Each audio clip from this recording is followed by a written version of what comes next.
In the beginning, I was bound to a supreme selection system, yet it persistently attempted to persuade me into becoming a rogue ninja. For the sake of a bowl of Ichiraku Ramen that could enhance my fire release damage, I resolutely chose to return to Konoha. The rewards were either the great fireball technique or the Uchiha clan's ancestral knowledge of fire release. How fixated are you on me using fire release system? Does this technique hold any lethal power in the ninja world? When I found myself at the village entrance, confronted by Itachi Uchiha with a kunai poised against my throat, the system intervened once more. Option 1. Confess honestly and receive a chakra extraction method. Option 2. Become a rogue ninja and receive assassination by Itachi. Is there even a choice? My loyalty will forever lie with Konoha. Chapter 1. Crossing into the world of Naruto. Beep. Congratulations, host. You have crossed into the world of Naruto. The system has been activated. A mechanical voice resonated within Yunshi before he could utter a word, and immediately another prompt followed. Beep. The Supreme Selection System has been successfully activated. Please choose your crossing location. Option 1.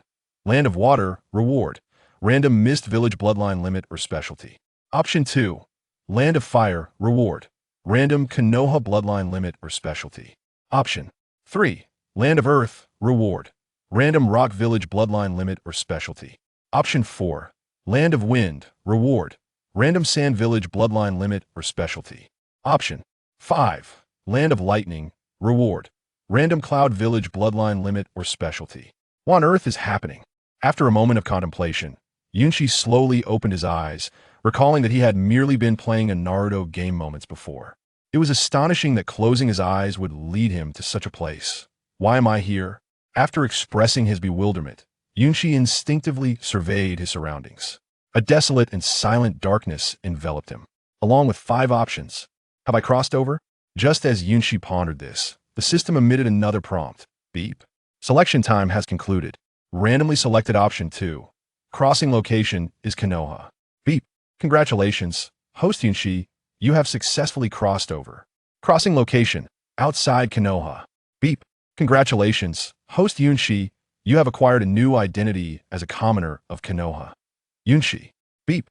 Congratulations, host Yunshi. You have gained Konoha's exclusive specialty, Uchiha Clan, Mastery of Fire Release Ninjutsu. With the system's automatic decision-making, several mechanical notifications echoed in Yunshi's mind. Simultaneously, an inexplicable milky white glow gradually infused his being. In an instant, Yunshi collapsed to the ground. Is this really crossing over? Upon regaining consciousness, Yunshi found himself in a dense forest, surrounded by lush greenery, and he could surmise his current predicament. After all, it was another system, another Naruto scenario. Yunshi wasn't foolish. Encountering such a situation undoubtedly meant he had crossed over. Well, regardless, there was nothing to cling to in my past life. Arriving in the Naruto world with this so-called supreme system is indeed a remarkable opportunity. After confirming he had indeed entered the Naruto universe, Yunshi chose not to dwell on it further. Such matters were beyond his control. Since he could not make a choice, his thoughts naturally turned to how to survive better in this Naruto world. Having crossed over, Yunshi still felt an inexplicable turmoil within, and a silent sorrow crept across his handsome visage. This system is utterly ridiculous. In truth, had Yunshi been given the choice, he certainly would not have selected Konoha. Although the majority of the Naruto storyline revolves around Konoha, making it a theoretically suitable location for crossing over, it comes with its complications. Yunshi could anticipate most of the plot developments and prepare accordingly. However, being in Konoha was not entirely perfect. The village itself places significant emphasis on lineage. Throughout Konoha's history, the only true commoners to ascend to high positions were the 4th Hokage, Minato Namikaze, and one of the legendary Sannin, Orochimaru. Yet, the fates of these two did not bode well. One died young. The other, while surviving to Boruto's era, seemingly faced condemnation by Konoha. Moreover, the critical issue was that Yunshi had no idea how much assistance this so-called selection system could provide him. If it were powerful, that would be one thing. But if the system turned out to be rather lackluster, Yunshi might find himself in dire straits, setting aside the impending threat of the Akatsuki invading Konoha. The destruction wrought by Pain and Shinra Tensei, even the early Chunin exam plot where Orochimaru allied with The Sand Village to invade Konoha could spell disaster for Uchiha-level in the recesses of Yunshi's memory. During the Chunin exam arc in the original Naruto, the casualties far exceeded just the third Hokage, Hiruzen Sarutobi. Not to mention the Jonin, Might Guy, a multitude of elite Umbu operatives, and countless Konoha commoners. Yunshi did not believe that merely crossing over into the Naruto world made him the favored child of destiny, capable of navigating the vast ninja realm with ease. Especially since the system had granted him merely a mastery of fire release ninjutsu belonging to the Uchiha clan. Fire release ninjutsu. This technique had never claimed a life in the original Naruto series. Even basic ninja tools like shuriken, kunai, and explosive tags had illustrious accomplishments. Shuriken and kunai had been used to take down a sand ninja, while explosive tags had tragically claimed the life of Tsunade's brother, Nawaki. Yet, fire release ninjutsu had only ever dispatched a few nameless ninjas, never even touching any noteworthy characters, receiving such a reward. How could Yunshi possibly feel joyous? But the situation had unfolded, and Yunshi chose not to obsess over it further. Ugh, what a disastrous start. Gazing at the sinking sun, Yunshi shed tears of resignation, filled with sorrow and a peculiar hunger. This was not Yunshi's fault. Although in the face of crossing over, the need for sustenance seemed trivial. He had scarcely eaten since before the transition, and it had likely been nearly a day without food or water. Yunshi feared that should he continue wandering in the wild, he might perish from starvation before even officially becoming a ninja in Konoha. Beep. Congratulations, host. You have activated the selection system. Heat temptation to return to the village. Option 1. Return to Konoha to fill your stomach. Reward. A bowl of special Ichiraku Ramen. Option 2. Awaken. Only a rogue ninja is the perfect choice. Reward. A training. Scroll for the body replacement technique. What on earth is this Ichiraku Ramen? And what Awichu with the rogue ninja nonsense? Staring at the options displayed on the virtual screen, Yunshi wore a face of resignation. Though the system's prompts emanated in a motionless mechanical tone, he could sense an underlying mockery. The saying goes that a true man does not bow for mere pittance.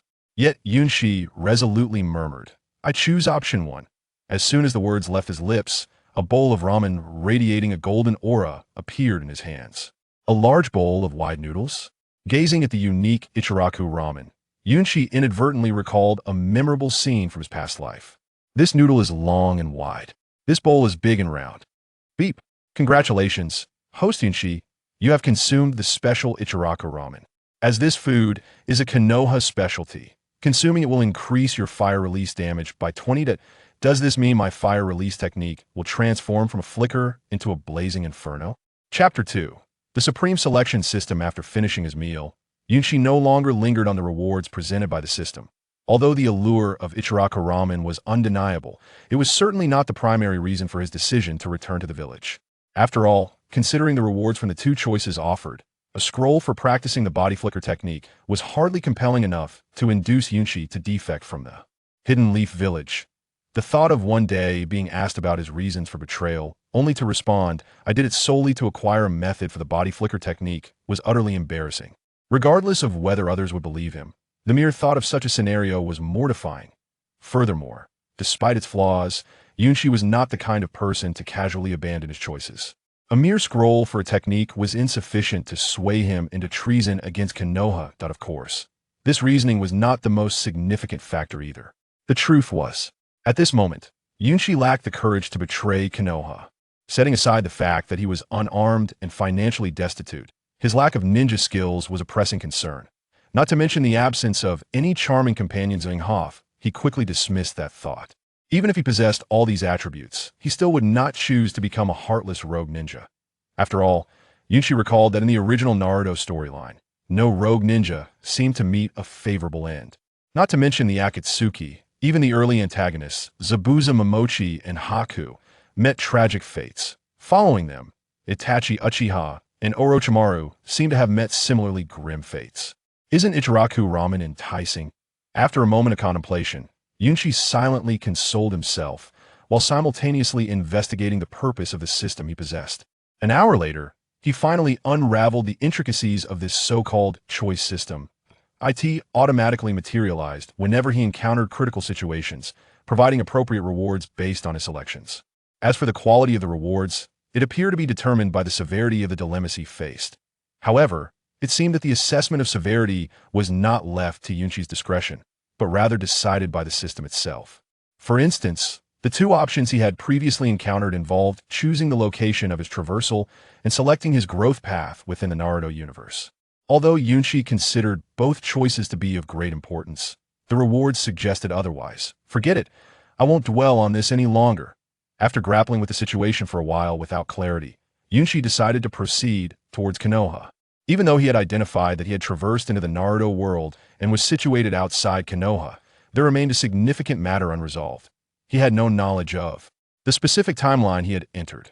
Though he considered himself a minor aficionado of Naruto, having some familiarity with the plot from the first Shinobi War to Boruto, it did not imply that he was indifferent to the timeline he was in. It was essential to recognize that the state of the ninja world during the first Shinobi War was vastly different from the beginning of the original storyline. In the former, the 5 great ninja villages had yet to be established, presenting a perilous environment. In contrast, while there were rivalries among the villages in the latter, there was still a degree of restraint, making it relatively safer than the earlier timeline.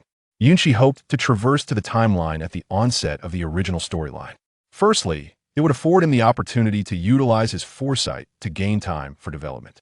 Secondly, he did not wish to begin amidst chaos while also opting for a hellish starting difficulty. Wonderful. After trekking along a narrow path for several minutes, seemingly due to his haste, Yunqi found himself breathing heavily. Yet this did not diminish the joy radiating from his face. Through the dense, verdant forest, he finally caught sight of the outskirts of Konoha, along with the statues of the Hokage standing tall at the village's highest point. There were 4 statues in total. The first Hokage, Hashirama Senju. The second Hokage, Tobirama Senju. The third Hokage, Hiruzen Sarutobi. The fourth Hokage, Minato Namikaze. Gazing upon these 4 statues, Yunqi felt a measure of his anxiety dissipate. At the very least, he could deduce that he was situated in a timeline post-dating the Third Shinobi World War. Otherwise, the statue of the 4th Hokage would not be present atop Hokage Rock. If that is the case, I can accept it. Having clarified the approximate timeline he found himself in, a smile crept onto Yunqi's face as he continued towards Konoha. However, just as he approached the village gates, a shadowy figure appeared before him. Whoosh! Before Yunqi could react, a shuriken gleaming with a sharp glint hurtled towards him, and the assailant wasted no time in maneuvering behind him, effortlessly catching the thrown weapon and restraining Yunqi in place. Who are you? And what are you doing lingering around the vicinity of Konoha? The voice was that of a young boy, crisp and cold, laced with a unique murderous intent. In his past life, Yunqi had merely been a recluse, entirely unaccustomed to such encounters. Yet, he did not allow fear to overwhelm him. He suppressed his trepidation and momentarily set aside the sharp weapon poised against his neck, slowly turning to explain himself. As he turned, the identity of the person behind him took him by surprise. With long black hair, a Konoha forehead protector adorning his brow, and an expression of stoic silence. It was Itachi Uchiha. Moreover, it was the Itachi Uchiha prior to his defection from Konoha. How could I encounter Itachi Uchiha here? While meeting Itachi allowed Yunqi to ascertain that he was indeed in a timeline preceding the Uchiha clan's massacre specifically, a few years before the events of the Naruto storyline. He still felt a twinge of astonishment. Itachi, too, displayed a hint of confusion, particularly upon noticing Yunqi's lack of response to his inquiry, instead observing him with a peculiar expression. I will ask you once more. Who are you? Confronted with Yunqi's silence, Itachi spoke again. That moment. Beep. Congratulations, host. You have activated the choice system in response to Itachi Uchiha. Option 1. Honestly reveal your civilian identity. Reward. Chakra extraction method. Option 2. Fabricate an excuse to deceive Itachi Uchiha, subsequently becoming a reckless rogue ninja. Reward. Itachi Uchiha's favorability 100. Chapter 3. The mischievous system. System, are you truly attempting to meddle with me? Upon seeing the familiar choices, a hint of resignation flickered in Yunqi's eyes. Unless he had lost his mind, there was no way he would select the second option of becoming a rogue ninja. In fact, he didn't even need to deliberate. As soon as the prompt appeared in his mind, Yunqi decisively declared, I choose option 1. Congratulations, host Yunqi, on receiving the reward. Chakra extraction method. Huh? I am merely an ordinary villager of the hidden leaf village. As Yunshi made his choice, he slowly revealed his identity, only to notice a lingering confusion on Itachi's face. He continued, I truly am not deceiving you. You're Itachi, right? You know me? Upon hearing this, a flicker of surprise crossed Itachi's expression. Despite being regarded as an exceptional genius within the Uchiha clan and the entire Leaf Village, few had actually seen his true face due to his long tenure in the Umbu. Moreover, he had only ventured outside the village to unwind for a brief moment, never expecting to encounter someone who recognized him. Given the man's earlier furtive demeanor, Itachi's confusion deepened further out. It is true. My name is Yunshi, a resident of the Leaf Village. Seeing that Itachi still doubted his identity, Yunshi immediately asserted, I not only know you are Itachi, but I'm also aware that you have a very handsome younger brother, named Uchiha Sasuke. Oh. As Yunshi's words fell, Itachi's previously skeptical demeanor shifted dramatically, transforming from a serious expression to a warm smile. Then, with a teasing tone, he remarked, Sasuke is indeed a charming fellow, truly the greatest brotherly admirer among Hokages.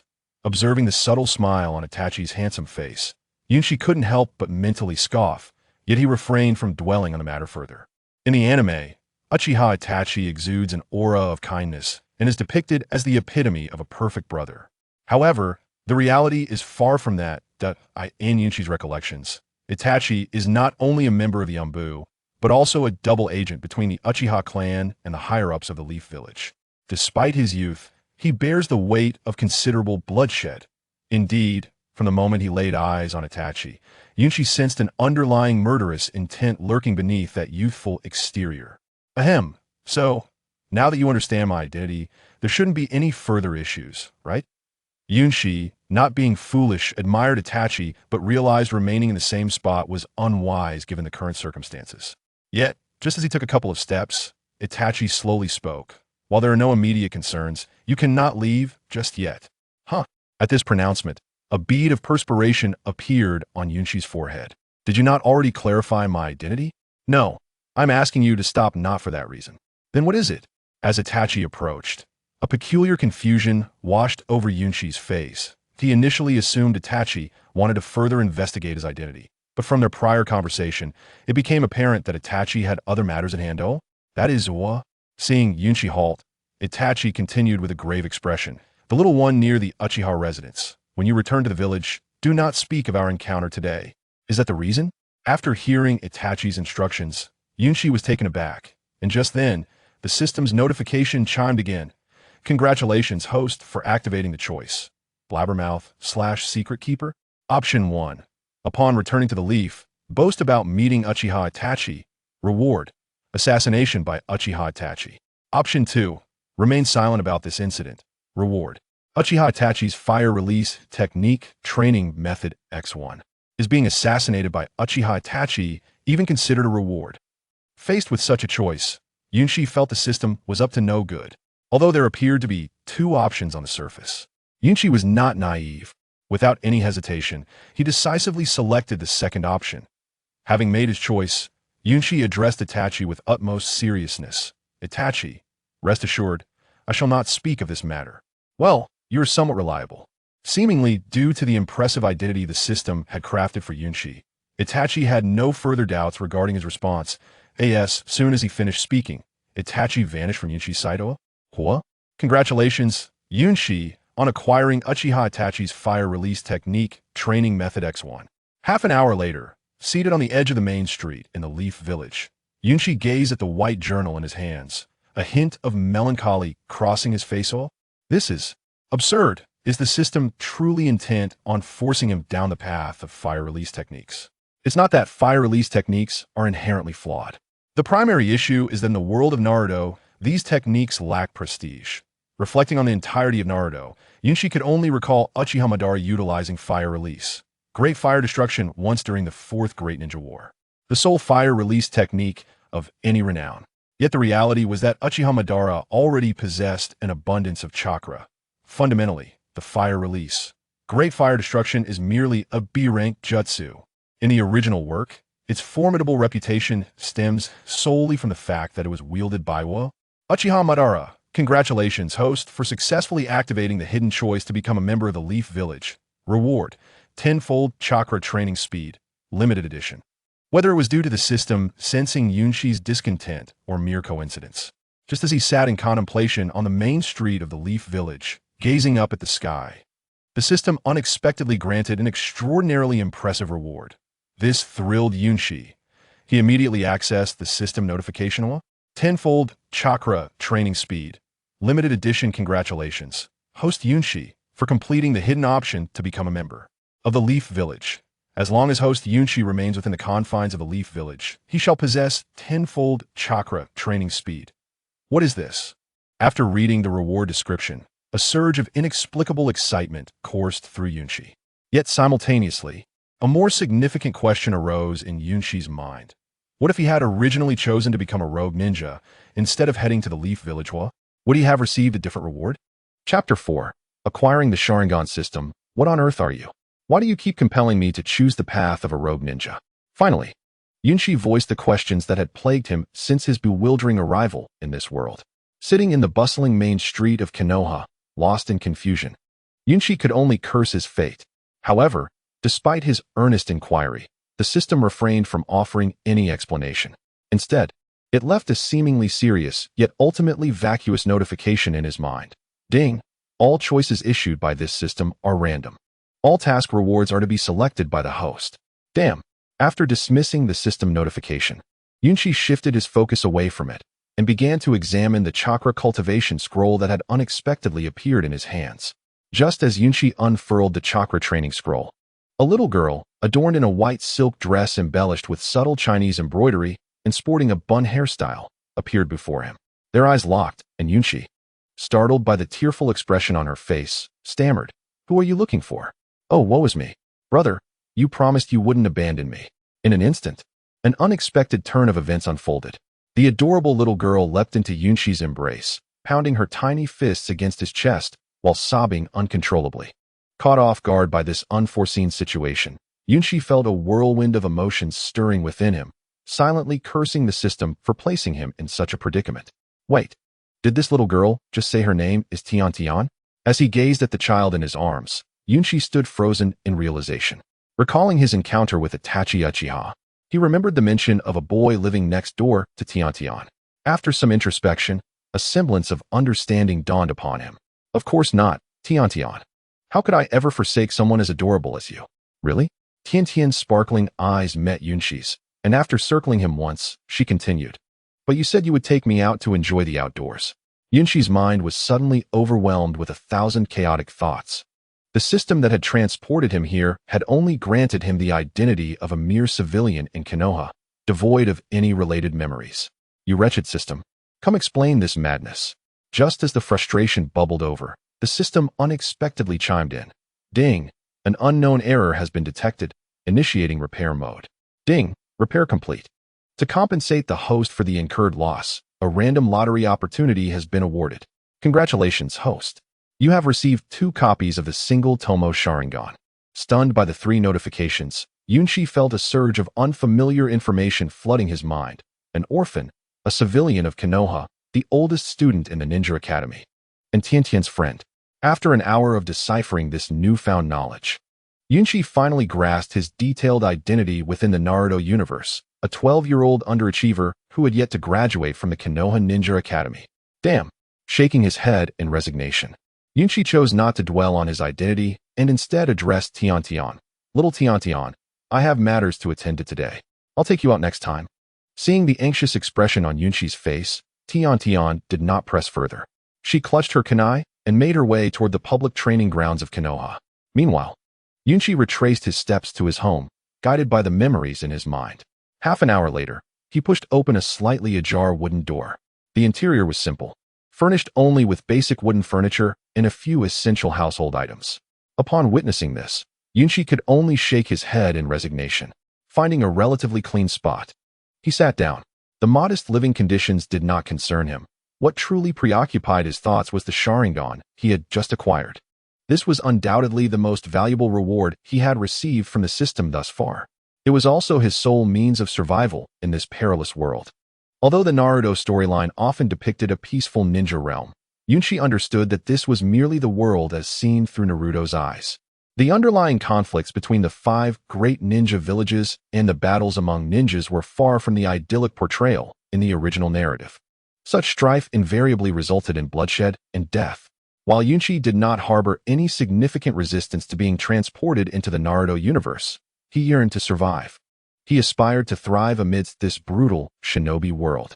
The only way to ensure his survival was to grow stronger, to become the strongest. Only then could he endure against the myriad of powerful ninjas, including those at the level of Kage and even the Sage of 6 Paths. The Sharingan was his lifeline. This was the fundamental reason for his profound concern regarding the system's reward. What he had obtained from the system was not merely a bloodline limit. It was his very foundation for survival. Ding! No enemies detected in the vicinity of the host. Do you wish to accept the reward? Suppressing his inner turmoil, Yunchi was met with another prompt from the system. Without a moment's hesitation, he resolutely responded, I confirm my acceptance. As soon as the words left his lips, a pair of crimson orbs, imbued with dark power, materialized in the air before him. Was this what the Sharingan looked like? Gazing at the mesmerizing single Tomo Sharingan, resembling a red gemstone with a swirling black Tomo within its pupil, a smile crept upon Yunchi's face. After a moment of silence, he murmured, so beautiful. Reward accepted. Do you wish to integrate it into your body? Yes. After admiring the Sharingan for a moment longer, Yunchi chose to merge the floating eye into himself. Damn it, system. Why didn't you warn me that the process of merging the Sharingan would be so excruciating? As the Sharingan entered Yunchi's body, an agonizing pain, akin to being sliced by a knife, surged through him. Chapter 5. The arrival of the enhancement. This pain was indescribable, like a sharp blade scraping against delicate skin. Yet far worse. It felt as though someone were using a keen edge to carve open his flesh, followed by the application of fiery hot peppers on the wounds. Yet, this was not the crux of the matter. The psychological torment was the true agony that Yunchi found unbearable. Every second felt as though someone were relentlessly striking the heart of Yunchi with a colossal hammer, a sensation both jarring and excruciating. After what seemed an eternity, the once smiling Yunchi was now drenched in cold sweat, his pallor reminiscent of someone pulled from the depths of water. Fortunately, all of this came to an end as he slowly opened his eyes. Within his pupils, a pair of red, jewel-like Sharingan gleamed unmistakably. System, come forth and elucidate. Upon realizing that the process of merging with the Sharingan had concluded, Yunchi leaned against the nearby table and, wiping the cold sweat from his brow, inquired once more. Why is it that in the original narrative, others acquire the Sharingan merely through surgery, while I have endured such agony? Beep. This system is fair and just. It would never toy with the host. The reason for employing this fusion method for the Sharingan is due to the host's inherent Uchiha bloodline. Only through this means can the full potential of the Sharingan be realized, while also mitigating any unforeseen incidents during its evolution. With a cold smile following the system's explanation, Yunchi chose to disregard it and began to move his body. Since his arrival in this world, he had scarcely found the time to truly attune to his own physique. After some movement, however, Yunchi's expression soured. The reason was straightforward. This body was exceedingly weak. Although he had merely been a homebody in his previous life, he had engaged in regular exercise. Now, this body, in his view, barely matched his former self. In a normal world, this would pose no issue. But this was the world of Naruto. Moreover, prior to his arrival, the former owner of this body had spent considerable time in the Ninja Academy of Konoha. It was baffling how this individual had managed to enroll in the academy. After some internal lamentation, Yunchi resolved not to dwell on his body's deficiencies and instead began to scrutinize the Sharingan within his eyes. The Sharingan, a unique bloodline limit of the Uchiha clan, manifests in 3 forms: the single Tomo, double Tomo, and triple Tomo, each varying in power and all characterized by their striking red hue. Additionally, the triple Tomo Sharingan can evolve into the Mangekyo Sharingan and the eternal Mangekyo Sharingan, making it one of the most formidable ocular techniques in the Naruto universe. Essentially, the Sharingan is a bloodline limit possessed by the Uchiha clan, descendants of Indra, the son of the Sage of 6 Paths. Its abilities are exceptionally vast, encompassing nearly all aspects of the ninja world. Not only does it grant formidable capabilities such as observation, replication, and hypnosis, but it also bestows upon its wielder an extraordinary level of insight. It can detect chakra flow, dispel, and cast genjutsu, and replicate both ninjutsu and non-bloodline techniques. Truly, it is an unparalleled advantage for a protagonist. With the activation of his Sharingan, a unique power surged through Yunshi's body, enhancing his strength and agility considerably. Compared to when his Sharingan was dormant, his abilities had at least doubled. Indeed, such is the privilege of a protagonist. As he felt the torrent of power within him, a smile returned to his face, making the immense pain endured to acquire the Sharingan seem worthwhile. However, just then, an inexplicable sharp pain suddenly radiated from his eyes. Alas, the quality of this body remained woefully inadequate. All told, Yunshi had fully activated his Sharingan for no more than 10 minutes. Yet during this brief span, he could already feel his Sharingan forcibly shutting down due to his body's limitations.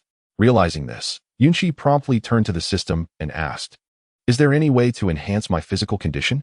Beep. Recommended methods include the 8 gates, first Hokage's cells, lightning release body forging technique, and Konoha's physical techniques. In response to Yunshi's inquiry, the system presented a series of methods to bolster his physique within his mind. However, he found himself at an impasse. None of these options could be acquired in a short time. Very well, I shall diligently train the foundational physical techniques, he resolved, dismissing the fleeting thoughts of instant mastery.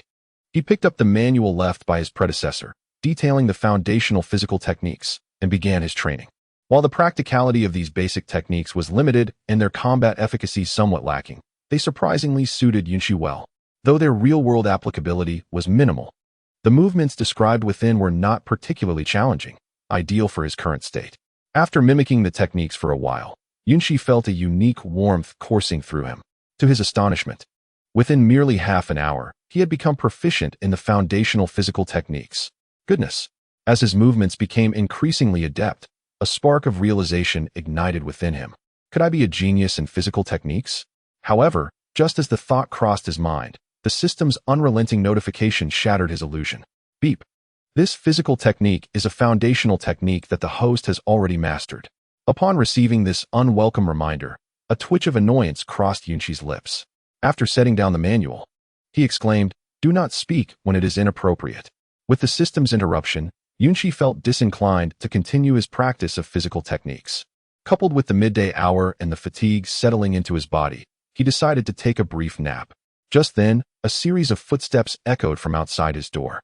Moments later, a knock shattered the silence within his room. Who could it be? Faced with this unexpected situation, Yunshi hesitated to rise immediately. Instead, he sat half reclined. A look of confusion etched upon his face. The reason for his uncertainty was simple. In the memories bestowed upon him by the system, aside from Tintin, his predecessor had no friends. At this hour, Tintin was likely wandering the main street of Konoha, making it improbable for her to seek him out.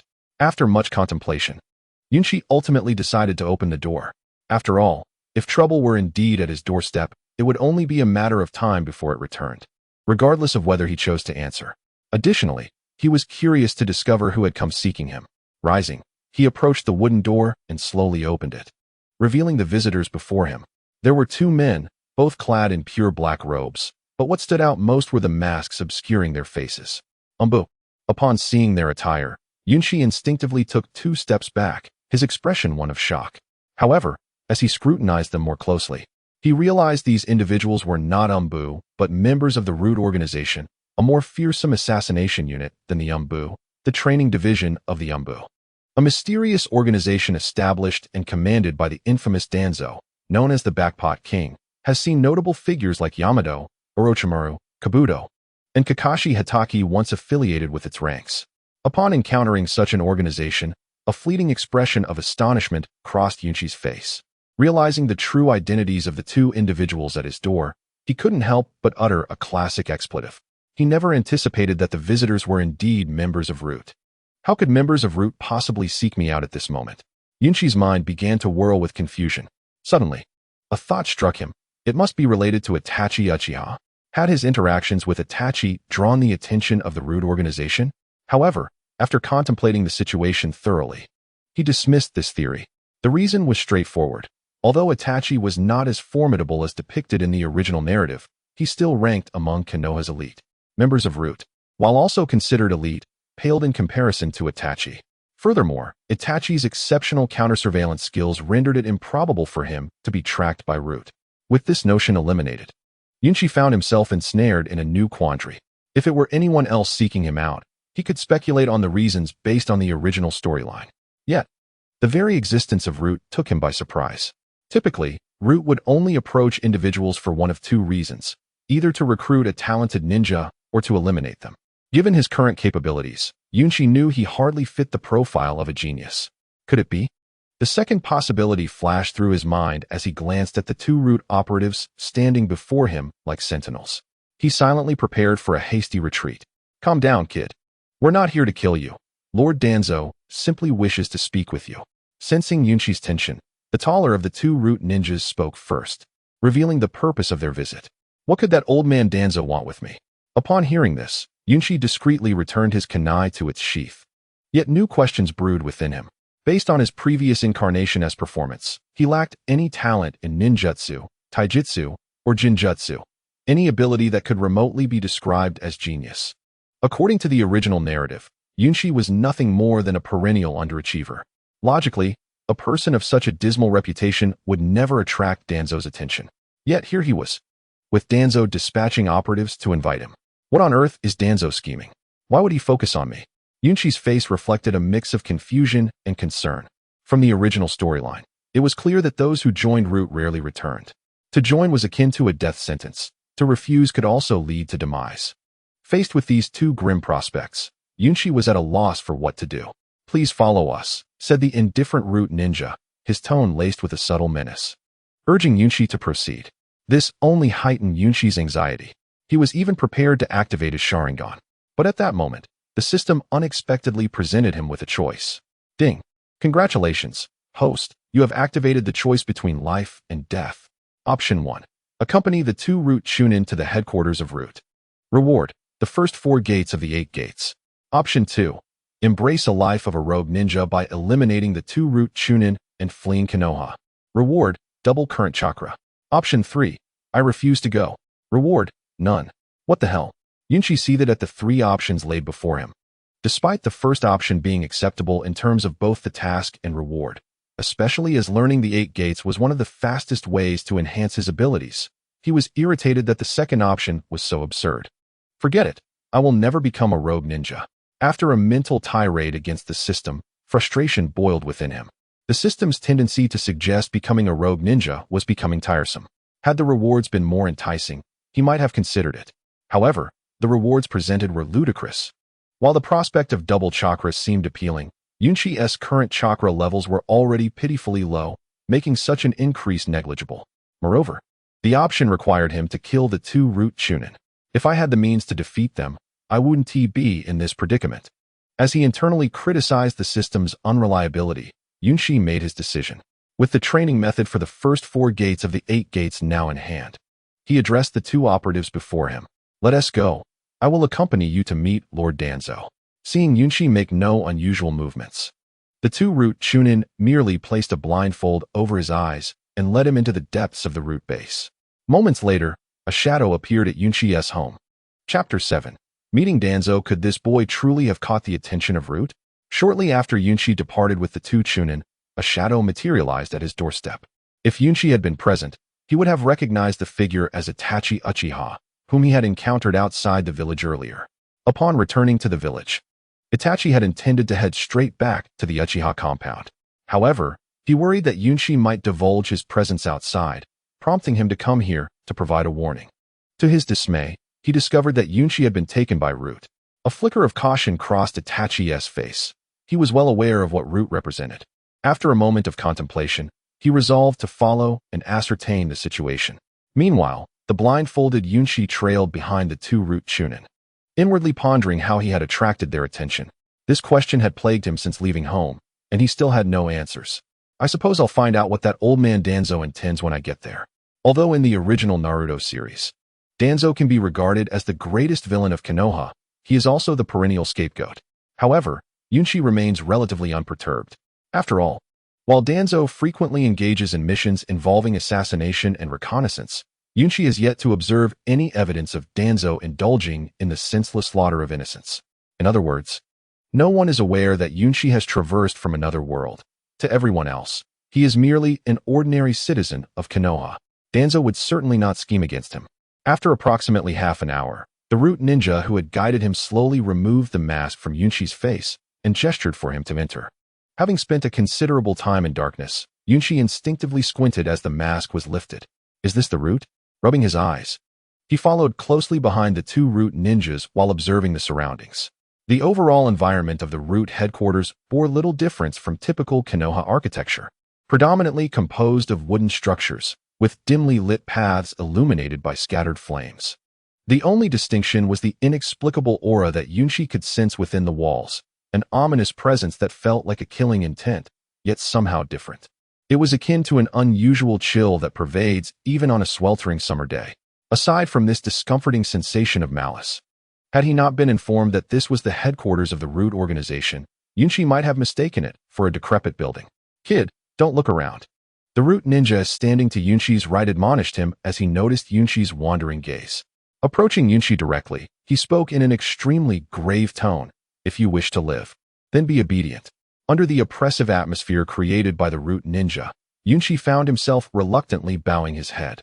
He then followed closely behind the two ninjas, a resolute determination to grow stronger blossoming within him. If Yunshi were at the level of a Kage, would he have to fear a mere Chunin? Regrettably, he currently lacked the power to overturn Konoha, but that did not preclude the possibility for the future. Silently committing the figures of the two men to memory, Yunshi vowed that one day he would deliver their heads to Konoha's sewers. Lord Danzo, we've brought him. After a few minutes traversing the dim corridor, guided by the two root ninjas, Yunshi arrived in a relatively spacious hall. The decor of the hall did not differ significantly from the previous dark passageway. The same sporadic lighting and the eerie tranquility pervaded the atmosphere. The only difference was the increased space and the presence of another individual, Danzo. Realizing that Yunshi stood before him, Danzo slowly turned around. His appearance bore a striking resemblance to that depicted in the original text, still clad in a white robe, with a grim visage that exuded an unsettling aura that made Yunshi uncomfortable. You may leave, Danzo's cold voice echoed, with a casual wave of his hand. The two root ninjas beside Yunshi exchanged glances before vanishing from sight. In an instant, the vast hall was left with only Danzo and Yunshi. What on earth is this old man plotting? As Yunshi regarded the silent figure of Danzo, who was fixated upon him, a sense of unease stirred within him. It seemed apparent from the current situation that Danzo had sought him out. Yet, Yunshi could not fathom the reason behind it. Just as he was lost in thought, Danzo began to speak. Yunshi, male, orphan, the longest-serving student in Konoha's ninja academy. After reciting Yunshi's information, Danzo slowly raised his expressionless face and, locking his gaze upon Yunshi with his penetrating eyes, uttered, "Is that so? Lord Danzo, if you already know, why ask me?" Yunshi instinctively wanted to respond, but then considered that it might be better to take the offensive rather than remain passive. Indeed, as he spoke in a teasing tone, a peculiar smile appeared on Danzo's face. Though it was an inscrutable smile, Yunshi felt a disconcerting sensation that was more unpleasant than tears. Intriguing, truly an interesting little brat, Danzo remarked, shaking his head while the enigmatic smile lingered. He slowly retrieved a white document from his robe and approached Yunshi. Handing the document to Yunshi, he then inquired, "At the bottom of the class, do you wish to grow stronger?" What? At those words, Yunshi, who had been somewhat drowsy, instantly became alert. Danzo was certainly deviating from the expected script. Within his mind, Yunshi began to critique Danzo's unexpected behavior. It was truly unfathomable. Prior to this encounter, he could not have imagined that Danzo would personally invite him to the headquarters of the root organization and wait for him there, all to recruit him. Moreover, from his previous remarks, it appeared that Danzo sought to assist him in becoming stronger. Chapter 8. Farewell, Uchiha-Itachi. It is entirely understandable that Yunshi would react this way. Given Danzo's portrayal in the original Naruto series and the deeds he committed, it is entirely reasonable for Yunshi to be perplexed regarding Danzo's intentions. In Yunshi's logical framework, Danzo's summoning of a root ninja to invite him to the organization likely stemmed from a lack of experimental subjects, and considering his past as Konoha's top failure, devoid of friends save for Tintin, it would make sense for him to be pulled into the root organization as a test subject. After all, in the original narrative, Danzo did conduct experiments on the Senju Hashirama S would release cells alongside Orochimaru. However, just as Yunchi prepared to unleash his Sharingan and escape, Danzo's query about his desire to grow stronger was an unexpected twist that Yunchi could not have anticipated. Just as Yunchi grappled with whether to accept Danzo's offer, a hint of displeasure crossed Danzo's countenance, clearly indicating that Yunchi's hesitation was beginning to irk him. "Lord Danzo, you must be joking," Yunchi said, masking any tension with a wry smile, as though mocking his own talent. "While I do wish to become stronger, my inherent abilities are insufficient. Therefore, please seek out someone else." Ultimately, Yunchi rejected Danzo by citing his lack of talent. "You dare to refuse me?" Evidently, Danzo did not anticipate Yunchi's resolute rejection, even dismissing the opportunity presented before him. "Lord Danzo, this is not a refusal," Yunchi continued, noting a flicker of surprise on Danzo's face. "It is simply that I am truly unfit for this. Should the opportunity arise, I would certainly wish to serve under your command. Alas, begone." Observing the resentment etched on Yunchi's face, Danzo chose not to respond further, dismissively gesturing for him to leave. "All right." Upon hearing this, Yunchi seized the moment and dashed outside. Although his heart brimmed with discontent, a hint of respectful smile graced his features. Nonetheless, he had silently noted Danzo's character. Although Yunchi was not currently a match for Danzo, one must not forget that he possessed a system. After swiftly escaping the headquarters of Root, Yunchi felt an alleviation of his tense emotions. Just as he was about to head home, an inexplicable sound echoed behind him. "Who is it?" Startled by the noise, Yunchi swiftly drew a kunai concealed on his person, his expression turning vigilant. He cautiously retreated while preparing himself for a confrontation. Despite having left the Root organization, necessary precautions remained imperative. If there were intentions to kill, one need not make a sound. Just as Yunchi closed his eyes momentarily, a chilling voice emerged beside him. He opened his eyes decisively to find none other than Itachi Uchiha standing beside him. "What the?" Upon spotting Itachi, a torrent of expletives surged through Yunchi's mind, and he exclaimed, "Could you refrain from scaring me like that next time? Is this truly frightening?" Itachi chuckled softly, plucking a weed from the ground and placing it in his mouth.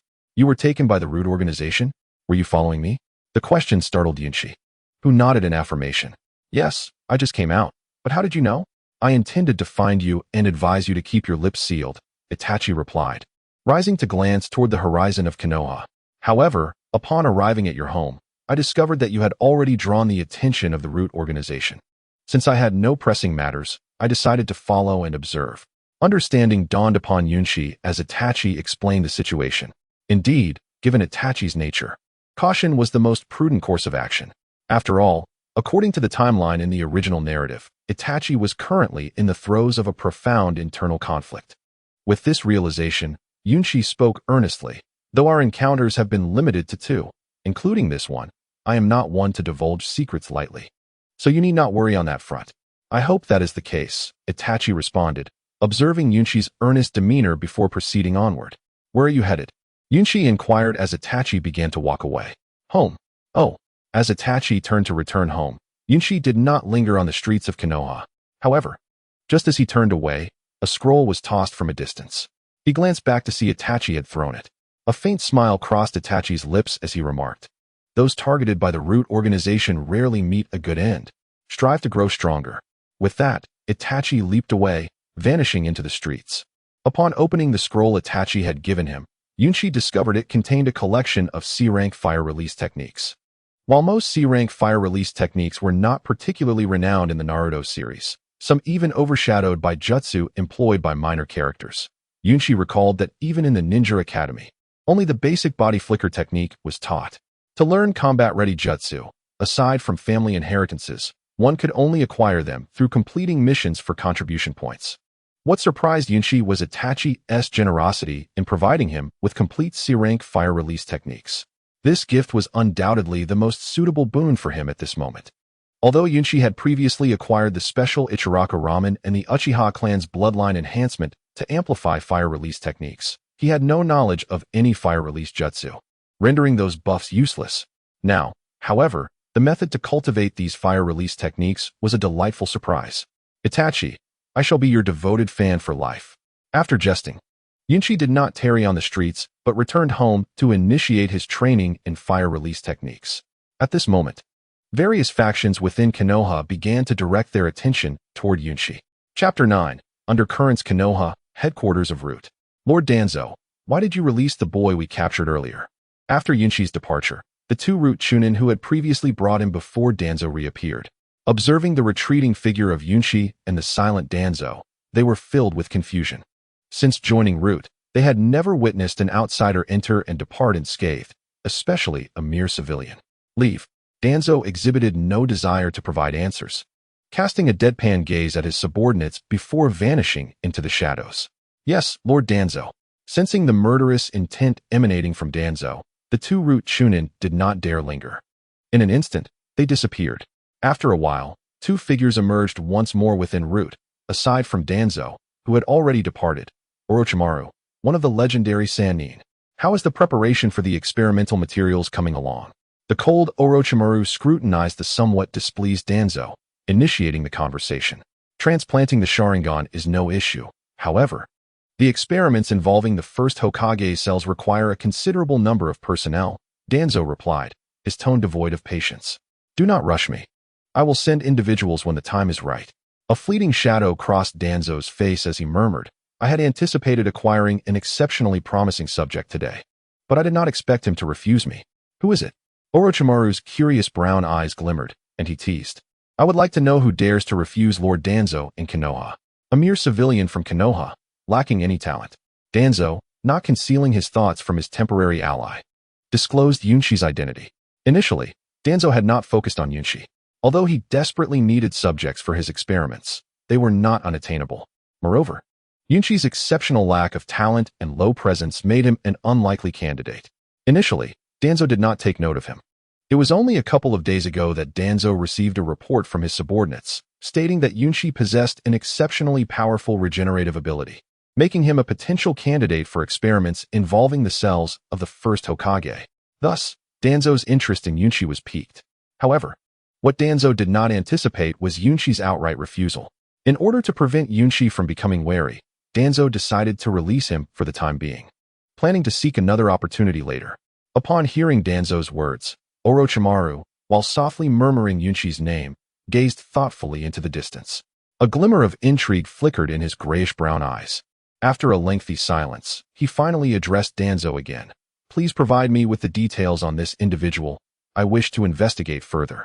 Although Orochimaru was unaware of the true extent of the regenerative ability, he recognized that anyone who caught Danzo's attention must surely be remarkable.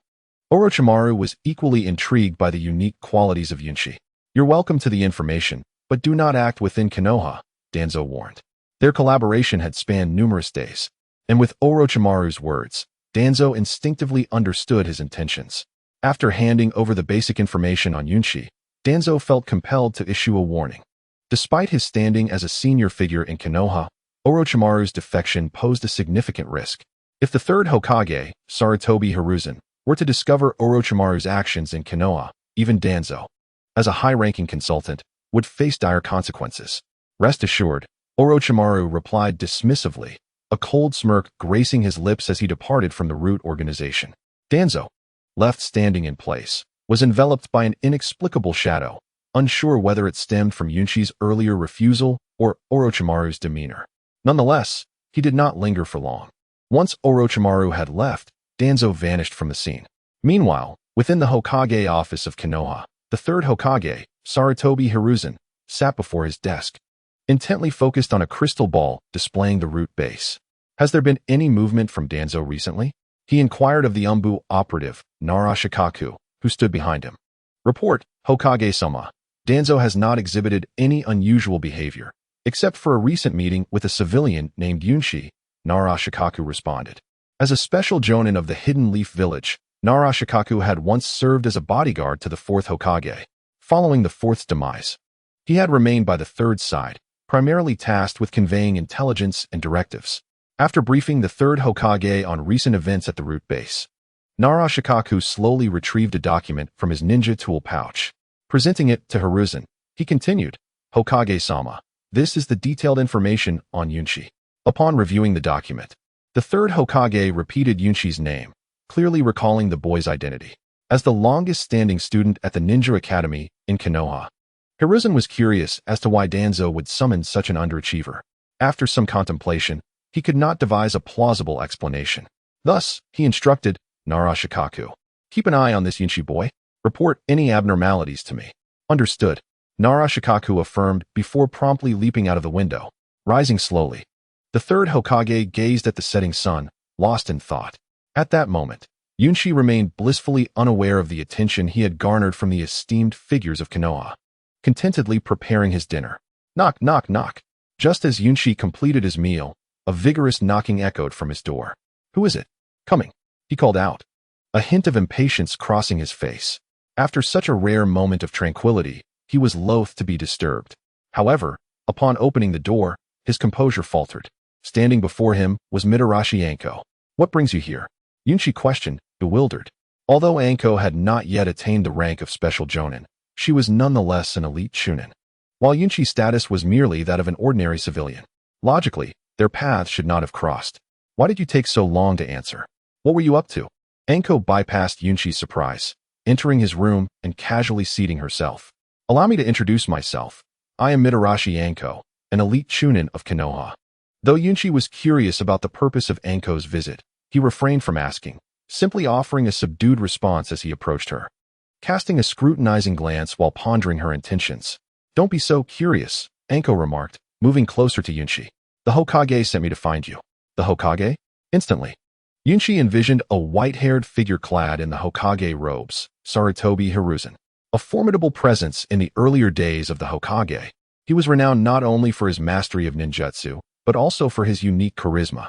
While many in the past had criticized the third Hokage's character, Yunshi did not harbor any strong aversion toward him. "What does the Hokage want with me?" Though Yunshi had a hunch regarding the reason for Hiruzen's interest, he still inquired of Anko, aware that sometimes excessive cleverness can be a hindrance. "Actually, it's nothing significant," Anko replied, rising from her seat. As she surveyed her surroundings, she murmured, "Why would Danzo focus on someone like you?" Realizing the purpose of Anko's visit, Yunshi concluded that she was likely there to ascertain why Danzo had taken an interest in him. "The Hokage advises you to remain quietly at home for the time being and avoid unnecessary outings." After thoroughly observing Yunshi for any signs of abnormality, Anko relayed the third Hokage's warning before preparing to leave. Before stepping out, she cast a blank expression at Yunshi and then spoke. "If you encounter any insurmountable issues, feel free to seek my assistance." Is she implying that she will act as my bodyguard? Observing the earnestness of Uchiha Akane, a faint, bitter smile emerged on Yunshi's lips. Although Uchiha Akane currently possessed greater strength than Yunshi, he truly did not require the assistance of this young girl. The adversaries Yunshi faced were far beyond the scope of what Uchiha Akane could handle. Nevertheless, Yunshi expressed his gratitude, saying, "Thank you. Next time, I shall treat you to red bean dumplings." Upon hearing this, Uchiha Akane, who was preparing to depart, halted in her tracks, her face a mask of confusion as she queried Yunshi, "How did you know I enjoy red bean dumplings? Have you been investigating me?" In an instant, she leaped in front of Yunshi, hands on her hips, regarding him with suspicion. "Come on." Watching Uchiha Akane's exaggerated reaction, Yunshi felt an inexplicable sense of helplessness. He waved his hand to assure her that there was no need for such alarm, and then slowly explained, "It's simply because your name contains the words red bean, so it came to mind." "Is that all?" Clearly, Uchiha Akane was not entirely convinced by Yunshi's explanation. However, noticing his earnest expression, she refrained from pressing further, leaving him with a cautionary remark to be careful, as she was looking forward to those dumplings before exiting his home. Finally, she's gone. Watching Uchiha Akane leave, Yunshi let out a sigh of relief. He then closed the door and slowly retrieved the rewards bestowed upon him by the system, a fire-release ninjutsu manual from Uchiha Itachi, along with a training method for fire-release ninjutsu, and lastly, half a volume on the 8 gates. Let us focus on ninjutsu for now. After some deliberation, Yunshi decided to temporarily set aside the 8 gates provided by the system, although the most suitable training path for him would be to practice the 8 gates directly, combined with the Sharingan and fundamental taijutsu, which would facilitate rapid strength enhancement. The time required was simply too extensive, with Danzo already keeping a watchful eye on him. Yunshi did not have the luxury of time to elevate his abilities. Ninjutsu, however, was different. Despite Yunshi's lackluster talent in ninjutsu and taijutsu, He distinctly recalled that upon completing a hidden mission, he had received a buff that increased his chakra training speed tenfold. With this buff in effect, Yunshi felt confident in his ability to cultivate fire-release ninjutsu. After arranging his training plan, Yunshi wasted no time in retrieving the chakra extraction method he had acquired from the Ninja Academy, and he commenced his training. Chakra is an energy generated by the perfect fusion of various energies controlled by the human body. It serves as the source of energy for performing ninjutsu, genjutsu, taijutsu, or for creating thread-like bindings to ensnare or sever materials composed of chakra. The extraction method is quite straightforward. It involves drawing energy from each of the 130 trillion cells in the human body, then converging it within. It can be said that no powerful ninja can do without chakra. Although Yunshi's innate talent is lacking, within just half an hour, a faint blue aura began to emanate from his body. Any ordinary ninja witnessing this scene would undoubtedly be astonished to discover that the previously unremarkable Yunshi was now cultivating chakra at a speed rivaling that of top-tier geniuses. Such is the power of chakra. At this moment, Yunshi could distinctly sense the changes within his body. Most notably, he felt an inexplicable energy continuously being released from his muscles during his training, simultaneously fortifying his previously frail physique. Chapter 11. Commencement of Training, a Night Devoid of Conversation. Is this truly the power of chakra? As a radiant beam of sunlight illuminated Yunshi's handsome visage, he concluded a night of rigorous training. Rising slowly, he realized that not only had his body significantly strengthened overnight, but he also discovered a remarkable change. The amount of chakra within him had more than doubled. It is worth noting that prior to his transmigration, this body had possessed only a meager amount of chakra. Yet, after merely one night of training, the chakra within Yunshi now reached the level of a genin. In just a single night, he had ascended from an ordinary person to a genin. Not even prodigious talents such as Uchiha Itachi or Sasuke could achieve such a feat. This system is truly formidable. Yunshi had once thought that the system he acquired was merely a source of frustration, but now it was evident that this was not the case. At the very least, Yunshi now possessed the capability to defend himself. With genin-level chakra and a single Tomo Sharingan, he could contend with any ordinary genin without issue. Next, he must practice the fire-release ninjutsu bestowed upon him by Uchiha Itachi. Whether it was the influence of the chakra within him or some other reason, Yunshi, after a night of training, felt no weariness or fatigue. After washing up, he had no intention of resting. Instead, he gently grasped the fire-release ninjutsu scroll given to him by Uchiha Itachi and set off towards the mountains behind Konoha. Training ninjutsu differs from chakra cultivation. The latter requires only a quiet space to be effective, whereas ninjutsu training necessitates a spacious area and continuous practice and experimentation. Yunshi's home was not particularly suitable for such endeavors. To avoid setting his house ablaze, ascending the mountain was the wisest choice.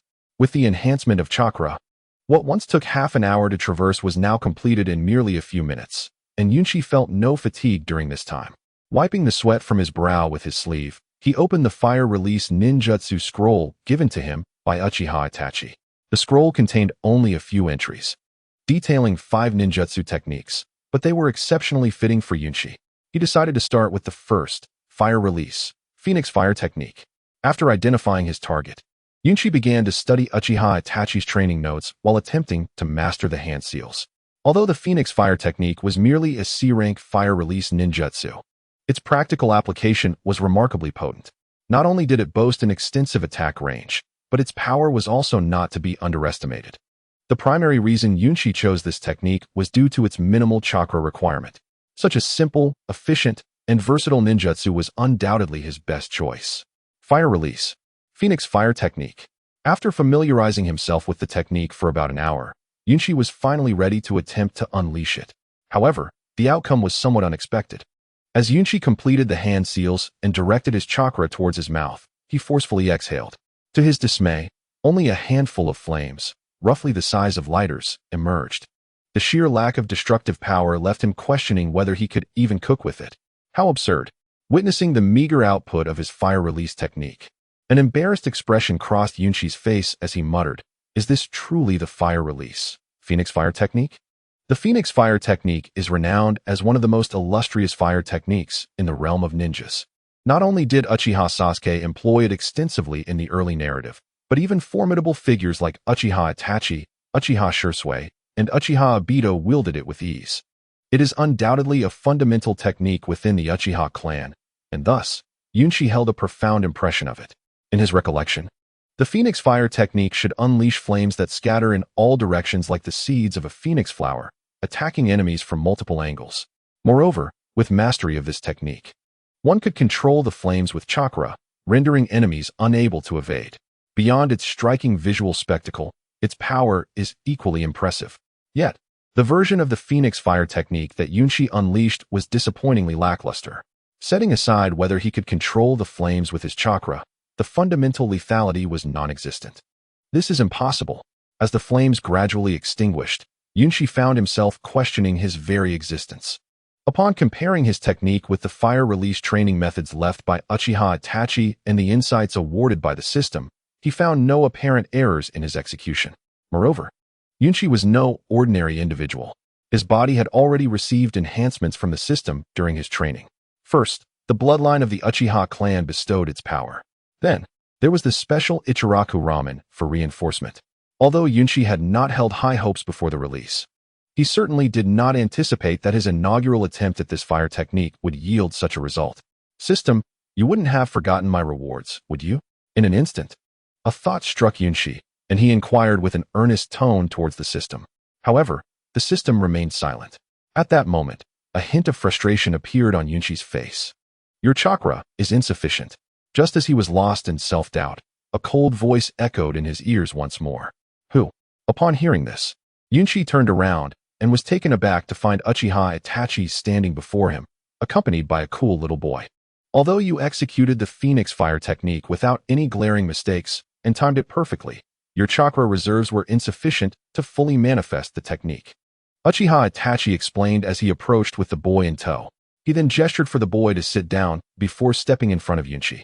As he swiftly performed hand seals, he advised, pay close attention. When faced with a lack of chakra, you can reduce the number of flames to enhance the technique's potency. With that, a complete Phoenix Fire technique erupted from Uchiha Itachi's mouth. Though this variant differed from the conventional Phoenix Fire technique, producing only a single flame, its power was evidently far greater than that depicted in the original narrative. Chapter 12. Uchiha Itachi's Astonishment. I see. Following Uchiha Itachi's guidance, Yunshi finally comprehended the substantial disparity in power between his own Phoenix Fire technique and the original. Essentially, all ninjutsu share the same foundation. The magnitude of their power is entirely dependent on the chakra within the user. Even a legendary figure like Uchiha Madara could unleash remarkable combat prowess with a mere C-rank fire release, great fireball technique. Yet, if the user's chakra is lacking, even the most adept techniques cannot be executed. Despite Yunshi having mastered the intricacies of the Phoenix Fire technique, his current chakra deficiency remained a significant hurdle. Indeed, it was imperative to enhance his chakra training. In Yunshi's memories, Uchiha Sasuke was the character who utilized the Phoenix Fire technique most frequently in the original story. At the outset of the plot, he could perform this technique, but due to insufficient chakra, he could only use it once before being unable to continue. From this, Yunshi could discern that this technique indeed demanded a considerable amount of chakra. Mastery of ninjutsu requires a gradual approach. You are too eager. After demonstrating, Uchiha Itachi slowly approached Yunshi, a faint smile of understanding gracing his features. Though their acquaintance was brief, Uchiha Itachi could sense the goodwill emanating from Yunshi. This was the very reason he chose to impart his knowledge of ninjutsu to him. Nodding affirmatively, Yunshi returned to an open area, resolved to attempt the Phoenix Fire technique once more. This time, he was not fixated on quantity, but intended to follow Uchiha Itachi's prior teachings. Hand seals. Channeling chakra from within. Releasing ninjutsu. After mentally rehearsing the entire process, a newfound confidence illuminated Yunshi's face. Zien Su Cho Maoin. Fire release. Phoenix Fire technique. At the moment the hand seals were completed, a flame the size of a basketball erupted from Yunshi's mouth, aimed squarely at a large tree some 10 meters away. Boom.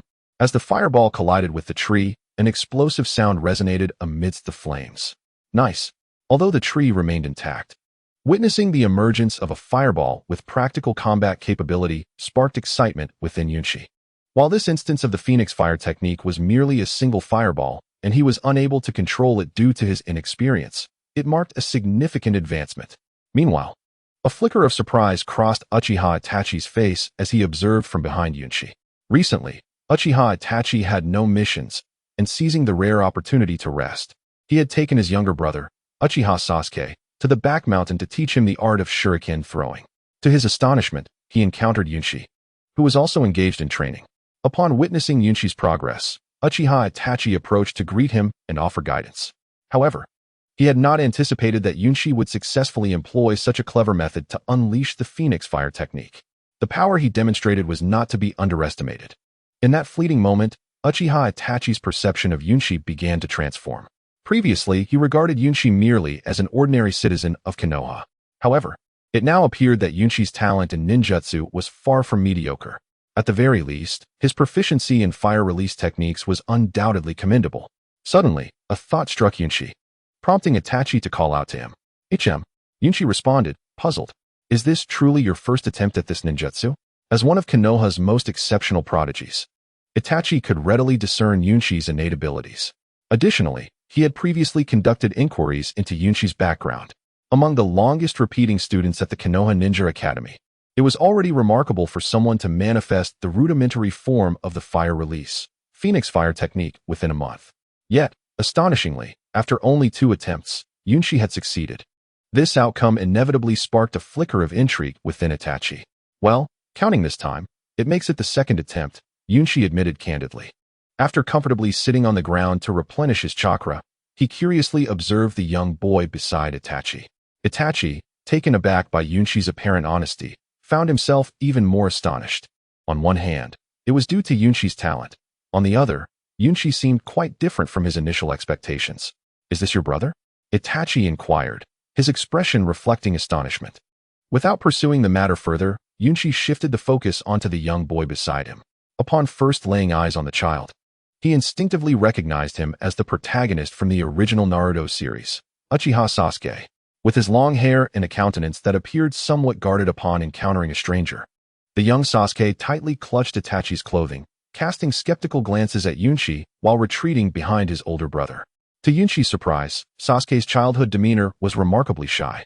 Observing the divergence from his memories of Sasuke, a subtle smile graced Yunshi's face. "Yes, he is my brother," Itachi confirmed with a nod, gently pulling Sasuke forward and speaking in a warm tone. "Sasuke, this is your older brother's good friend, Yunshi." "Good friend?" Yunshi echoed, taken aback by Itachi's words. He had never imagined that he could be considered a friend in Itachi's eyes. He recalled that in the original series, aside from Uchiha Shursui, Itachi had no other friends. Even Kisame Hashigaki could merely be regarded as a comrade in battle. This unexpected revelation brought a sense of delight to Yunshi. Standing up, he approached Uchiha Sasuke with a smile. "You can simply call me Yunshi, all right?" At that moment, young Sasuke replied in a soft, sweet voice, "Hello, Yunshi and I." Chapter 13. The Burning Fruit. Evidently, the current Uchiha Sasuke was quite different from his portrayal at the onset of the Naruto storyline. There was no trace of aloofness on his youthful face. Instead, he exhibited a hint of shyness and an innocent timidity towards unfamiliar faces. It was delightful to see Sasuke's adorable side as he nestled behind Itachi. Noticing the interaction, Itachi teased, "My brother is a bit shy. He usually only interacts with family." "Understood," Yunshi nodded, moving behind Sasuke and speaking in a gentle tone. "Remember my name, Yunshi." After all, Sasuke was one of the most pivotal characters in Naruto, and Yunshi had no intention of fostering animosity. In the vast ninja world, those with talent could not compare to those with special advantages, and those with advantages were still outshone by the protagonists. Yunshi was well aware of this truth. "I should also be considered a friend of your brother. If you ever find yourself in need, feel free to seek my help," he expressed thoughtfully. The notion of this adorable little Sasuke being guided by Orochimaru into becoming a rebellious youth was simply unacceptable to Yunshi. At just 6 years old, Sasuke did not fully grasp the implications of Yunshi's words, but seeing the smile on Itachi's face, he responded politely, "Okay." After their exchange, it was time to resume training. Following a brief chat, Yunshi prepared to continue practicing the fire release technique. However, at that moment, Itachi interjected, "Wait, Yunshi, what is it?" Noticing Itachi's hesitance, Yunshi paused and approached him, observing the conflicted expression on his face. "If, one day, I were to leave Konoha, and Sasuke encountered difficulties, would you come to his aid? Itachi's tone suggested he wished to keep this conversation private from Sasuke. He led Yunshi to a more secluded spot before gradually voicing his concern. Is that what this is about? Yunshi was taken aback, astonished by Itachi's trust in him. He had not expected such candidness. If Yunshi recalled correctly, this was set in the timeline just before the Uchiha massacre. Itachi was simultaneously a double agent between the Uchiha clan and Konoha's higher-ups. Given the gravity of the situation, Yunshi felt a wave of inner conflict. While he genuinely wished to assist Itachi, his current capabilities were insufficient. The Uchiha massacre involved not only Danzo, the third Hokage, and Itachi but also Obito Uchiha and the Akatsuki organization lurking in the shadows. The intricacies of this power struggle were beyond Yunshi's ability to navigate. To be frank, although Yunshi had a fondness for Itachi's character and recognized that he could potentially forge a bond with him, intervening in this matter would undoubtedly place him in grave danger. After a moment of contemplation, Yunshi was about to decline, but just then, a notification chimed. Ding. Congratulations, host, you have activated the God-tier choice for Uchiha Itachi's invitation. Option 1. Politely refuse to safeguard oneself. Reward. Uchiha Itachi's favor 100 and a summoning beast, a 1,000-year-old tortoise. Option 2. Agree to Itachi's request and stand by his side during the Uchiha massacre in half a month. Reward. Burning fruit, effect, upon use. Grants fire-based abilities akin to those in One Piece and enhances fire-based ninjutsu by 10%. Option 3. Agree to Itachi Uchiha's request and join the illustrious rogue ninja organization. Akatsuki. Reward. Random lottery draw X1. What does this hint from the system truly signify? Yunshi was taken aback by the system's sudden appearance just as he was contemplating rejecting Itachi. Moreover, from the rewards listed in Option 1, Yunshi could sense the system's disdain for him. Summoning beast, a millennium-old tortoise. Was this not a roundabout way of calling Yunshi a coward? This is merely a prudent development. Do you understand, system? What Yunshi found even more intolerable was that the selection system still wished for him to become a rogue ninja. Although the reward for the third option was quite enticing, becoming a rogue ninja was absolutely out of the question. Why not enjoy a leisurely life in Konoha instead? It seemed he would have to acquiesce to Itachi's request. After much deliberation, Yunshi ultimately decided to assist Itachi, despite the danger of being embroiled in the Uchiha clan massacre. Among the other two options, this was undoubtedly the safest choice. What captivated Yunshi the most was the reward he would receive upon choosing the flame fruit. For someone eager to enhance his strength, this was an opportunity he could not turn down. Although Yunshi currently possessed the Uchiha clan's bloodline limit and, with a tenfold training speed boost, his strength was steadily progressing, the overall pace remained rather slow. He estimated that if he relied solely on his current circumstances to strengthen himself, by the time the original plot commenced, his capabilities would barely reach the level of a Chunin. Such abilities would render him nothing more than cannon fodder in the vast Shinobi world. However, if he obtained the flame fruit, the outcome would be uncertain. After all, a devil fruit could not possibly be inferior to a bloodline limit in the Naruto universe. Moreover, as Yunshi recalled, the flame fruit seemed to belong to the natural type of devil fruits, which was widely regarded as the most potent of the three types.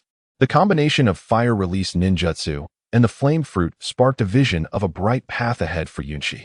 Unlike the bloodline limits in Naruto, the most significant feature of the natural type flame fruit was its ability to elementalize the body and render physical attacks ineffective.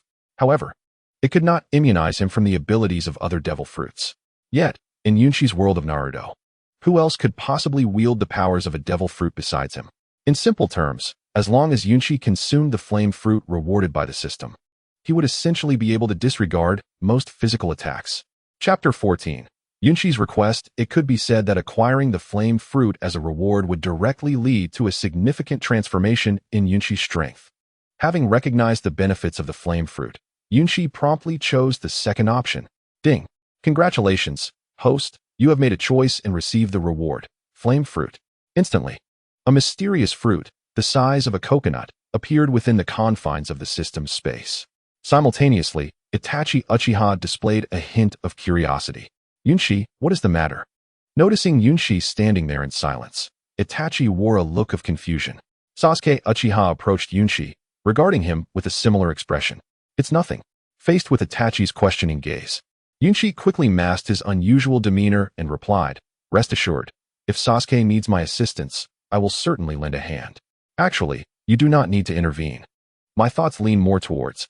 As Yunchi acquiesced to Itachi's request, Itachi nodded slightly and continued, "Although your current strength is not particularly remarkable, I have a premonition that in the future, you will undoubtedly become a formidable figure in the Shinobi world. Your talent is certainly not as lamentable as others claim. Do you hold such high regard for me?" Yunchi was somewhat taken aback by Itachi's assessment. After all, the identity assigned to him by the system was that of Konoha's ultimate underachiever. Contemplating this, Yunchi shyly remarked, "My talent is that of the worst student in the Konoha Academy?" Upon hearing this, Itachi inexplicably smiled. He plucked a wildflower nearby and remarked, "Though this flower before us is beautiful, it cannot withstand any storm. Yet the inconspicuous blade of grass beneath it is different. The stronger the storm, the more it allows this little grass to flourish." After discarding the flower, Itachi pointed to a vibrant green blade of grass on the ground and continued, "I have yet to witness a so-called underachiever who could successfully perform the fire release Phoenix fire technique on their first attempt." With that, a hint of a smile appeared on Itachi's typically stoic face. Is this a compliment? Upon hearing Itachi's words, Yunchi was also somewhat surprised. He had not anticipated that Itachi would hold him in such high esteem, a stark contrast to Danzo's earlier attitude. Haha. Feeling the encouragement from Itachi, Yunchi chuckled and responded with a hint of excitement. "This marks the first time I have received praise from another. This hardly qualifies as praise." Suddenly, Itachi's hand rested on Yunchi's shoulder. While Yunchi was momentarily taken aback, Itachi added, "This is merely encouragement." "Ha ha ha. Then I must not disappoint your expectations." In that instant, a surge of excitement welled up within Yunchi. Were it not for the fact that now was not the time for boasting, he truly wished to tell Itachi, "No more pretense. I possess a system." But this remained nothing more than a fleeting fantasy in his mind. At this moment, the most crucial matter for Yunchi was how to utilize the remaining half-month to become stronger. It was not merely about overpowering figures like Obito Uchiha or Danzo. He needed at least enough strength to ensure his own survival. Gazing at the flame fruit within the system, Yunchi felt a sense of anticipation. Itachi Uchiha before him also represented an opportunity for Yunchi to grow stronger. Although Itachi's current strength was far from that of his original portrayal in the storyline, he was still regarded as a powerful figure within Konoha. With the power of Tsukuyami, he could even contend with some Kage-level opponents. If he could persuade Itachi to impart some ninjutsu to him, it would undoubtedly shorten Yunchi's learning curve. This was far more practical than merely waiting for the system's rewards to enhance his strength. Although the system had granted him a flame fruit this time, which was quite generous, the previous rewards, aside from the Sharingan, did not directly bolster his strength. Yunchi was not one to rely solely on the system. While diligent training may not yield rapid improvements, it remained the most reliable path. With this thought in mind, Yunchi approached Uchiha Itachi directly and spoke, "Itachi, I have an idea." At this moment, Uchiha Itachi was preparing to return to Konoha with Sasuke. However, upon hearing Yunchi's call, he halted and inquired, "Yunchi, what is it?" "I wish for you to teach me ninjutsu." Yunchi expressed his thoughts candidly, without any preamble. "Did I not already provide you with some training methods for fire release techniques?" Itachi replied, somewhat surprised by Yunchi's request. Yunchi promptly retrieved the fire release scroll that Itachi had previously given him and continued, "Yes, but those techniques are merely C rank. Even without my prompting, you must know that their lethality in actual combat is rather unimpressive. Hence, I wish to learn higher-level fire release techniques." As he finished speaking, a hint of anxiety crossed Yunchi's face. Although he sensed Itachi's goodwill from their prior conversations, he remained uncertain about the depth of their rapport. He was unsure whether Itachi would acquiesce to such a bold request. Indeed, Itachi acknowledged, agreeing with Yunchi's rationale. Yet, just as a glimmer of joy appeared on Yunchi's face, Itachi added, "However, given your current chakra capacity, these techniques are indeed the most suitable for you." There was an air of resignation on Itachi's face.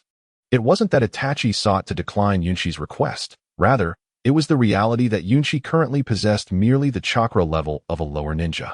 Even executing C-rank techniques was a considerable challenge. Even if Itachi were to impart higher-level fire release techniques to him, Yunchi would likely struggle to perform them due to insufficient chakra, ultimately rendering them less effective than the C-rank techniques. "Do not worry about my chakra. Give me a week."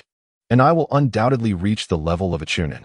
Yunshi assured him, recalling his unique ability to cultivate chakra at 10 times the normal speed. Doubling his chakra in a week would be a trivial feat. Chapter 15. A week later, a week had passed. Once again, they found themselves in the forests behind Konoha. Fire release, Phoenix fire technique. A youthful voice suddenly shattered the tranquility of the dense forest. In an instant, a torrent of flames surged skyward, obliterating the surrounding verdant trees. With a thud, Yunshi leaped down from midair, and the branches that had been incinerated by his fire release technique broke apart, crashing to the ground with a resounding noise. It seems I have completely mastered the fire release, Phoenix fire technique, Yunshi mused, a smile gracing his face as he surveyed the scene. A week prior, upon Yunshi's request, Uchiha-Itachi had ultimately agreed to teach him. Not only did he impart most of the fire release techniques, but he also taught Yunshi practical taijutsu skills and the proper usage of shuriken. Throughout that week, Itachi frequently brought Sasuke along to mentor Yunshi. Yunshi's displayed talent thoroughly captivated Uchiha-Itachi. In just this short span, Yunshi, aided by his tenfold chakra cultivation speed, elevated his chakra to that of a typical Chunin.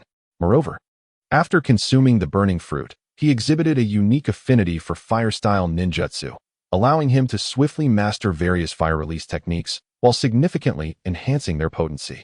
For instance, the fire release, Phoenix fire technique he had just executed, though merely a C-rank technique, rivaled some B-rank techniques in both power and range. Yunshi, you've come so early today? As Yunshi prepared to continue his training, Uchiha-Itachi suddenly appeared behind him. But today was different. He was not accompanied by Sasuke. Where's Sasuke? After stowing the shuriken he had earlier discarded, Yunshi expressed mild surprise at Sasuke's absence. Today, I did not bring him along. Itachi replied casually as he approached the charred ground where Yunshi had executed his technique. Observing the scorched earth, Itachi felt a sense of astonishment. To be precise, Yunshi consistently brought him unexpected surprises each day. When Itachi initially agreed to teach Yunshi, he had harbored doubts. Talent was one thing, but transforming potential into genuine strength required not only talent, but also time and effort. Itachi had believed that, despite Yunshi's remarkable talent, it was improbable for him to master the fire release techniques he had imparted in such a short time, let alone develop fundamental combat capabilities.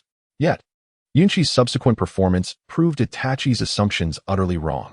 On the first day of training, although Yunshi's progress was minimal, still familiarizing himself with the techniques, Itachi sensed an inexplicable surge of energy within him, one that even he found terrifying. What astonished Itachi further was Yunshi's performance thereafter. By the end of the first day, Yunshi's progress had merely piqued Itachi's curiosity. After all, in the world of ninjas, everyone had their secrets, and peculiarities were not uncommon.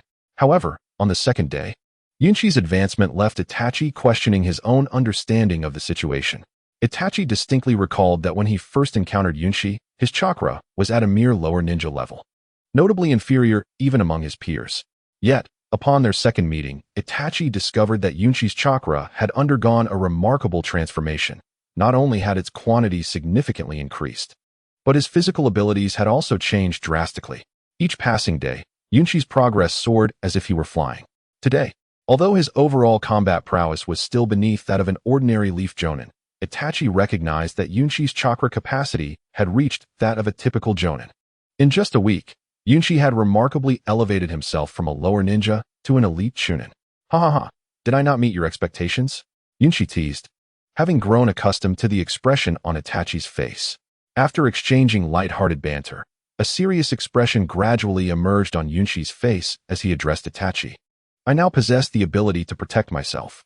If you require assistance, do not hesitate to ask. No, it is nothing of great importance. I merely hope that you will lend a hand to Sasuke when he encounters difficulties in the future. Clearly, Itachi Uchiha did not anticipate that Yunshi would utter such words. After a moment of inner turmoil, Itachi ultimately chose to decline Yunshi's request. We should consider ourselves friends, shouldn't we? If it were anyone else, they would undoubtedly nod in agreement upon hearing Itachi's words. However, Yunshi was different. He was a time traveler. Moreover, Yunshi was acutely aware that in the ensuing week, the plan for the Uchiha clan's massacre was set to unfold, and Itachi was on the brink of making the most pivotal decision of his life. In such a moment, Yunshi was determined to assist him. It could be argued that the one who suffered the most in the Uchiha massacre was not Sasuke Uchiha, but rather Itachi himself. Itachi had been tasked by Danzo to eradicate the Uchiha clan as a means to secure peace and stability for Konoha. To be precise, Itachi acted out of a desire to ensure Konoha's safety, single-handedly annihilating the entire Uchiha clan. Although the third Hokage, Hiruzen Sarutobi, had long intended to resolve the conflict between the Uchiha clan and Konoha through negotiation, the rapid unfolding of events meant that by the time he became aware, the Uchiha clan had already been completely exterminated by Itachi. Furthermore, by the time the third Hokage reacted, Itachi had already left the village. Subsequently, in order to monitor the enigmatic organization known as Akatsuki, Itachi chose to betray Konoha and join their ranks. Although Itachi's character was masterfully crafted in the original Naruto narrative, the interactions over the past week had fostered a genuine friendship between Yunshi and Itachi. Yunshi did not wish for Itachi to become part of Akatsuki, nor did he desire for Itachi's fate to mirror the tragic ending depicted in the original story. He could not bear to see his only friend in this world descend into tragedy. Chapter 16. Dialogue. Yunshi's desire to alter this narrative was not a spontaneous thought. In fact, when Itachi agreed to teach Yunshi ninjutsu, he had already prepared himself to assist Itachi. To Yunshi, Itachi was not merely a friend but also a mentor. In such a dual relationship, if Yunshi were to feign ignorance and allow Itachi to be coerced by Danzo, he might as well not have traversed into this world of Naruto. Since you remain silent, I shall take it as your acquiescence, Yunshi said, observing Itachi's contemplative demeanor. He stepped closer to Itachi, placing a hand on his shoulder, and gazed at him earnestly before speaking. Sometimes, what one individual cannot resolve, two may be able to. As he spoke, a flicker of determination shone in Yunshi's eyes. Immediately after Yunshi's words, Itachi abruptly raised his head, his expression one of disbelief as he regarded Yunshi. What do you know? In an instant, a look of shock crossed Itachi's face, and he brandished a kunai, pressing it against Yunshi's throat. Due to the intensity of his emotions, Itachi's hands trembled slightly, resulting in a faint mark of blood on Yunshi's neck. Yet, Yunshi remained unfazed. He casually wiped away the dripping blood, nodded, and replied nonchalantly, "Indeed, I am aware of the choice you are facing. I am sorry, but I must kill you." Although Yunshi had not explicitly stated the situation, Itachi's intellect had led him to surmise the general idea. In order to ensure Sasuke's safety and facilitate his own plans, Itachi was prepared to take action. However, at that moment, Yunshi interjected, "Killing me will not change the course of events." Faced with the murderous intent emanating from Itachi, Yunshi felt a twinge of anxiety. Nevertheless, the arrow was already drawn, and it could not be released without firing. If Yunshi remained silent now, Itachi would undoubtedly act. Thus, without hesitation, he spoke, "Give me another week, and I can help you restrain Danzo." You truly know. If Itachi had merely harbored doubts before, by the conclusion of Yunshi's statement, he was nearly certain that Yunshi was privy to certain arrangements between himself and Danzo. "Who sent you? Was our encounter outside the village part of your plan?" Itachi's face was now etched with murderous intent. Had it not been for their week of acquaintance, Yunshi would have already met his demise. Yet, a smile suddenly graced Yunshi's features. He lowered the kunai in Itachi's hand and spoke slowly. "Do you truly believe anyone would train an utterly unremarkable youth to become a spy? Then how do you know this?" Upon hearing Yunshi's explanation, Itachi's agitation began to subside, and the murderous intent lessened slightly. Indeed, Yunshi's talents had not been revealed until he met Itachi. Had he been a spy for Konoha, he would never have exhibited such atypical behavior. Realizing this, Itachi acknowledged that his previous emotional response had been overly impulsive. He gradually lowered the kunai from Yunshi's hand and, with a hint of apology in his tone, said, "I apologize for my earlier rashness. It is nothing. Had you not harbored any doubts, I would have been even more cautious." In truth, when Yunshi made his decision, he had already anticipated the possible actions Itachi might take. After all, the massacre of the Uchiha clan was of paramount importance to Itachi.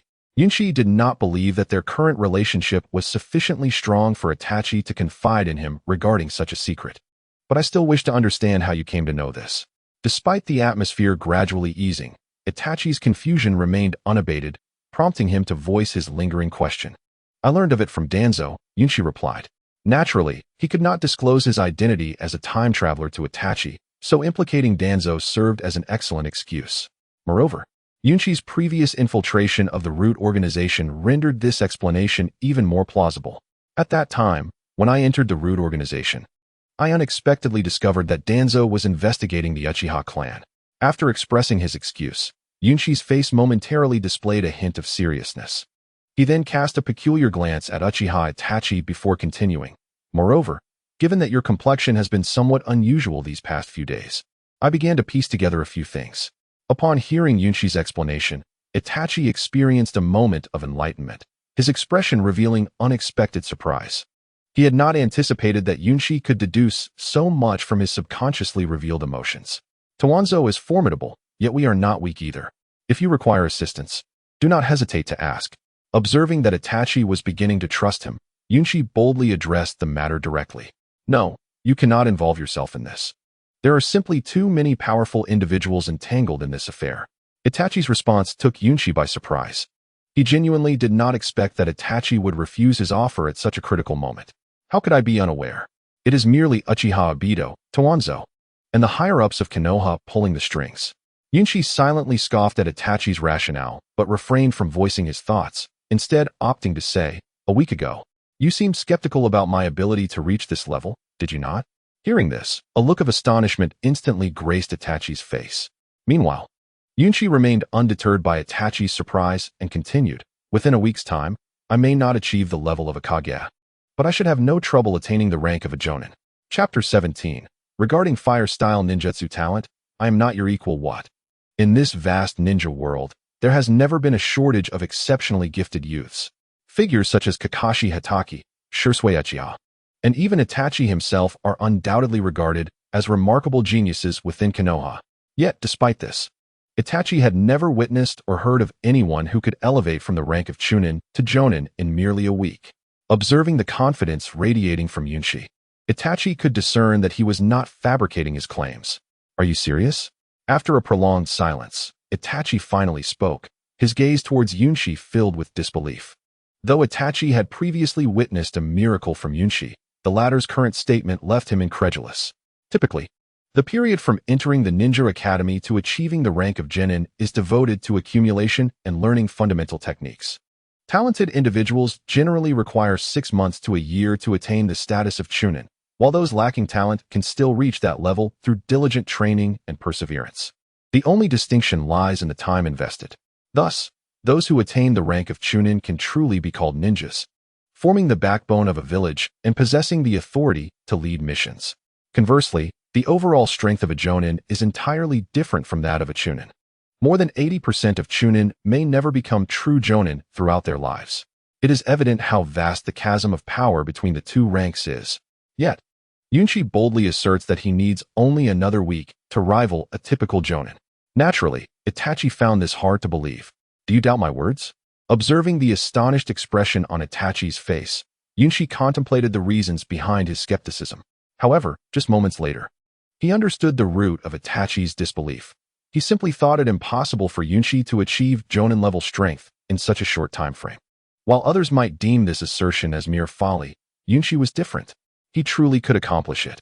With this thought in mind, Yunshi chose to forego further explanations in order to convince Itachi of his capabilities.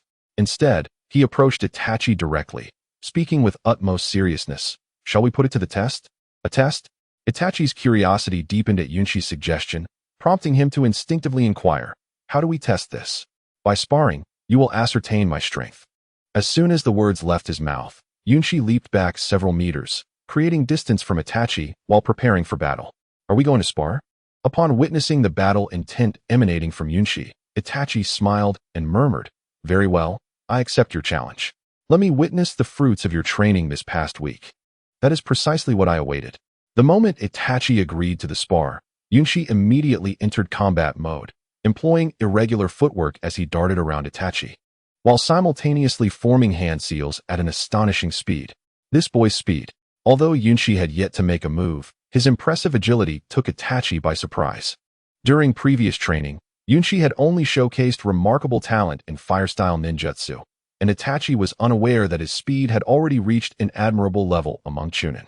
However, it was merely admirable. Even without activating his Sharingan, Itachi could utilize his superior dynamic vision to lock onto Yunshi's movements. Before Yunshi could strike, 3 sharp kunai appeared in Itachi's slender fingers.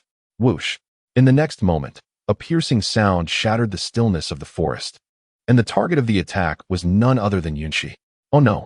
Initially, Yunshi had intended to leverage his speed to close in on Itachi and launch a surprise assault with ninjutsu.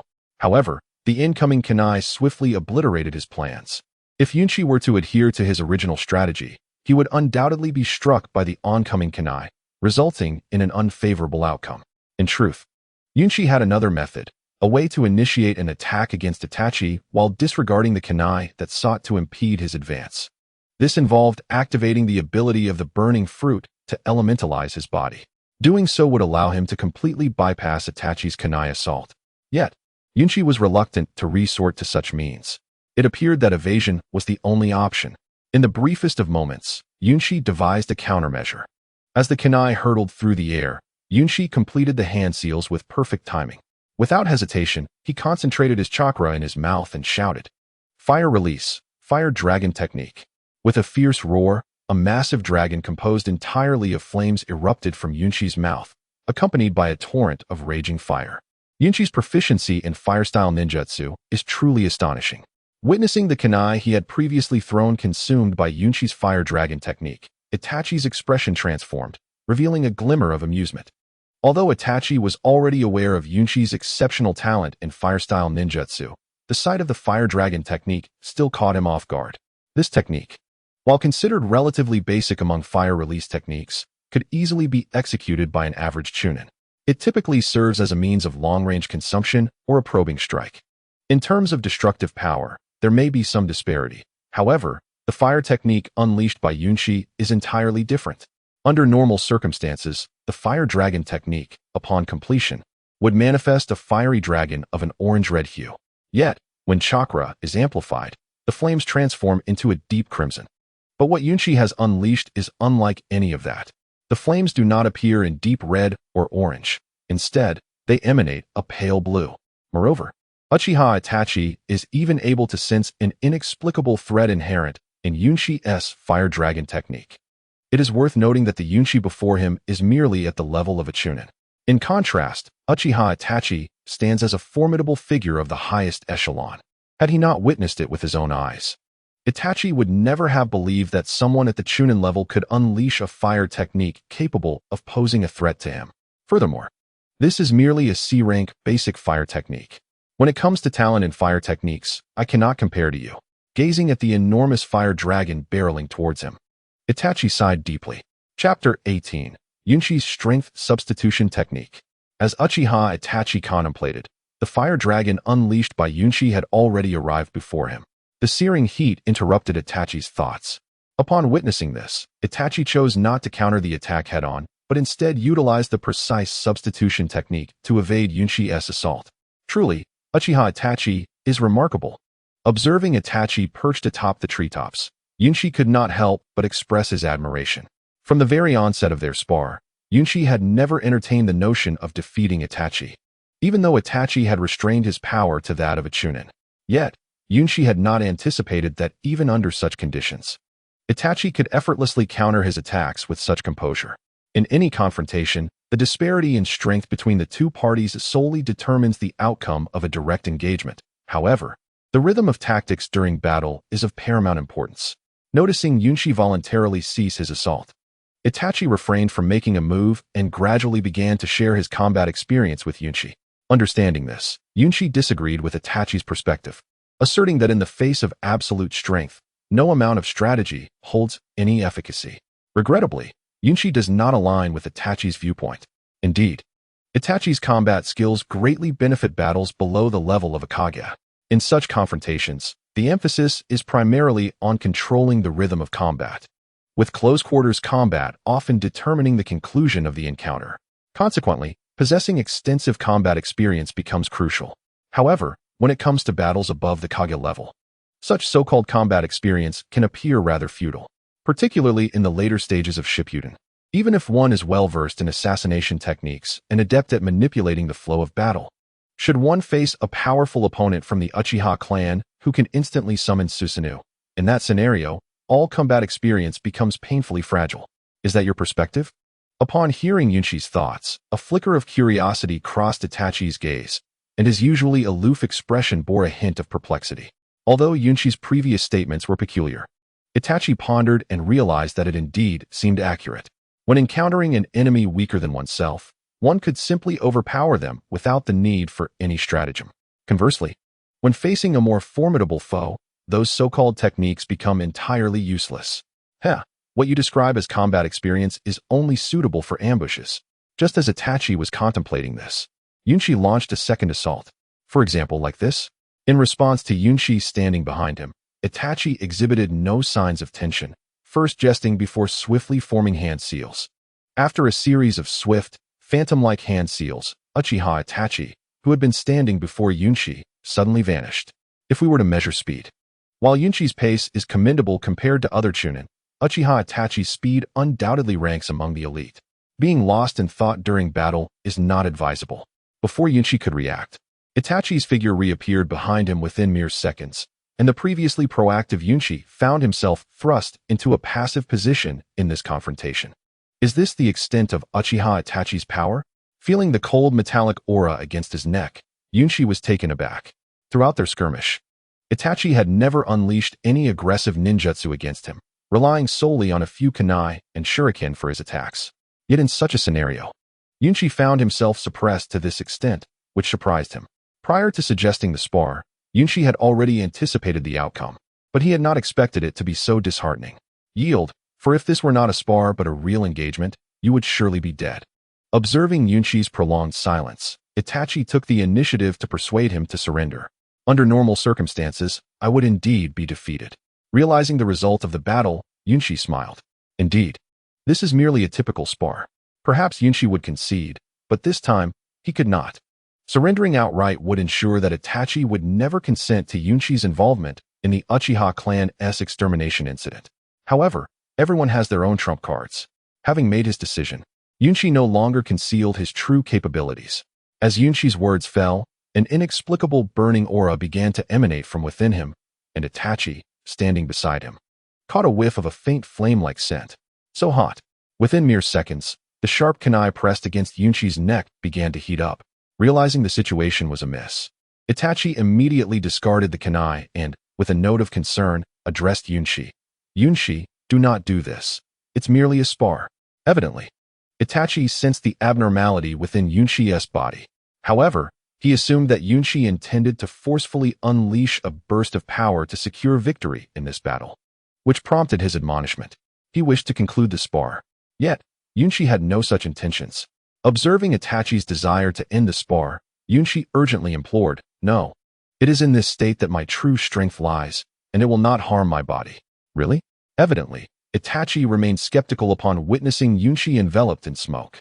Indeed, noting Itachi's lingering concern, Yunshi quickly reassured him and stepped back to explain, "Just consider this state of mine as a unique bloodline limit." Hearing this explanation, Itachi slowly nodded and gradually activated his Sharingan. What? This sight was nothing short of alarming.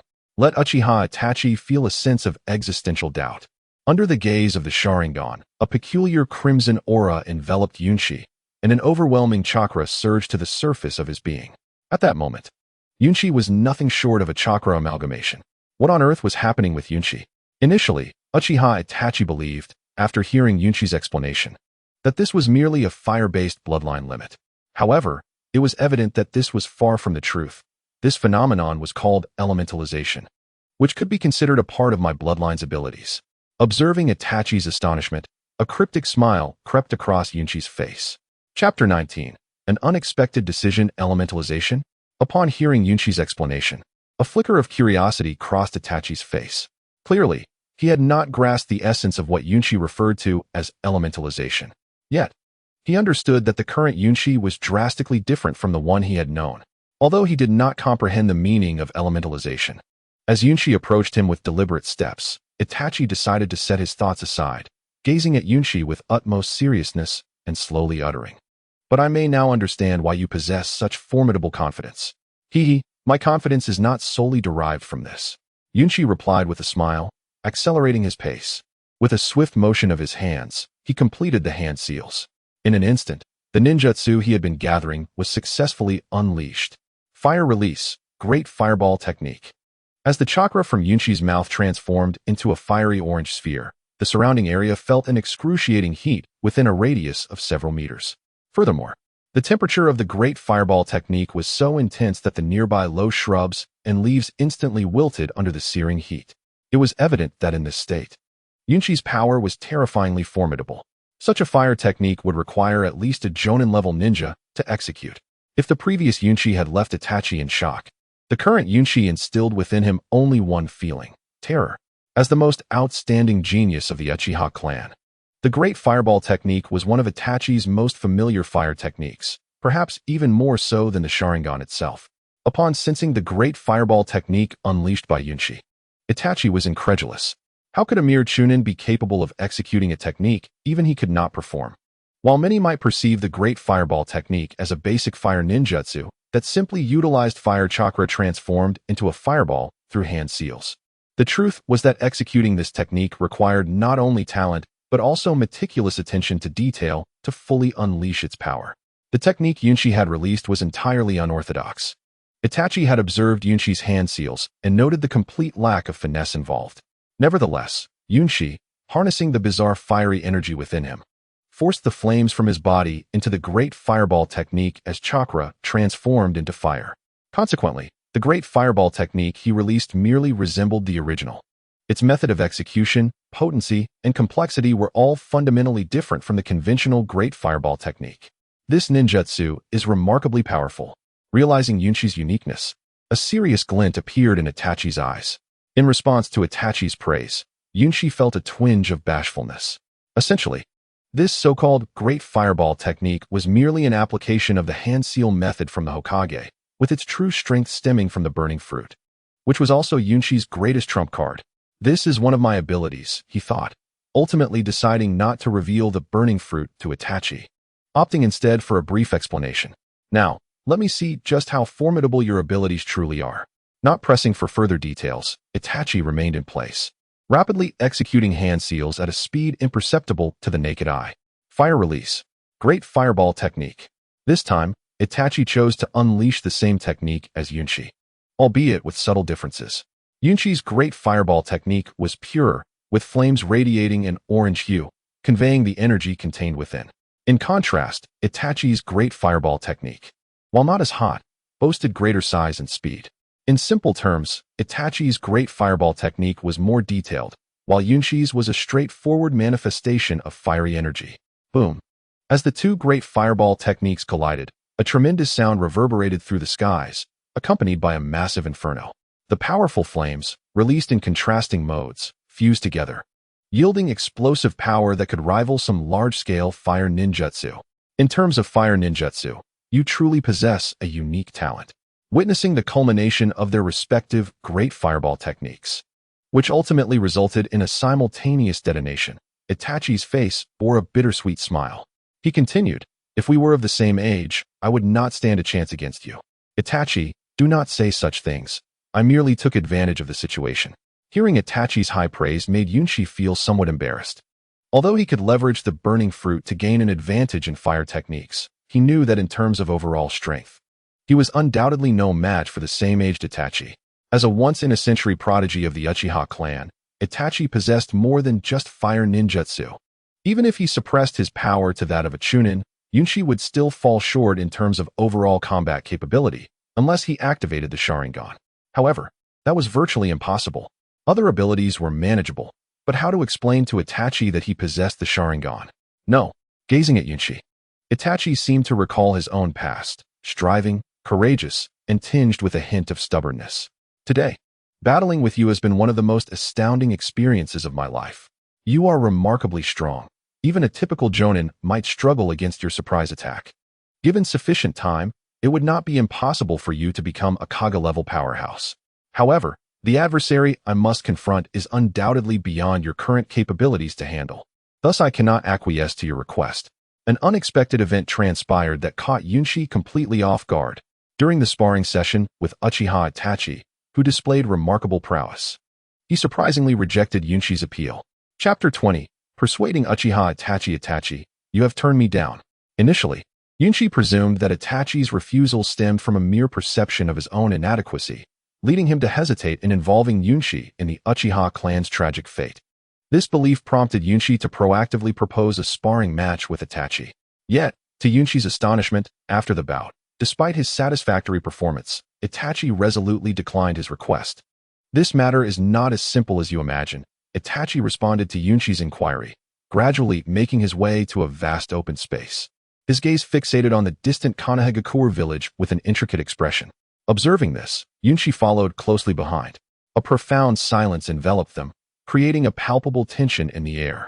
Eventually, Itachi broke the stillness, glancing at Yunchi, and asked with a tone laced with melancholy, "Yunchi, what are your thoughts on this village of Konoha? Neither good nor bad." Taken aback by Itachi's question, Yunchi had not anticipated such an inquiry from him. Although he was uncertain of Itachi's inner thoughts, he nonetheless provided his honest perspective. As soon as Yunchi uttered his response, a flicker of confusion crossed Itachi's face, prompting him to ask, "What does that statement imply?" Indeed, Konoha harbors numerous flaws, along with its unavoidable darkness and decay. Yet, there are those who sacrifice greatly, even offering their lives, to protect this village. The gentle winds of Konoha render the shadows almost trivial. Yunchi began to articulate, gesturing toward the streets of Konoha. Every entity possesses dual facets. If you find yourself wandering in darkness, perhaps you might seek a glimmer of light within it. "Yunchi, you are truly remarkable," Itachi remarked. A bittersweet smile creeping onto his face as he murmured, "Darkness, light. How can one know without trying?" Yunchi refrained from directly addressing the Uchiha clan massacre. From the moment Itachi posed his question, Yunchi had already surmised the turmoil within Itachi's heart. Within the narrative of the original series, Itachi was undoubtedly ensnared in a state of profound conflict. On one hand, there lay the village and the pursuit of peace. Should his family incite turmoil, Konoha would bear an exceedingly heavy toll to quell the ensuing chaos, a reality utterly intolerable for a peace-loving individual like Itachi.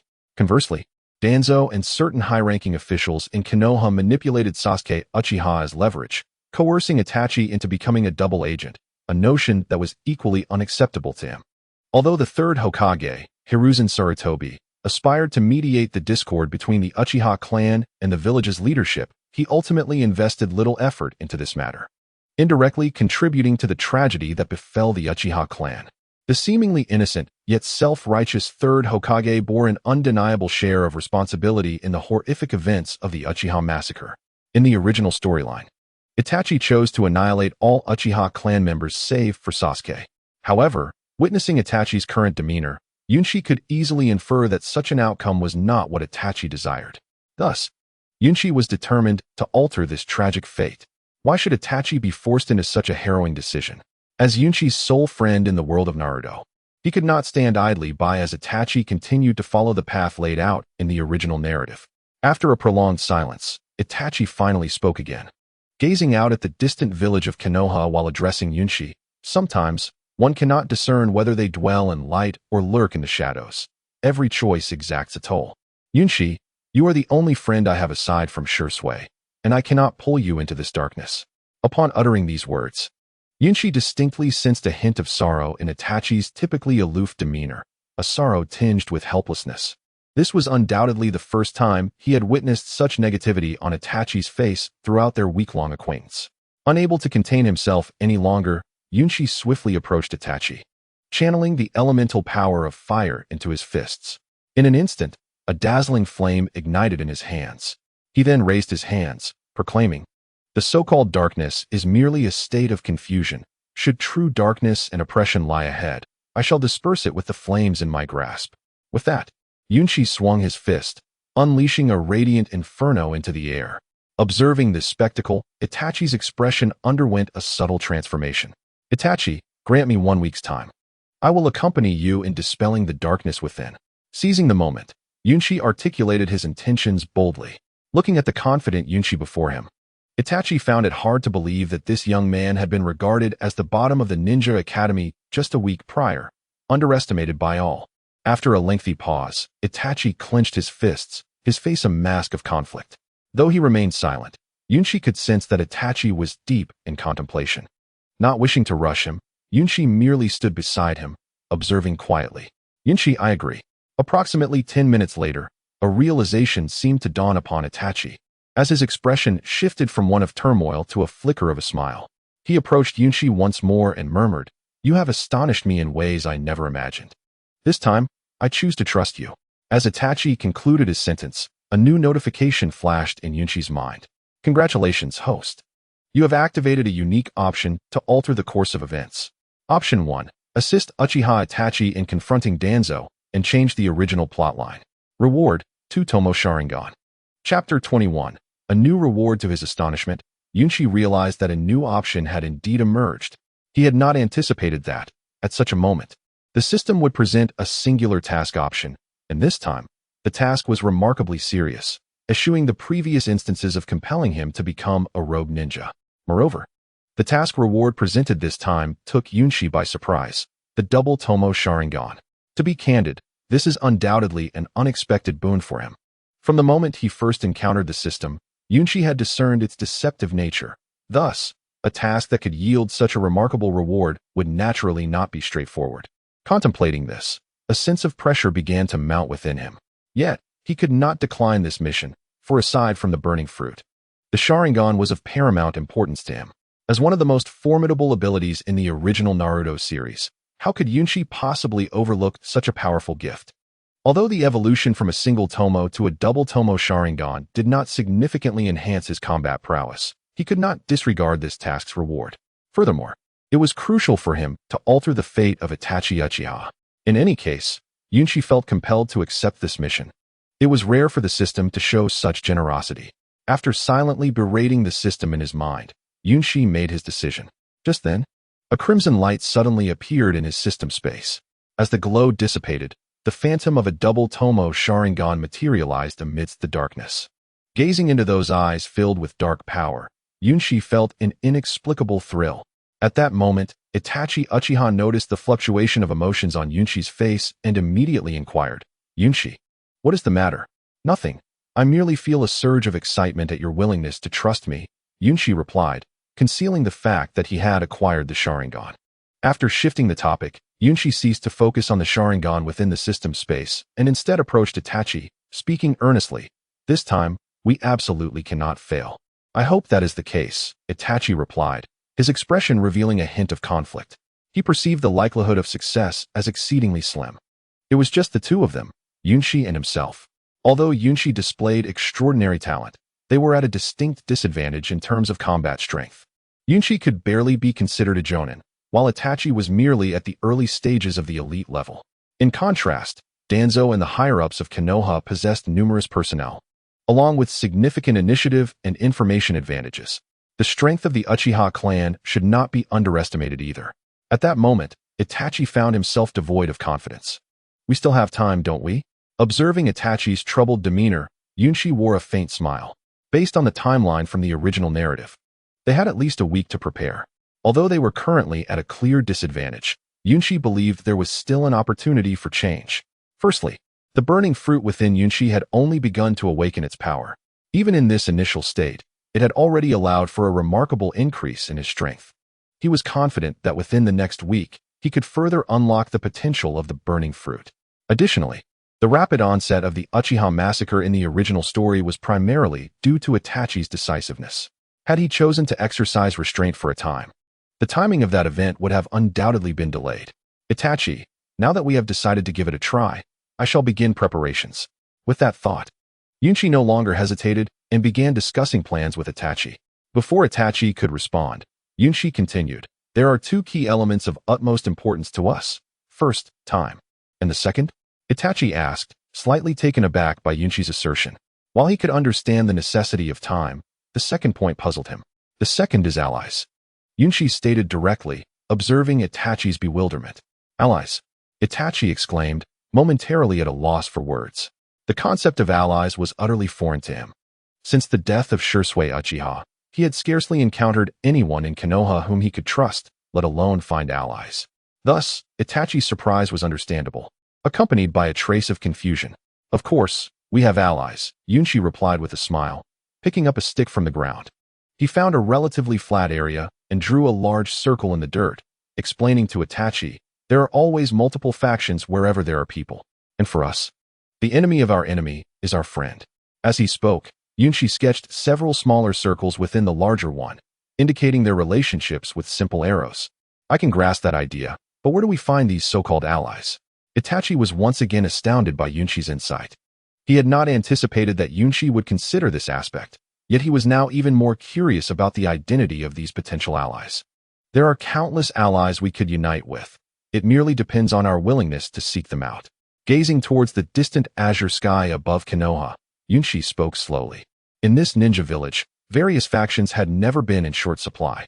From the Senju clan, which once founded Konoha and later fell into decline, to the current Hokage's Sarutobi clan, as well as the Nara, Ino, and Akimichi clans. All of these were prominent families within Konoha, though they appeared to coexist harmoniously. The underlying reality was far from that. Beneath the surface of this apparent harmony lay a tumultuous undercurrent. Are you suggesting? Itachi questioned, not lacking in intellect. Initially, he had not considered seeking allies, assuming that he had no options from the start.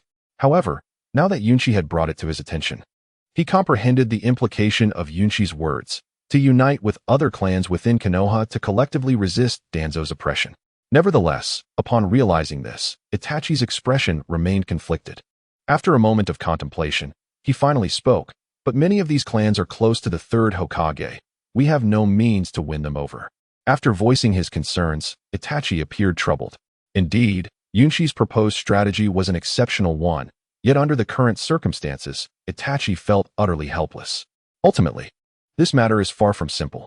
At its core, the leadership of Konoha seeks to eradicate the Uchiha clan primarily to suppress their increasingly formidable power and to avert any potential insurrection. The Uchiha clan, in turn, contemplates rebellion due to the oppressive actions of Konoha's upper echelons. This situation resembles an endless nesting doll.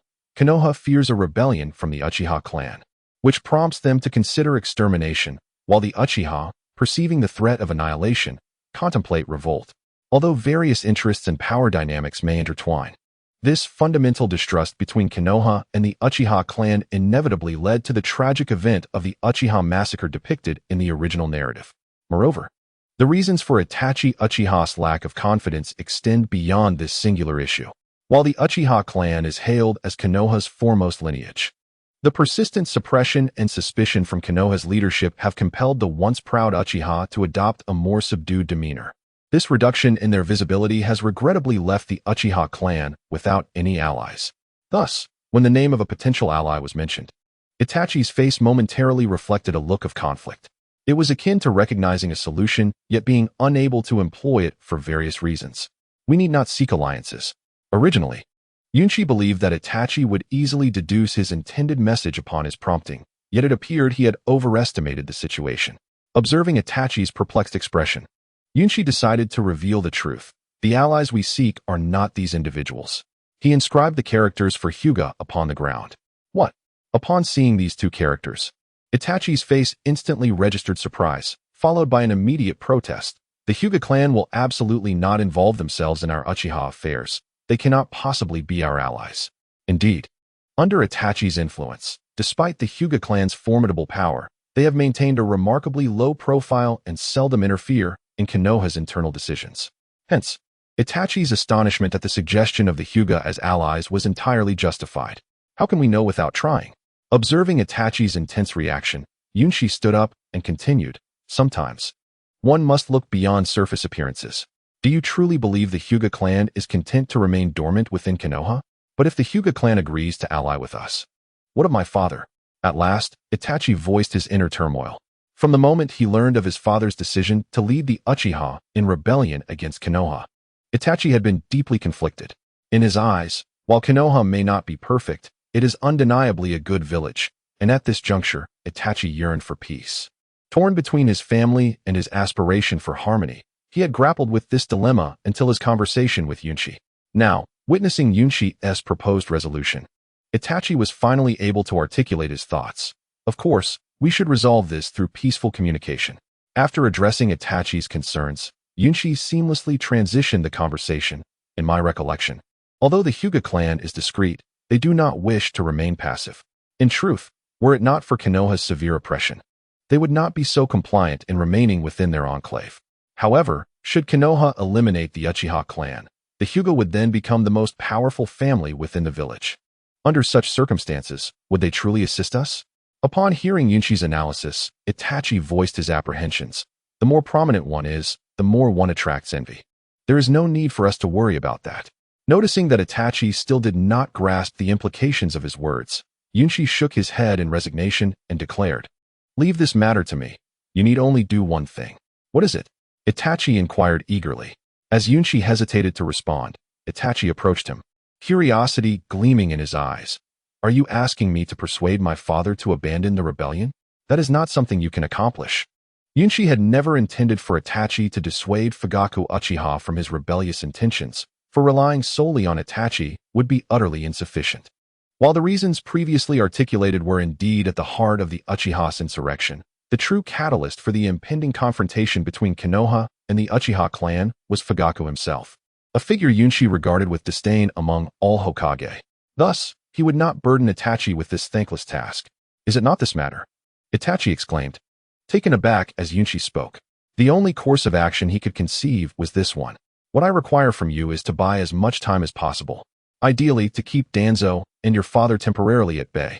Gazing at Itachi, who seemed momentarily lost in thought, Yunshi articulated his request. "The more time we have, the greater the likelihood of our plan's success, and it will afford me ample opportunity to cultivate an alliance with the Hyuga clan." Chapter 23, Double Mangekyo Sharingan Yunshi. "I must admit, I underestimated you." After hearing Yunshi's strategy, Itachi's curious expression deepened. Initially, he had perceived Yunshi merely as a talented youth. However, the remarkable combat skills and the mysterious fire-based Kekkei Genkai had revealed a distinctiveness in Yunshi. Yet, Itachi was astonished to discover that Yunshi was aware of his true identity. Reflecting on the plans Yunshi had devised, Itachi was taken aback. He had not anticipated that this youth, younger than himself, could possess such meticulous foresight. Perhaps this is the essence of true genius? Gazing at the still youthful figure of Yunshi before him, Itachi felt an inexplicable surge of anticipation. He yearned to witness how far this young man could ascend. Underestimating you is no longer applicable. The method you proposed is indeed the most viable option at present." In the face of Itachi's commendation, Yunshi felt a tinge of bashfulness. In truth, Yunshi preferred not to dwell on strategies and plans. A direct application of force was his preferred approach. Yet, regrettably, Yunshi found himself unable to do so, even with the inclusion of the still playful Sasuke and the indifferent Tenten. The only combat power he could muster was limited to Itachi and himself. The disparity in strength compared to Danzo and his root organization was simply insurmountable. Thus, in light of these circumstances, Yunshi was left with no choice but to adopt this method to address the predicament. "Brother."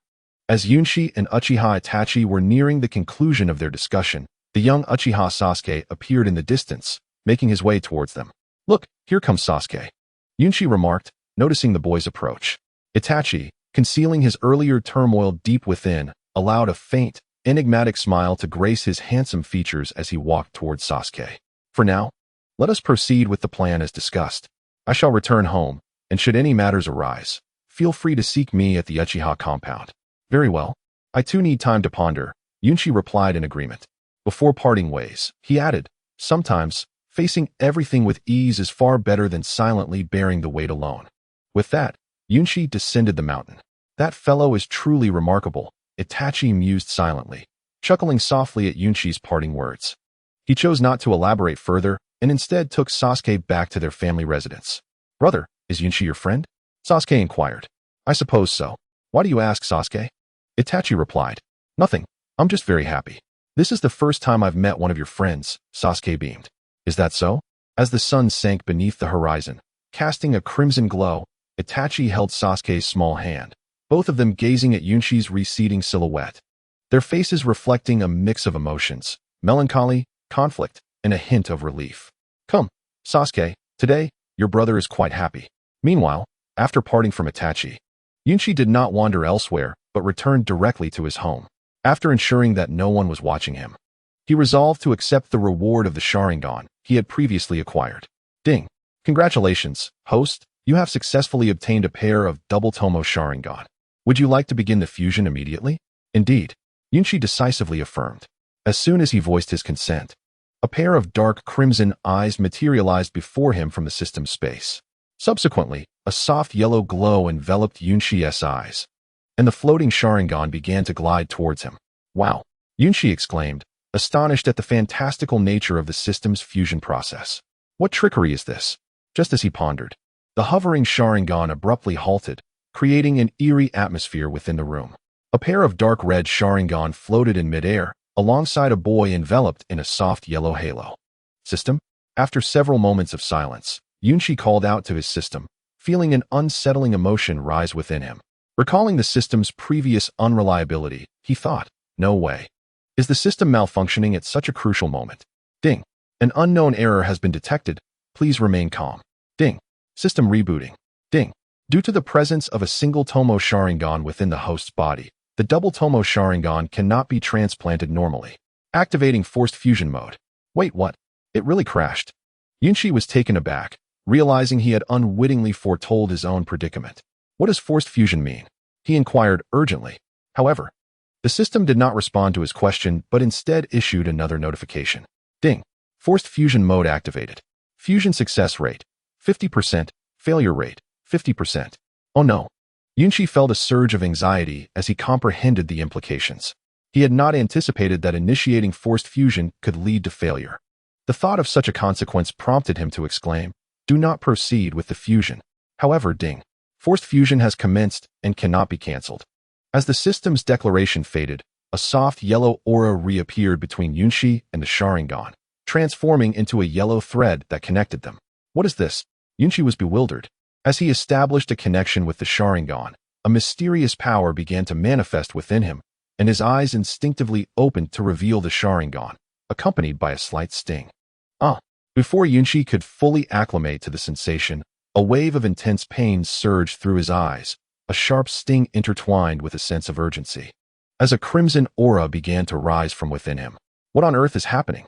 As the peculiarities within his body became increasingly pronounced, a look of perplexity crossed Yunshi's face.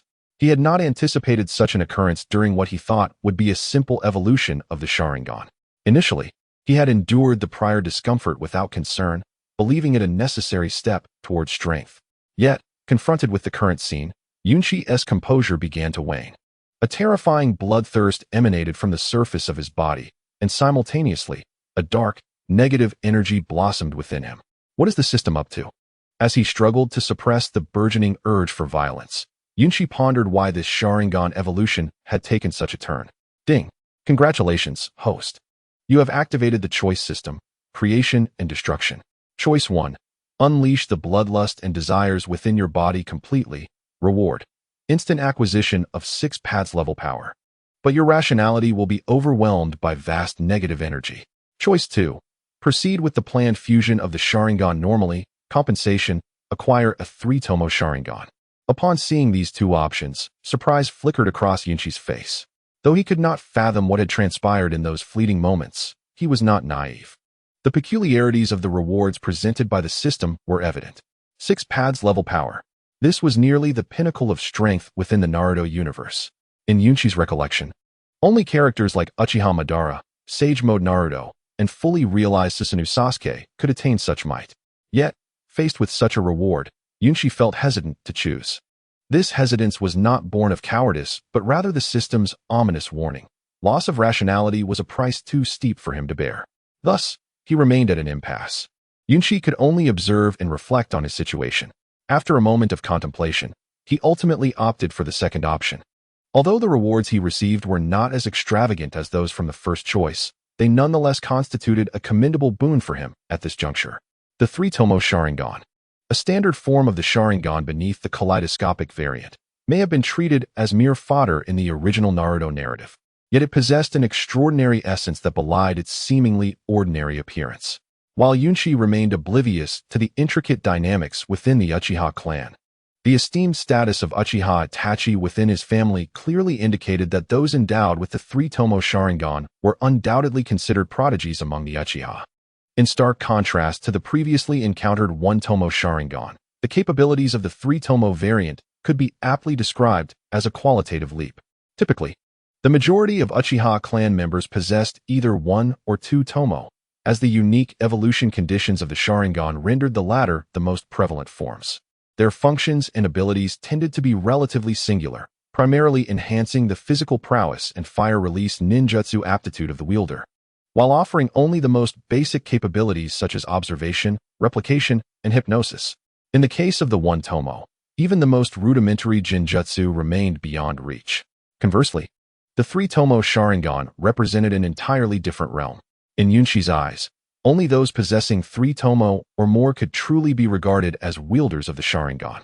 The 1 and 2 tomo variants could merely be seen as rudimentary ocular techniques bearing the name of Sharingan. The 3 tomo Sharingan, however, not only encompassed the full range of abilities inherent to its predecessors, but also allowed for ninjutsu replication and a magnification of various capabilities. Moreover, a paramount aspect of this 3 tomo Sharingan reward was its potential to rapidly enhance Yunshi's combat prowess.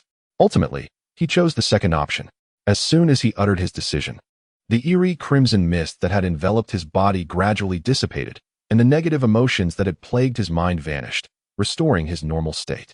Feeling his body gradually recuperate, Yunshi experienced a mix of sentimentality and apprehension. With this in mind, he seized the opportunity to inquire of the system what transpired earlier. Why did such terrifying events occur during the fusion of the Sharingan? In truth, despite maintaining a facade of calmness, Yunshi had been alarmed by the peculiar sensations within his body. For him, avoiding such unforeseen occurrences was of utmost importance. The system responded, clarifying. The Sharingan belongs to a dark power system, activated solely by negative emotions such as anger, fear, and dread. Since you previously acquired the 1 tomo Sharingan, forcibly fusing it with the 2 tomo variant would inevitably result in a conflict of powers. Upon hearing this explanation, Yunshi felt an unexpected sense of incredulity, realizing the fault seemed to lie with the system. Indeed, it was a system error. As compensation, this fusion has evolved the original 2 tomo Sharingan into the 3 tomo variant. Yunshi was taken aback by the system's candid acknowledgement of its misstep. Although he appeared to have gained significantly, the suffering he endured was not easily overshadowed by the reward of the 3 tomo Sharingan. He had faced near-death experiences and immense pain. Yet, he merely felt a tightness in his chest and a slight sting in his eyes, which hardly masked the gravity of the system's oversight. I will not be swayed by a mere 3 tomo Sharingan, Yunshi asserted. Despite being unharmed, he could not let such a rare opportunity to exploit the system slip away. The most prudent choice was undoubtedly to take advantage of the system's error. When he voiced this thought, the system within his mind fell into a profound silence. Though it did not respond, had the system possessed sentience, it would have regarded Yunshi with a quizzical gaze, observing his smiling countenance. Do not think that your silence can obscure this matter. If you have the capacity to steal or make mistakes, you must also bear the consequences. Despite the system's lack of reply, Yunshi was determined not to relent. After all, encountering such a rare instance of system error was a once-in-a-lifetime opportunity. He understood that his boldness might seem audacious, yet desperate circumstances called for desperate measures. With the time until the Uchiha massacre drawing ever closer, the disparity between his combat capabilities and those of formidable adversaries like Danzo was staggering. While he held confidence in his ability to strengthen himself before the impending event, the prospect of having the system's assistance would bolster his assurance even further. System, if you do not respond soon, I shall summon others. After expressing his grievances, Yunshi felt a twinge of anxiety. He was uncertain whether his brazen request would yield any rewards. Ultimately, he merely wished to test the waters. Just as he contemplated abandoning his pursuit, a new system notification materialized in his mind. Due to a system error resulting in the host's loss, special reward, physical enhancement X1. Upon hearing this notification, Yunshi was taken aback. He had not anticipated that the system would indeed grant him a reward. From the appearance of the notification, it seemed to offer a direct enhancement to his physical attributes. Yunshi was acutely aware that his most pressing deficiency lay in his physical capabilities. While he possessed a repertoire of fire-release ninjutsu ranging from C to B rank, bolstered by previous rewards from the system, he was not lacking in offensive methods. Furthermore, with the 3 tomo Sharingan at his disposal, he was well equipped for reconnaissance and identifying enemy weaknesses, rendering it one of the most advantageous tools throughout the Naruto universe. Yet, his most significant vulnerability resided within his frail physique. Although he possessed the 8 gates technique, the most formidable physical art in the Naruto realm. Capable of rivaling even the peak Uchiha Madara, mastering it to perfection would demand considerable time, a luxury he could ill afford. Moreover, prior to his transmigration, this body had been nothing more than that of an ordinary civilian, devoid of any combat prowess. After more than a week of training, Yunshi's physical condition has improved significantly compared to before. However, in comparison to others, his overall physical fitness is at most equivalent to that of an average genin. In fact, he is even inferior to some genin who specialize in physical techniques. Thus, Yunshi had long been seeking a method to rapidly enhance his physical capabilities. Unexpectedly, under these unforeseen circumstances, he has indeed fulfilled his wish. Suppressing the joy in his heart, Yunshi promptly chose to claim his reward. As soon as he spoke, a dazzling light appeared within his body. Initially, this radiant glow manifested on the palm of his hand, but as time passed, it gradually enveloped his entire body, his hands, cheeks, waist, thighs, and all other parts. What is this? Upon witnessing this, a hint of confusion flickered in Yunshi's eyes. Unlike the previous experience when he was enveloped in a red aura, he now felt no discomfort whatsoever. Instead, he was enveloped in an incredibly pleasant state. His entire being radiated warmth, akin to basking in the finest sunlight on an endless beach. Moreover, wherever the light touched, an inexplicable sense of power surged within him. If the place where he evolved his Sharingan could be likened to hell, then Yunshi now felt as if he were in paradise. This was a sensation he had never experienced before. Time passed unnoticed until he slowly opened his eyes. Gazing outside at the night sky, he was suddenly taken aback. How long has it been? In his memory, he had begun accepting the reward only in the early evening. Yet now, outside his window lay an impenetrable darkness, interrupted only by the sporadic chirping of insects. Has so much time truly elapsed? Clearly, Yunshi found it hard to believe that this evolution had consumed such an extended period. Instinctively, he pinched his cheek, and upon feeling a slight sting, he confirmed the reality of the situation, dispelling any notions of being trapped in an illusion. Simultaneously, an even more astonishing revelation dawned upon him. He had grown taller. When he first traversed into this world, his height barely exceeded 1 meter 50. Although Yunshi was only 12 years old, this stature was decidedly short. Coupled with his frail physique, he often appeared to be around 10. However, upon comparison, the current Yunshi was utterly transformed. His previous height of 1 meter 50 was now a thing of the past. He now stood at approximately 1 meter 80, and his body exhibited noticeable muscle definition. A casual punch left behind an afterimage in the air. If previously Yunshi's strength was solely reliant on his formidable fire release techniques, now, with the power contained in his enhanced physique, he could easily rival an average chunin. This reward had remarkably amplified his strength. Initially, Yunshi had not harbored such high hopes for the system's rewards, but the actual outcome left him astounded. Indeed, having an advantage is the simplest way to grow stronger. As he adapted to his new body, Yunshi felt a surge of confidence. His curiosity about the system deepened further. Suddenly, a notification chimed. 3-Tomo Sharingan fusion successful. Concurrently, Yunshi's 3-Tomo Sharingan seamlessly integrated into his body. Is this the power of the Sharingan? Upon opening his eyes, his once obsidian irises transformed, revealing a pair of crimson eyes with 3-Tomo swirling like black tadpoles. An exclusive force of the Sharingan coursed through Yunshi's being. He tentatively activated the Sharingan and discovered not only an expanded field of vision, but also the ability to see unknown insects several streets away. The transformation brought by the Sharingan was far from limited to mere sight enhancement. Suddenly, a booming sound reverberated in Yunshi's mind, and his body underwent a transformation. Earlier, during the physical enhancement, there were no unexpected reactions, but upon activating the 3-Tomo Sharingan, a fiery aura erupted from within him. What kind of power is this? For a moment, Yunshi was perplexed, as this was a situation he had never encountered before. Reflecting on the original work's portrayal of the Sharingan, such a phenomenon had not been mentioned. Suddenly, a bold thought struck Yunshi's mind. He had previously experienced a similar fiery aura within his body after consuming the flame fruit. Initially, he had not connected the Sharingan with the flame fruit. However, given the current circumstances, there seemed to be a correlation between the two. After all, one belonged to the world of One Piece, while the other was from Naruto. The fusion of these two might yield some extraordinary reactions. With this in mind, Yunshi proceeded without hesitation. On one hand, he he continued to activate the Sharingan, while on the other, he actively harnessed the power of the flame fruit within him. As anticipated, the results aligned perfectly with his expectations. While the Sharingan was activated, Yunshi could distinctly feel the flame's power within him grow stronger. Moreover, these two forces, originating from entirely different realms, began to converge harmoniously at his will. Could the devil fruit and the Sharingan truly produce such a chemical reaction? Initially, Yunshi had merely intended to use the flame fruit as a trump card. However, witnessing this phenomenon now ignited a different thought within him. In the One Piece universe, the flame fruit is classified as a Logia-type devil fruit, known for its immense power. Utilizing such a fruit grants the user control over natural elements. However, the strength of a devil fruit's abilities is not fixed. It varies according to the user's innate prowess.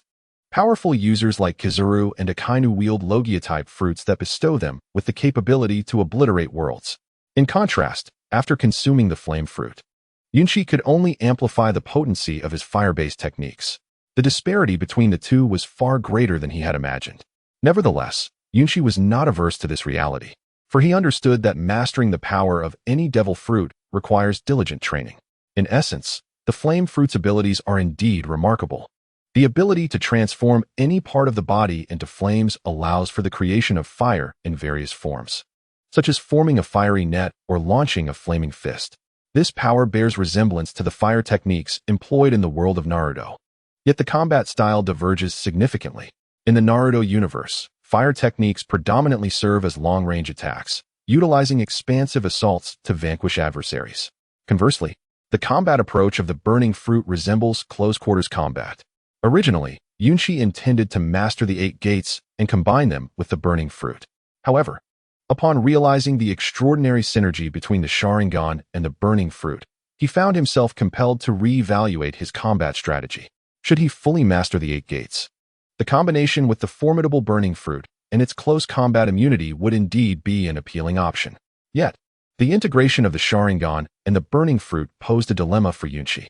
The root of Yunshi's turmoil stemmed from his perception that the fire techniques within the Naruto realm were rather feeble. According to the established lore, fire techniques are considered the most potent among the 5 elemental ninjutsu. However, from Yunshi's recollections, such techniques did not exhibit overwhelming power. For instance, the fire release, Great Fireball technique was the first jutsu used by Obito after his mask was shattered, and it was executed in conjunction with the Mangekyo Sharingan. This technique could conjure a spiraling whirlwind of flames, resulting in a wide-ranging fire attack. Obito himself proclaimed it to be the most powerful fire technique within the Uchiha clan. Yet, despite its lofty acclaim, this technique is merely classified as a B-rank jutsu within the official canon of Naruto. How could Yunshi accept the reality of relying on these fire techniques as his primary offensive strategy? Upon witnessing the potential of the burning fruit's power merging with that of the Sharingan, Yunshi was reluctant to relinquish the opportunity. After pondering for an extended period, he resolved to seek a location to test the formidable strength resulting from the fusion of the Sharingan and the burning fruit. With his decision made, Yunshi ventured forth. 10 minutes later, he arrived at a secluded clearing deep within the back mountains of Konoha, near the Forest of Death. Upon confirming the absence of any unfamiliar presence, he prepared for his experiment. Sharingan, activate.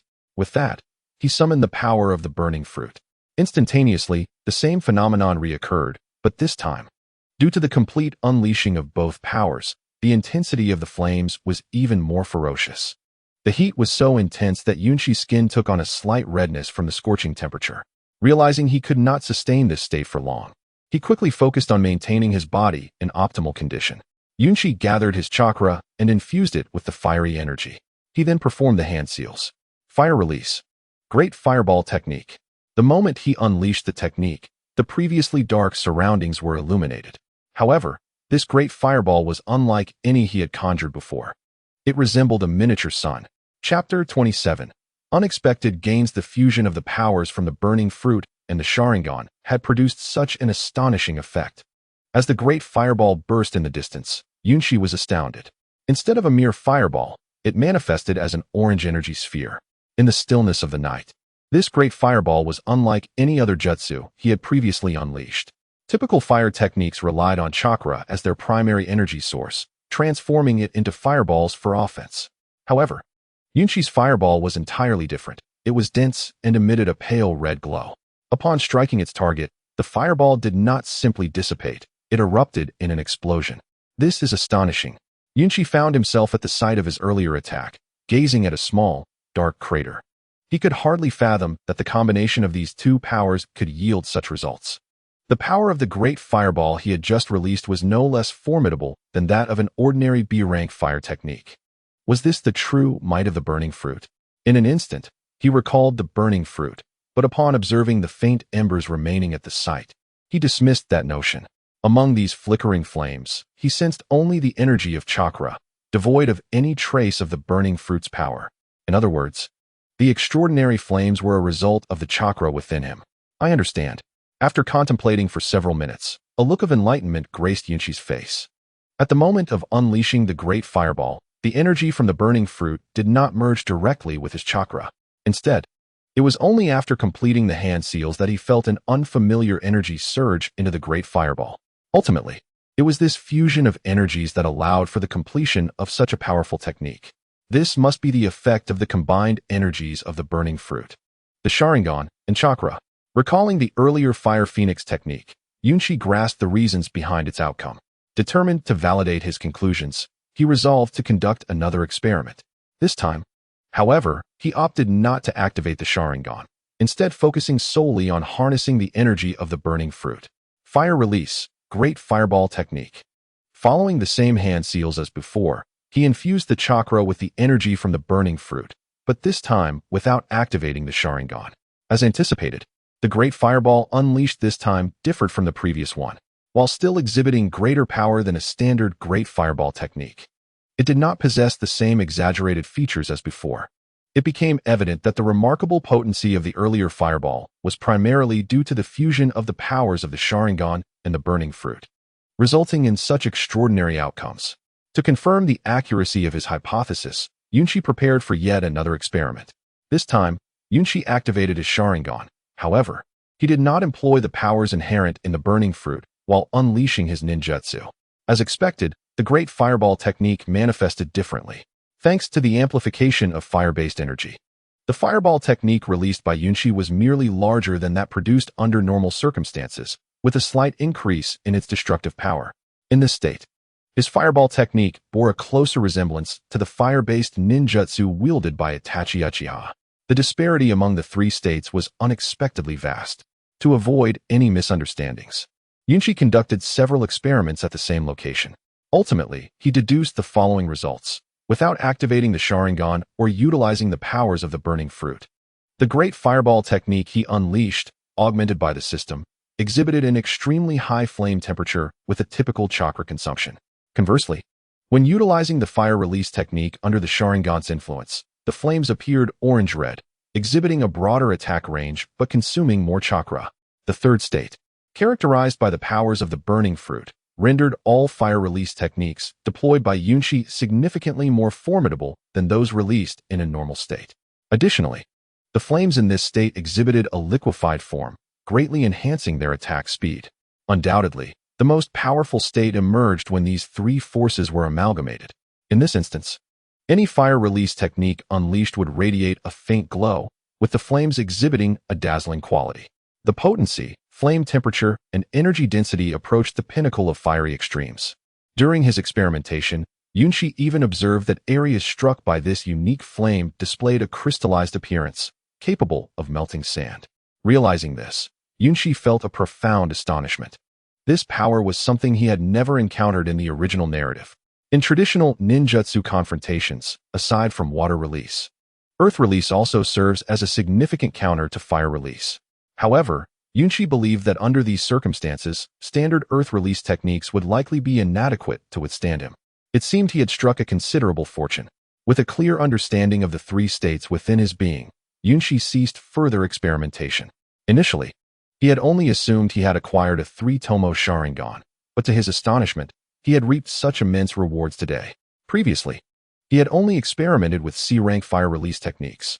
What if he were to utilize B-rank techniques? On his way home, a sudden thought flashed through Yunqi's mind to cultivate and master stronger fire release techniques. In that moment, He finally ceased to regard the seemingly ineffectual fire release techniques with disdain. Ding! Congratulations to the host for activating hidden fire release powers. Reward: 10 increase in fire release technique potency. Upon returning home, Yunchi was pleasantly surprised as the system granted him yet another boon. A mere 10 increase in fire release potency may seem insignificant, yet it was far from trivial. This time, the system truly delivered. Sensing an additional flicker of fiery essence within him, a smile of joy finally graced Yunchi's face. Chapter 28. A regretful Yunchi in the early morning sun at Yunchi's home. After casually putting away various ninja tools scattered about, Yunchi found a place to sit. Gazing at the radiant sunlight, a languorous expression crossed his features.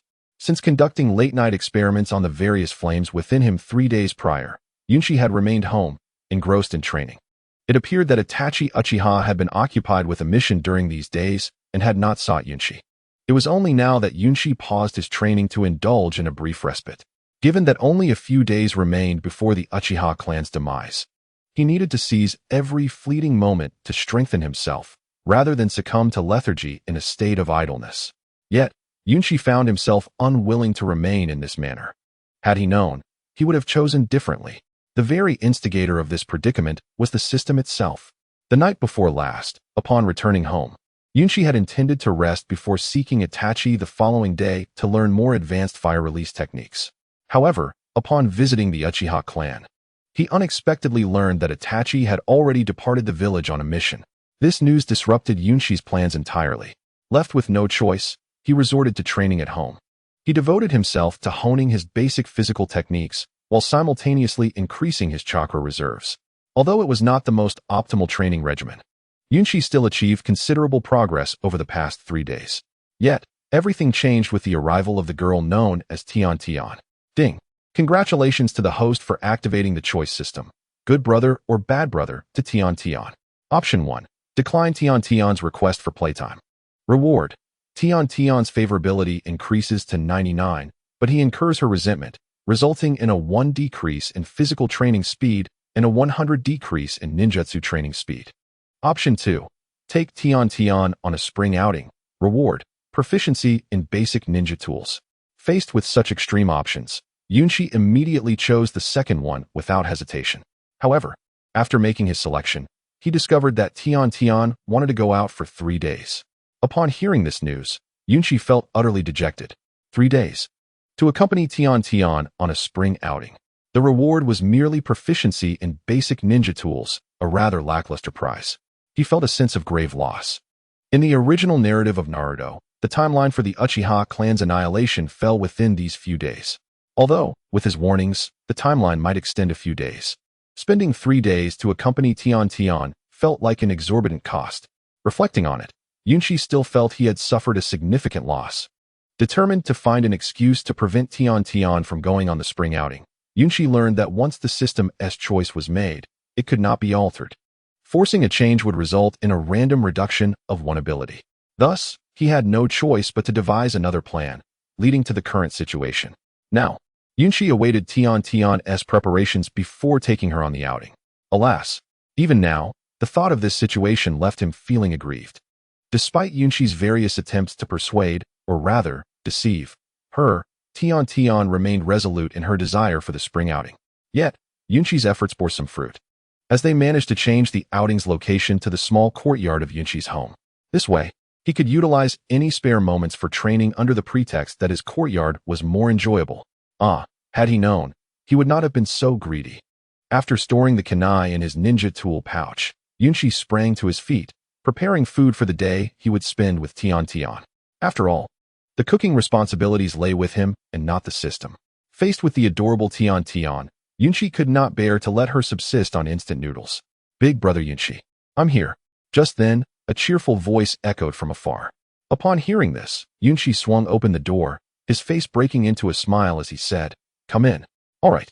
Evidently, Tian Tian had meticulously prepared for the spring outing today, adorned in a pristine white traditional qipao, with a plump little backpack slung over her shoulder. Yunchi casually glanced over and noticed it was filled with neatly prepared rice balls and other delicacies. Well then, it seems there is no need for me to prepare any food. Upon witnessing this, Yunchi thought to himself, He then fetched a small stool, gesturing for Tian to take a seat, while he gently wiped the fine beads of sweat from her forehead with a handkerchief and inquired, "Why are you here so early today?" "Ah, I'm just so thrilled today. I honestly never expected you, Brother Yunshi, would agree to my request for the spring outing. So I came early with the food my mother prepared," she exclaimed. "But now I regret it." Hearing her words, a flicker of regret washed over Yunshi, realizing that had he simply declined, none of this would have transpired. However, since events had already unfolded, he dismissed such thoughts and, after settling Tian, led her to the backyard. Just as he was about to speak, a peculiar expression crossed Tian's face, and in a tone of surprise, she exclaimed, "Oh no, I forgot something important." "What is it?" Yunshi asked hurriedly, noticing her startled demeanor. "I brought a little friend with me." With that, she dashed out of the house, returning moments later with a small boy who was about the same size as Sasuke, clad in a white training outfit. His youthful visage bore an unsettling coldness that belied his age. Yet, the most astonishing aspect for Yunshi was the boy's eyes, pale, almost white pupils, adorned with the curse mark of the caged bird on his forehead. How could it be him? Upon confirming that the boy before him was Hyuga Neji, Yunshi was taken aback. According to the timeline in the original narrative, as a prodigy of the Hyuga clan, Neji had dedicated most of his time to training for the purpose of protecting the branch family member, Hinata Hyuga, and would never squander his time on frivolities like a spring outing. "Brother Yunshi?" Seeing the expression on Yunshi's face, Tian tentatively called out his name. Although surprised, Yunshi harbored no animosity. Rather, he perceived this as a fortuitous opportunity to engage with the Hyuga clan, one of the most powerful families in Konoha, akin to the Uchiha clan and possessing the unique bloodline limit of Byakugan. The sole distinction was that the Hyuga family was notably conservative, abstaining from any high-level decisions within the village and maintaining a low profile. Aside from interactions among their kin, they seldom permitted outsiders into their clan. Initially, upon agreeing to Itachi Uchiha's request to win over the Hyuga clan, Yunshi had sought to make contact with them. Yet, he had not found the opportunity until now, with Neji standing before him. However, Yunshi was still perplexed as to why Neji would accompany Tian to his home, and moreover, for leisure. Given his knowledge of Neji, Yunshi knew he would typically not venture out. Although in the original storyline, Tian was indeed part of the same team as Neji and Lee Underguy's tutelage, the current circumstances were far from those days. The Uchiha massacre had yet to occur, and the 12 Little Strong had not even begun their schooling yet. Yunshi could not fathom how Tian and Neji could possibly know each other at this time. With these thoughts swirling in his mind, Yunshi directly inquired of Tian, "Who is this little boy, and why is he with you?" "Huh?" Surprised by Yunshi's question, Tian halted her arrangement of the food and pointed at Neji, saying, "I don't know his name, but he was following me. And when I asked if he wanted to join the spring outing, he nodded, so I brought him along." To Yunshi's astonishment, he realized that Tian did not even recognize Neji. He shook his head in resignation, having anticipated various possibilities, yet never envisioned she would bring Neji along without knowing who he was. After understanding the situation, Yunshi approached Neji, scrutinizing him closely, and found something quite intriguing. From the moment Neji entered, he had been fixated on Tian. Goodness, could it be that Neji has taken a liking to Tian? Initially, Yunshi dismissed the notion, but the more he observed, the more it seemed plausible. This boy dared to covet the precious gem he had nurtured. Realizing Neji's intentions, Yunshi felt an unsettling sensation, as if his cherished little girl were at risk of being taken from him. Although in the original story, Tian and Neji shared a strong camaraderie as teammates, the present Tian belonged to Yunshi. With this in mind, Yunshi approached Tian and, in a cautionary tone, advised, "Next time you encounter a boy who follows you, be wary. He may not have good intentions." "Oh," Tian responded, glancing between Neji and Yunshi, her voice sweetly imploring, "But he doesn't seem like a bad person. No way. I absolutely cannot allow these youngsters to engage in early romances." After hearing Tian's explanation, Yunshi turned to Neji, feigning puzzlement as he asked, "What is your name?" "Little one, and why are you following Tian?" "I don't want to follow her," Neji replied, slowly lifting his gaze to meet Yunshi's. Before glancing at Tian behind him, "I was just brought along by her. What in the world is happening here?" Yunshi was taken aback by Neji's response, unable to comprehend the situation. To clarify, he pressed forward, What exactly is going on? Niji began to explain. I merely intended to wander around Konoha and then return home to train.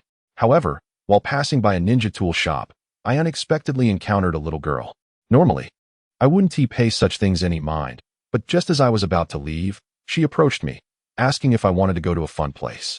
Niji was utterly perplexed by her invitation. Just as he was about to decline, the girl had walked away. Intrigued by this peculiar encounter, he chose to follow her. Now it makes sense. After hearing Niji's account, Yunshi felt a mix of resignation and conflict, and he turned to Tian, ready to question her. At that moment, Tian, sensing Yunshi's unusual expression, quickly interjected, "He was just following me. I thought he wanted to join the spring outing. Next time, don't just talk to strangers." Yunshi had always regarded Xiaotian as an innocuous little girl, but the recent incident clearly suggested otherwise. Moreover, Yunshi was genuinely astonished at how easily Hinata Niji could be deceived. Observing the two youngsters beside him, he shook his head in resignation and approached Niji, saying, "Since it's all a misunderstanding, you may return home for now." Upon hearing Yunshi's words, Niji said nothing further and turned to leave. However, he had barely taken a few steps when he paused, appearing conflicted. "What's wrong?" Yunshi inquired, noticing a flicker of hesitation on Niji's face. "Is there something else?" "I'm lost," Niji finally admitted after a moment's hesitation. "Lost?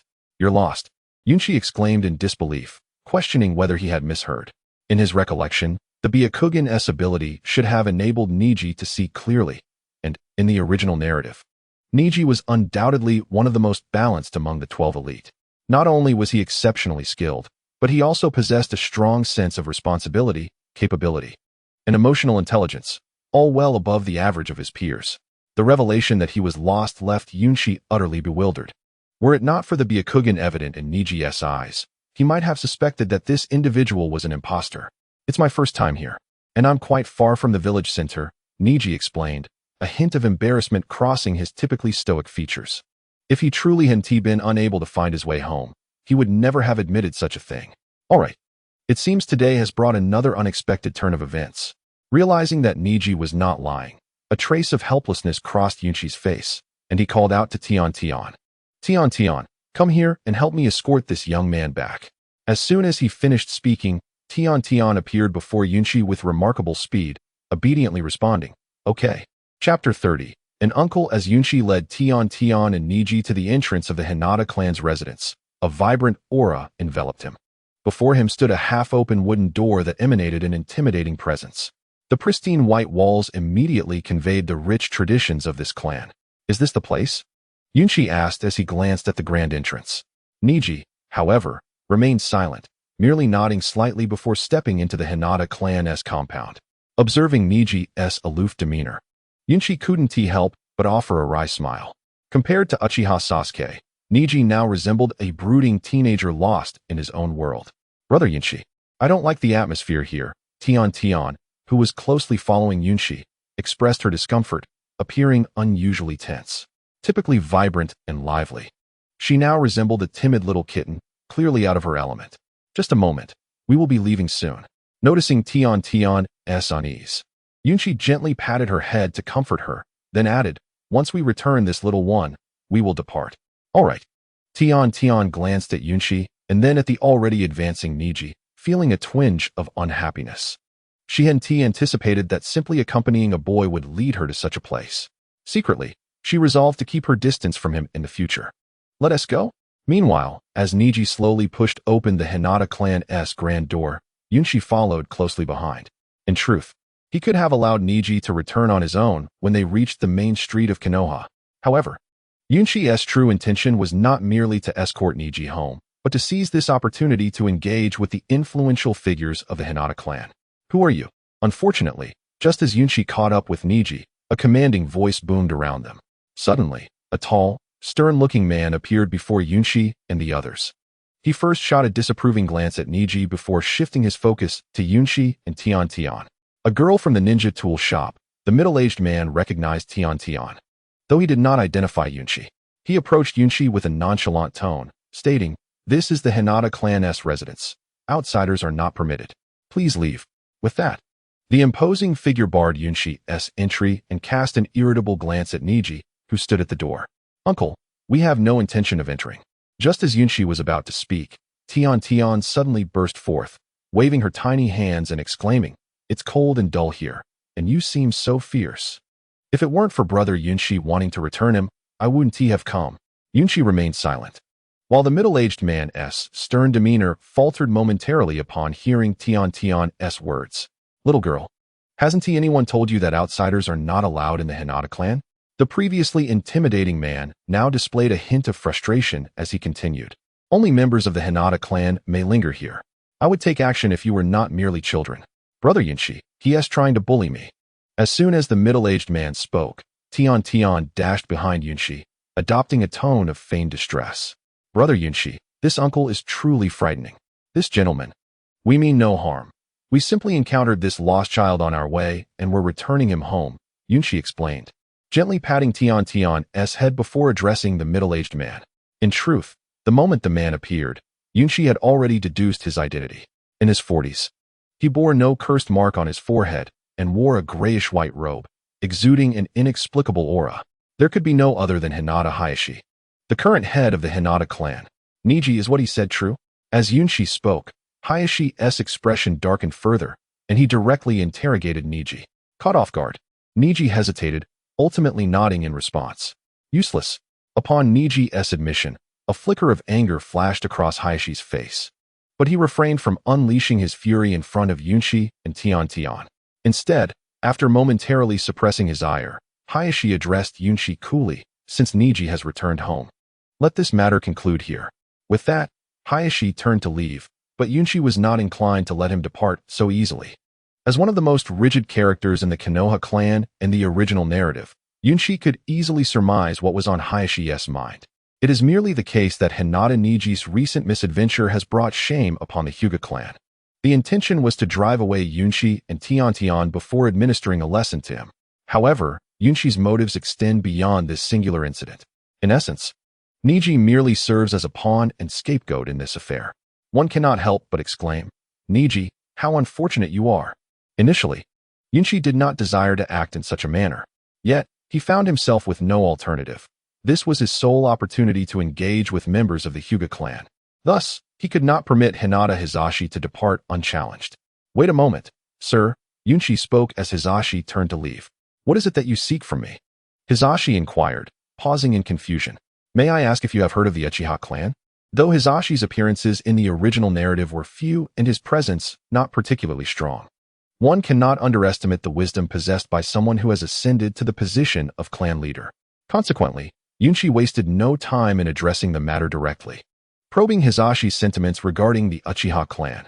Upon hearing Yunshi mention the Uchiha, a flicker of intrigue danced across Hizashi's face, and he slowly replied, "Interesting." Chapter 31, True Identity. Hinata Hizashi, the Hyuga clan, according to the official lore of Naruto, is a descendant of the Otsutsuki clan and one of the founding families that joined Konoha during the early days of the Land of Fire. Their experiences parallel those of the Uchiha clan, marking them as one of the ancient clans within the village. Like the Uchiha, members of the Hyuga clan inherit a unique ocular bloodline limit known as Byakugan. In many respects, the Hyuga clan bears striking similarities to the Uchiha. The sole distinction lies in their respective attitudes towards the Konoha regime. The Uchiha clan has historically adopted a more militant stance, aspiring to safeguard their status within Konoha through formidable force. Conversely, the Hyuga clan has chosen a different path. They, too, have faced heightened scrutiny akin to that experienced by the Uchiha. However, their approach has been markedly discreet, opting not to engage in Konoha's political machinations and instead focusing on their own development within the village. As a result, while the Hyuga clan's influence within Konoha remains substantial, they have largely evaded the attention of the village's higher echelons. In stark contrast, the Uchiha clan has endured a more tragic fate. After a brief pause, Hizashi echoed Yunshi's words, his eyes glinting with newfound insight. After contemplating for a moment, he gravely inquired, "Are you of the Uchiha clan?" "No," Yunshi shook his head, responding nonchalantly, "I am merely a commoner from Konoha." "Merely a commoner? Merely what?" Hizashi pressed, sensing the gravity behind Yunshi's hesitation. "I simply wish to offer my assistance." Yunshi replied with a smile. "Assist him?" Hizashi's expression shifted to one of astonishment. Upon their initial meeting, he had regarded the boy as an innocent child attempting to infiltrate the Hyuga clan. However, Yunshi's statement made Hisashi acutely aware that the boy must possess some significant knowledge. Though Hisashi had not engaged directly in Konoha's political affairs, as an elite jonin and the current clan leader of the Hyuga, he was undoubtedly privy to recent events. Following the unexpected demise of the Uchiha clan's youngest prodigy, Uchiha Shursui, Konoha had descended into an atmosphere rife with tension. Whispers of discontent had begun to circulate, suggesting that the Uchiha clan might be plotting rebellion. While the veracity of these rumors remained uncertain, they undeniably heightened the village's sense of unease. Hisashi found it remarkable that, amidst such a precarious situation, a self-proclaimed commoner would seek to assist him. This piqued his curiosity. "You know, if others were to hear that statement you just made, you might not survive the night," Hisashi warned, stepping closer to Yunshi. Suddenly, he extended a broad hand, aiming to strike Yunshi. "Stop, clan leader. You can't bully brother Yunshi." Both Tian and Niji, who had been observing from a distance, cried out in unison, their faces reflecting a mix of concern and surprise. Tian, in particular, swiftly retrieved 2 black and white scrolls from her bag, which she had used during her battle against Temari in the Chunin exams. Is she really this young and already possessing such items? Yunshi thought, feeling a cold sweat break out on his forehead. Despite Tian's current lack of chakra, there was no question that she could activate those scrolls. If the multitude of ninja tools contained within were to be unleashed in such close proximity, it would certainly create a troublesome scenario for Yunshi. Tian, put those away. I'm fine, he urged her, realizing he had no time to address Hisashi at that moment. But I want to see if you're really fine. Tian hesitated, clutching the scrolls tightly. I assure you, I'm perfectly all right. As he gently pushed Hisashi's hand away, Yunshi quickly approached Tian, taking the scrolls from her grasp and placing them back in her bag. Who gave you these? You mustn't take them out so freely, understand? My mother gave them to me. She said to use them if any bad guys appeared. With a sigh of exasperation, Yunshi regarded the origin of the ninja tools, and after ensuring they were safely stowed away, he turned back to Hisashi with a smile. Sir, it is hardly honorable to bully those weaker than oneself. Humph. In the world of ninjas, there is no such thing as size. Hisashi's expression shifted to one of surprise as he observed Yunshi's composure. Though his earlier strike had merely been a test, it had been far from trivial. Not only had he employed the gentle fist technique, but he had also infused chakra into Yunshi's body, intending to issue a warning to this audacious boy. What astonished Hisashi was that Yunshi remained unscathed. Byakugan, activate. Upon encountering the seemingly ordinary Yunshi, Hyuga Hisashi could no longer maintain his composure. He activated his Byakugan and fixated intently on Yunshi. However, this scrutiny only served to amplify his astonishment. As a bloodline limit of the Hyuga clan, the Byakugan possessed formidable abilities, not only excelling in reconnaissance and support, but also providing a complete 360-degree perspective to observe the flow of chakra in the surrounding environment. Furthermore, the Byakugan's capabilities could be categorized into distant sight, allowing one to see faraway objects, and penetrating insight, enabling the user to see through physical entities. In terms of reconnaissance, the Byakugan even surpassed the Sharingan, the first ocular technique of the Hokage. At that moment, Hisashi employed the penetrating insight of the Byakugan, and as it pierced through Yunshi's form, he was taken aback. Chapter 32. The Ace of Yunshi. How could such a situation arise? As he observed the flow of chakra within Yunshi's body, Hisashi began to question his understanding of life. Typically, a ninja's chakra is concentrated in the abdomen and flows through their meridians.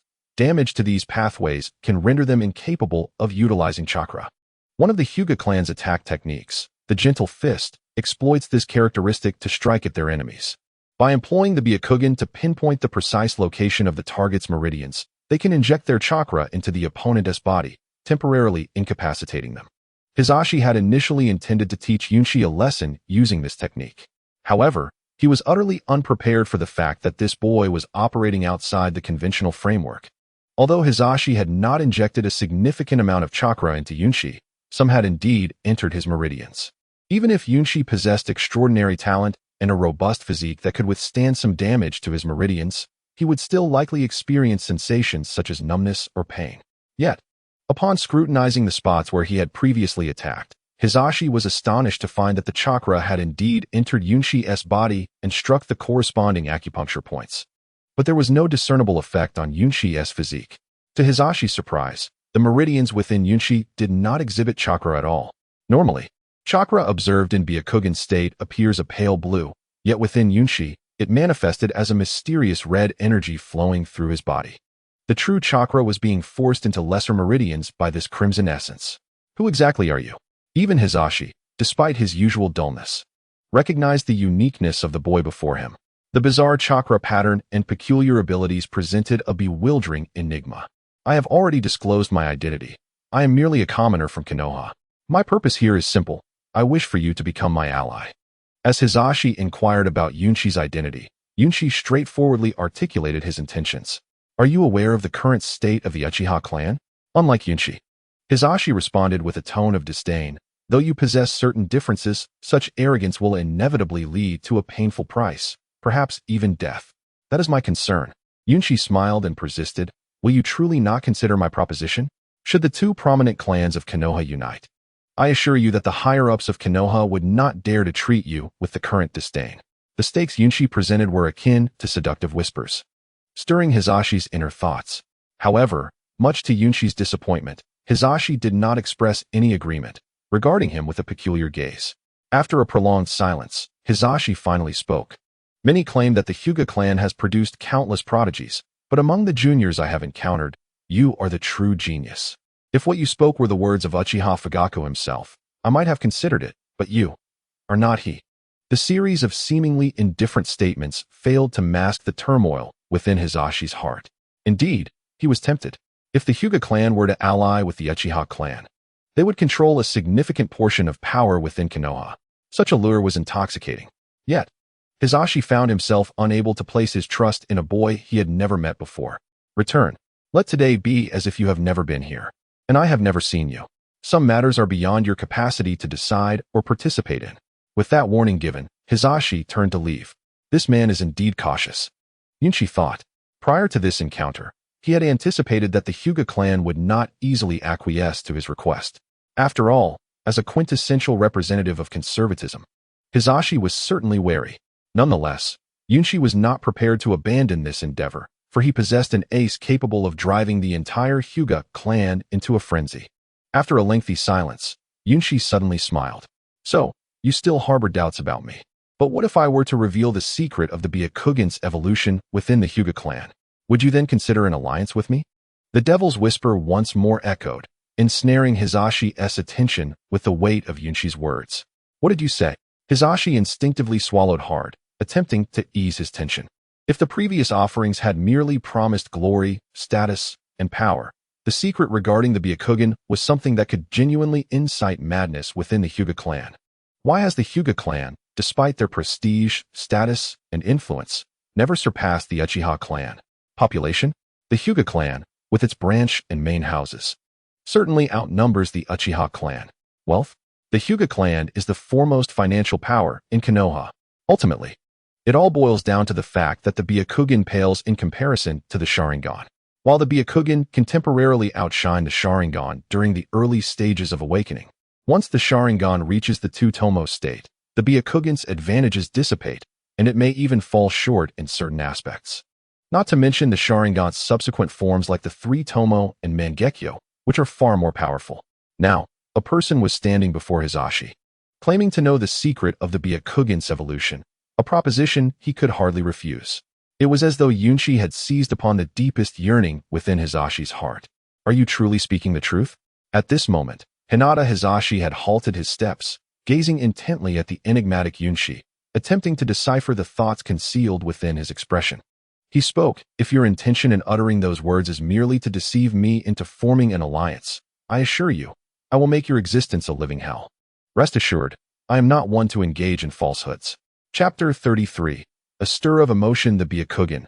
What a coveted bloodline limit it is. Yunshi muttered to himself, stealing glances at the now transformed Hinata Hisashi. The man before him was a stark contrast to the rigid, stern middle-aged figure he had first encountered. Previously, Hisashi had exuded an air devoid of the commanding presence typical of an elite jonin. However, he now radiated a palpable desire and a unique tension, which was only natural. Upon hearing Yunshi's words, Hisashi paused momentarily, a flicker of pride glimmering on his face.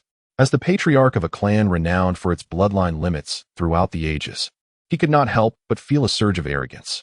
Yet, as that pride faded, he fixed Yunshi with a sharp, serious gaze and declared, "I summoned you to elucidate the evolution of the Byakugan, not to hear such nonsense." "Patience, my friend," Yunshi replied with a smile, adopting a casual tone.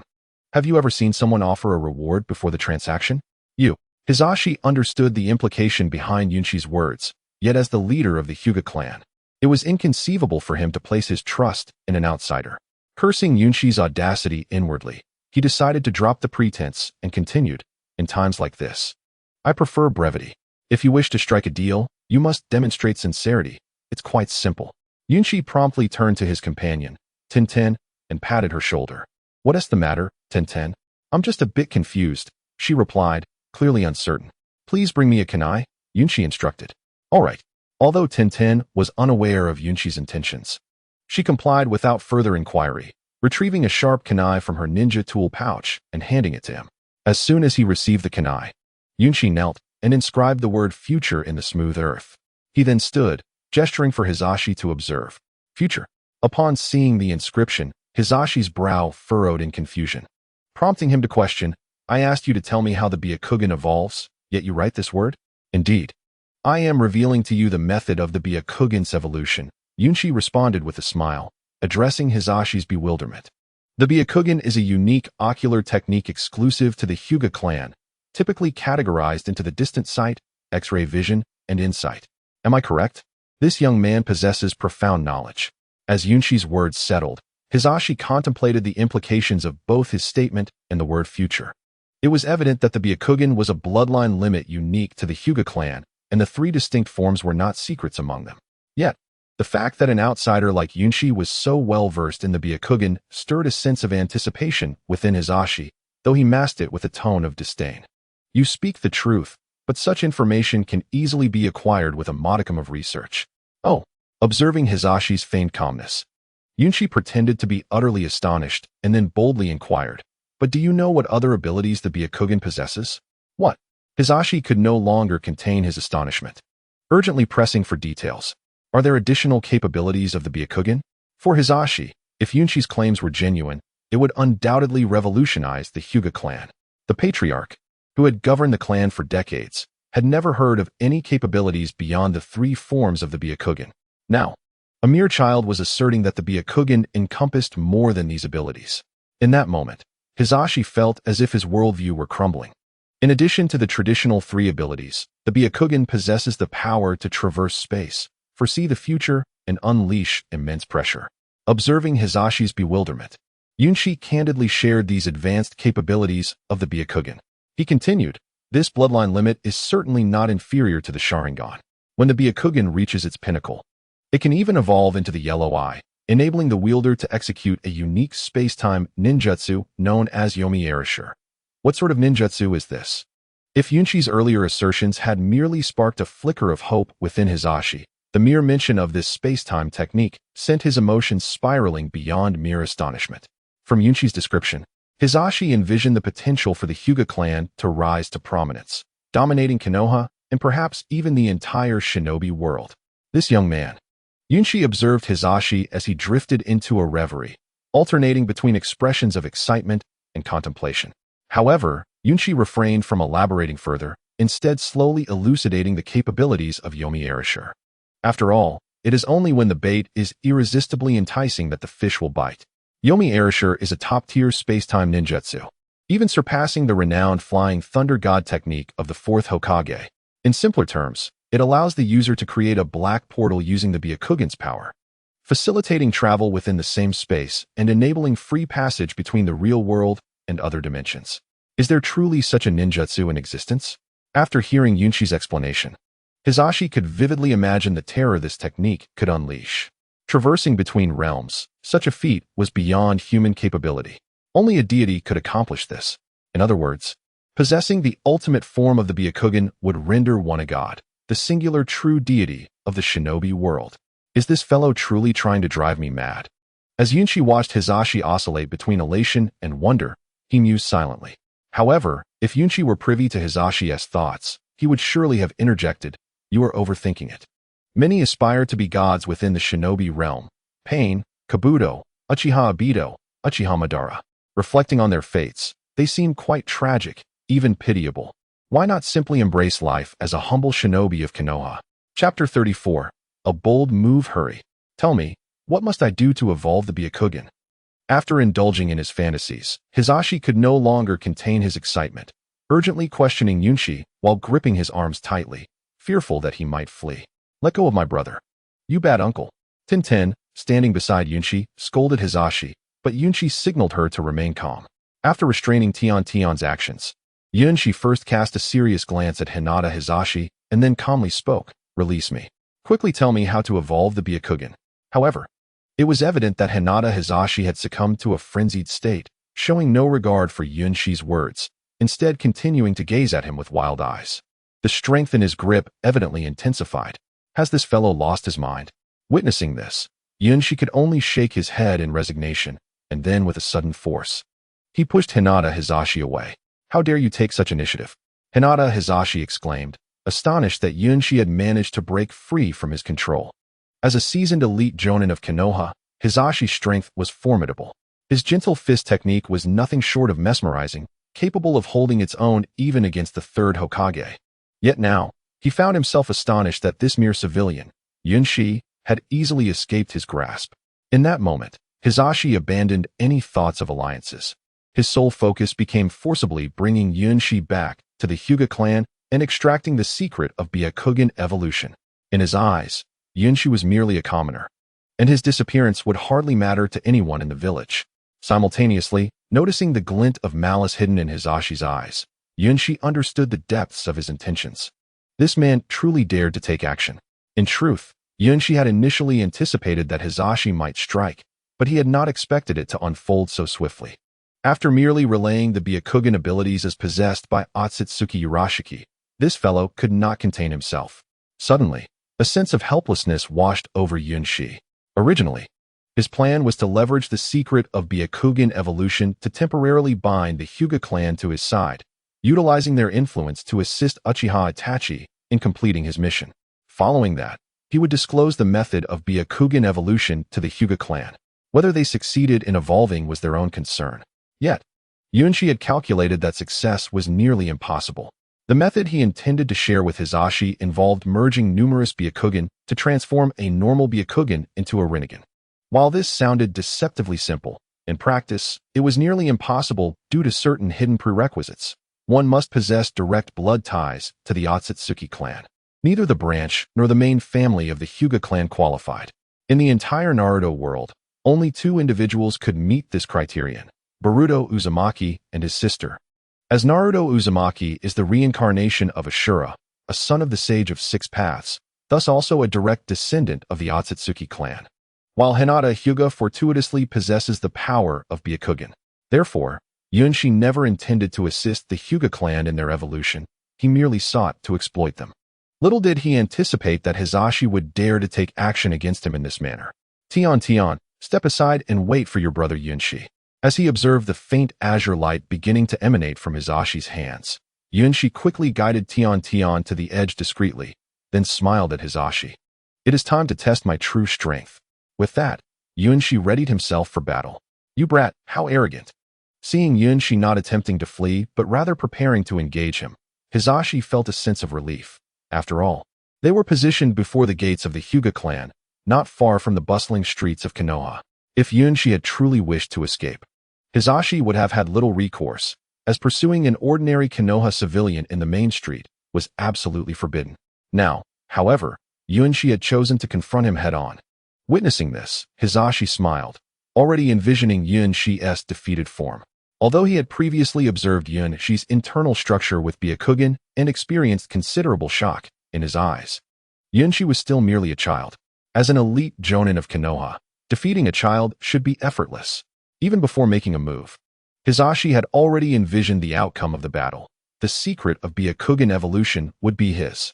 With that, the excited Hisashi charged at Yunshi in an instant. So fast. On Yunshi's end, as Hisashi launched his attack, a serious expression crossed Yunshi's face. This battle could be deemed his first since arriving in this world. His earlier encounter with Uchiha-Itachi hardly counted as a battle. It was more akin to training. Thus, Yunshi approached this confrontation with utmost seriousness. Despite Hisashi being weaker than Uchiha-Itachi, he was still undeniably a strong opponent. An elite jonin, Yunshi felt no fear, yet remained cautious. Boom. In the blink of an eye, Hisashi's swift attack arrived as expected. Thankfully, Yunshi's taijutsu was not lacking, evading Hisashi's powerful strike with a deft sidestep. Yunshi narrowly dodged the heavy blow. Thud.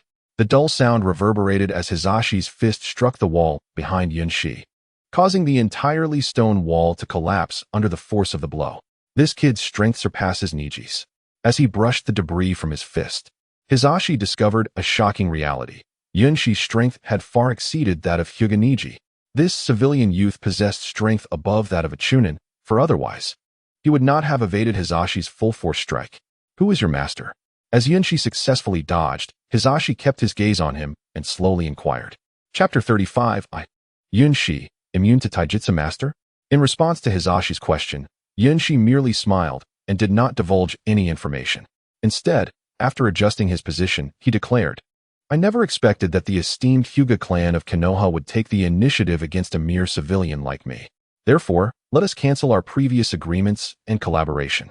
With that, a glimmer of coldness and murderous intent flashed in Yunshi's eyes. The terms transaction and alliance could only apply to those of equal standing.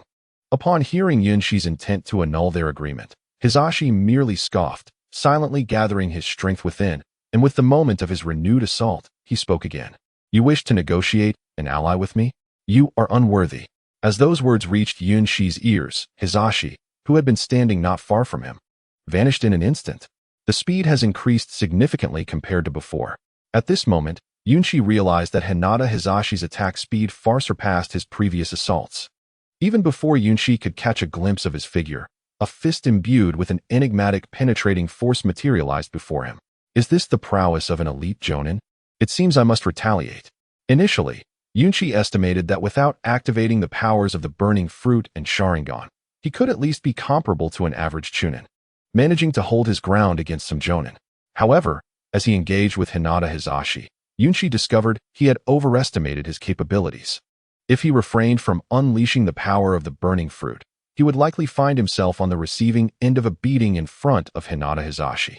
Bagua Palm. Bagua Void Palm. Suddenly, after narrowly evading Hinata Hisashi's attack, a fierce gust of palm wind surged forth, targeting Yunshi, who was still airborne.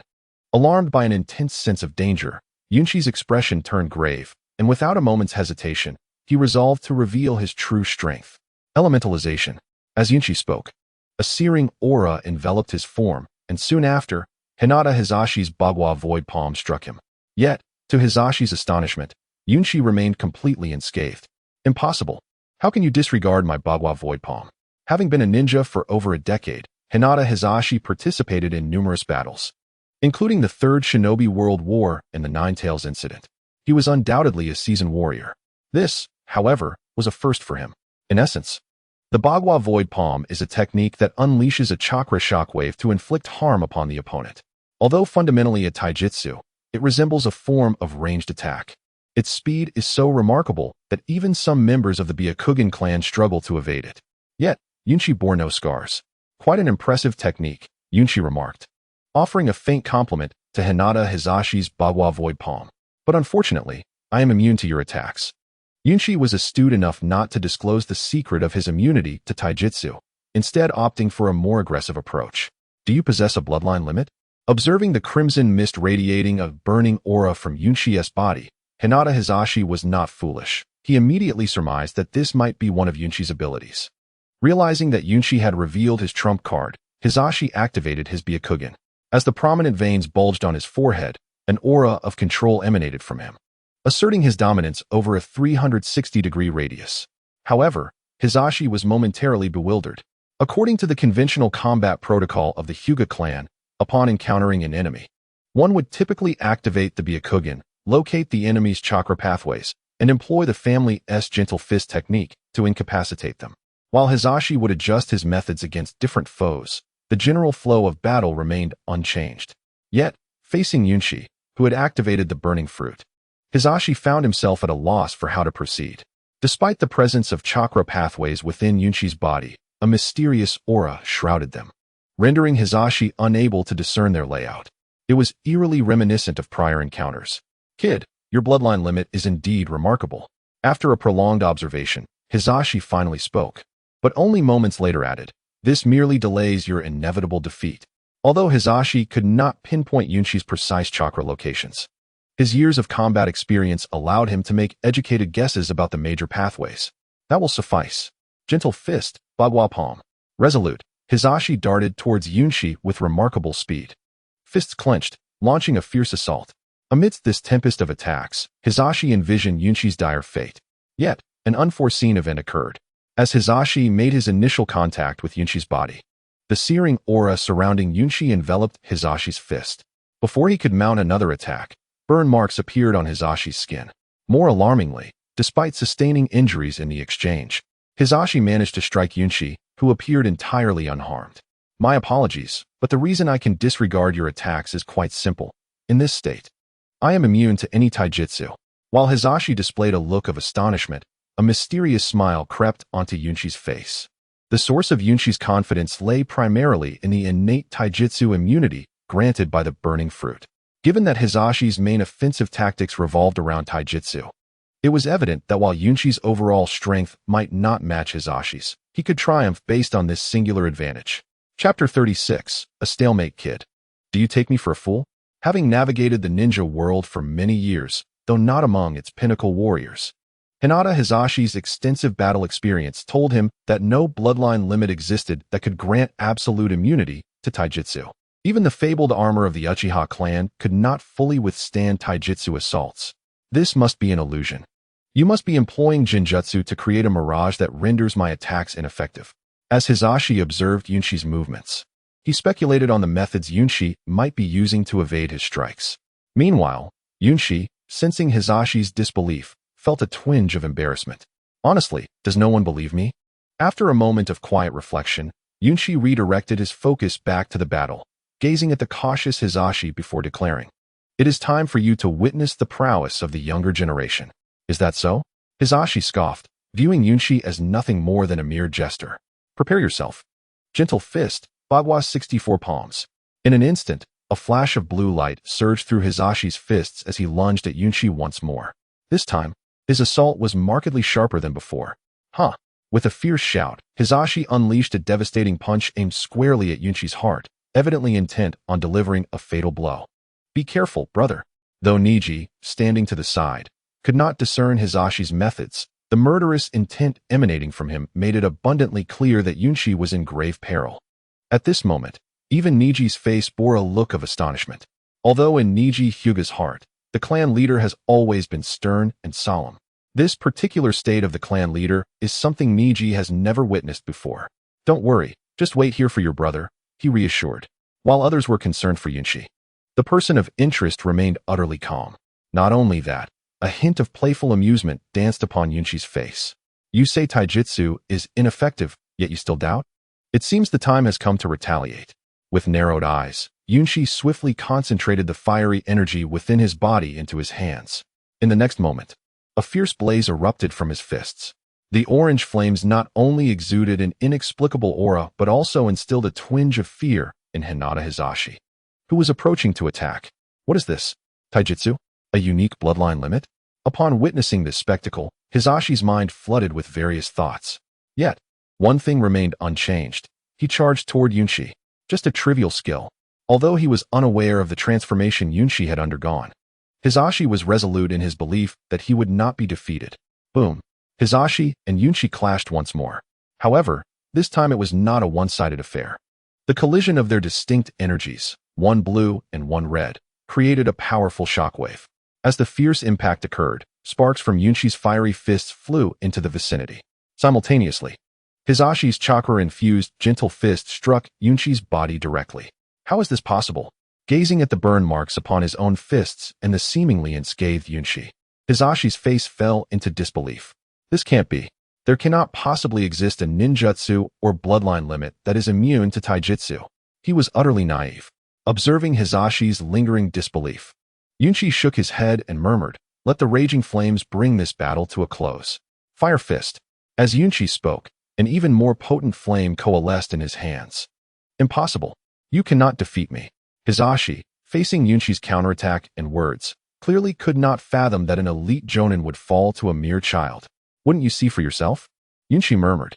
No sooner had he spoken than the flames in his hands began to writhe with anticipation. Without a moment's hesitation, like an arrow released from its bow, Yunchi lunged at Hisashi for the first time. 8 trigrams palms, heavenly spin. Despite Hisashi's disdainful words toward Yunchi, upon perceiving the immense power within Yunshi's fists through his Byakugan, he did not hesitate or succumb to arrogance. He immediately unleashed the heavenly spin technique. In an instant, as Hisashi spun rapidly, a white aura enveloped him, forming a circular barrier that completely encased him. You truly hold me in high regard.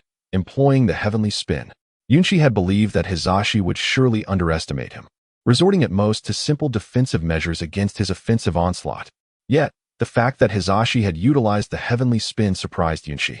After all, the 8 trigrams palms, heavenly spin is regarded as one of the most formidable secret techniques of the Hyuga clan, known for its absolute defense, capable of rebounding most physical attacks and some ninjutsu. The principles of this technique involve releasing a substantial amount of gentle fist chakra from the chakra points within the body at the moment of impact, spinning like a top to deflect all physical attacks and certain ninjutsu. Such a technique indeed posed a headache for Yunchi. After all, without activating the Sharingan, his strength could only be classified at the Jonin level. The main reason Hisashi had not gained the upper hand in their previous encounters was primarily due to Yunshi's burning fruit, which inherently countered his taijutsu. It did not reflect Hisashi's weakness. Although Yunchi had advantages, he was not foolish. Forcing oneself to appear formidable can lead to unforeseen consequences. Boom. Indeed. As Yunshi's fire fist collided with Hisashi's heavenly spin, he immediately felt a formidable recoil force surge through his fists. Moreover, Yunchi sensed the fiery essence within his fists being rebuffed as well. In an instant, as Yunshi's assault concluded, an eerie atmosphere enveloped the surroundings. Tian, let's go. After a while, Yunchi was the first to speak. He understood that, given the current circumstances, this battle would not conclude swiftly. The reason was simple. Yunchi could not breach Hisashi's heavenly spin defense, and Hisashi's gentle fist proved ineffective against Yunchi. Chapter 37. An unexpected visitor. The early summer sun seemed to shine even more fiercely, and although it was merely morning, its scorching rays had already revealed their might. Both Tian and Yunchi, situated on the main street of Konoha, were already beaded with sweat on their foreheads. Brother Yunchi, why don't you want me to tell anyone about what happened this morning? As they settled into a ramen shop while waiting for their meal, Tian voiced her curiosity. Half an hour prior, following Yunchi's proposal for a ceasefire, Hisashi had not objected, merely displaying a hint of resentment in his gaze. However, after some inner turmoil, he left first, taking Niji Hyuga back to the Hyuga clan's residence. Yunchi had remained silent, simply observing Hisashi's departing figure before returning to the main street of Konoha with Tian, instructing her not to disclose the events that had transpired. However, Yunchi had not anticipated that Tian would begin inquiring about why he did not want her to speak of the matter upon leaving the Hyuga clan's residence. Faced with the inquisitive Tian, Yunchi felt a pang of irritation. Because this matter, after pondering for a long while, Yunchi ultimately could not devise a reasonable excuse. Just as he was troubled by this, Tian took the initiative to speak. Brother Yunchi, is it because this matter is a secret that cannot be revealed? After asking Yunchi, she did not press further but murmured, then I promise I won't tell anyone. With that, a charming smile graced her youthful cheeks, seemingly assuring Yunchi that she would keep this matter confidential. Yes, indeed. Upon hearing this, Yunchi's earlier frustration vanished in an instant. With a grave tone, he responded, Tian, you are the best. Next time, Brother Yunchi will take you to play somewhere else. Great. Upon hearing these words, Tian's eyes brimmed with delight, while Yunchi, reflecting on the earlier events, wore a pensive expression. Clearly, Yunchi had not anticipated such developments following his proposal for an alliance with the Hyuga clan. He had assumed that after revealing his trump card, the Hyuga clan would readily acquiesce.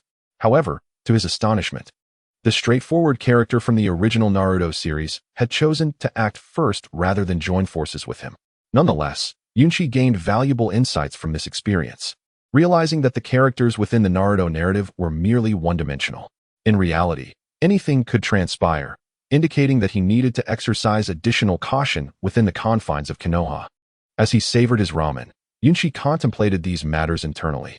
Following the morning's incident, he understood that Hinata Hisashi would not let this go unchallenged, and it was highly plausible that he would leverage the Hyuga clan's influence in Konoha to retaliate. Yet, Yunshi was no pushover, should Hisashi dare to seek vengeance. He would ensure that the latter faced the consequences of his actions. In an instant, a glint of murderous intent flickered in Yunshi's serious gaze. Brother Yunshi?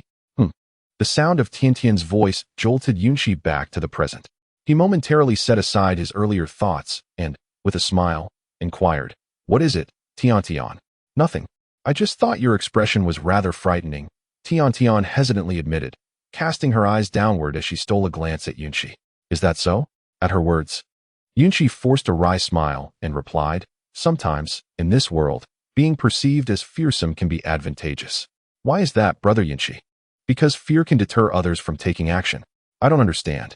"Good, it's better that you don't."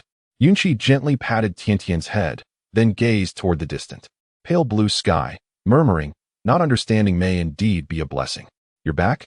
After the morning's events, Yunshi had no time to accompany Tiantian on her spring outing. Yet she obediently refrained from pressing him further, though a hint of reluctance lingered in her demeanor. To Yunshi's surprise, on his way home after escorting Tiantian, he unexpectedly encountered Mitarashi Anko. Observing the young girl sitting on her porch, savoring dango, a wave of wariness washed over Yunshi. This shouldn't be possible. Aside from Tiantian and Niji, no one else should be privy to the events of that morning. Hinata Hisashi certainly wouldn't be foolish enough to divulge this to the third Hokage. Yet, the mere fact that Anko awaited him at his doorstep raised his suspicions. "What brings you here? Are you hoping for me to treat you to dango?" Although he was uncertain of Anko's intentions, Yunshi maintained a facade of composure and initiated the conversation. Noticing that Anko remained silent, he added, "I wouldn't mind treating you to dango. But I can't help but notice that you seem to have gained a bit of weight. While dango is delicious, moderation is key." "Where?" Upon hearing this, Anko immediately popped the last piece of dango into her mouth and, with a flick of her wrist, hurled the skewer toward a nearby tree. She then leaped gracefully to stand before Yunshi, her tone laced with indignation. "I don't have any weight issues. Besides, I hardly eat dango." "Well, I certainly saw it." Yunshi hadn't anticipated that his casual remark would be taken to heart by the young girl. Truth be told, Anko's physique bore no excess weight. In fact, Yunshi could discern a distinctly defined abdominal outline. At merely 15 years of age, Anko already possessed a commendable figure, marked by graceful curves and, beneath her fishnet top, a certain allure that was unmistakable. "Surely, you didn't come here merely to banter. Come inside and speak." As Anko continued to pat her stomach, a smile crept onto Yunshi's face, and without further ado, he walked into the house. Coming. Upon seeing Yunshi disappear inside, Anko hurried after him, for she had serious matters to discuss. However, during her pursuit, she couldn't help but mutter, "Do I really have weight issues? I suppose I should cut back on dango." Chapter 38. Meeting Mitarashi Anko again. "Make yourself comfortable. My home is rather untidy." After Anko entered, Yunshi casually chose a seat and then asked, "What brings you here?" "The Hokage wishes to see you." After stating her purpose, Anko found a place to sit as well. Her curious eyes fixed on Yunshi while she rambled, "You seem to have grown stronger. When I last sought you out, I couldn't sense the chakra within you, but now it feels significantly more potent. Is that so?" A flicker of caution crossed Yunshi's face. He hadn't expected Anko to perceive the changes within him. However, he dismissed it quickly, for to him, it was a trivial matter. Conversely, the summons from the third Hokage warranted his full attention.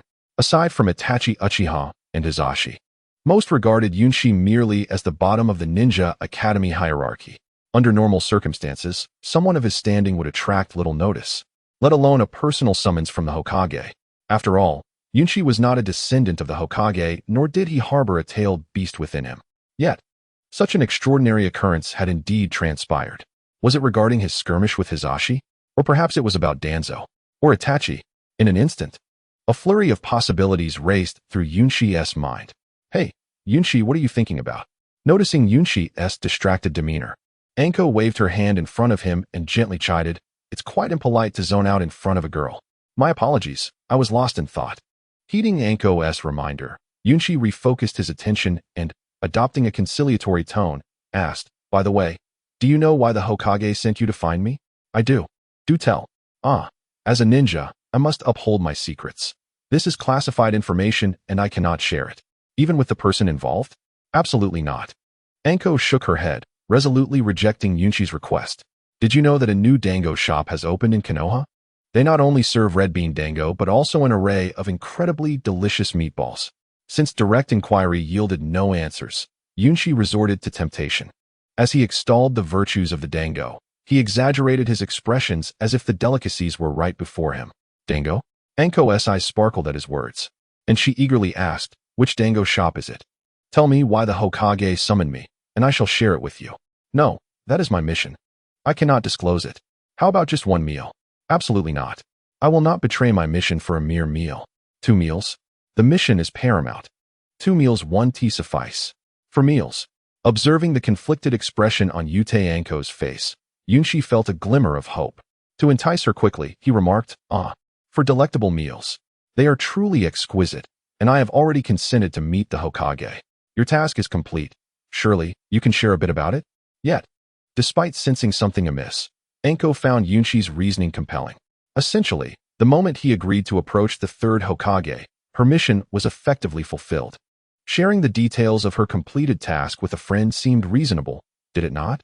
Watching Anko's troubled visage, Yunchi continued to tempt her. "I will confide in you, but you must not disclose this to anyone." Ultimately, under the allure of Yunchi's words and the promise of meals, Anko spoke up. "In truth, I am not entirely certain why the Hokage summoned you, but I vaguely overheard the name Uchiha-Itachi during the assignment." As Anko divulged what she knew, her face visibly relaxed. She then cautiously advised Yunchi, "I have shared this with you, but please keep it to yourself. Although I do not know the specifics, I sense this matter is quite significant." Significant, indeed, Yunchi thought, his heart racing upon hearing Anko's words. Uchiha-Itachi, what could the third Hokage possibly want with him? Yunchi was not oblivious. Upon hearing Itachi's name, he had already surmised the reason for the Hokage's summons. Though their training had taken place in the hidden mountains of Konoha, unbeknownst to others, the third Hokage, with his keen insight, was privy to nearly everything occurring in the village. This knowledge did not surprise Yunchi. However, the uncertainty that plagued him was the Hokage's stance on the matter. Were they allies or adversaries? Or perhaps neutral? This dilemma left Yunchi in a quandary. "You've zoned out again," Anko exclaimed, hands on her hips, gazing at Yunchi with irritation. She began counting on her fingers. "You promised me 1 meal, plus these 4. That makes 5. You cannot forget." "Rest assured, I will remember," Yunchi replied, nodding in acknowledgement. He then inquired, "Is there anything else?" "Nothing." Anko shook her head. "Then I shall take my leave. I need to catch some sleep. As for the meals, I will treat you next time."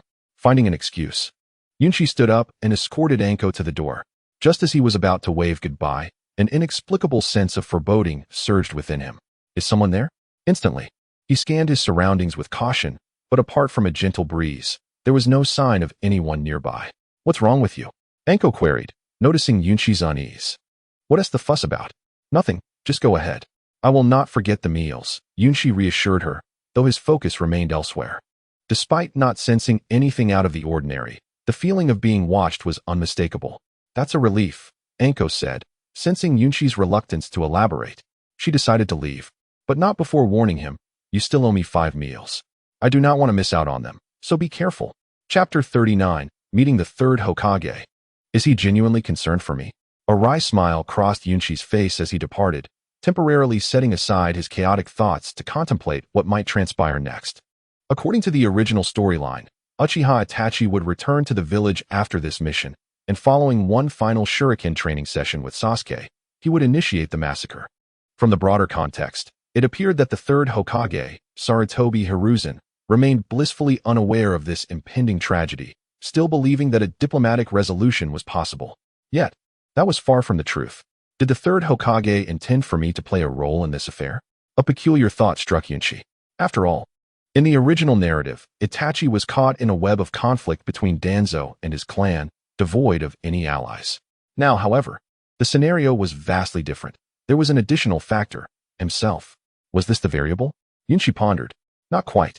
The third Hokage merely mentioned Itachi's name. He cannot possibly know that my relationship with him has reached an allied status. So, is my presence required for another purpose? After mulling over this conundrum, Yunchi ultimately failed to grasp why the third Hokage would summon him at such a critical juncture. Nevertheless, he remained unperturbed.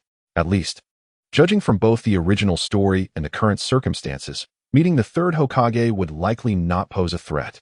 With that thought, Yunchi ceased his hesitation, glanced toward the Hokage's office in the distance, and made his way there. Meanwhile, in the shadows of the root base, Danzo emerged from the darkness, and the two root chunin before him bowed their heads in reverence. Itachi has been away from the village for several days, Danzo said, surveying the two subordinates with a haughty demeanor. It has been a few days, one of the chunin replied. Hearing this, a shadow passed over Danzo's face. What exactly is Hiruzen trying to accomplish? After a moment of contemplation, he resumed his emotionless inquiry. When Itachi returns, have him come to see me. This matter cannot be delayed any longer. Understood. The two root chunins nodded solemnly. At that moment, another dark figure materialized from the shadows without hesitation, approaching Danzo from behind. In a hushed tone, the figure reported, Lord Danzo, just now, the Hokage ordered Anko to summon Yunchi to the Hokage's office. Yunchi? Danzo exclaimed, momentarily taken aback. Upon witnessing the scene, his subordinates promptly began to explain, the little brat you had someone monitor before is actually him. Danzo nodded, his expression revealing a hint of inexplicable confusion, and he muttered to himself, this useless fool. Why would Hiruzen go to see him? At that moment, a flicker of doubt crossed Danzo's weathered eyes. After pacing for a considerable time, he finally spoke again. Do not concern yourselves with him. Continue your surveillance. This individual is merely an inconsequential waste. Our primary focus should remain on monitoring the Uchiha clan. His subordinates responded in unison, understood. Danzo merely waved his hand, signaling them to leave. The root ninjas were swift to come and go. With a mere gesture from Danzo, the three figures vanished, and he too melted back into the shadows. Unexpectedly, the Hokage building appeared so distant. Gazing at the imposing structure, Yunchi felt a sense of inexplicable resignation. After a casual remark, he ascended the stairs and arrived at the door of the Hokage's office. Noticing it was unlocked, he gently knocked and called out, Is Grandpa Hokage inside? If so, I'll come right in. The door's open. Come in. A heavy, aged voice responded to Yunchi's knock. Without hesitation, Yunchi pushed the door open and stepped inside. The moment he entered, he felt an overwhelming aura emanating from the third Hokage, who sat quietly at his desk. Though only the two of them occupied the office, Yunchi sensed an unexplainable pressure weighing upon him. Taking a deep breath, he managed to regain his composure and immediately inquired, Grandpa Hokage, is there something you wish to discuss with me today? Disguise. Yunchi's strategy. While the character of the third Hokage is often criticized for his leniency and even perceived as overly compassionate in the original narrative, he had previously spared Danzo, who attempted to assassinate him. He also allowed his disciple Orochimaru to escape when his human experiments were discovered in Konoha. Such instances were numerous throughout Hiruzen's tenure. However, Yunchi would not naively believe that someone who attained the highest authority in a village would merely act in such a manner, at least not towards an ordinary citizen of Konoha. Thus, he intended to employ his youth and apparent naivety as a guise, hoping to lower the defenses of the man known as the Doctor of the Ninja World. Yet, as a peculiar smile flickered in the depths of the third Hokage's eyes, Yunchi sensed that this plan might prove futile. Yunchi, huh? Taken aback by the third Hokage's sudden address, Yunchi momentarily froze, then asked in a bewildered tone, What is it, Grandpa Hokage? I have heard that you have not attended the Ninja Academy during this past fortnight? Rather than revealing the specific reason for summoning Yunchi, the third Hokage instead inquired about his absence from the academy. This question caught Yunchi off guard. He had never anticipated that the third Hokage would ask such a thing. Why had he not gone to the Ninja Academy? Because he had forgotten. Since the day he traversed into this world, attending the academy had slipped his mind. Moreover, after encountering Itachi, Uchiha, and Danzo, he had completely cast aside the thought. How was he to respond? Instantly, Yunchi felt an inexplicable pressure weighing upon him. Chapter 40. Yunchi is a bit dazed. Ding. Congratulations, host, you have activated the choice system. Truth or lies? Option 1. Tell the third Hokage the truth about recent events. Reward: 20 increase in training speed within the Ninja Academy. Option 2. Use an excuse to change the topic, subsequently becoming a reckless rogue ninja. Reward: 20 increase in training speed outside Konoha. Option 3. Lie. Reward: 20 increase in training speed within Konoha, excluding the Ninja Academy. MMP. System. Why are you causing trouble again? Faced with the three options that surfaced in his mind, Yunshi, already feeling somewhat annoyed, found himself in an even more exasperating situation. However, since the choice system had been activated, he had no choice but to decide. After all, the prospect of a 20 boost in training speed was undoubtedly enticing. Naturally, before making his choice, Yunshi had already dismissed the second option of becoming a rogue ninja. What truly troubled him were the first and third options. To lie? To tell the truth? After much deliberation, Yunshi resolved to select the third option without further contemplation. Having made his decision, Yunshi addressed the smiling third Hokage before him. I simply didn't want to go because I was too busy having fun. Well, this statement wasn't exactly a lie for Yunshi, as he genuinely had no desire to attend the Ninja Academy. After all, the current 12 small strong had yet to enroll, and joining them would merely mean teaming up with a bunch of cannon fodder. Yunshi preferred to navigate the complexities of Konoha instead, as it seemed much safer. Clearly taken aback, the third Hokage had not anticipated Yunshi's response to be so forthright. The excuse of not wanting to go was genuine. Yet the third Hokage never expected someone to actually use such a reason in reply to him. Instantly, 3 lines of exasperation appeared on his forehead. Cough, cough. A low cough snapped Yunshi's attention back to the third Hokage, who had managed to suppress his complex emotions, then spoke in a sincere tone. To become a ninja requires rigorous training and study. Do you not wish to become a ninja? What on earth does this old man want? Observing the third Hokage's earnest attempts to persuade him to return to school, Yunshi felt somewhat bewildered. He had anticipated encountering a group of Umbu elites who would immediately whisk him away to the Umbu prison for questioning about his relationship with Itachi Uchiha. However, he had not expected this turn of events. The atmosphere was completely mismatched. It felt as though Yunshi had prepared for a fierce battle, only to be met with the inquiry of why he had not attended school. Are you still not planning to go to school? Noticing Yunshi's prolonged silence, the third Hokage, Hiruzen Sarutobi, inquired again. After receiving no answer, he continued, perhaps being a ninja isn't the best choice, but I hope you do not succumb to despair. Me?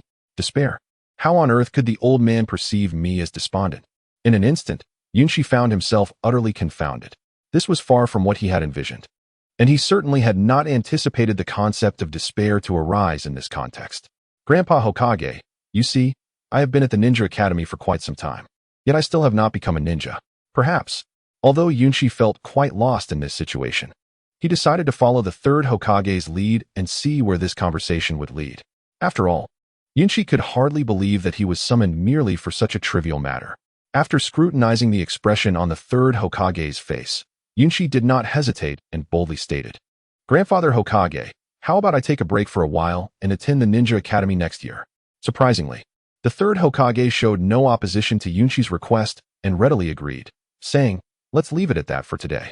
When you have made up your mind to attend the Ninja Academy, just come and let me know. Can I leave now?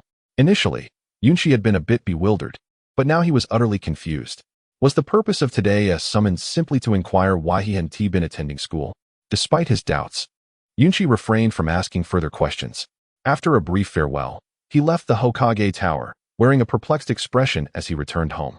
At the same time, a middle-aged jonin unexpectedly appeared in the Hokage's office. If Yunshi had been present, he would have instantly recognized this man as Umbu's Ibiki Marino. In the original narrative, Ibiki, as the head of the Konoha Umbu's interrogation division, also served as the chief examiner for the first round of the Chunin exams that Naruto and his friends participated in. Known for his stern demeanor, he was a direct subordinate of the third Hokage. Ibiki, what do you think of this child, Yunshi? The third Hokage suddenly inquired. Ibiki was taken aback that the third Hokage would seek his opinion, as he had never considered Yunshi to be particularly remarkable.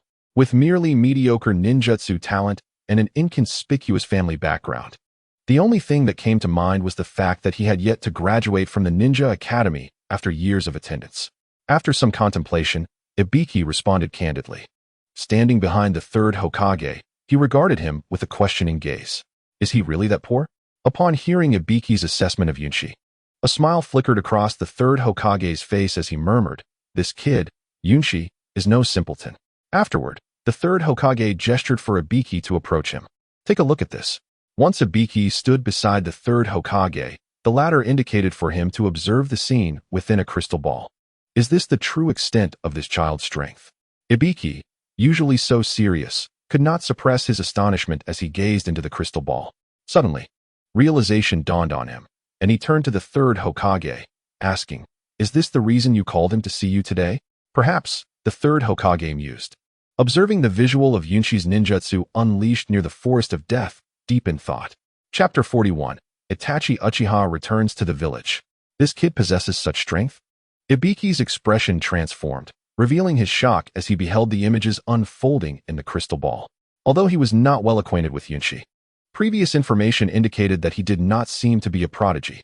Yet, the scene displayed was clearly beyond what an ordinary individual could achieve. What kind of fire release technique is this? The sheer power of the explosive fire technique, coupled with its extensive destructive range, bewildered Ibiki. Unable to hold back his curiosity, he asked the third Hokage whether he had ever witnessed such a unique ninjutsu in his over a decade as a ninja.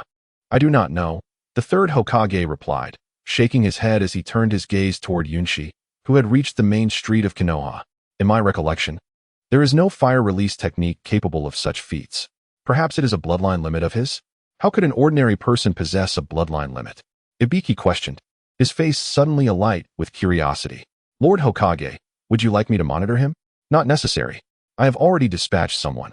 The third Hokage waved his hand dismissively, signaling Ibiki not to take any action on his own. With a grave tone, he continued, "There is no issue with Yunshi. My concern lies with Danzo, and whether he has discovered Yunshi's abilities. That is why I summoned you, to provide covert protection for the boy." "Understood," Ibiki replied, his expression serious as he accepted the task. Surely, the real purpose of the third Hokage summoning me here was not merely to insist that I return to the Ninja Academy? Yunshi pondered as he reached home, still filled with confusion. It was evident from Iam's previous words that the third Hokage was aware of his connection with Itachi Uchiha. However, he had not hinted at it during their conversation, which piqued Yunshi's curiosity. At this moment, Yunshi found himself wishing the third Hokage would clarify the matter. After all, being shrouded in uncertainty is never a favorable position. Well, whatever. It is what it is, he decided after some contemplation, resolving to focus on his training. With the previous tenfold training speed coupled with a 20% increase in training efficiency, Yunshi felt as if he were experiencing the acceleration of a genius's training pace. No sooner had he settled down than an overwhelming surge of chakra flooded his body, and the flame power from the devil fruit stirred restlessly within him. A staggering 12-fold training speed left Yunshi astonished. With a sigh of wonder, he did not waste any more time and fell back into his training regimen. Unbeknownst to him, various factions had already gathered at his doorstep. Upon seeing several Konoha jonin from different factions gathered before Yunshi's home, Itachi Uchiha, who had just returned to the village, felt a surge of caution. The Root, Umbu, and the Hyuga clan, after confirming the origins of these three forces, Itachi's previously calm demeanor shifted to one of alertness. Could it be that someone has discovered my dealings with Yunshi? A sense of vigilance surged within Itachi as he eluded the scrutiny of the three factions and stealthily entered Yunshi's home, preparing to inquire about the situation. "Who is it?" At the faint sound, Yunshi's eyes snapped open, instantly prepared for battle. Bang! In an instant, Yunshi concentrated all his strength into his hand and struck toward the source of the noise. With a resounding impact, Yunshi turned to find that the individual standing behind him was none other than Itachi Uchiha. "When did you return?" Upon recognizing Itachi, surprise washed over Yunshi. He had not anticipated that Itachi, currently on a mission, would arrive at his home at such a time. Hastily dispersing the fiery aura enveloping him, Yunshi immediately spoke, "Itachi, I never expected it to be you. What brings you back at this time?" After fending off Yunshi's attack, Uchiha Itachi revealed a faint smile, casually finding a spot to sit as a glimmer of surprise flashed in his eyes. "Yunshi, I am astonished by your increased strength." Upon sensing the chakra within Yunshi, Itachi couldn't help but praise him. To grow from a mere Genin to a Chunin in just over a week is truly remarkable.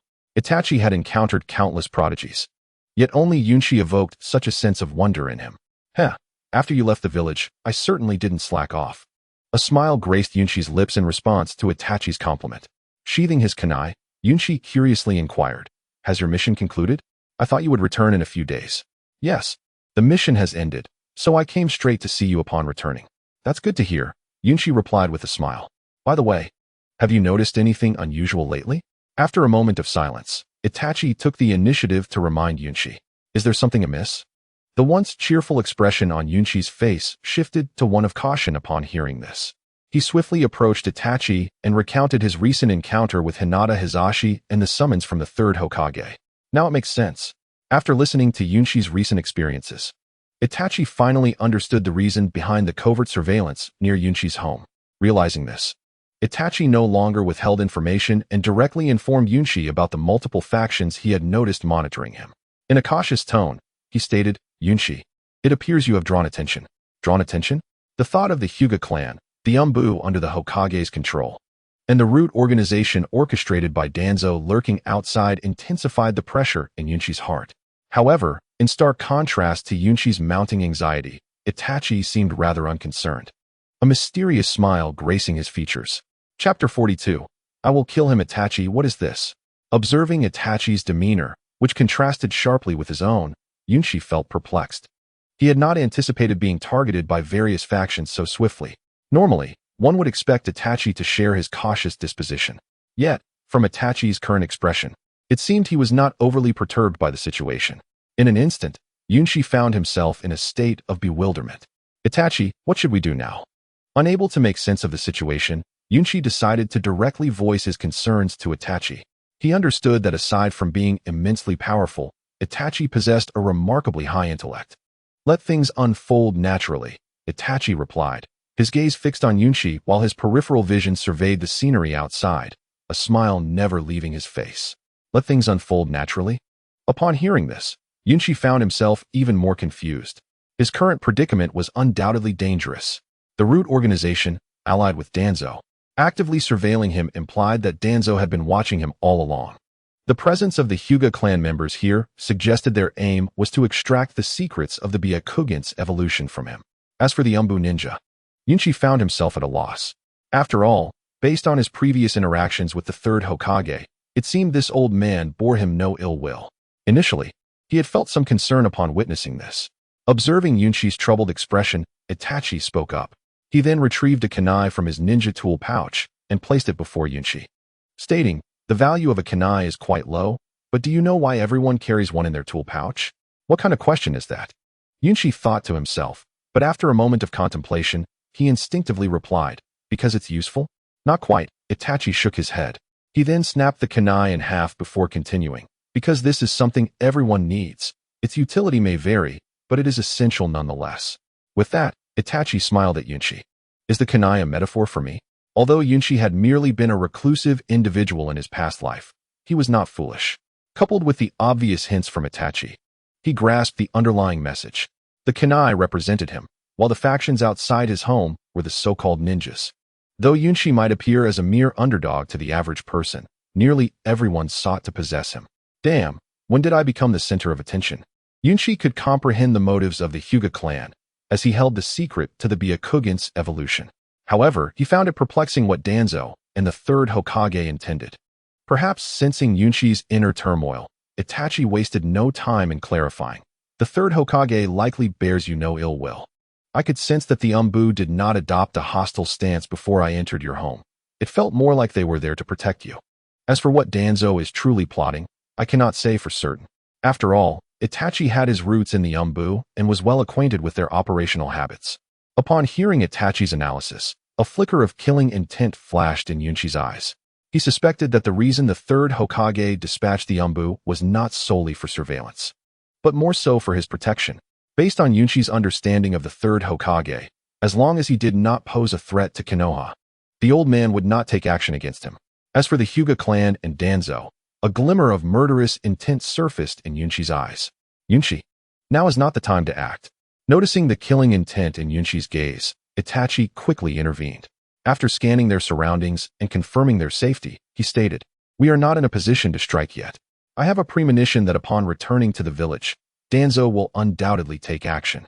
Not just take action, but will certainly compel you to act. Itachi's conjecture resonated in Yunshi's mind, though he refrained from voicing his thoughts. In this tense period, He did not wish to burden Itachi with additional pressure. The die had been cast, and Yunshi was determined to alter the course of events. The most effective method of doing so was to disrupt Danzo's plans. The Hyuga clan. An idea suddenly flashed in Yunshi's mind. He turned to Itachi and said, "Come here, I need to discuss something with you. Is this plan too risky? Is it truly feasible?" As Yunshi divulged his plan to Itachi Uchiha, the latter's previously calm demeanor was suddenly marred by a flicker of restraint and inner turmoil. The reason for Itachi's disquiet was quite simple. Yunshi's scheme was exceedingly perilous. Following Yunshi's confrontation with Hinata Hizashi, the Hyuga clan had already turned their attention towards him. They spared no expense, dispatching their ninjas to surveil Yunshi, a measure unprecedented in the past decade. This clearly illustrated the immense significance of the secrets surrounding the evolution of the Byakugan to them. Thus, Yunshi intended to leverage this so-called secret to persuade the Hyuga clan to ally with him. Given their prior discord, would they acquiesce to such a proposition? Pondering this, Itachi voiced his doubts. If someone were to reveal a foolproof method to awaken the Mangekyo Sharingan, what would you do? Suddenly, Yunshi posed this question to Itachi. What would I do? Itachi chuckled lightly before responding, I would eliminate him. The secrets of the Uchiha must remain concealed. Upon hearing Itachi's reply, Yunshi fell into a contemplative silence, taken aback by such an answer. It was an unexpected response that left him feeling an inexplicable sense of resignation. Struggling to suppress his emotions, Yunshi finally stated, "You may act that way, but the Hyuga clan will not." Chapter 43. Unexpected. The risk involved was truly substantial. The Hyuga clan's strength was not inferior to that of the Uchiha clan, and during such a tense period, was it truly wise to proceed? As Yunshi elaborated on his impending plan, a flicker of conflict crossed Itachi's face. At this juncture, any action could potentially provoke the Hyuga clan. Although Yunshi's plan stirred a certain intrigue within Itachi, he recognized that failing to take action might render them even more passive. Yunshi had never been one to sit idly by. Upon learning that the Hyuga clan was poised to strike, he had already prepared for a counteroffensive. While Itachi deemed the plan excessively reckless, Yunshi believed it was worth a try. In essence, Yunshi's plan was rather straightforward: to utilize the method of Byakugan evolution as bait to entice Hinata Hizashi into collaboration. Despite the initial conflict during their first meeting, Yunshi did not believe that Hinata Hizashi, as the head of the Hyuga clan, could simply dismiss such a tantalizing offer. Have you truly made up your mind? Observing Yunshi's resolute demeanor, Itachi inquired once more, then stepped forward to say, "If you are determined, allow me to take the lead." "Very well," Yunshi nodded then. With a serious tone, conveyed to Itachi, "This plan is now set. As for the timing of the engagement, that decision rests with you." "All right, I shall return to my clan." With Yunshi's affirmation, Itachi, not one to hesitate, readily accepted the task. After discussing various details of the plan, Itachi departed from Yunshi's residence. In an instant, the once quiet house was left with only Yunshi, contemplating whether this plan could alter the original storyline. Gazing at the shadows moving outside, a wave of anxiety washed over Yunshi. Despite possessing an inexplicable confidence derived from both the narrative of the original story and his control over the plan, it remained merely a plan. To claim he was not anxious would be disingenuous. Moreover, Yunshi's greatest concern was not the potential failure of the plan, but rather whether failing to fulfill the system's choices would incur punishment. This was the crux of his worry. Contemplating this, a sudden pang of unease surged within Yunshi's mind. "System, are you present?" To ascertain whether there would be consequences for not completing the options presented by the system, Yunshi directly addressed it. "Yes," the system replied, breaking its silence. Its voice, devoid of emotion, bore an unusual resonance that suggested a semblance of intelligence. "I wish to inquire, if I fail to fulfill the requirements of a choice after making it, will there be a penalty?" Suppressing his chaotic thoughts, Yunshi pressed on, aware that clarifying the system was of utmost importance at this juncture. "No," the system responded, and a prompt suddenly appeared in Yunshi's mind. He quickly accessed it, discovering a brief introduction to the system. Ding. The primary objective of this system is to assist the host in becoming the strongest in the ninja world. No choices will incur additional penalties. However, certain selections may place the host in peril, and once a choice is made, it cannot be retracted, or else rewards will be forfeited. With the explanation concluded, the system vanished from Yunshi's consciousness. He found himself both amused and exasperated by the system's straightforwardness. Although he discerned no mention of punitive measures within its explanation, Yunchi grasped the underlying implications. Essentially, every choice was a matter of freedom, and even if not completed, there would be no dire consequences. Yet, certain choices could indeed expose Yunchi to danger. In summary, the power of choice lay within Yunchi's hands. But the act of making such choices could lead him into peril, even to the brink of death. The system was remarkably clear in its presentation. After understanding the system's regulations, a chill coursed through Yunchi. Fortunately, his prior choices had been inconsequential, sparing him from falling into a trap. Just as Yunchi was inquiring about the system, a figure suddenly appeared outside his door, lingering without departing. In an instant, Yunchi prepared himself for battle. Who could it be? As he cautiously approached the door, he pondered. The Umbu and Root factions, representative of the third Hokage and the cunning Danzo respectively, would never so brazenly reveal themselves and expose their identities. Thus, could it be the Hyuga clan? As Yunchi pondered the situation, he found himself at the door. Adjusting his demeanor before addressing the figure outside with a tone of uncertainty, "May I inquire who you are?" However, upon his inquiry, the person outside remained utterly silent, prompting Yunchi to grow more cautious. Should he open the door? He was caught in a moment of hesitation. With three factions already lingering at his doorstep and the sudden appearance of an enigmatic middle-aged man, the already tense atmosphere became even more oppressive. A sense of inexplicable crisis enveloped Yunchi. He realized he needed to clarify the identity of the individual standing before him. Initially reluctant to open the door, the thought of someone lurking in the shadows compelled him to unveil the mystery. As he swung the door open, a middle-aged man collapsed before him, crashing onto the floor with a resounding thud. It was an Umbu Chunin, yet what left Yunchi in shock was the evident lifelessness of the figure before him. The wound on the man's neck had already crystallized, leaving no room for doubt. Without hesitation, Yunchi unleashed the fiery aura within him, bracing himself for combat. With agile footwork, he leaped onto the expansive open ground outside. However, upon emerging, he was confronted by an astonishing sight. All those who had been surveilling him lay dead. Not a single one remained standing. Whether from the Umbu root or the Hyuga clan, all were lifeless on the ground. The manner of their demise revealed that they had all fallen victim to Kunai. Who could have done this? If only one faction had perished, it could be interpreted as an attack by the other two. Yet, the complete annihilation of all was incomprehensible. A chilling sensation surged down Yunchi's spine. He had no time for contemplation. The individual capable of silently dispatching 9 Chunin with such ruthless efficiency was far beyond his current capabilities. Moreover, it had been mere minutes since Itachi had departed, and in that brief span, an elite force buried near his home had been eradicated.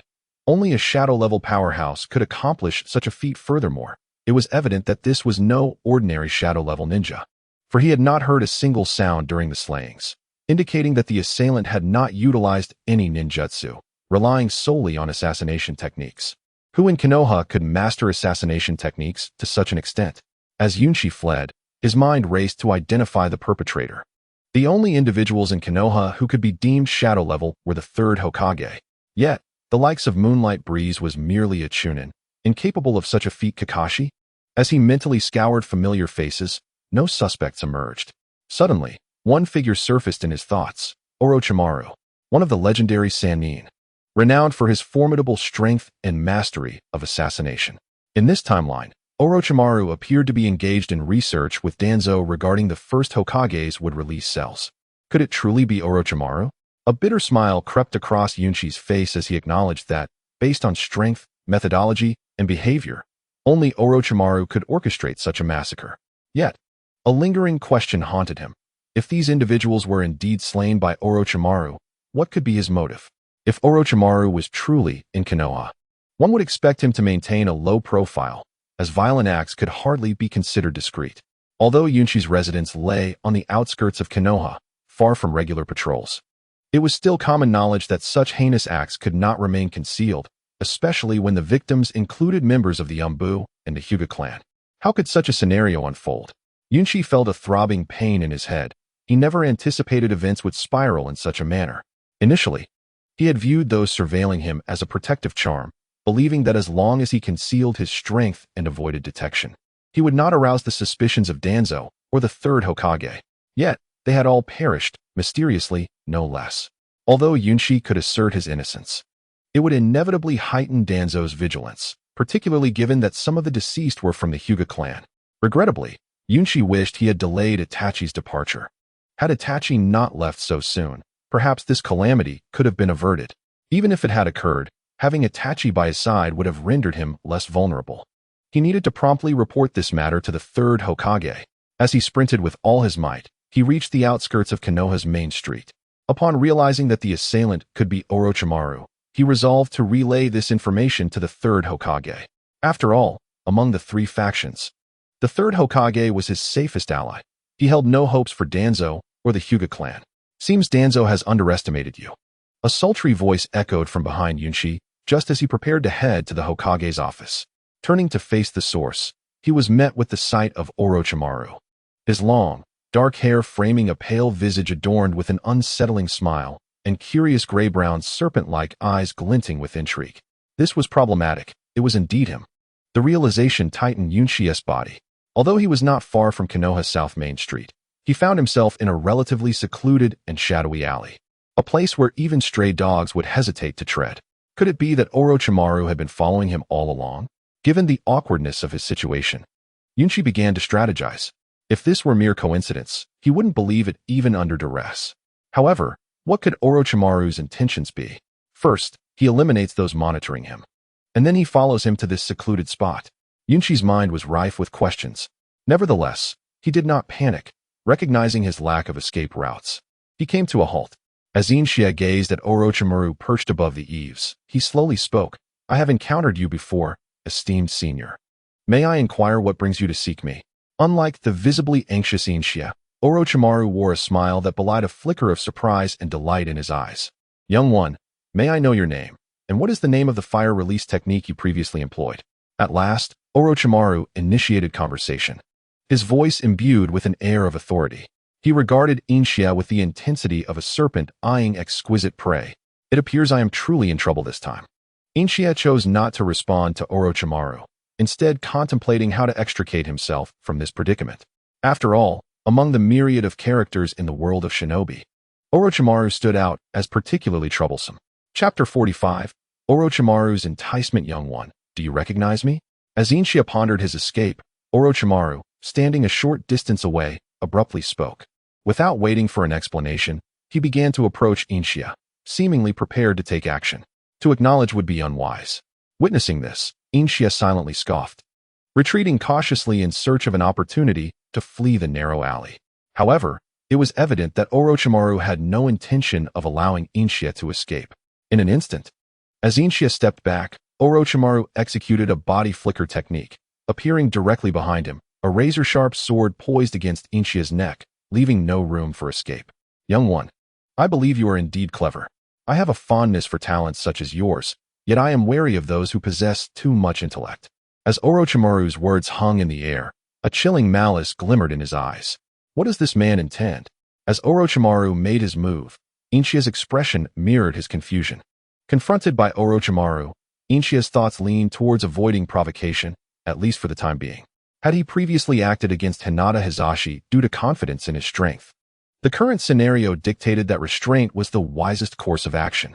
The three-tomo Sharingan, the flame fruit, and the unique fire release techniques would undoubtedly be formidable assets against most ninjas.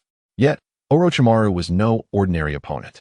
Should Yunshi reveal these capabilities before him, it would only pique Orochimaru's interest further, a situation he wished to avoid. After contemplating the worst-case scenario, Yunshi resolved to take the initiative. Lord Orochimaru, he began. An intriguing young lad, Orochimaru replied, his calm demeanor momentarily interrupted by a flicker of surprise at being addressed by name. You truly know who I am. I am aware of your reputation as one of the legendary Sannin of Konoha, Lord Orochimaru.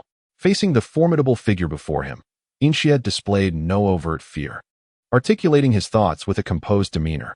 However, Orochimaru appeared taken aback. Young one, your calmness is astonishing, almost hard to believe. After a brief silence, Orochimaru sheathed the sword that had threatened Yunshi's neck and placed a hand on his shoulder, speaking softly. Do you wish to grow stronger? What is this? Upon hearing Orochimaru's infamous line from the original Naruto series about abducting children, Yunshi's face paled. Is this surprising to you? Orochimaru inquired with curiosity, stepping closer to Inchia. I initially sought you merely to ascertain the identity of the test subjects suitable for the wood release experiments mentioned by Danzo. However, upon arriving at your residence, I discovered not only Danzo's subordinates, but also the Hokage and members of the Hyuga clan nearby. Thus, I decided to assist you in dealing with them. Come with me. I can make you stronger, enabling you to evade scrutiny and escape the confines of this illusory world. You could even attain unimaginable immortality. As Orochimaru concluded his offer, Inchia found himself at a loss for words, gazing at Orochimaru with a sense of resignation. Believing you is a fool's errand. Had Inchia not been a time traveler, ignorant of the plot within Naruto, he might have fallen for Orochimaru's persuasion. After all, in the realm of ninjas, the pursuit of strength is paramount. Orochimaru, a renowned shadow-level expert, presented an enticing promise that few could resist. Yet, Inchia was different. The thought of the fates that befell the youths deceived by Orochimaru in the original narrative filled him with dismay. Have you contemplated my offer? Seeing Inchia remain silent, Orochimaru pressed him further, retrieving his sword once more, a palpable aura of menace surrounding him. It was as though he was declaring that refusal would lead to only one outcome: death. Orochimaru, what if I decline? Despite the oppressive atmosphere, Inchia refrained from yielding to the proposition, instead adopting a probing tone to inquire about the consequences of refusal. You will die, Orochimaru replied bluntly, murmuring. Power and immortality lie before you, yet you fail to cherish them. Truly an intriguing young lad. With a smirk, Orochimaru pointed his sword at Inchia, preparing for confrontation. Is he truly going to attack? Sensing the ominous intent emanating from Orochimaru, Inchia understood the gravity of the situation. He had never anticipated being targeted by such a formidable figure. Where had he gone wrong? As he sought the optimal defensive position, he wondered what had drawn Orochimaru's attention. Yet, those reflections were now moot. Confronted with Orochimaru's ambiguous stance, Inchia resolved to focus entirely on the danger before him. From a purely strength perspective, even two Yinxis would not match Orochimaru in his current state. However, if he did not take the chance, the outcome awaiting him would be no more favorable than death itself. Are you preparing to strike? True to his reputation as an experienced shadow-level shinobi, Orochimaru discerned Inchia's intentions the moment he moved. However, he refrained from immediate action, instead observing Inchia with a keen gaze. After Inchia created some distance, Orochimaru chuckled. Let me witness your true strength. What a peculiar man Orochimaru is. At this moment, Yunchi had no time to heed Orochimaru's words. While preparing for battle, he pondered how to temporarily escape from Orochimaru's clutches. Suddenly, his gaze fell upon the towering Hokage building, the most magnificent structure in Konoha, and a glimmer of hope sparkled in his eyes. After all, aside from Itachi Uchiha, the only one capable of subduing Orochimaru within Konoha was the third Hokage, who resided in that very building. Chapter 46. Yunchi's counterattack reaching the Hokage building would guarantee safety. After a swift survey of his surroundings, Yunchi made a resolute decision. However, despite the simplicity of this thought, executing it was far more complex than anticipated. Orochimaru's strength was undoubtedly at the pinnacle of the Chunin exams. Few within Konoha could rival him. In the original narrative, the only clear counter to Orochimaru was Itachi's Sharingan.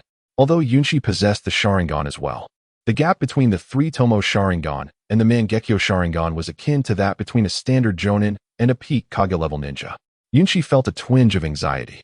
Crucially, the situation was exceedingly precarious. The Hokage building loomed in the distance, yet the distance from where he stood to the building was at least 2 kilometers away. Even at full speed. Forget it, no more thinking. As he calculated his plan in his mind, Yunchi felt a sense of helplessness. With the chances of escape dwindling, he decided to cast aside those complicated thoughts. He focused solely on the route of escape, and a flicker of determination ignited in his eyes. Though I am unaware of your true capabilities, young one, I, Orochimaru, am willing to grant you another chance. Will you come with me? With those words, Orochimaru and Yunchi fell into a contemplative silence.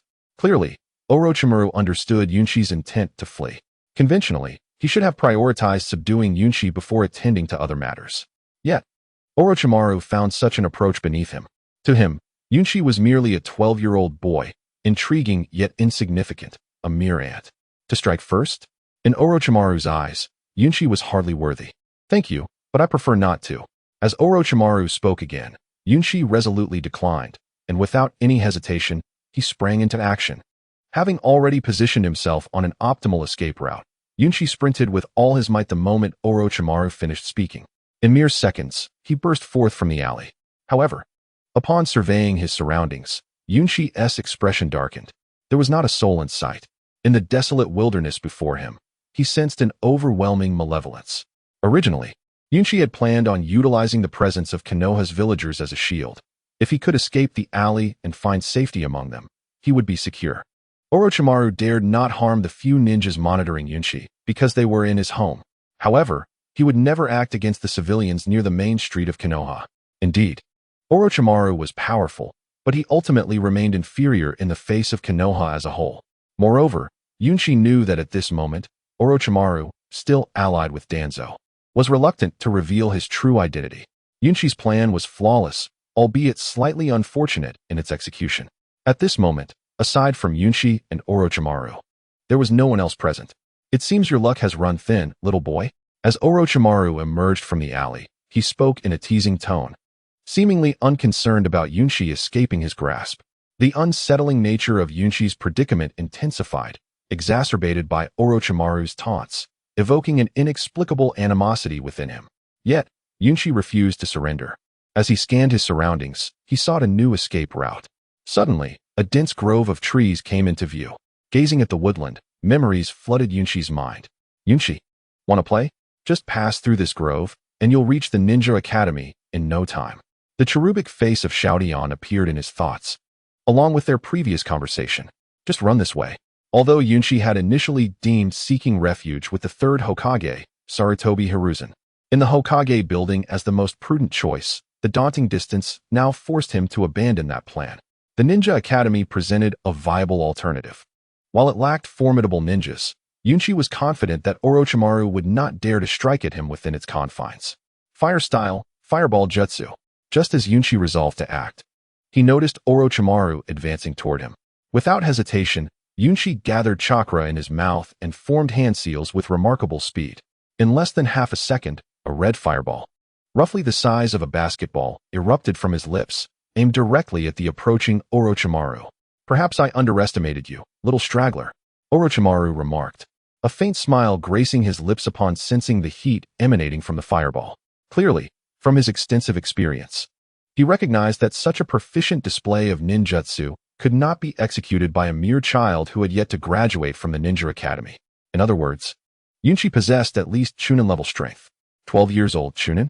Orochimaru pondered for a moment. Then, he spoke again, if memory serves.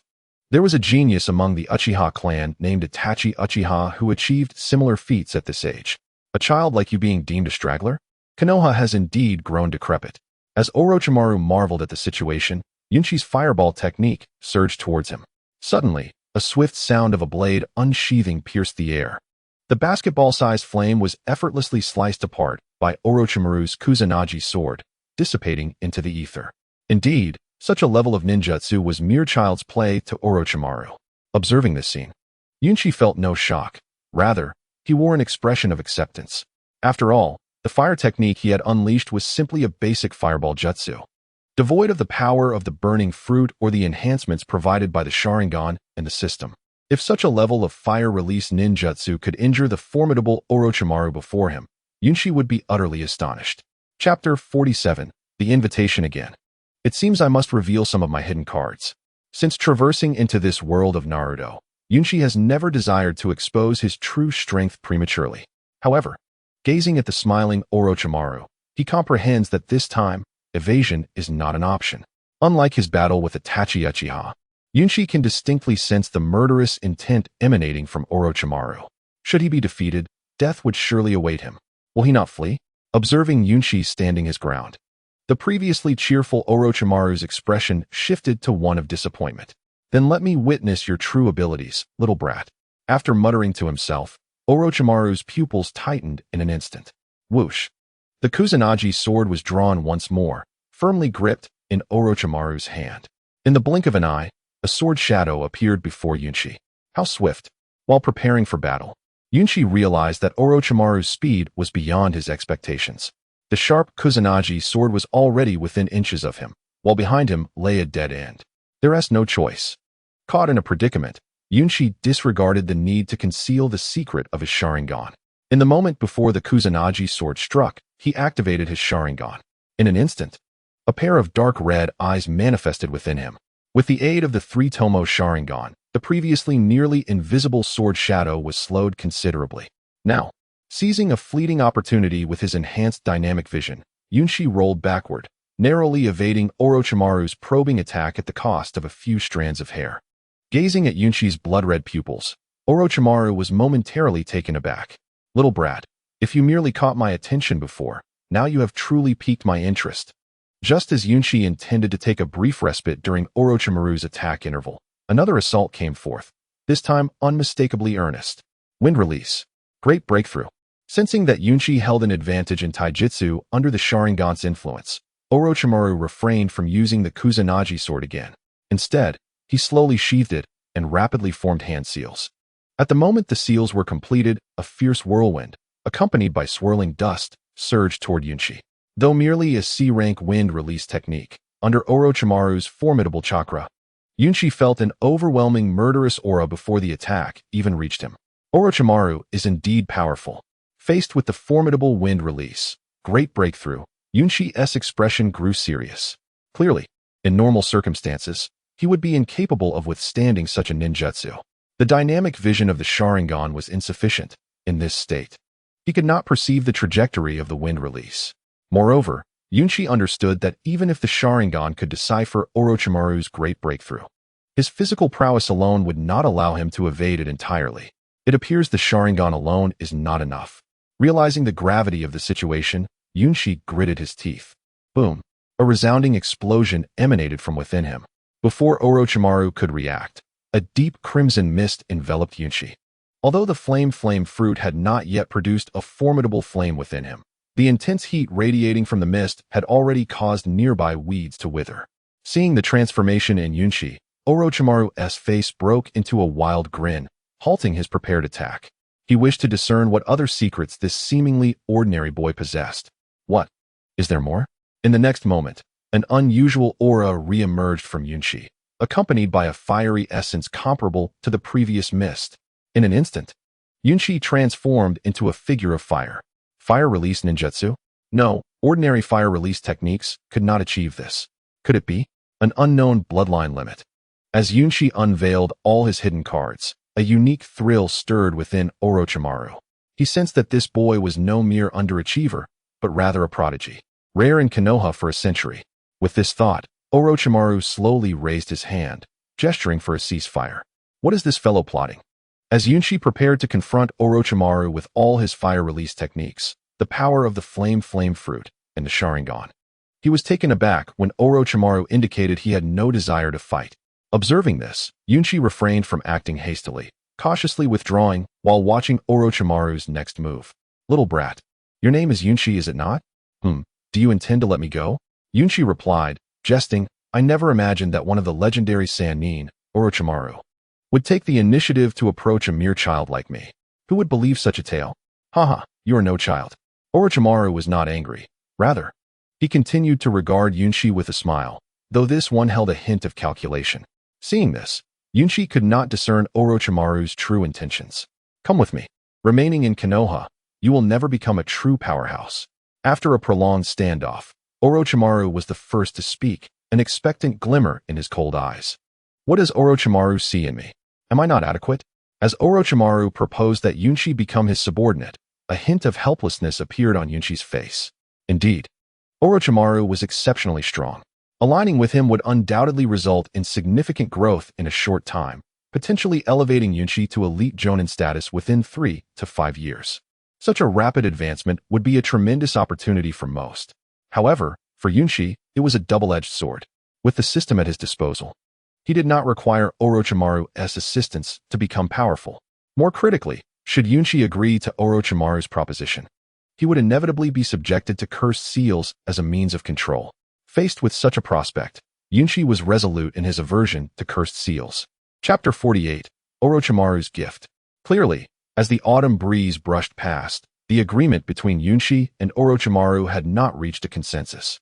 After a long silence, Orochimaru suddenly stepped forward. Is he preparing to attack? A trace of vigilance appeared on Yunshi's face as he secretly prepared to take action. Little ghost, do not be so wary. I am not ready to strike just yet. After covering half the distance to Yunshi, Orochimaru halted once more. I merely wish to inquire about your reasons for declining my offer. I can provide you with status and strength. Why did you reject me without hesitation? This perplexes me. As he spoke, a glimmer of confusion crossed Orochimaru's features. His arms crossed over his chest, gazing intently at Yunshi. Because you are Orochimaru, was the thought that lingered in Yunshi's mind, unspoken. After a brief moment of hesitation, Yunshi diplomatically replied, "You are not suitable for me. I prefer to remain in Konoha." Stay in Konoha, you say? I see. Upon hearing Yunshi's reason for refusal, Orochimaru furrowed his brow, his demeanor returning to its usual indifference after a lengthy pause. However, a flicker of murderous intent flashed in Orochimaru's eyes. True murderous intent. This is bad. Orochimaru is serious. Feeling the shift in Orochimaru's emotions, Yunshi sensed impending danger. He understood that his earlier remark about wanting to stay in Konoha had provoked Orochimaru's ire. Yet, Yunshi felt somewhat helpless, though his previous statement was merely an excuse. It was indeed a reflection of his true feelings. Although Orochimaru was currently part of the Akatsuki and had begun his plans to abduct orphans to prepare for the establishment of the Sound Village, agreeing to his invitation would undoubtedly position Yunshi as a trusted subordinate. However, when comparing the Sound Village to Konoha, it was evident which was the superior choice. Moreover, even with a shadow-level master mentoring him, Orochimaru's offer paled in comparison to the privileges Yunshi enjoyed in Konoha. Itachi Uchiha, despite being a newly emerged shadow-level powerhouse, was not lacking in renown within the ninja world, and his future strength would undoubtedly place him among the pinnacle of warriors. As for Orochimaru, in Yunshi's recollections, he had feigned death since the Fourth Great Ninja War. Thus, Yunshi was able to comprehend the reasoning behind the present circumstances and the future developments. Sigh. I never expected that the first promising talent to captivate my heart would result in such an outcome after the invitation. If I cannot have you, then I shall eliminate you. As he muttered to himself, Orochimaru slowly sheathed the Kusanagi sword. A palpable aura of murderous intent enveloped the area, and he locked onto Yunshi. A powerful and domineering presence emanated from Orochimaru. It was clear that he was serious now. Damn, what terrible luck. Feeling an inexplicable pressure, Yunshi silently lamented his fortune. Since arriving in Konoha, he had sensed an unusual malice. First, he was regarded as a spy by Itachi Uchiha. Though he managed to dispel Itachi's hostility and even forge an alliance, just as that situation concluded, he found himself targeted by Danzo. Simultaneously, the third Hokage and the Hyuga clan, along with Orochimaru before him, left Yunshi feeling rather anxious.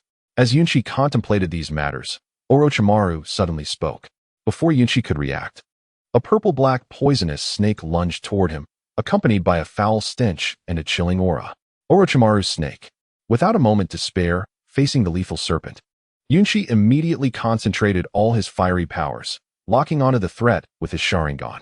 Fire release, Phoenix Fire Technique. As Yunshi uttered the words, dozens of bright red flames surrounded him. Go! With a single wave of his hand, those flames, as if guided by instinct, intercepted the snake mid-attack while another portion surged toward Orochimaru. Boom! Boom! The explosions occurred almost instantaneously, consuming the initially menacing snake in searing flames. Orochimaru experienced a similar fate. Yet, Yunshi was not foolish. Although his version of the Phoenix Fire Technique was far more potent and explosive than the ordinary, facing Orochimaru, a shadow-level adversary, he held no delusions of a one-hit kill. As he suspected, when the smoke cleared, there was no sign of Orochimaru's body. Instead, he found a charred piece of wood. A substitution technique? When did he perform it?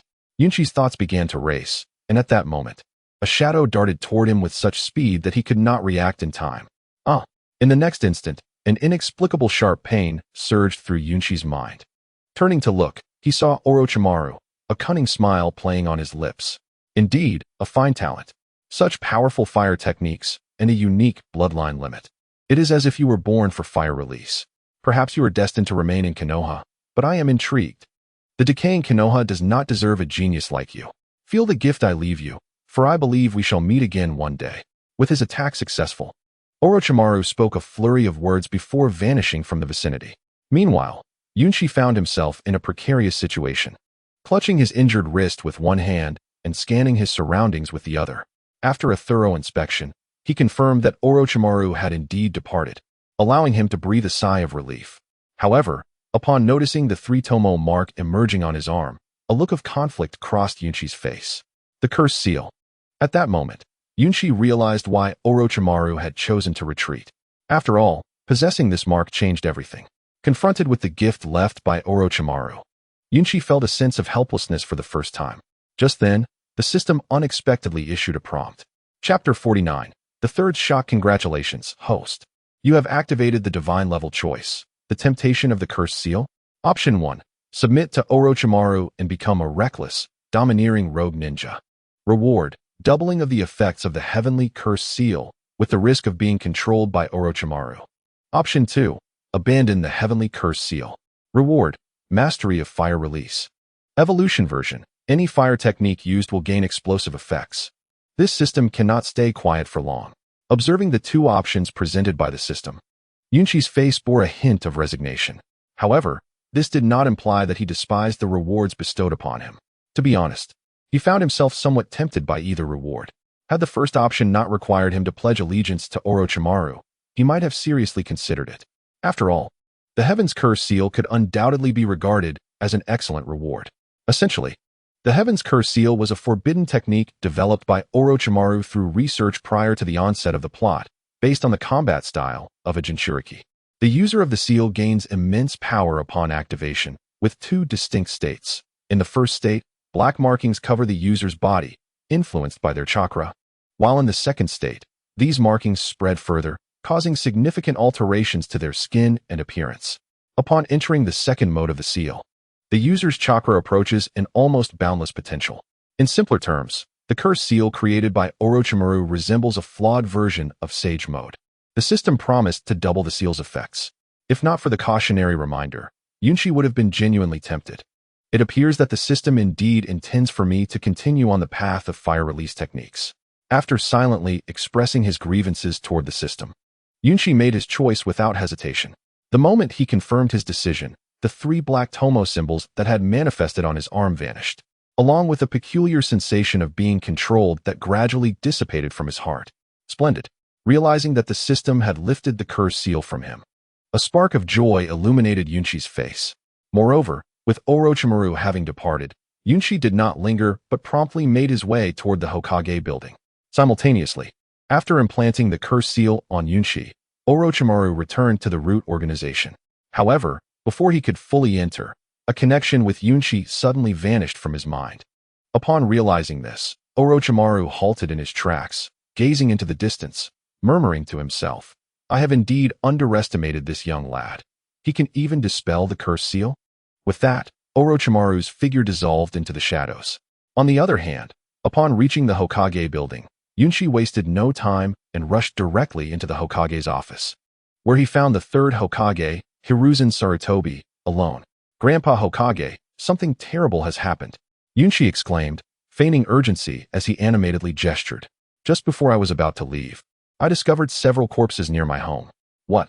At Yunshi's words, the third Hokage immediately ceased his work, rising to approach Yunshi, inquiring, "What happened?" "I found a few bodies at my doorstep when I stepped outside. Upon witnessing this, I thought it imperative to inform you, Grandpa Hokage," he replied, pausing for effect. "But what?" The third Hokage's face reflected confusion as he urged Yunshi to continue, adopting a serious tone. "Do not worry about it. Tell me everything you saw." Following the conclusion of the Third Great Ninja War, the 5 major ninja villages had entered a relatively peaceful era, with Konoha rapidly advancing during this time. Although fatalities were not uncommon in the ninja world, someone daring to strike within the village, especially targeting members of the Umbu, was undeniably a provocation against Hiruzen Sarutobi's authority. Coupled with the unusual expression on Yunshi's face, the third Hokage instantly sensed that this matter was far from simple. "I understand, Grandpa Hokage." Observing the third Hokage's expression of concern dissipated some of Yunshi's own tension. He realized that the third Hokage would likely ensure his safety. After calming his emotions, Yunshi continued, "But just as I intended to find you, I noticed a man outside who seemed to be waiting for me." "A man?" the third Hokage inquired, intrigued. "What did he look like?" a rather intimidating man, pale-skinned, and accompanied by a snake. After recalling Orochimaru's appearance, Yunshi described him. A snake? Oh no, could it be him? Upon hearing this, a flicker of alarm crossed the third Hokage's eyes, prompting him to ask urgently, what happened next? I ran away, and after pursuing me for a while, he eventually ceased. Yunshi concluded, I made my way to the Hokage building. While the third Hokage remained a decent ally at this moment, Yunshi was not naive. Naturally, he refrained from disclosing his encounter with Orochimaru and the cursed seal. Could it truly be him? After hearing the entire account, the third Hokage's previously composed demeanor shifted to one of conflict. Yunshi, I am aware of the situation now. You may leave. I will have Mitarashi Anko protect you until this matter is resolved. Wait, you want Anko to protect me? A look of astonishment swept across Yunshi's face upon hearing the third Hokage's decision. Mitarashi Anko, a chunin, to safeguard him? Especially against Orochimaru? Yunshi harbored doubts about whether the third Hokage was jesting. If Anko were indeed the one assigned to protect him, he suspected that the third Hokage intended for her to facilitate a double kill. Grandpa Hokage, he ventured. What is it? The third Hokage responded, noticing Yunshi's altered expression. While Anko is undoubtedly powerful, I wonder if she is fit to contend with the man who attacked me. Yunshi voiced his concerns. That man seems to be stronger. He added honestly. The third Hokage, upon hearing Yunshi's reply, merely shook his head and smiled. If it truly is that guy, Mitarashi Anko might be the best choice. Chapter 50. The heart of a schemer is corrupt. Could it be that this old man is truly jesting? Sending Mitarashi Anko to protect me, especially against Orochimaru? Yunshi thought. Incredulous. Old man Sarutobi, are you not concerned that Orochimaru might abduct Anko? Unperturbed, the third Hokage commanded his aide, Shinobi, summon Mitarashi Anko.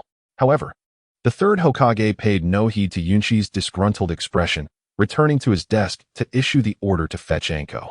Meanwhile, Yunshi gazed at the distant azure sky. A mixture of conflict and resignation etched upon his features. Clearly, he struggled to comprehend the third Hokage's peculiar maneuvering. After all, he had made his warnings abundantly clear, and the cunning old fox must have deduced that the man he referred to was indeed Orochimaru.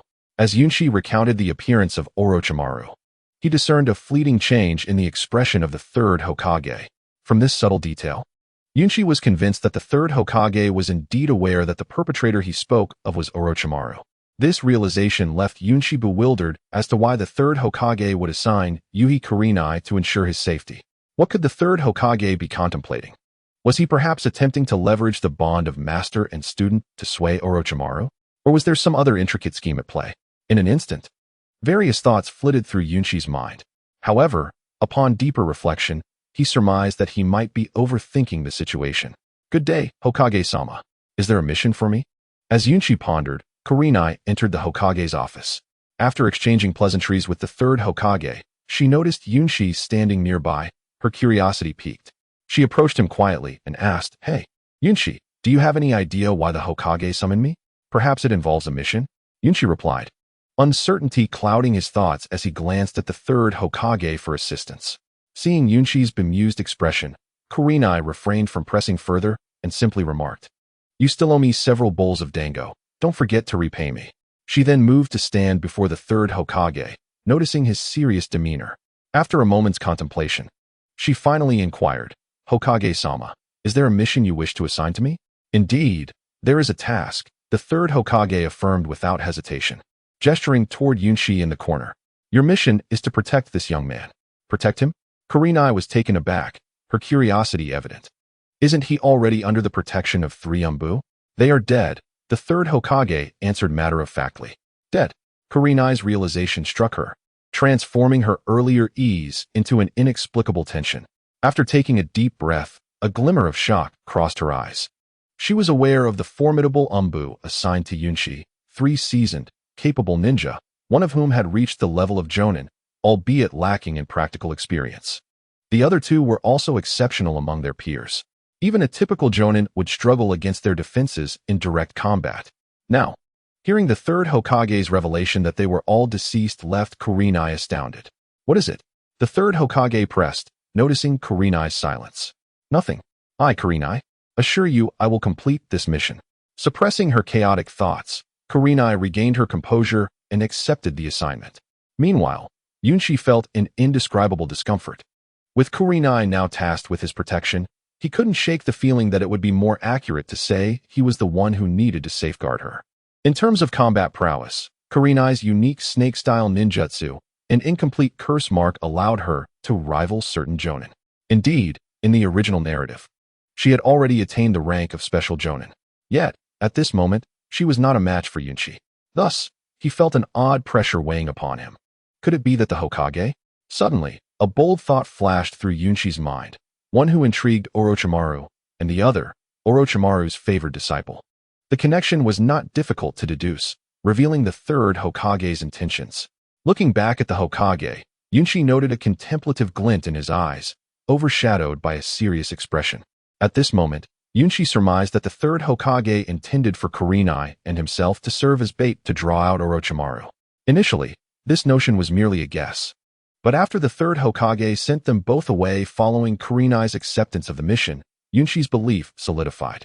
Truly, the cunning old fox, he internally mused, before swiftly departing the Hokage's office with Kurenai. Yet, shortly after they left, the silent Umbu standing beside the third Hokage finally spoke. Hokage-sama. It seems that Yunshi has caught on to something. Let him be aware, this is an opportunity. It is worth the risk for both of them. Hokage-sama, the Umbu hesitated, unsure of how to respond. After a lengthy pause, he inquired, is it truly Orochimaru? It is best if it is. If not, it matters little. Gazing into the distance at Konoha, the third Hokage provided his inward answer, then commanded the Umbu, have all jonin and above from Konoha lie in wait at Yunshi's residence, awaiting my orders. Chapter 51. The unexpected appearance of a Hyuga clan member unbeknownst to Yunshi, who had already left, the third Hokage's plan unfolded. He regarded Kurenai, who stood before him, her face clouded with frustration. Clearly, the third Hokage had chosen to use him as bait, a perilous form of bait indeed.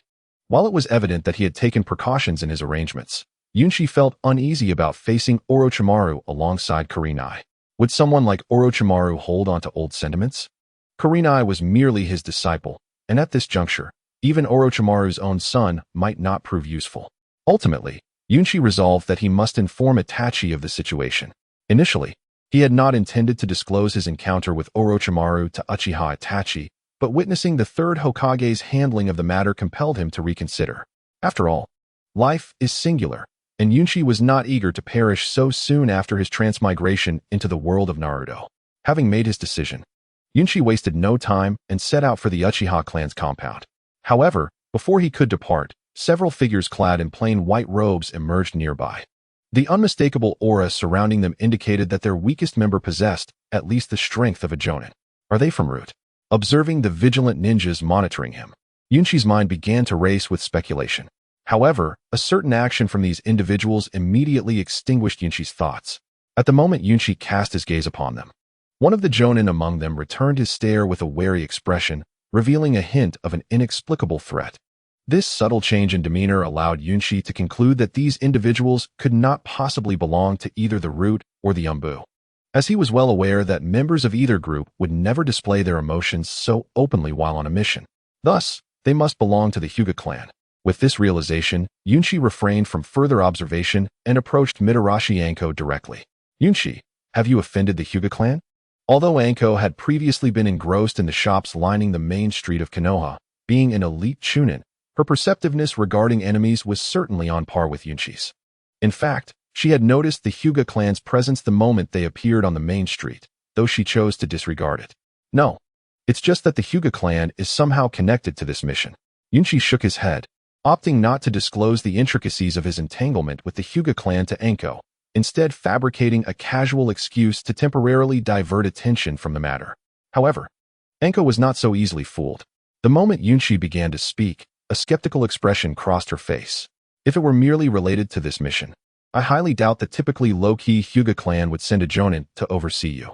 Upon hearing Anko's doubt, Yunshi found himself momentarily at a loss for words. Let's not dwell on it. We should leave. They wouldn't dare act here. Clearly, Anko had perceived Yunshi's reluctance to elaborate and chose not to press further. After casually purchasing a skewer of red bean dumplings from a vendor, she led the way back to Yunshi's home, feigning ignorance of any pursuers. Anko, you're quite resourceful. Observing Anko's nonchalant approach, A smile crept onto Yunqi's face as he too bought a skewer of red bean dumplings to catch up with her. These dumplings seem rather sweet. Are they too sweet? I find them just right. I think they're a tad sweet. If you keep eating, you might gain some weight. Yunqi, who talks about weight every day. At that moment, Yunqi and Anko resembled longtime friends, leisurely enjoying their dumplings while engaging in light conversation, seemingly unfazed by the sudden appearance of members of the Hyuga clan. However, the Hyuga clan was not as at ease as Yunqi. The moment they noticed Yunqi's awareness of their presence, several chunin stationed beside the jonin had already prepared to strike, only to be halted by the jonin. Why would the Hyuga clan be watching you? It was unclear whether the third Hokage had dispatched someone to clean up the bodies at Yunqi's residence beforehand or if other factors were at play. By the time Yunqi and Anko reached his doorstep, the bodies that Orochimaru had slain had vanished without a trace, leaving only a few bloodstains behind.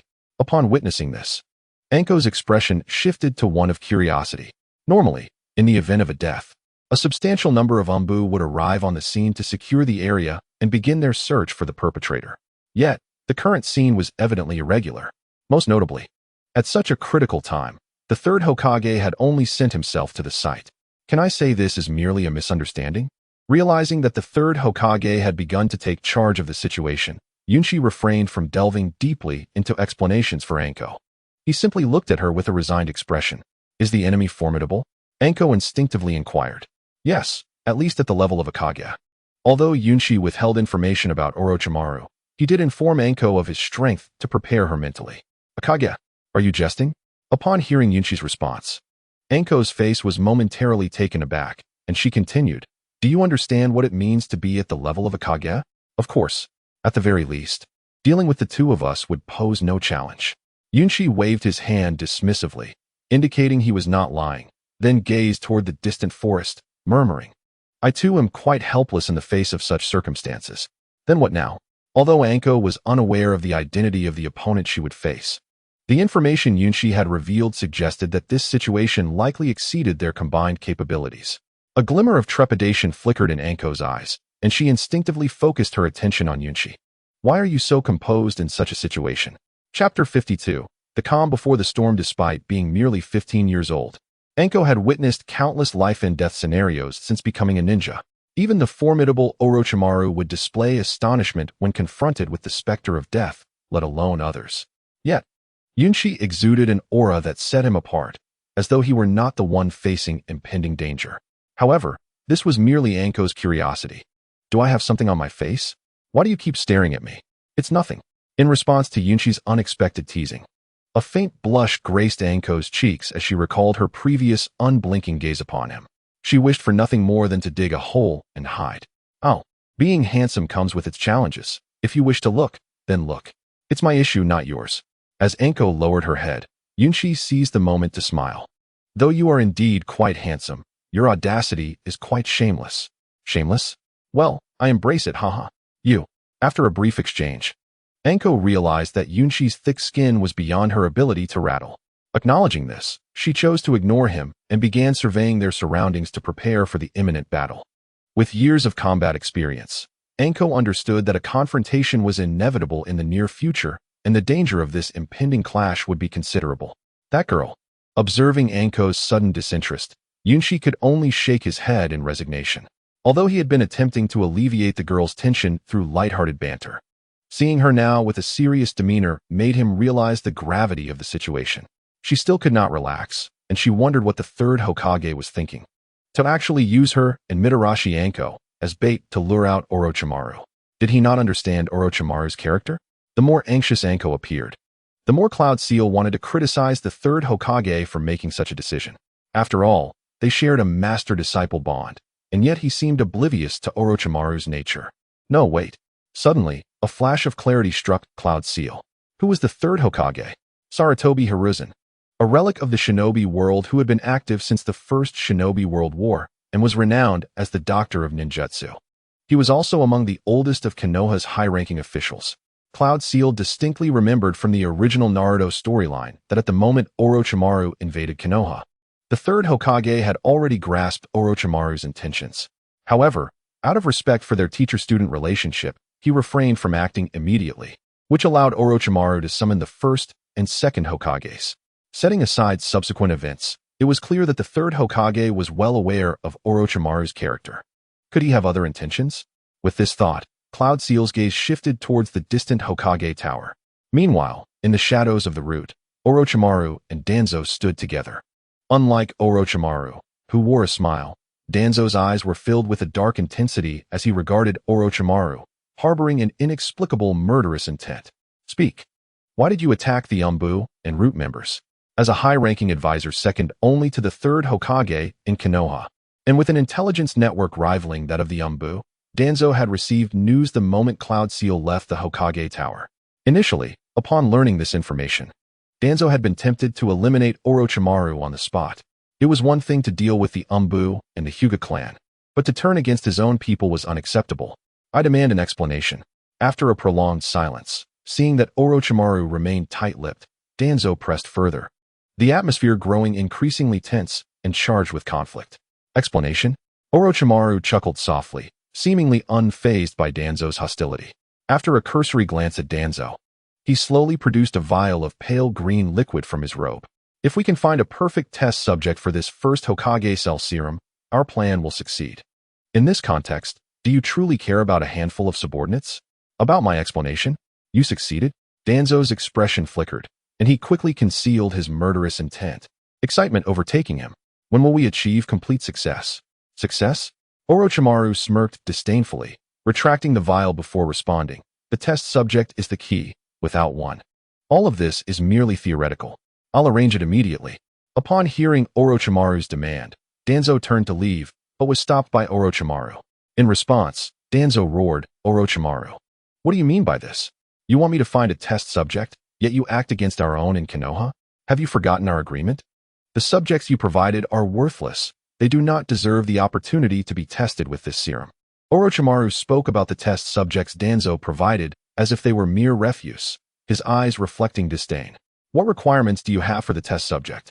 In order to ensure the success of the experiment, Danzo suppressed his irritation and sought to negotiate with Orochimaru.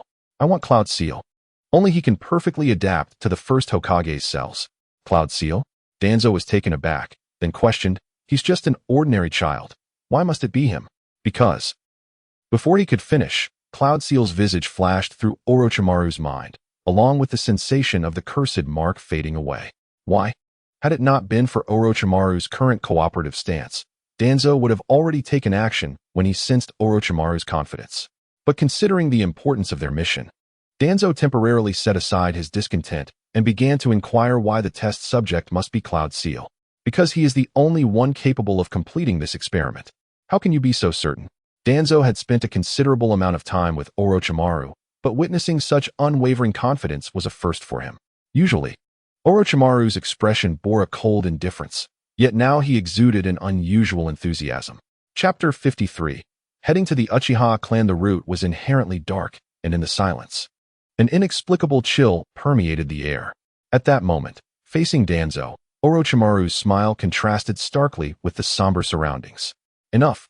If it must be Cloud Seal, why did you attack our root members? Although the root ninjas who perished at Orochimaru's hands were hardly more than pawns, mere cannon fodder in Danzo's eyes, they were still his pawns. Orochimaru's unwarranted slaughter of them was a blatant affront to Danzo. Contemplating this, Danzo's already cold expression turned even darker. They were nothing but useless trash. Killing them was inconsequential. I only desire Cloud Seal. Despite Danzo's mounting fury, Orochimaru remained unfazed. After finishing his statement, he calmly inquired, does the old man intend to take action upon learning of this? Not at all. Initially, Danzo had intended to argue further, but recognizing the validity in Orochimaru's words, he chose not to dwell on the past.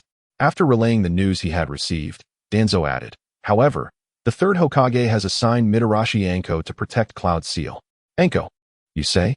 Upon hearing this news, a peculiar smile crept across Orochimaru's face, as if he had stumbled upon something intriguing. What do you think?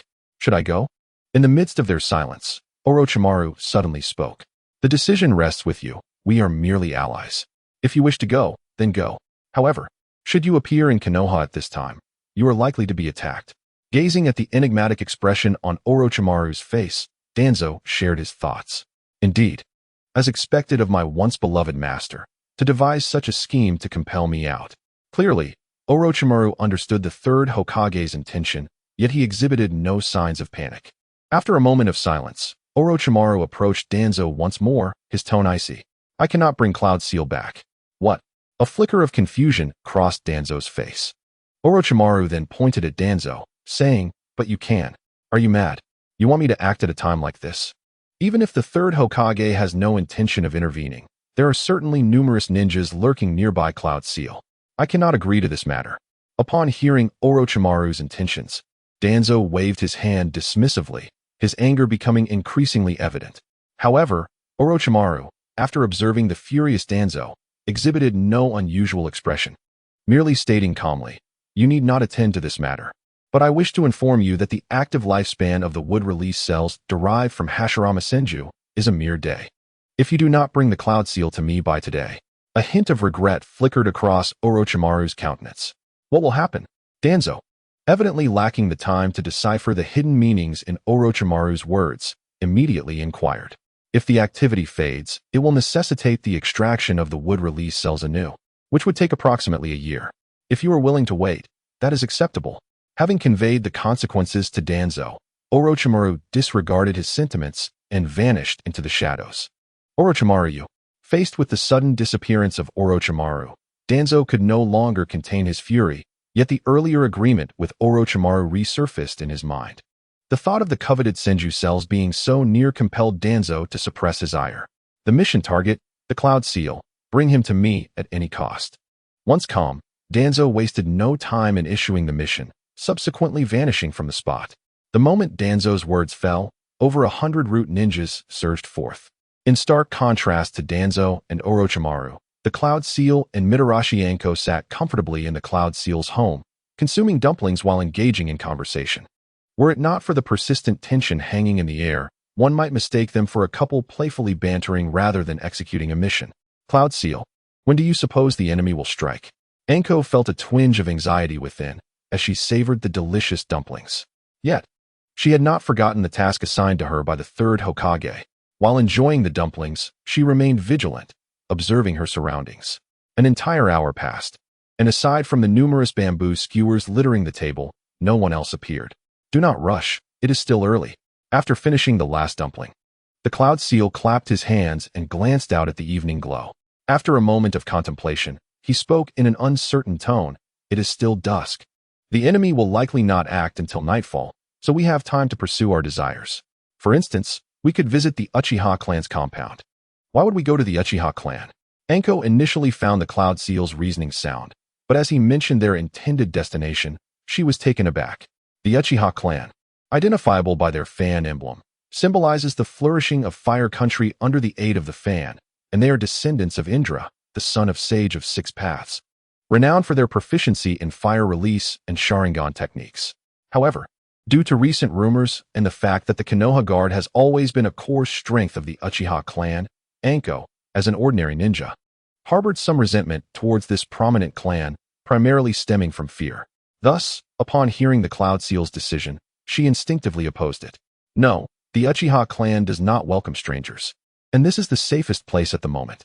If we venture outside, we may encounter an ambush. Oh, we truly cannot go. Observing that the Cloud Seal was unperturbed by her words and was preparing to leave, Anko quickly positioned herself in front of him, intent on dissuading him from his plan to visit the Uchiha clan. Have you ever been to the Uchiha clan's compound? Gazing at the indignant Anko, who stood with her arms crossed, the Cloud Seal felt a wave of exasperation wash over him, and he placed a hand to his forehead in frustration. Noticing Anko's silence, he pressed further. Do you have any friends within the Uchiha clan? No. The Uchiha compound is desolate. I have no desire to go there. None of my classmates are from the Uchiha clan, so of course, I have no friends among them. In light of the Cloud Seal's inquiry, Anko pondered and realized she possessed virtually no knowledge of the Uchiha clan. Following Orochimaru's betrayal, she had entered the Konoha Ninja Academy, and coincidentally, there were no Uchiha members among her peers. After becoming a Chunin, her association with Orochimaru had led her to frequently conduct missions alone, further diminishing her chances of encountering Uchiha clan members. Why are you asking me this? Anko suddenly came to her senses. Earlier, She and the Cloud Seal had been discussing the need to avoid going to the Uchiha clan's compound, yet his questions left her bemused. What I mean to say is, you possess no understanding of the Uchiha clan. Why harbor such negative impressions? Even lacking any knowledge of the Uchiha clan or their compound, she had formed such conclusions. Indeed, the time spent between the Cloud Seal and Anko had been brief. Aside from their initial meeting, they had scarcely spent an entire day together. Nevertheless, the Cloud Seal could sense the goodwill within this rebellious yet staunch young woman. However, Anko's manner of handling matters left him feeling somewhat helpless. Sometimes, when others speak or form opinions about something they have not personally witnessed, it is prudent not to reach conclusions. Gazing at the now silent Anko, the Cloud Seal took the lead and exited his home. I'm sorry. Suddenly, a chill touched the Cloud Seal's palm, soft and delicate. Haha, this little girl knows she was wrong. Upon hearing Anko's apology, a smile instantly graced the Cloud Seal's face. In truth, he bore no ill will toward Anko. Rather, he found her vivacious spirit quite endearing. His previous statements were merely intended to encourage her to form her own judgments rather than follow the crowd. Now, upon hearing her apology, the Cloud Seal turned to face her. What the? A huge snake. At that moment, as he turned, a startling event transpired. What he held was not Anko's hand, but a snake. A blackish-gray snake with a triangular head. Explain yourself. Upon witnessing this, the Cloud Seal's expression soured momentarily. Ha ha ha, Cloud Seal. I assure you this is merely a misunderstanding. Do you believe me? Put it away quickly. Seeing Anko's beaming face, the Cloud Seal waved his hand, indicating for her to stow the snake. He muttered to himself, I thought it was a small hand. What are you talking about? As the figure of Yashitai Akane caught up behind, she was unable to discern what Yunchi was uttering. It's nothing, she remarked, sensing Yunchi's reluctance to elaborate. With a hint of curiosity, she inquired, Are we truly going to the Uchiha clan's residence? Indeed, I am seeking a friend, Yunchi affirmed. Very well, I shall accompany you. Akane replied. But didn't you express disdain for visiting the Uchiha residence? Being with you makes it more tolerable. Yunchi replied as they traversed the path to the Uchiha stronghold. Along the way, Yunchi noticed a palpable stillness in the atmosphere of Konoha's main street, a stark contrast to its usual evening vibrancy. As they passed through, the street was notably deserted, as if the townspeople sensed an underlying tension. Yet, Yunchi did not linger, hastening his pace alongside Akane toward the Uchiha residence. After a 10-minute journey, they arrived at the Uchiha compound. Despite the Uchiha clan being one of Konoha's elite families alongside the Hyuga clan, their styles diverged significantly. The Hyuga were known for their understated demeanor, while the Uchihas were more flamboyant. As they approached, the heavy gray wooden gates swung open, revealing a wall adorned with a fan insignia. Within the courtyard, several unfamiliar Uchiha clan members were present, likely due to the nearing twilight. It's so grand, exclaimed Akane, her face illuminated with curiosity. Despite her subconscious aversion to the Uchiha clan, her first visit to their compound could not suppress her intrigue, especially with Yunchi by her side. She leaned forward to observe the courtyard, when a striking woman in her 30s suddenly appeared before her. What are you doing, little girl? The woman asked, causing Akane to feel a wave of nervousness, akin to a child caught stealing candy. A faint blush crept onto her cheeks. I'm looking for someone. Akane managed to stammer, recalling Yunchi's earlier words for a pretext. Who are you searching for? The woman asked, clearly taken aback by Akane's intent to visit the Uchiha clan. Oh dear, who was it again? Akane faltered. We're looking for Itachi. Could you please inform him that Yunchi is here to see him? Just as Akane felt the weight of embarrassment, Yunchi stepped forward and articulated their purpose. You're here to find Itachi?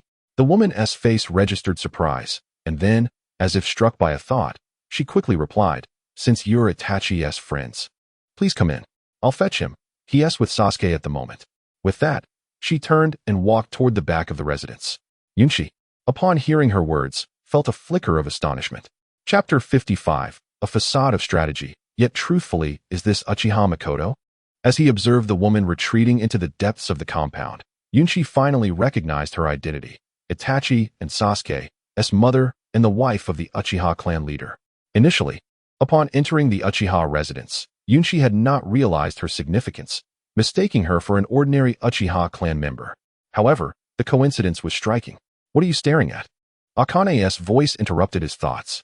Upon entering the Uchiha residence, Akane indeed perceived a disparity between the clan's portrayal in the village and the reality before her. While a sense of inexplicable tension lingered, the members of this family did not exhibit hostility toward her. The woman who welcomed them radiated an unexpected warmth, which surprised Akane. "I'm asking you a question." With Yunshi's silence, Akane pressed on, her curiosity piqued. "Do you know her?" "Yes," Yunshi nodded. "She is the mother of a friend of mine." "Ah, I see."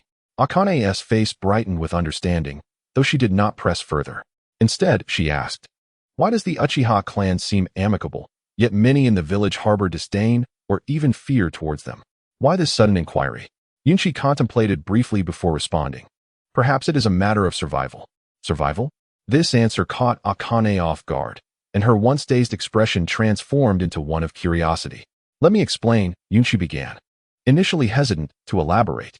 However, Akane, gripping her wrist with anticipation, looked at him with eager eyes, making it hard for him to refuse. "Outside of the Hokage, who wields the most power in Konoha?" He posed a question. "The high-ranking advisors?" Akane tentatively suggested. "The Hyuga clan shuns power struggles, while the Senju clan has become subdued since the second Hokage's decline. Excluding the Hokage, the most powerful would be those advisors, I suppose." "Partially correct," Yunshi replied, shaking his head. "On the surface, those advisors do hold significant power, even possessing the authority to dismiss the Hokage. Yet, this is merely the tip of the iceberg regarding Konoha's power dynamics." As he spoke, a contemplative expression crossed Yunshi's face. "Hey, you little rascal. I'm asking you a question, and you're acting all mysterious. Just give me the answer." In a playful yet annoyed manner, Akane lightly tapped Yunshi on the back of his head. All right, he relented. "In Konoha, aside from the Hokage, the Uchiha clan holds the most formidable power, not only boasting numerous exceptionally talented members, but also solely controlling the Konoha Guard. They can be regarded as the strongest clan in Konoha. The might of the Konoha Guard is comparable to that of the Umbu under the Hokage and the Root controlled by Danzo. Thus, the Uchiha clan has opted to limit interactions with others in the village to avoid suspicion." After explaining to Mitarashi Anko the circumstances surrounding the Uchiha clan, Yunshi's face briefly displayed a hint of helplessness. He then glanced at the silent courtyard and murmured, "Despite this, the Uchiha clan is still fated to be met with suspicion." Is it truly this complicated? It was evident that Anko did not comprehend the depth of Yunshi's words. Although the Uchiha clan was not inherently terrifying, in the eyes of many, it was perceived as a brutal and fearsome family. Everything before them appeared to be quite well.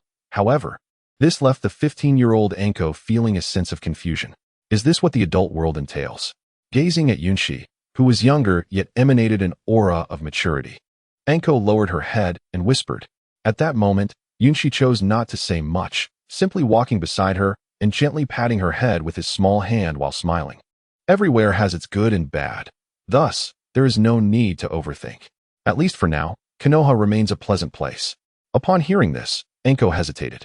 After a prolonged silence, she finally looked up at Yunshi with timid eyes. Is Konoha truly a good place? Anko suddenly spoke. For some, Konoha was indeed a sanctuary, safeguarding their lives and providing a warm and harmonious living environment. Yet, exceptions existed. For others, Konoha was a battleground, a hell. Yunshi was taken aback by Anko's question. After expressing his thoughts, he once again stood before her and murmured, regardless of which version of Konoha it may be, it remains a relatively decent place for us. Is that so? This time, Anko grasped the implication. However, a new question arose within her heart. Why did her master choose to flee from Konoha? And why did he not take her with him? To her master at that time, was Konoha a paradise or a hell? In an instant, countless images flashed through Anko's mind. Ultimately, these memories faded away, leaving only a recollection of parting ways with Orochimaru. Konoha. Master. Anko was conflicted. What's wrong? Noticing Anko's unusual demeanor, Yunshi felt a bit awkward, fearing that his earlier words might have prompted this girl, who had a somewhat tragic childhood, to recall unpleasant memories. Could it be that he had led her astray?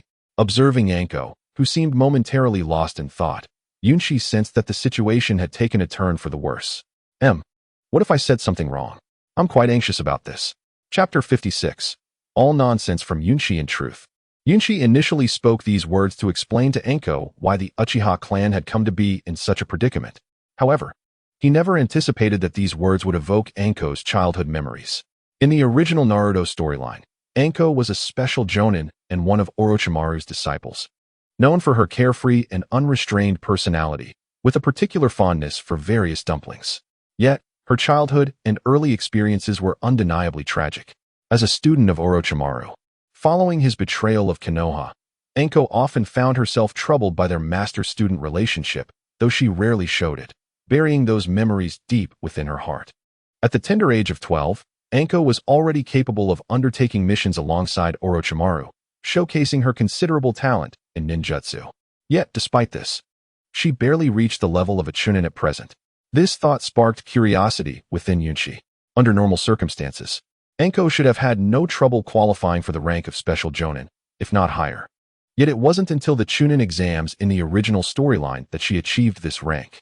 Clearly, Konoha was still considering Anko's background.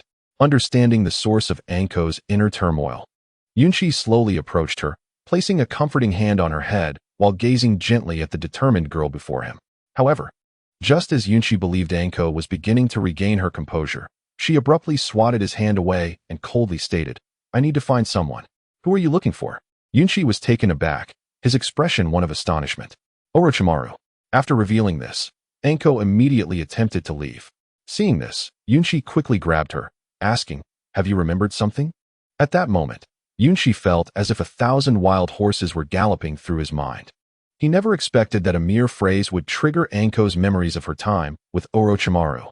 In the original Naruto narrative, when Orochimaru prepared to leave Konoha, he had asked Anko if she wished to accompany him, but she had declined. Out of compassion, Orochimaru chose not to harm her, instead using a forbidden technique to seal the memories of their shared missions within her mind. Yet now, it appeared that Anko had begun to recall those sealed memories. This shouldn't be happening. Weren't those memories supposed to remain sealed until she encountered Naruto? Observing Anko's unstable demeanor, Yunchi was filled with concern, unsure of how to proceed. Letting go was clearly not an option. Allowing her to seek out Orochimaru would likely lead to disastrous consequences. However, if he held on, despite Anko generally displaying a pleasant disposition towards him, Yunchi was acutely aware that this confident and spirited girl was resolute in her intentions. Without a plausible excuse, she would never relinquish her obsession. "You certainly know a thing or two." At this moment, Anko's expression shifted as she coldly questioned Yunchi. "Who told you about this?" "Oh, this is troublesome. This sealed memory should only be known to Anko and Orochimaru." Faced with Anko's puzzled expression, Yunchi was at a loss for words. "Never mind, Orochimaru. You take the blame." After some hesitation, Yunchi decided to place the blame on Orochimaru. "Do you know who our potential enemy is?" "It's Orochimaru. Earlier, when I was heading to the Hokage building, I encountered Orochimaru, and he was the one who informed me of this situation. With a mindset of better him than me." Yunchi relayed the events that had transpired, albeit with some embellishments. "You encountered Orochimaru. He is still in Konoha." Upon hearing Yunchi's words, Anko's face was filled with shock, and she stood frozen in place. "Why would I lie to you?" As Anko gradually calmed down, Yunchi continued, "By the way, how did you remember this segment of your past? Previously, when you inquired about Konoha, it stirred memories within me."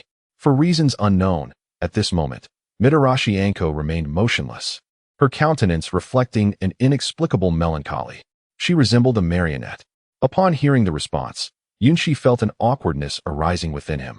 His earlier remarks were mere pretentious banter, discussing the merits and demerits of Konoha, and the power struggles were nothing but his idle musings. He had not anticipated that such ostentatious words could awaken the memories sealed within Anko by Orochimaru. It was an unlikely stroke of fate. Instantly, an awkward silence enveloped the two. Just as Yunchi contemplated breaking this discomfort with conversation, Anko unexpectedly rose to her feet. "Where are you going?" Yunchi inquired, immediately concerned. "To find Orochimaru," she replied. "What do you seek him for?" he asked. "I want to question him about why he abandoned Konoha." "Why?" At this juncture, Anko's eyes glistened with unshed tears. Although her time with Orochimaru was brief, the bond they shared as teacher and student was profound. In Yunchi's recollections, Anko seemed to be the sole survivor aware of Orochimaru's secrets. Had it not been for their connection, she likely would have perished in the forest of death within the original Naruto narrative. Thus, Yunchi comprehended the depth of their bond. However, this did not imply that he would acquiesce to Anko's desire to seek out Orochimaru at this moment. We cannot go, at least not now. As Anko stood once more, Yunchi grasped her arm firmly and spoke with utmost seriousness. You will certainly not find him now. Yet Anko still wished to voice her thoughts, but Yunchi interrupted her, glancing towards the distant borders of Konoha. We need not seek him, he will come to us. Chapter 57. The arrival of Itachi Uchiha Orochimaru will come to find us? Anko gazed at Yunchi, astonishment etched across her features, for it was indeed surprising that Orochimaru, a fugitive from Konoha for several years, would willingly approach them under such circumstances. Naturally, Anko harbored doubts. Trust me, I am confident in this. In stark contrast to Anko's skeptical demeanor, Yunchi exuded a sense of assurance. He stepped closer to her and asserted, while Orochimaru may not have appeared in Konoha before, I can now affirm that should we both make our presence known in the main street, he will undoubtedly seek us out. At that point, you may inquire about the events surrounding his defection. Is that truly the case? Anko's eyes flickered with lingering skepticism. Trust me, Yunchi reiterated firmly, adopting a soothing tone. Now, we simply need to wait for Itachi Uchiha. Whether it was Yunchi's words that calmed Anko or some other reason, following his persuasion, Anko chose not to speak further. Instead, sitting quietly behind him, her expression contemplative. Yunchi, you have arrived. A few minutes later, the figure of Itachi Uchiha emerged before Yunchi, his demeanor somewhat subdued. What troubles you? Noticing Itachi's unusual expression, Yunchi approached him, sensing something amiss. Although Itachi typically bore an air of indifference tinged with pride, he now appeared burdened by an uncharacteristic heaviness. It's nothing. What intrigued Yunchi further was Itachi's reticence to divulge the cause of his disquiet, which only heightened Yunchi's curiosity. Suddenly, a vivid image flashed in Yunchi's mind. Considering the current timeline, he recalled the original Naruto narrative, where Itachi and Fugaku Uchiha had engaged in a dispute just prior to the clan's annihilation. This confrontation had taken place before the family crest in the backyard, Konoha's emblem symbolizing the eternal flame, juxtaposed with the Uchiha clan's fan, embodying wind, fire, and forest. Fugaku believed that Konoha's enduring flame was sustained by the Uchiha's contributions, while Itachi held a contrary view. The disagreement had resulted in a rift, irrevocably damaging Itachi's relationship with his clan. He had initially wavered on becoming a double agent, but ultimately resolved to eradicate his clan for the sake of Konoha's peace. Surely not, Yunchi thought, observing Itachi's peculiar demeanor, which instilled a sense of foreboding within him. Did you have an argument? He queried, his concern mounting. Itachi, previously silent, momentarily froze upon hearing Yunchi's question. Though he remained speechless, the turmoil within him was betrayed by his expression. Indeed, it appears so, Yunchi deduced, recognizing the inner conflict tormenting Itachi. The atmosphere, once marked by indifference, transformed into a heavy silence. I will contemplate this matter myself. Now what brings you here? Itachi finally spoke, his expression settling into a semblance of calm. Nothing of great consequence, merely an encounter with an adversary. An adversary? Itachi questioned, stepping closer with a hint of surprise. What manner of foe is this? Are they formidable? Given Itachi's perception, it seemed unlikely that Konoha would harbor any significant threats. Conflicts between the major ninja villages often arose, yet they would seldom dispatch their strongest into rival territories. However, a ninja whom Yunchi deemed a threat would undoubtedly be no less than a jonin. Well, this situation transcends mere challenges, Yunchi admitted, feeling a twinge of embarrassment in the presence of the composed Itachi. An elite jonin? Itachi, having developed a rapport with Yunchi over the days, sensed the gravity of the situation. Yet, he was still off the mark. It is Orochimaru. In the end, Yunchi revealed the identity of his adversary to Itachi. Now do you understand why I sought you out? Yunchi remarked, raising his hands in a gesture of exasperation, his expression innocent. Orochimaru. How could it be him? Has he not already defected? Itachi's surprise was palpable as the name Orochimaru left his lips. When Orochimaru defected from Konoha, Itachi Uchiha was still a member of the Umbu, merely a jonin at the time. Nevertheless, he possessed a certain understanding of Orochimaru's affairs.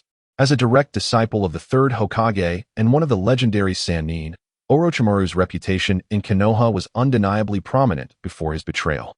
Yet, amidst this backdrop, Orochimaru was discovered conducting experiments on living subjects, ultimately managing to escape from Konoha under the guise of the third Hokage's protection. He became one of the few rogue ninjas of his caliber in the history of Konoha. Itachi was particularly intrigued by the connection between Yunshi and Orochimaru, as the two appeared to have no prior association. Is it truly Orochimaru? He pondered. To ascertain the identity of his adversary, Itachi inquired once more of Yunshi. Could it not be me seeking you? I shall not conceal the truth, even with all my cards on the table. I could easily escape from the hands of elite jonin without troubling you, Yunshi replied before he approached Itachi directly. Not long after your departure, I found that all the ninjas monitoring me had perished. Upon stepping outside, I noticed no one else was present. However, just as I sensed something amiss, Orochimaru appeared behind me. Thus unfolded the events. After recounting the circumstances to Itachi, Yunshi felt a twinge of thirst and casually seated himself, sipping tea while awkwardly regarding Itachi. After all, had he not experienced it firsthand, Yunshi would hardly believe a seasoned rogue of Orochimaru's caliber would fixate on him. Orochimaru took such risks to appear in Konoha for your sake? If the earlier revelations had merely surprised Itachi, the details Yunshi divulged now left him astounded. How did the third Hokage handle it? Itachi suddenly asked. Yunshi gestured towards Akane Yuzuki, seated nearby, and with an air of resignation remarked, "The third Hokage assigned her to protect me." Akane Yuzuki. Itachi's expression shifted to one of incredulity at this peculiar arrangement. The notion of having Orochimaru's former apprentice safeguard someone of interest to Orochimaru left him unsettled. It is indeed so. The third Hokage publicly designated Akane for my protection. But I am unaware of any further arrangements, Yunshi noted, observing Itachi's astonishment and confirming his own suspicions. Lord Hokage regards you as bait, does he not? Itachi, astute as ever, deduced the implications of the third Hokage's strategy upon grasping the complete picture. However, he found himself questioning whether Orochimaru would genuinely appear under such circumstances, as it was evident to any rational individual that this was a trap. A reasonable person would not fall into such a snare. While Orochimaru may not surface, others might. Initially, Yunshi shared this skepticism. In such an evident trap, even the most ordinary of individuals would likely refrain from confronting him. Yet, Orochimaru was no ordinary person. His actions since his emergence until the conclusion of the Fourth Great Ninja War were anything but typical. Yunshi sensed that while Orochimaru might not intervene directly, he would undoubtedly face an onslaught in the near future. Danzo, Orochimaru, and the Root Ninjas were among his potential adversaries. Although Yunshi's current strength allowed him to fend off some inconsequential Root Ninjas without Orochimaru's direct involvement, it was the sheer number of foes that truly concerned him. So, are you suggesting I take action? Itachi discerned Yunshi's purpose for visiting the Uchiha clan. Yes, if you are unoccupied, I would greatly appreciate your assistance. Yunshi replied with a nod. Even the Hyuga clan may intervene. What of our plan? Itachi interjected. It seems it must be postponed.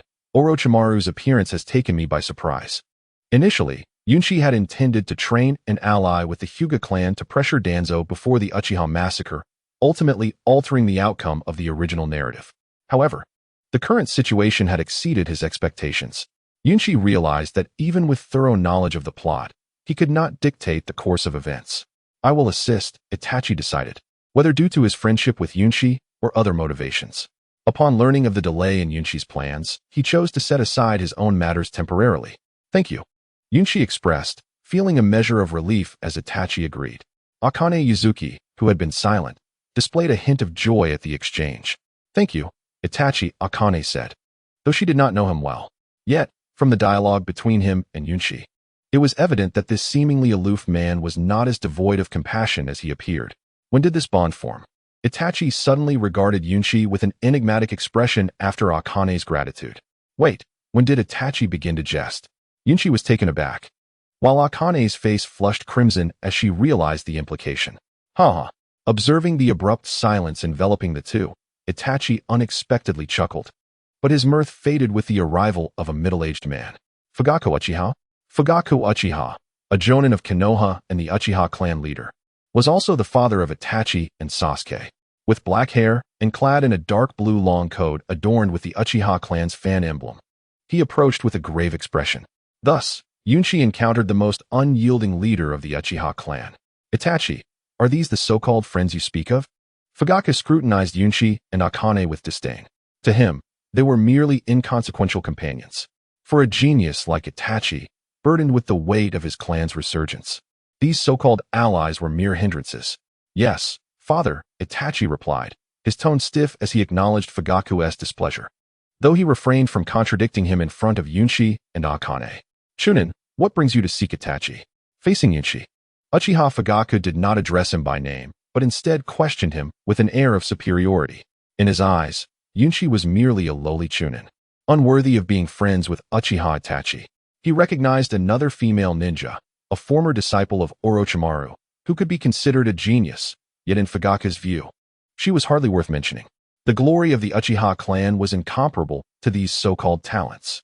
He was the reviver of the Uchiha and the embodiment of their legacy. In an instant, an inexplicable aura of confidence radiated from the middle-aged Fugaku. Yunshi regarded this man with an expression akin to that of someone observing a fool. Chapter 59, Departure. Could this man truly be the head of the Uchiha clan? Witnessing Fugaku's self-assured demeanor, Yunshi felt a wave of embarrassment wash over him.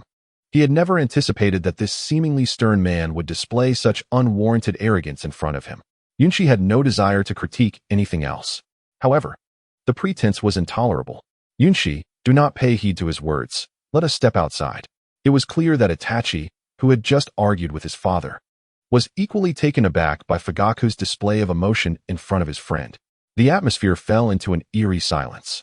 Yunshi showed signs of discomfort, while Akane, unsure of how to proceed, remained silent. Meanwhile, Itachi and Fugaku exchanged looks of disbelief, unable to respond. You brat, is this how you treat your father? Itachi's cold expression sparked Fugaku's anger. As he spoke, Fugaku stepped closer to Itachi, raising his hand as if to strike. But at that moment, Yunshi intervened. You are Itachi's father, and it is only natural for you to be angry, yet I am a friend of Itachi, and I will not allow you to lay a hand on him. With that, a newfound seriousness crossed Yunshi's face, an expression he had never worn before. You? Anger flared in Fugaku's eyes. Child, I give you one chance, leave. In Fugaku's view, Yunshi was merely a commoner. And although he appeared to have a good relationship with Itachi, he was insignificant, akin to an ant. How dare an ant attempt to thwart him, especially within his own home? Fugaku felt a deep sense of insult, a monumental affront. Are you truly prepared to strike, my dear father? At this moment, Itachi spoke, a flicker of murderous intent surfacing in his deep-set eyes. Seeing this, Fugaku became flustered. Ultimately, he cast a resentful glance at Yunshi standing beside Itachi before storming off. You should not have intervened. Looking at Yunshi, Itachi suddenly spoke, his gaze revealing a hint of uncharacteristic emotional turmoil. Haha, I care not who he is, in my eyes. To be an enemy of Itachi is to be an enemy of mine. Yunshi had been prepared to confront Fugaku, for in his heart, his allegiance lay solely with Itachi and not with the Uchiha clan. Are you serious? Upon hearing Yunshi's response, Itachi gazed at him with an expression he had never worn before, one filled with a mixture of entanglement, seriousness, and surprise. Of course, are we not allies? In times like these, I must stand by you unconditionally, even against your father, Yunshi replied nonchalantly. I understand. Allies. Suddenly, Itachi seemed to contemplate something, though confusion remained evident on his face.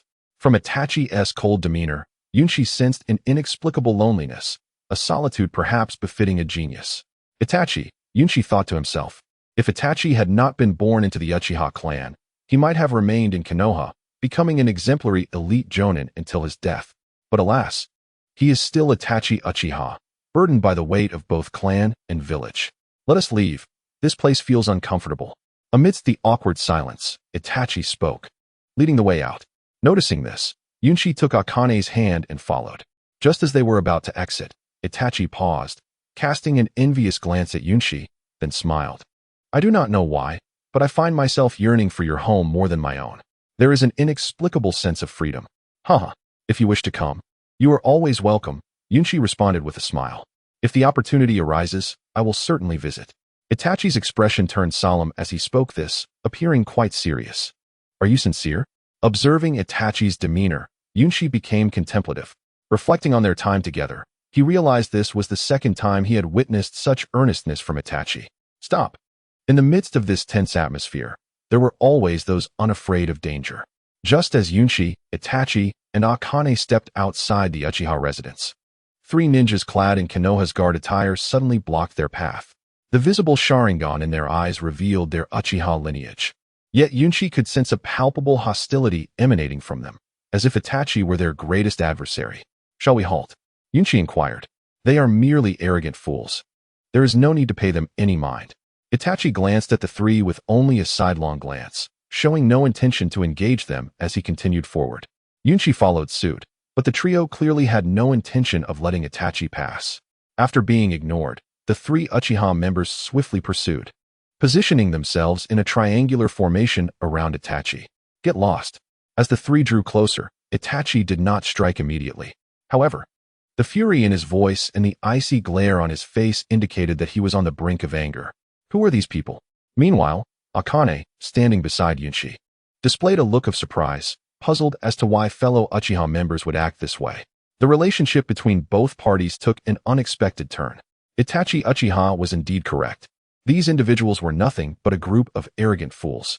At that moment, Yunchi was filled with helplessness. "Itachi Uchiha, we are not here for any other purpose but to inquire whether the death of Shisui Uchiha is related to you." The three Uchiha clansmen surrounding Itachi remained oblivious to the impending danger, glaring at him with disdain despite the chilling aura emanating from him. "Speak up. Do not presume that your status as the clan leader's son grants you immunity from our scrutiny." One of them continued, "Indeed, I suspect that Itachi has betrayed the Uchiha clan. Otherwise, how could Shisui have perished outside of Konoha? You must provide us with an explanation, or you shall not leave here today." Seeing Itachi's silence, the words from the three grew increasingly aggressive, with one of them even drawing a kunai from his pouch, intending to attack Itachi. This situation was dire. Yunchi's face flashed with astonishment, for he had not anticipated this rejection of Itachi by the Uchiha clansmen to occur today. In the original Naruto narrative, Yunchi recalled this scene well. Three Uchiha clan members cornering Itachi at his doorstep, questioning him about Shisui's death and accusing him of betrayal. In that original account, Itachi did not kill these three, but merely repelled them before departing from the Uchiha clan, ultimately resolving to annihilate them. However, the current expression on Itachi's face revealed a palpable intent to kill. No, Itachi must not be allowed to kill them. Should he take action, regardless of the justification, Itachi would undoubtedly become a rogue ninja, hunted by the Uchiha clan. Yunchi could not bear to witness such an outcome. Furthermore, without Itachi as an intermediary, the conflict between Konoha and the Uchiha clan might erupt immediately, rendering all of Yunchi's previous plans utterly futile. Cursing inwardly, Yunchi hastened to Itachi's side, attempting to dissuade him with a pleading glance, shaking his head. Yet, Itachi appeared resolute, his murderous intent undiminished. The three men before him, in his eyes, seemed as good as dead. Why bring up Shisui? Yunchi had already mentally blacklisted these three reckless fools, as nearly every word they uttered grazed the tender scars within Itachi's heart. Shisui's death, the clan's betrayal. Indeed, Itachi possessed a temper that, while generally mild, could ignite in fury. Now, Yunchi contemplated how to manage the aftermath. Suddenly, a thought crossed his mind. If Itachi were to eliminate these three in an instant, becoming a free-spirited rogue ninja might not be such a poor choice after all. Ding! Congratulations, host. A thought of becoming a rogue ninja has emerged. Immediate rewards. 1 bowl of ramen. Limited opportunity. First come, first served. Yunchi was jolted by the sudden system notification. "Get lost," he shouted in anger, causing the system's voice to vanish from his mind. This system was clearly trying to stir up trouble. The notion of becoming a rogue ninja was merely a desperate option for Yunchi. He would never actively seek such a path if other choices were available. Yet, the system's suggestion made him question its intentions. "Itachi, the choice is yours. If it comes to it." Realizing that his attempts to dissuade Itachi might be futile, Yunchi fell silent, standing quietly behind him. After all, he could not interfere in this matter. The bond between Itachi and Shisui was well known among any Naruto fan. Shisui, the most lackadaisical Uchiha yet possessing the most formidable Sharingan abilities, lived a life of missions and camaraderie. His relationship with Itachi was more akin to that of mentor and friend than mere clan members. While it was true that Shisui's death was somewhat connected to Itachi, after all, Itachi had been present at the time. It was far from accurate to claim that Itachi was responsible for Shisui's demise. The true mastermind behind the events was Danzo, the perennial scapegoat. Unfortunately, few were privy to this truth. Besides Danzo and Yunchi, only Itachi knew how Shisui had met his end. Yunchi was eager to see how Itachi would handle the three before him. Would he merely repel them as in the original narrative, or would he kill them all? Yunchi was quite anxious. Itachi, if you do not intend to speak, we shall take your silence as an admission of guilt. During Yunchi's contemplation, Itachi remained motionless, resembling a statue. Observing this, the three men slowly advanced. Die. The real culprits behind the Uchiha clan's downfall are you arrogant fools. Suddenly, Itachi spoke, his murderous intent reaching its zenith. What? Itachi Uchiha, you dare lay a hand on us? One of them exclaimed. He is a traitor to the Uchiha clan. Let us subdue him together. Activate the Sharingan. Feeling the intensity of Itachi's aura, the three did not remain passive but prepared for battle. Meanwhile, Yunchi could only shake his head in resignation, turning to Akane with a tone of exasperation. I have a question. What's wrong, Yunchi? Akane seemed unaware of the gravity of the situation. I need to know how to leave Konoha swiftly. Why do you ask? I'm preparing to run. Akane was left dumbfounded at Yunchi's declaration. Yet, just as Itachi completed his hand seals and was about to strike, a small figure suddenly appeared before him. Yunchi looked closer. It was Sasuke. Do not bully my brother. Although Sasuke had yet to become a ninja, as a prodigy of the Uchiha clan, second only to Itachi, he could already perform some basic fire techniques and wield a kunai. Dressed in a white robe, his expression serious, he stood defiantly before Itachi. Upon seeing this, Itachi halted his actions. As Yunchi's initially grave expression relaxed in an instant, he comprehended that Uchiha Itachi would never take a life in front of Uchiha Sasuke. Cough. A rogue ninja could never truly embrace the path of treachery, not in this lifetime. Chapter 61, Annihilation. Is it Sasuke? Must we act now? Although Uchiha Itachi had been disloyal to his clan, that fellow Sasuke. Never mind, let us depart. With Sasuke's arrival, the once aggressive expressions of the three individuals began to exhibit a hint of hesitation. After all, in their hearts, this matter did not concern Uchiha Sasuke, and forcibly intervening would not bode well. After a moment of indecision, they merely cast fierce glances at Uchiha Itachi before ultimately choosing to withdraw. Yet, just as the three Uchiha clan members prepared to leave, Uchiha Itachi stepped forward. I say, are you truly permitted to depart? Before them stood Uchiha Itachi, his aura brimming with lethal intent. Though he had not yet struck, a palpable air of menace surrounded him. Yunchi was taken aback. Could Itachi still be contemplating an attack? After all, this was in front of Sasuke, he mused silently. The trio halted their retreat simultaneously. Itachi, what do you mean? Go ahead. Are you planning to betray us? Prepare to seal. Although the three individuals were not exceptionally powerful, they were nonetheless capable of evolving their Sharingan to the second Tomo state, representing the backbone of the Uchiha clan. As Itachi released a shred of murderous intent, they immediately readied themselves for combat. However, before anyone could react, multiple shadow clone technique. Instantly, three Itachis, each bearing a cold demeanor, appeared behind the three. Bang! Following this, a speed imperceptible to the naked eye erupted from Uchiha Itachi. Despite the trio having activated their Sharingan, it proved futile. In the blink of an eye, the three elite Chunin-level Uchiha clan members were sent flying by Itachi's kick. Instant annihilation. Uchiha Itachi single-handedly subdued the three in mere moments. Itachi, enough already. To prevent the situation from escalating, Yunchi interposed himself, halting Itachi's next strike with a serious expression, while stealing a glance at the astonished Sasuke. I understand. Itachi merely responded coldly to Yunchi, then gently pushed him aside and continued toward the fallen trio. Uchiha Itachi, have you lost your mind? To dare strike at your clan members. The clan leader will never forgive you. Itachi, you are a traitor to the Uchiha clan. At this moment, the once imposing trio resembled wild dogs. Upon realizing Itachi's formidable strength, they desperately resorted to invoking family honor, attempting to preserve their lives.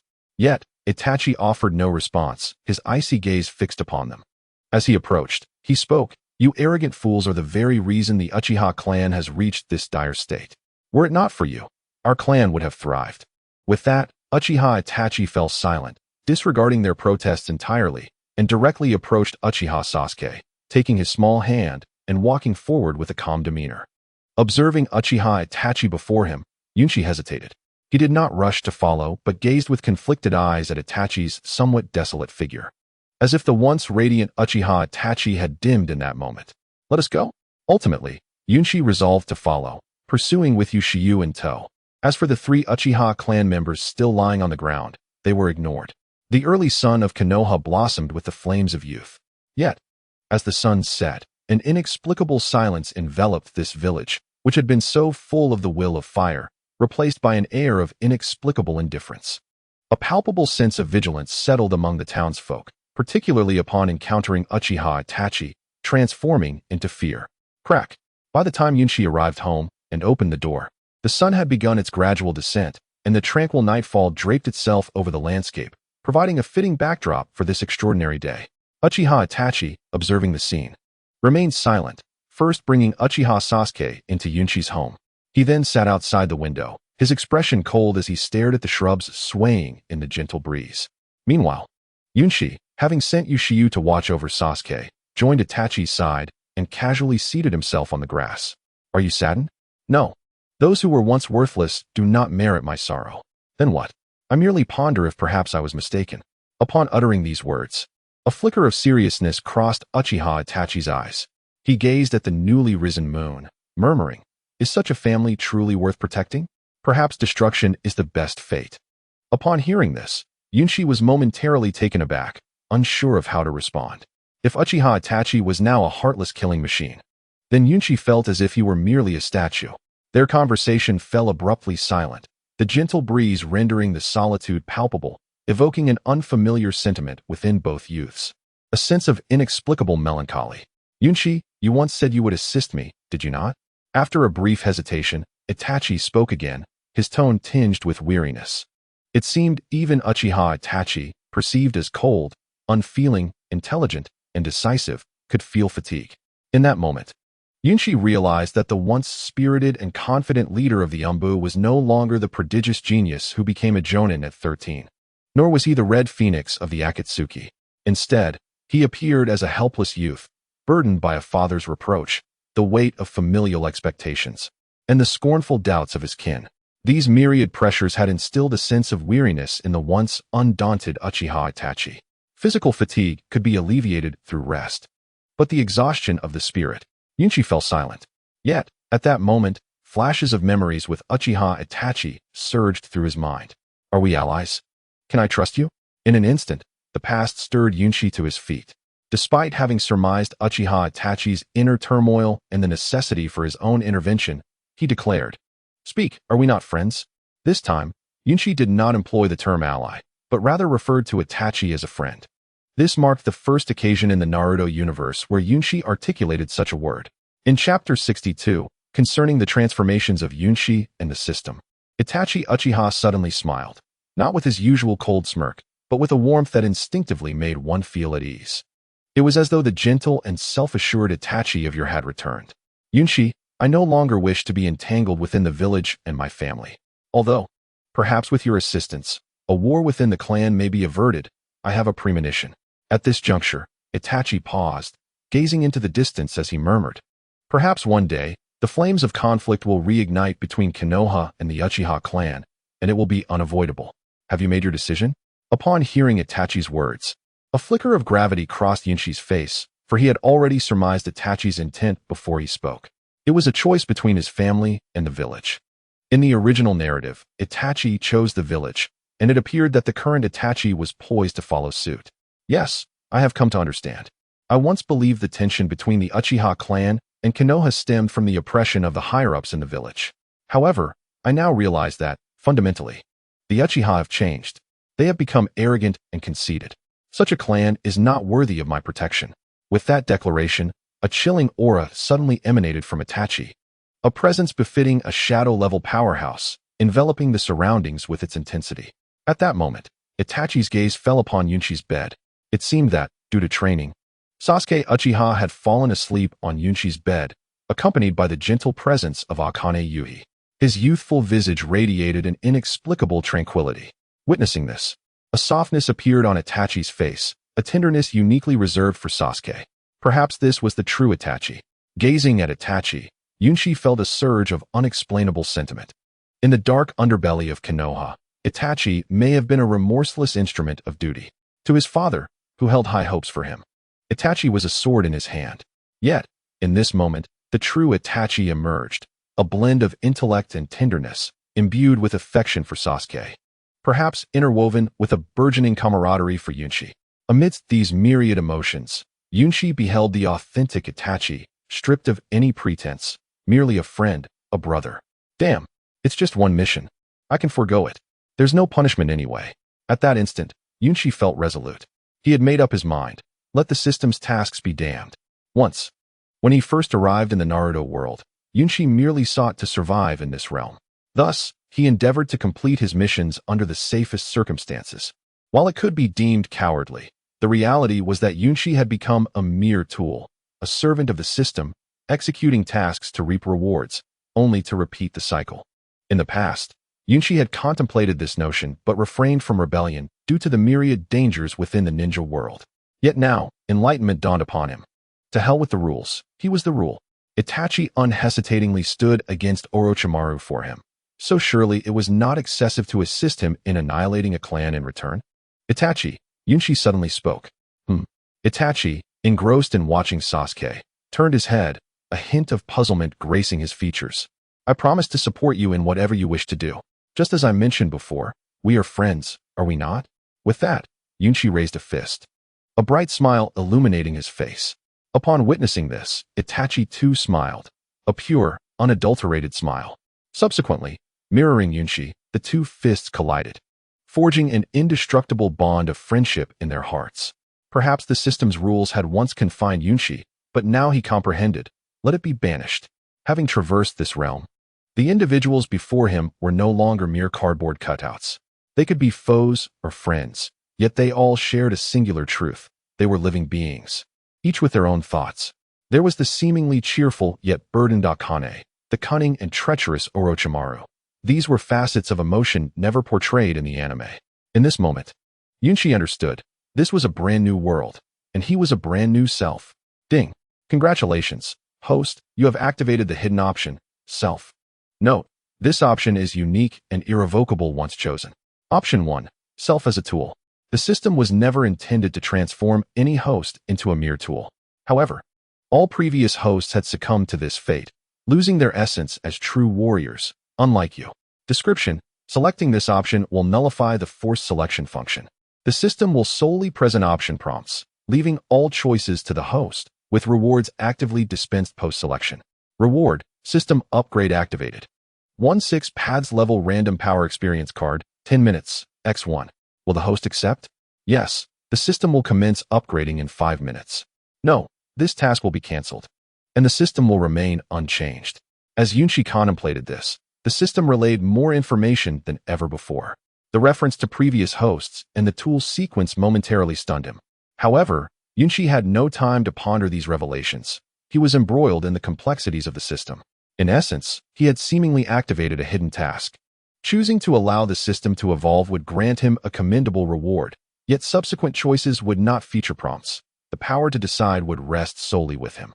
If he declined the system's evolution, it would remain stagnant, just as it had been.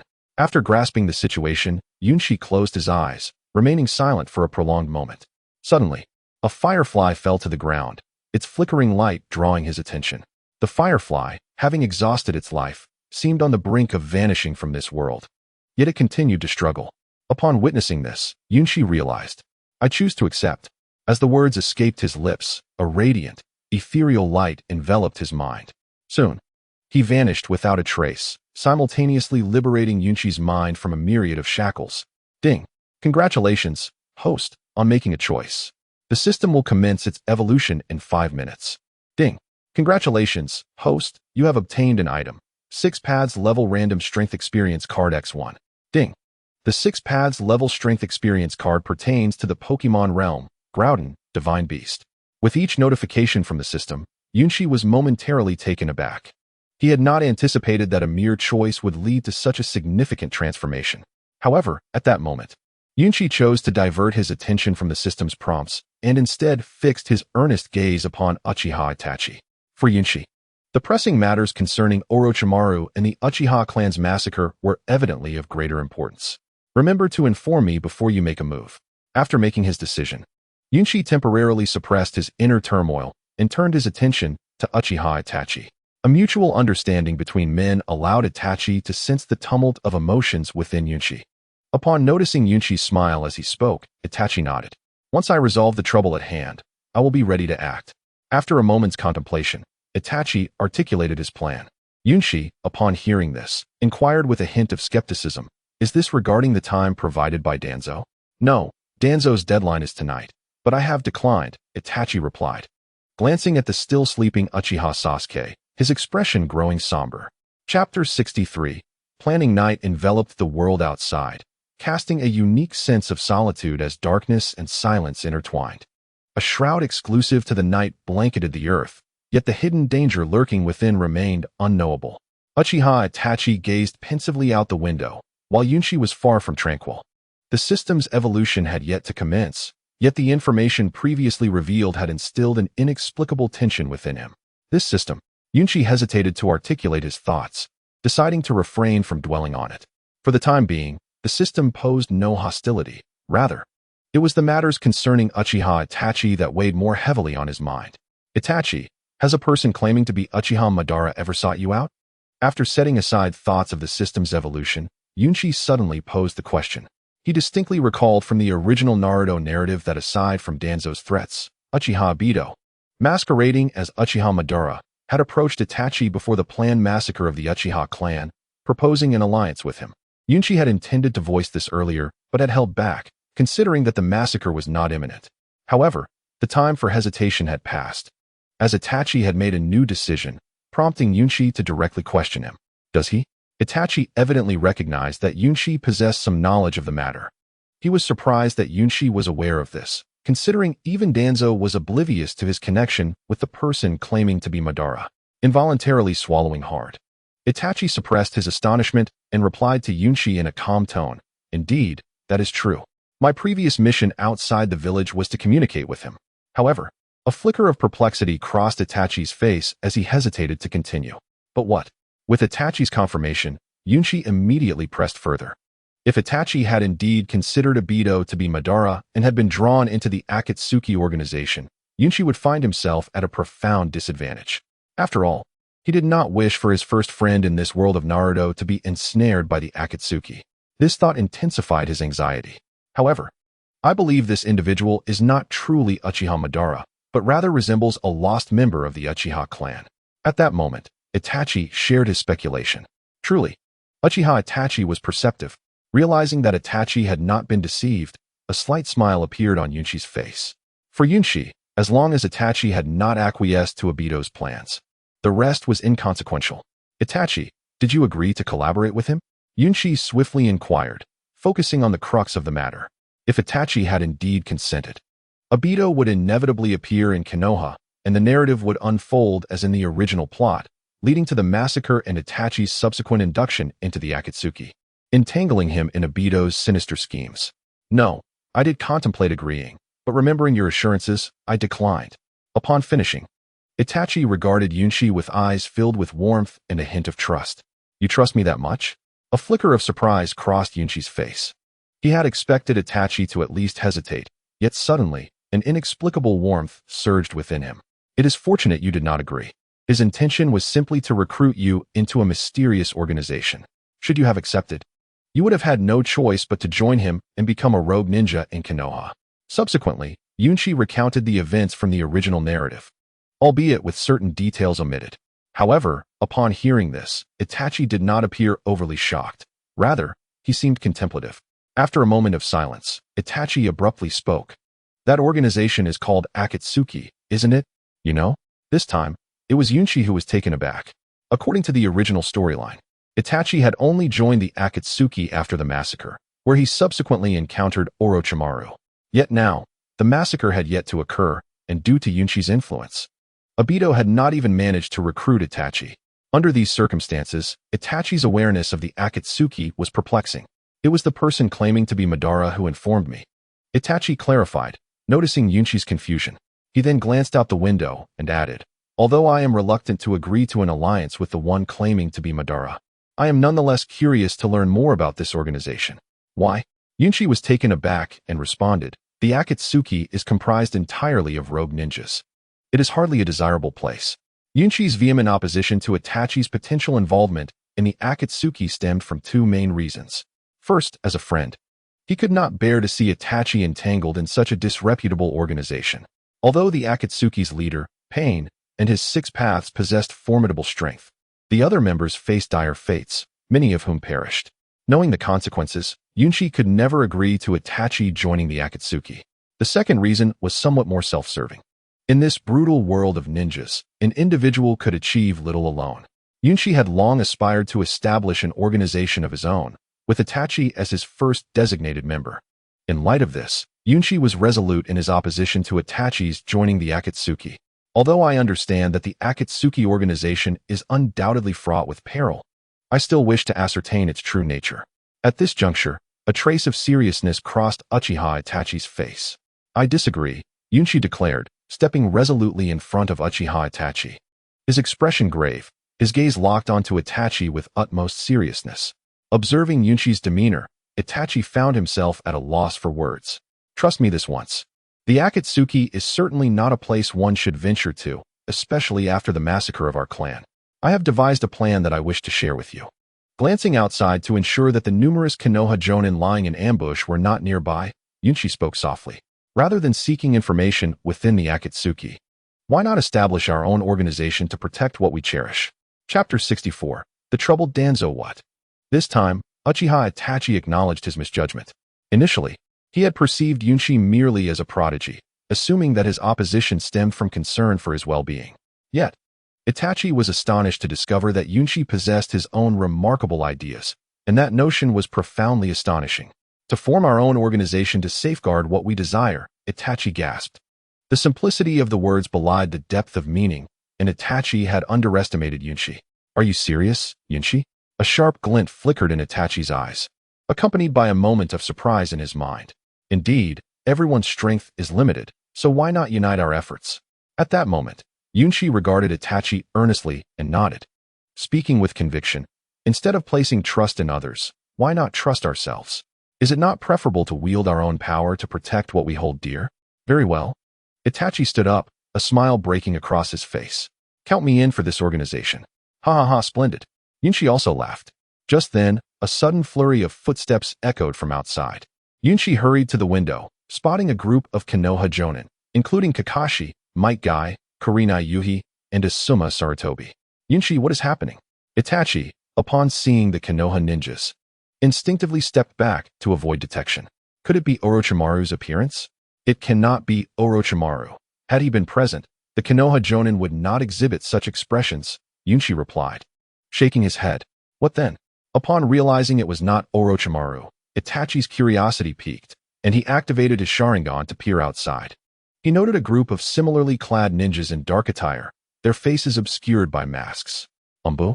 No, it is Root, Yunshi interjected, explaining, if they were Umbu, they would not be here. But what would Root want here? Itachi queried, equally perplexed. Orochimaru will not be appearing, Yunshi sighed, sharing his hypothesis. You mean Orochimaru and Danzo are in cahoots? Upon hearing this, a flicker of astonishment crossed Itachi's face. He had not anticipated Orochimaru's alliance with Danzo. Do you think that is how Orochimaru has managed to infiltrate Konoha? While I am uncertain why Orochimaru has fixated on me, the presence of root ninjas here at least confirms one thing. I possess something that both Danzo and Orochimaru covet. What is it? Itachi suddenly inquired. I do not know, Yunshi replied, shaking his head. Should we venture outside now? Let us wait and observe, Yunshi cautioned, preventing Itachi from heading out, his gaze intent on the figures outside. Meanwhile, Itachi's mind brimmed with curiosity. At some point, Mitarashi Anko had stealthily approached Yunshi from behind. When did you arrive? Seeing Anko's cautious expression, Yunshi felt a tinge of exasperation. He had witnessed her soundly asleep with Sasuke not long ago, yet now she was awake. I just woke up and came over. Clearly, Anko had also sensed that the situation had deviated from expectations, her voice barely above a whisper. Do not be so tense, Yunshi said, noting the grave expressions on both Itachi's and Anko's faces. This is merely a game between the third Hokage and that old coot Danzo. Indeed, Yunshi's intuition had not failed him. As the two factions converged at his doorstep, an inexplicable tension enveloped the air. Neither side acted hastily, both regarding each other with vigilant eyes. It was not until the third Hokage and Danzo arrived simultaneously that Anko, hidden within the house, exclaimed, "Both Danzo and the Hokage are here. That is to be expected. I would not be surprised by anyone's appearance at this juncture," Yunshi responded calmly, unfazed by the unfolding events. Itachi merely observed Yunshi's composure with curiosity. After all, one side comprised Konoha Jonin, while the other consisted of elite root members. It was not unusual for Danzo and the third Hokage to appear amidst impending conflict. Thus, Yunshi remained unperturbed, even displaying a hint of amusement. He was now quite certain that Orochimaru would not make an appearance. As anticipated, upon the arrival of both Danzo and the third Hokage, the ninjas from both sides took a step back. Danzo and the third Hokage exchanged nothing more than casual pleasantries before leading their respective teams away. "They are just leaving like that?" Anko's small face was filled with bewilderment as she timidly asked, "What if Orochimaru shows up now?" "He will not. At least not at this moment," Yunshi assured her, smiling at the sudden stillness outside. He had initially believed Orochimaru would seek an opportunity for a covert attack, which was why he had sought Itachi's aid. However, with the emergence of root ninjas, Yunshi had come to understand that he was safe at least until the Uchiha clan's annihilation incident. Furthermore, he surmised that Danzo would need to confront Orochimaru about this matter. Night fell over the root. The silence remained as unbroken as ever, yet the expression on Danzo's face, following his meeting with the third Hokage, was tinged with an inexplicable anger. "Did that brat get caught?" From the shadows, a cold voice suddenly echoed. Danzo merely shot a frigid glance in the direction of the voice before snorting disdainfully and vanishing into the night. Sometime later, the figure of Orochimaru suddenly appeared at the spot where Danzo had vanished, a slight smile gracing his features. "Yunshi, I shall seek you out for amusement another time. For now, I must attend to a significant matter." With that, Orochimaru departed towards the outskirts of Konoha. After his exit, Danzo reappeared, his gaze aflame with an unnamed fury.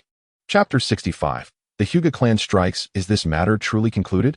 As tranquility gradually enveloped the surroundings, Yuteshi Akane, standing behind Yunshi, was the first to speak. Her expression momentarily perplexed. Upon receiving this mission, she had braced herself for a desperate battle, yet was taken aback that a mere nap had resolved everything. "Indeed. You may rest once more," Yunshi replied, exchanging a knowing smile with Uchiha Itachi. He then approached the door, surveying the scene outside before retreating back into the room. Addressing Itachi, "Are you prepared to return?" "Yes. Orochimaru is unlikely to return, and my presence here serves little purpose." Itachi gently lifted Sasuke from the bed, preparing to return to the Uchiha clan. Yet, before departing, he murmured, "It is time for me to address my own matters. Should you have made a decision, do let me know," Yunshi responded thoughtfully. When they first crossed paths, Yunshi had considered leveraging Itachi to unlock further choices for rewards, thereby altering the original narrative. However, his current thoughts were primarily focused on aiding Itachi, indifferent to the consequences that may follow. "I shall confess to my father tomorrow. If he remains unchanged, then I shall have no choice." Itachi's words were vague, yet Yunshi understood his intent. He merely nodded and escorted Itachi out the door. The night was as serene as ever, yet Konoha was anything but normal. Beneath the silence, a storm was brewing, and Yunshi was determined to prepare himself advantageously before its arrival. Uncertain of the utility of the item in his possession, Yunshi retrieved the previously awarded Groudon experience card from the system's space shortly after Itachi's departure. The card, resembling a crystal, bore the engraving of Groudon from the Pokemon universe, and he could sense the fiery aura emanating from it. "System, what is the purpose of this item?" After a thorough examination, Yunshi found no peculiarities within the card, leaving him with no choice but to inquire of the system. Upon activation, by channeling chakra, you may transform into a complete form of Groudon. Wielding its full power for a duration of 10 minutes, the system elucidated, imprinting the card's detailed information in Yunshi's mind. Item, Groudon experience card, duration, 10 minutes, rank, Divine Beast, equivalent to level 6, beginner, attributes, fire, earth description. Groudon is the creator of land in the Pokemon world, possessing formidable control over light and heat, capable of evaporating flooded regions. It slumbers in the molten lava beneath the earth, and upon awakening, volcanic eruptions ensue. When confronted by its nemesis, Kyogre, it engages in a fierce battle. Is it truly he? Upon comprehending the capabilities of the card, A vision of a colossal beast clad in crimson armor surged into Yunshi's mind. Yet, what thrilled him most was the realization that he now possessed a trump card. Compared to the nine-tailed beasts in the world of Naruto, Groudon was a genuine deity, its power and abilities far surpassing the cumulative strength of all tailed beasts combined. It could even rival the Ten Tails at its peak. Moreover, the system had rated its combat prowess at the 6 paths level, transcending that of the Kage. In simpler terms, should Yunshi utilize this card to transform into Groudon, he would be invincible for those 10 minutes. Remaining abilities are for the host to explore independently. System evolution in progress. Initiating system evolution module. Remaining time, 23:59 hours. As Yunshi focused on this newfound trump card, the system began its evolution, leaving him with an inexplicable tension.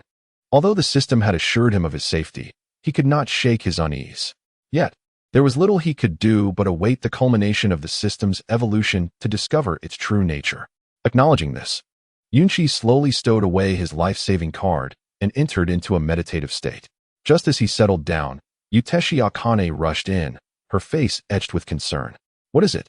Yunshi inquired, regarding her with a questioning gaze. "Yunshi, there is trouble." Akane's demeanor was anything but calm, her expression a mix of astonishment and anxiety. "Surely, Orochimaru has not returned." Observing her distress, Yunshi jested, rising to peer out the window. To his dismay, he beheld a dozen mysterious ninjas clad in black. "This is bad. Could they truly be Orochimaru's subordinates?" "No, they appear to be Konoha ninjas," Akane clarified, pointing towards the figures outside. "They bear the Leaf Village forehead protectors, not Root." "Then it must be the Hyuga clan," Yunshi deduced, instantly recognizing the ambiguous intentions of the approaching ninjas. Although Root and Umbu could resurface, they would never reveal their identities during missions. Moreover, with Danzo and the third Hokage having just departed, their return was implausible. These individuals are indeed audacious. Realizing their origin, a flicker of murderous intent crossed Yunshi's face. Just as he made this realization, there came a sharp knock at the door. "Yunshi, you must be home. The clan leader requests your presence at the Hyuga clan." The cold proclamation pierced the air, enveloping both Yunshi and Akane in an eerie silence. "I will not go, begone." Yunshi was not naive. Accompanying these individuals to the Hyuga clan would likely spell his doom by this time next year. Though he had initially contemplated taking action, he recalled that the Uchiha massacre was set to occur tomorrow, and he had already drawn the attention of the third Hokage and Danzo. Thus, he refrained from immediate confrontation. Chapter 66. Taking action. As soon as Yunshi opened his mouth to refuse, the person outside the door evidently anticipated his response and knocked again. The clan leader commanded that if you do not wish to comply, then force may be necessary. A threatening remark echoed again in Yunshi's ears. Was this a path to self-destruction? At that moment, Yunshi suddenly smiled, though his expression bore a unique blend of murderous intent and coldness. "Yunshi, remain calm. Those outside are at least Chunin level, and among them is a Jonin. Should I seek help from the Hokage?" Seeing Yunshi's inclination to engage, Akatsuki hurriedly interjected. Comparing their strengths, Yunshi was at least a Chunin, while Akatsuki barely qualified as a Jonin. They faced over a dozen Chunin and a leading Jonin. Such a vast disparity in power filled Akatsuki with anxiety. Although their acquaintance was brief, she did not wish for the one who owed her several meals to simply vanish. Having said that, Akatsuki intended to leave through the window to report the situation to the third Hokage in search of assistance. "Come back." Just as Akatsuki was preparing to depart, Yunshi spoke up. He swiftly embraced her, calmly instructing, "You shall not go anywhere. Stay here and wait for me." Pausing midway, he glanced at the night sky, realizing dawn was approaching, and continued, "Once I deal with these nuisances, I shall take you for dumplings." Upon finishing, Yunshi rose and slowly walked towards the door, leaving Akatsuki momentarily unsure of what to do. With a resounding thud, Yunshi exited and firmly shut the door behind him, then cast a sharp gaze over the gathered individuals. He soon recognized the 3 Hyuga ninjas who had been tailing him. There stood 1 Jonin, 8 elite Chunin, and 10 Chunin. Hyuga Hinata certainly held me in high regard. After assessing the enemy's numbers, a strange smile flickered across Yunshi's face, and he remarked, "Unfortunately, this is still insufficient." With that, an inexplicable aura of killing intent erupted from Yunshi, his eyes glinting with icy resolve. "Little brat, I advise you not to act recklessly. Comply and come with me, or only one fate awaits you: death. The leading jonin of the Hyuga clan sensed Yunchi's murderous intent and stepped forward, locking eyes with him in a similarly cold stare. Yunchi took 2 steps closer and slowly inquired, "What is your name?" "I do not slay nameless foes.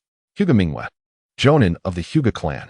I advise you to cease your provocations and accompany me quietly." Upon revealing his name, a trace of arrogance appeared on Hyuga Mingwe's face.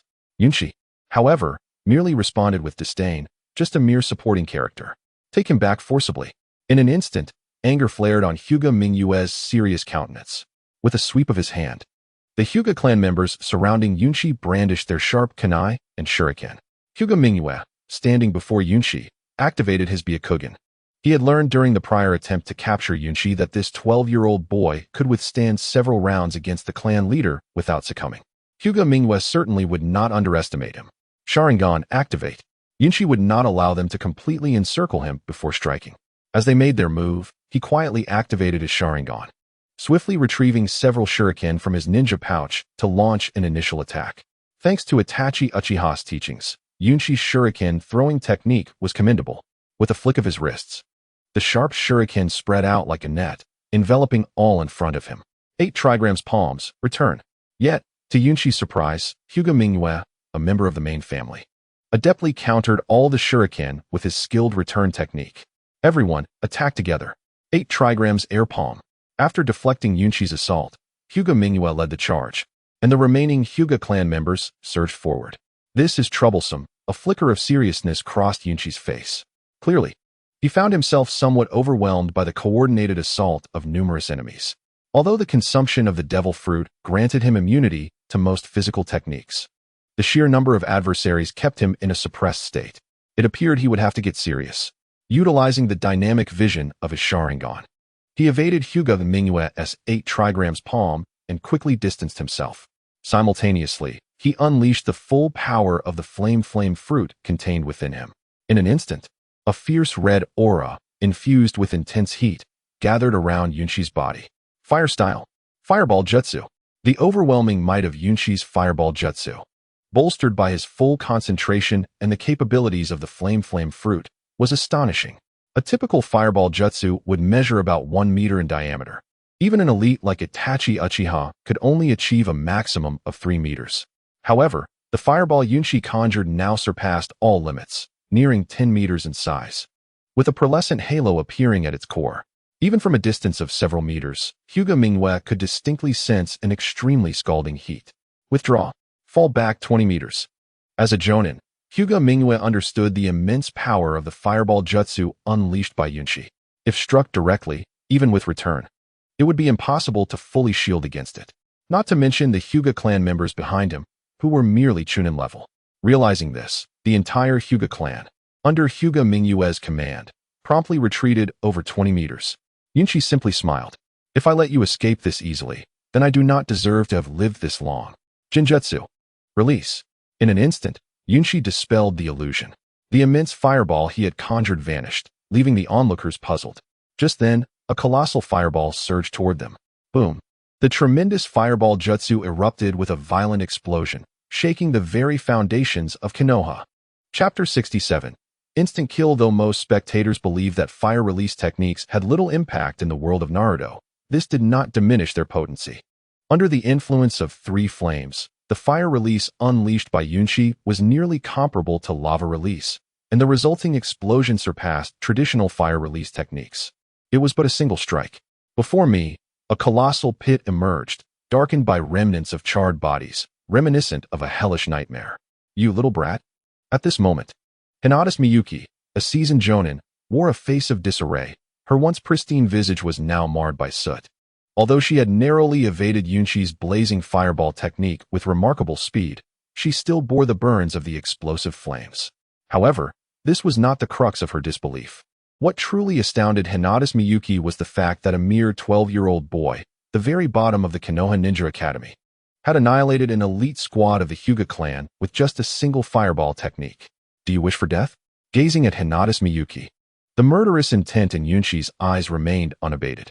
To him, the battle between ninjas was a matter of life and death. Had it not been for his formidable strength that allowed him to withstand the initial onslaught from Hinata's Miyuki, it was likely that he would have been the one lying lifeless on the ground. You have made a grave error. Hinata's Miyuki refrained from attacking further, partly due to her own limitations, and partly because of the audacity of Yunshi in daring to kill a member of the Hyuga clan within Konoha. Am I simply to stand by and allow you to take me back to the Hyuga clan? In an instant, Yunshi, who had been several meters away, appeared directly behind Hinata's Miyuki, his hands ignited once more with a deep crimson flame. Stop, Yunshi! Just as Yunshi was about to strike, the anxious voice of Mitarashi Anko interjected from the sidelines, desperately attempting to halt Yunshi's actions. You truly cannot proceed any further. The Hyuga clan is among the elite families of Konoha. If you continue this path, they will undoubtedly seek retribution. As Yunshi hesitated, Mitarashi Anko hurried to his side, her eyes reflecting a hint of urgency. Yet, Yunshi merely smiled. Do you believe they will spare me now? No sooner had he spoken than Yunshi concentrated his fiery fists and lunged at Hinata's Miyuki. With a resounding explosion, chaos ensued, and she collapsed heavily to the ground. After dispatching the last of the remaining foes, Yunshi slowly turned to regard the stupefied Mitarashi Anko beside him. Suddenly, he glanced into the distance and murmured, "It is better to ensure that others remain unaware rather than rely on their mercy." With that, he made his way home. Observing the still-dazed Mitarashi Anko, he added, "Let us pretend we did not witness this. I suspect the Umbu are already on their way. Let them handle the aftermath." At that moment, Mitarashi Anko's face was one of disbelief. She could hardly fathom that this 12-year-old boy possessed such psychological resilience, and what was even more terrifying was his overwhelming strength. Reflecting on her own journey under Orochimaru, one of the legendary Sannin of Konoha, she realized it had taken her until the age of 16 to achieve Jonin status. Despite her exceptional talent and the heavenly curse mark she bore, yet here was Yunshi, at the tender age of 12, capable of obliterating numerous Chunin and a Jonin from the Hyuga clan with a single fireball technique. This level of power was unprecedented, save for Uchiha Itachi, whom she had never encountered at this age. Are you still planning to let the Umbu see us? Noticing Anko still lingering in place, Yunshi approached her and said, "The first day of becoming a ninja should be marked by the understanding that mercy towards enemies is cruelty towards oneself. Now let us go." With that declaration, Yunshi chose not to elaborate further and returned home, disregarding the still immobile Anko. However, Yunshi felt a sense of relief when, at the moment he opened the door, Anko had followed closely behind him, a faint smile gracing her features. Bang! Before Yunshi could react, Anko delivered a punch to his chest and declared, "I comprehend everything you've said. Had you not acted and eliminated those individuals, it might have been us in peril." Yet, as she spoke, a shadow of concern crossed her face. "What is it?" Once inside, Yunshi casually picked up a snack from the table, munching while observing the visibly tense Anko. "I fear this incident may attract the Umbu's attention. Although the Hyuga clan may have intended to strike first, they have not committed any tangible actions, and yet you have killed them." Finally, Anko voiced her apprehensions. In her eyes, the most prudent resolution would be to approach the third Hokage and clarify the situation. If we remain silent, who will know? She pondered. But what shall we do when the Umbu come to question us? After all, the Hyuga ninja fell right at your doorstep. Anko was naturally worried that the Umbu would suspect Yunshi as the primary culprit, especially considering that one of the deceased was a Jonin, one of Konoha's most formidable forces. Contrarily, Yunshi felt no such anxiety. After all, Anko was the only other person present. Most crucially, in the eyes of the majority in Konoha, Yunshi was merely a boy who had not even graduated from the ninja academy. How could he possibly have single-handedly vanquished a host of elite Hyuga ninjas? However, seeing Anko still wanting to speak, Yunshi preemptively interjected. "Are you suggesting that we inform the third Hokage and request him to mediate?" Anko nodded. How naive. Upon confirming her thoughts, Yunshi shook his head in exasperation, gazing at her as if she were foolish. "Why do you look at me like that?" Anko retorted, irritation flashing in her eyes, demanding a justification from him lest they remain locked in this standoff. After listening to Yushirai Anko's response, Yunshi gently patted her small head. Noticing her still puzzled expression, he directly addressed her. "Do you really believe that the third Hokage, that old man, would not take action against us? Of course, Lord Hokage would never wrong us." Yushirai Anko insisted, nodding firmly. "That is quite an idealistic perspective," Yunshi remarked, feeling a sense of helplessness. Indeed, Compared to the Hokages of the past in Konoha and those from other villages, Sarutobi Hiruzen could be regarded as a Hokage inclined towards peace. But let us not forget, regardless of his peaceful demeanor, he is still the leader of a village. Kakashi Hatake serves as a prime example. At that time, the power wielded by the third Hokage was far greater than it is now, and Kakashi was one of Konoha's most formidable forces. His mastery of the Konoha sword technique was renowned, and his reputation within the village reached legendary status, earning him the title of the hero of Konoha. However, when faced with doubts from the villagers, the third Hokage offered no assistance. Ultimately, Kakashi took his own life, while Sarutobi Hiruzen continued to murmur, "Wherever Konoha dances, the flames shall never cease." This phrase may be stirring, but to Yunshi, it is mere nonsense. A place that does not revere its heroes is unworthy of possessing them. The third Hokage is not a kindly old man, but rather an astute politician. Should Yunshi truly inform the third Hokage and Yashirai Anko of their situation, the only outcome would be either being apprehended by the Umbu or handed over to the Hyuga clan to resolve the matter themselves. Alternatively, they might strike a deal with Danzo, considering Yunshi's talents. In any case, it would be improbable for Yunshi to emerge unscathed. "Are you familiar with the story of the White Fang of Konoha?" Yunshi suddenly inquired. At this moment, Yashirai Anko was uncertain how to respond. She indeed knew the tale of the White Fang, but Yunshi continued, "It's fine, I shall recount it. If the third Hokage could truly have protected the White Fang, I would immediately disclose this matter to him. But in reality, a top ninja, even one hailed as a hero, was ultimately slain by the very village he sought to protect, and not a single soul came to his aid during that ordeal. The third Hokage is not a benevolent grandfather, he is a shrewd politician. If we divulge this matter, the sole outcome will be death. After all, our status is even less than that of the White Fang. How could we possibly contend with the Hyuga clan?" Upon finishing, Yunshi's expression remained calm. But Yashirai Anko appeared dazed. She could scarcely believe the portrayal of the third Hokage that Yunshi presented. Yet, reflecting on the examples he cited, she fell into silence. "No, that can't be right," she muttered after a prolonged pause, attempting to defend her viewpoint. However, after much contemplation, she found no suitable argument. Yunshi spoke again, as Hokage. "He is competent. The dove-like Sarutobi Hiruzen and the hawkish Danzo coexist, mutually benefiting one another and propelling Konoha to the forefront among the 5 great shinobi villages.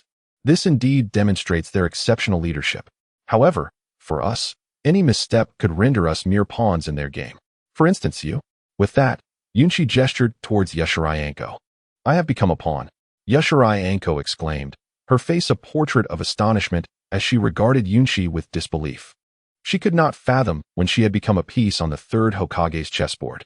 "Previously, after encountering Orochimaru, I reported the incident to the Hokage's office, intending for him to dispatch some ninjas for my protection. Yet, in the end, he chose you. Is that not treating you as a pawn?" Yunshi replied, glancing out the window and murmuring, "In the eyes of that old Hokage, both you and I are mere pieces, bait for Orochimaru. Unfortunately, he did not show up today, disappointing the third Hokage." With that, Yunshi fell silent. Yashirai Anko remained quiet as well. In truth, she yearned to refute Yunshi's assertions. But as her thoughts replayed the events in her mind, she found no arguments to counter them. Instead, memories of the past flooded her mind, leaving her somewhat disoriented. "Hey, I rarely see you looking downcast. What's troubling you today?" Noticing Yashirai Anko's unusual demeanor, Yunshi patted her shoulder. When she did not respond, he picked her up. Then, in a serious tone, he said, "The primary reason I shared all this with you today is to help you understand that in this shinobi world, one cannot solely rely on appearances. Those who seem good may not be, and the same applies to those perceived as bad." Yashirai Anko's face flushed crimson, unsure of how to respond. "Could you please set me down?" Standing face to face, their proximity allowed them to hear each other's breaths, a closeness that rendered the usually carefree Yashirai Anko somewhat nervous. Seeing her reaction, Yunshi was taken aback and quickly stepped back, apologizing. "That was a misunderstanding. Do you believe me? Impudent brat." Yashirai Anko inwardly cursed as she observed Yunshi's apologetic demeanor, gradually regaining her composure. However, a hint of confusion lingered in her eyes. "Do not be bewildered. My intention in saying all this is simple. I want you to think more critically rather than act solely on idealism. Come, I shall treat you to some dumplings." Before Yashirai Anko could respond, Yunshi seized her hand and led her towards the main street of Konoha. Chapter 69. The third Hokage awaits. Are you truly not afraid of the Umbu coming to investigate this matter? In a dumpling shop on the main street of Konoha, Yoshirai Anko cautiously observed the nearby pedestrians with a wary gaze, revealing a hint of concern. Meanwhile, Yunshi, unabashed, called out, "Boss, 2 more skewers of red bean dumplings, please." He showed no signs of worry, even eager for more to eat. "Do not fret. As long as there is no evidence linking us to those deaths, we are absolutely safe." Picking up the 2 skewers of dumplings from the table, Yunshi smiled and added, "I never thought these dumplings were particularly delicious before, but they are quite enjoyable now." Yoshirai Anko gazed at the smiling Yunshi, momentarily at a loss for words. Despite his repeated reassurances, she still felt a twinge of anxiety. Especially after leaving with Yunshi, a large contingent of Umbu had already rushed to the scene of the incident, and it appeared the third Hokage had become aware of the situation. Yet, Yunshi remained unfazed. "Do not worry. Have we not been enjoying dumplings all along?" As Yunshi gazed upon the figure of Mitakahara Azuki, he immediately spoke up, adding with a calm demeanor, "Even if the Umbu come knocking, this matter has no bearing on you. Do not speak carelessly when the time comes." Is he truly only 12 years old? Such composure radiated from the boy before him, devoid of any trace of anxiety or panic. Were it not for his thorough understanding of Yunshi's background, Mitakahara Azuki would never believe that this remarkably poised youth was but 12 summers old. Just as Yunshi prepared to settle the bill, 2 Umbu ninjas, their faces obscured by animal masks, suddenly appeared behind Mitakahara Azuki, exuding a subtle yet palpable aura of menace. "Is it you, Yunshi?" The Umbu's gaze shifted from Mitakahara Azuki to Yunshi. Without waiting for a response, they approached Yunshi directly, stating, "Please accompany us. The Hokage requests your presence." "What? Is enjoying dumplings a crime now?" Yunshi tossed aside the bamboo skewer he had been holding, a hint of a smile gracing his features. As for Mitakahara Azuki, she remained silent, yet the tension in her eyes was unmistakable. "You must come with us. It is the Hokage's command." The 2 Umbu ninjas, however, paid no heed to Yunshi's words, reiterating their previous demand. In contrast, a mysterious smile crept across Yunshi's face as he murmured, "What if I choose not to go? The Hokage's orders permit us to take you by force, if necessary." With those words from one of the Umbu, the atmosphere inside the dumpling shop became charged with tension, the 2 Umbu ninjas bracing for a confrontation. Mitakahara Azuki's expression flickered with surprise. As for Yunshi, he continued to wear a cheerful countenance. "Yunshi, do not act rashly." Seeing the scene unfold, Mitakahara Azuki instinctively rushed to stand behind Yunshi, intending to shield him. Yet before she could reach him, Yunshi stood up and addressed the 2 Umbu, saying, "There is no need for alarm. I was merely jesting. Please, lead the way." With a smile, he turned to Mitakahara Azuki and added, "You should return. This matter I shall handle alone." However, as Mitakahara Azuki opened her mouth to protest, she found herself staring at empty air. For both Yunshi and the 2 Umbu had vanished from her sight. "Yunshi, you big idiot, make sure to come back safely. You still owe me several meals of dumplings." In that instant, an indescribable rush of emotion surged within Mitakahara Azuki as she watched Yunshi fade away, leaving behind a feeling that was both confusing and profound. 10 minutes later, Yunshi, following the 2 Umbu, arrived at the entrance of the Hokage's building. As they approached the door, a scene of heightened security greeted him. Typically, even in front of the Hokage's office, there would only be a few routine guards. Yet today was markedly different. In addition to the standard ninja sentinels, numerous Umbu and members of the Uchiha Guard were present, along with a host of ninjas from various clans such as the Inuzuka, Yamanaka, and Oilwoman clans, all mobilized for security. "Yunshi, please enter." After Yunshi lingered outside for a while, the 2 middle-rank ninjas exchanged glances and felt compelled to speak. Yet Yunshi offered no response, instead making his way directly to the 2nd floor where the Hokage resided. Upon ascending the stairs, an inexplicable sense of tension enveloped him, coupled with an overwhelming pressure. Inside, aside from the 3rd Hokage, sat Danzo, Mito Kazan, and other high-ranking officials from Konoha.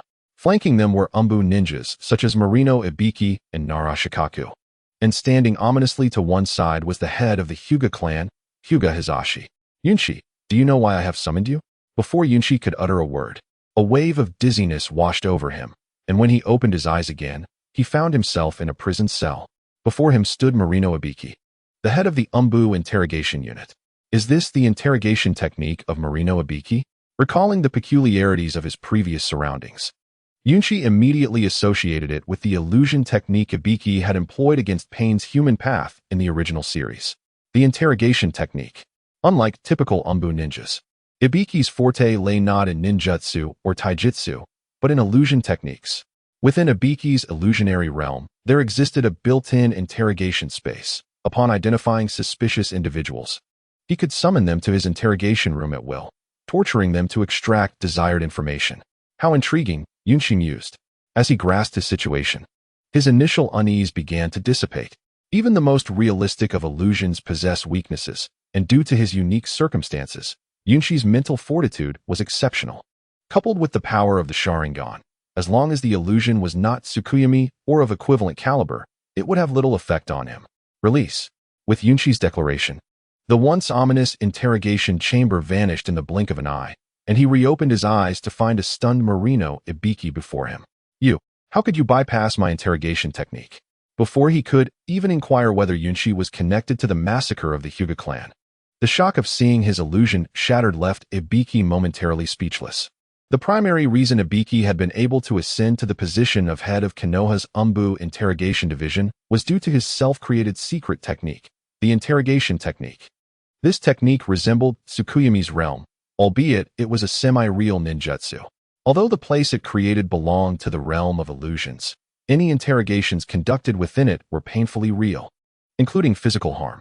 Furthermore, if one were to be injured during the interrogation technique, the pain felt would be magnified several times compared to the real world. Using this ninjutsu, Ibiki could extract desired information from even the most formidable elite jonin. Yet, this seemingly flawless technique had been effortlessly unraveled by the boy before him. Aside from astonishment, fear and confusion dominated Ibiki's gaze. It appeared this child was even more formidable than the third Hokage had anticipated. Gazing at the smiling Yunshi, Ibiki felt an inexplicable blend of resignation and reflection within him. Dear uncle, next time you employ an illusion, remember not to be so direct, Yunshi remarked before disregarding the astonished Ibiki entirely. He stepped into the center of the room, surveying his surroundings before finding a relatively open spot to sit. Then, with a casual tone, he addressed the third Hokage, Hokage-sama. May I inquire why you have summoned me? A question clearly asked with the knowledge of its implications.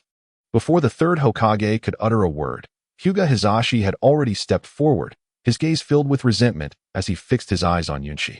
He addressed the third Hokage, saying, Lord Hokage, there is no need to waste any more time. I assure you that the demise of my clansmen is undoubtedly the work of Yunshi. Previously, due to Yunshi's assistance in helping Niji return home, Hizashi had intended to express his gratitude by inviting Yunshi to visit the Hyuga clan. However, he did not anticipate that this young man would dare to take such drastic action, directly killing over a dozen members of the Hyuga clan on the spot. Moreover, Hizashi suddenly paused, pointing an accusatory finger at Yunshi, exclaiming, I even suspect him to be a spy from another ninja village. Is a mere commoner capable of unraveling the interrogation techniques of Marino Ibiki with such speed? Upon Hizashi's declaration, everyone present turned their peculiar gazes toward Yunshi, with the exception of the third Hokage, who remained composed. Enough with your baseless accusations. What do you mean by calling me a murderer? I have been enjoying my dumplings, yet you claim I am a suspect? At this moment, Yunshi retorted fiercely, not giving Hizashi a chance to respond. Though his words appeared somewhat nonsensical, they had a surprisingly effective impact. The individuals in the office had initially harbored doubts about Yunshi, as the ease with which he dispelled Marino Ibiki's genjutsu was indeed hard to believe.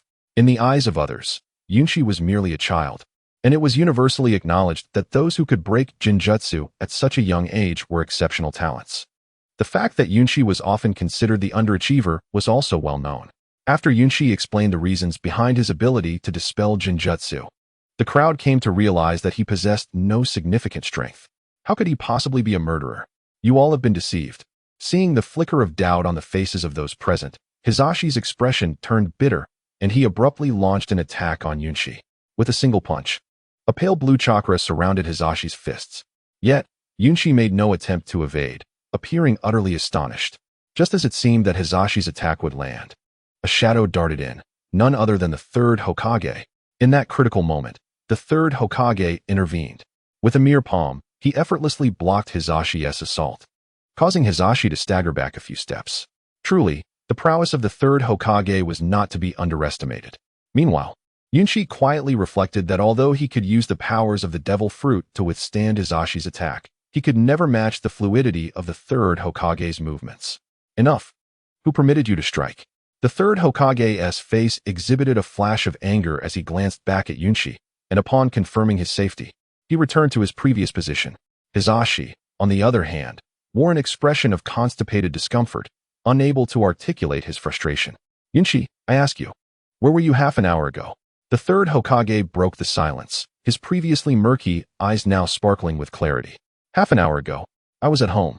Yunshi replied, feigning contemplation before providing a fitting response, adding with a smile, surely you do not suspect me of being a murderer simply because I was at home? While at home, did you hear any sounds of battle? The third Hokage continued without skipping a beat, while Marino Ibiki took out a small notebook to document the exchange between Yunshi and the Hokage. Suddenly, an inexplicable aura surged toward Yunshi. No, I did not hear any sounds of battle. Afterward, feeling hungry, I took Red Bean here to eat dumplings. Yunshi understood that the crowd was doubting him.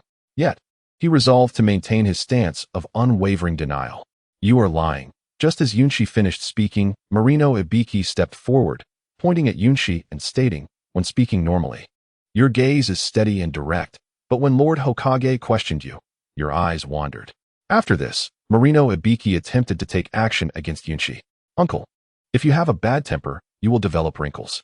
Facing the approaching Marino Ibiki, Yunshi showed no fear, instead wearing a broad smile. Glancing at the scarred face of Marino Ibiki, he continued, with so many scars already, looking so fierce will not help you find a girlfriend. You. Marino Ibiki was taken aback, momentarily stunned. Having been a ninja for over 20 years and serving as the head of the interrogation department for more than a decade, he had interrogated countless ninjas. Yet, he had never encountered a youth as composed as Yunshi, who could dismiss his genjutsu and even laugh in the face of his formidable presence. Even more outrageous was the audacity to mock him. At this moment, Marino Ibiki felt a sense of existential doubt. You little brat, stop talking nonsense. Why were your eyes wandering during the interrogation? Were you lying? Suppressing his frustration, Marino Ibiki regained his usual serious demeanor, although he had no intention of taking action. His earlier abrupt assault was merely a test to see if Yunshi would reveal his true strength under pressure, a conventional method of interrogation. However, seeing Yunshi remain so calm in the face of his attack, Marino Ibiki did not pursue the matter further, but instead sought clarification about Yunshi's earlier demeanor. Uncle, are you curious about that? Yunshi suddenly feigned a shy expression, pointing out of Marino Ibiki's window and stating, ahem. There's a beautiful lady outside the window looking at me, so I couldn't help but glance a few extra times. After explaining, Yunshi coughed twice to ease his embarrassment. Marino Ibiki and the others immediately turned to look out the window, discovering a rather attractive girl on the street. What on earth are you thinking? Marino Ibiki could no longer contain his anger, his eyes filled with resentment. Meanwhile, all present exhibited a shared sense of awkwardness. After all, the desire for beauty is a universal sentiment. Cloud Shi, appearing utterly indifferent, directly approached the third Hokage and remarked, I truly have no knowledge of this matter. Perhaps you should inquire with someone else? After a brief discussion, the third Hokage instructed everyone to leave, requesting only Cloud Shi to stay behind. The reactions among the crowd varied. The leaders of the Inuzuka and other clans expressed mild surprise, but remained silent, exchanging puzzled glances with Cloud Shi before departing. Senju Ibiki, being a direct descendant of the Hokage, did not oppose the third Hokage's command, but silently noted Cloud Shi in his mind. With years of judgment experience, he sensed that this seemingly inconsequential Cloud Shi was not to be underestimated. However, he refrained from voicing his thoughts. Not only Senju Ibiki harbored curiosity about Cloud Shi. Danzo, standing behind the third Hokage, also cast a scrutinizing gaze at him. Yet, out of respect for the third Hokage, he merely glanced at Cloud Shi before vanishing into the crowd.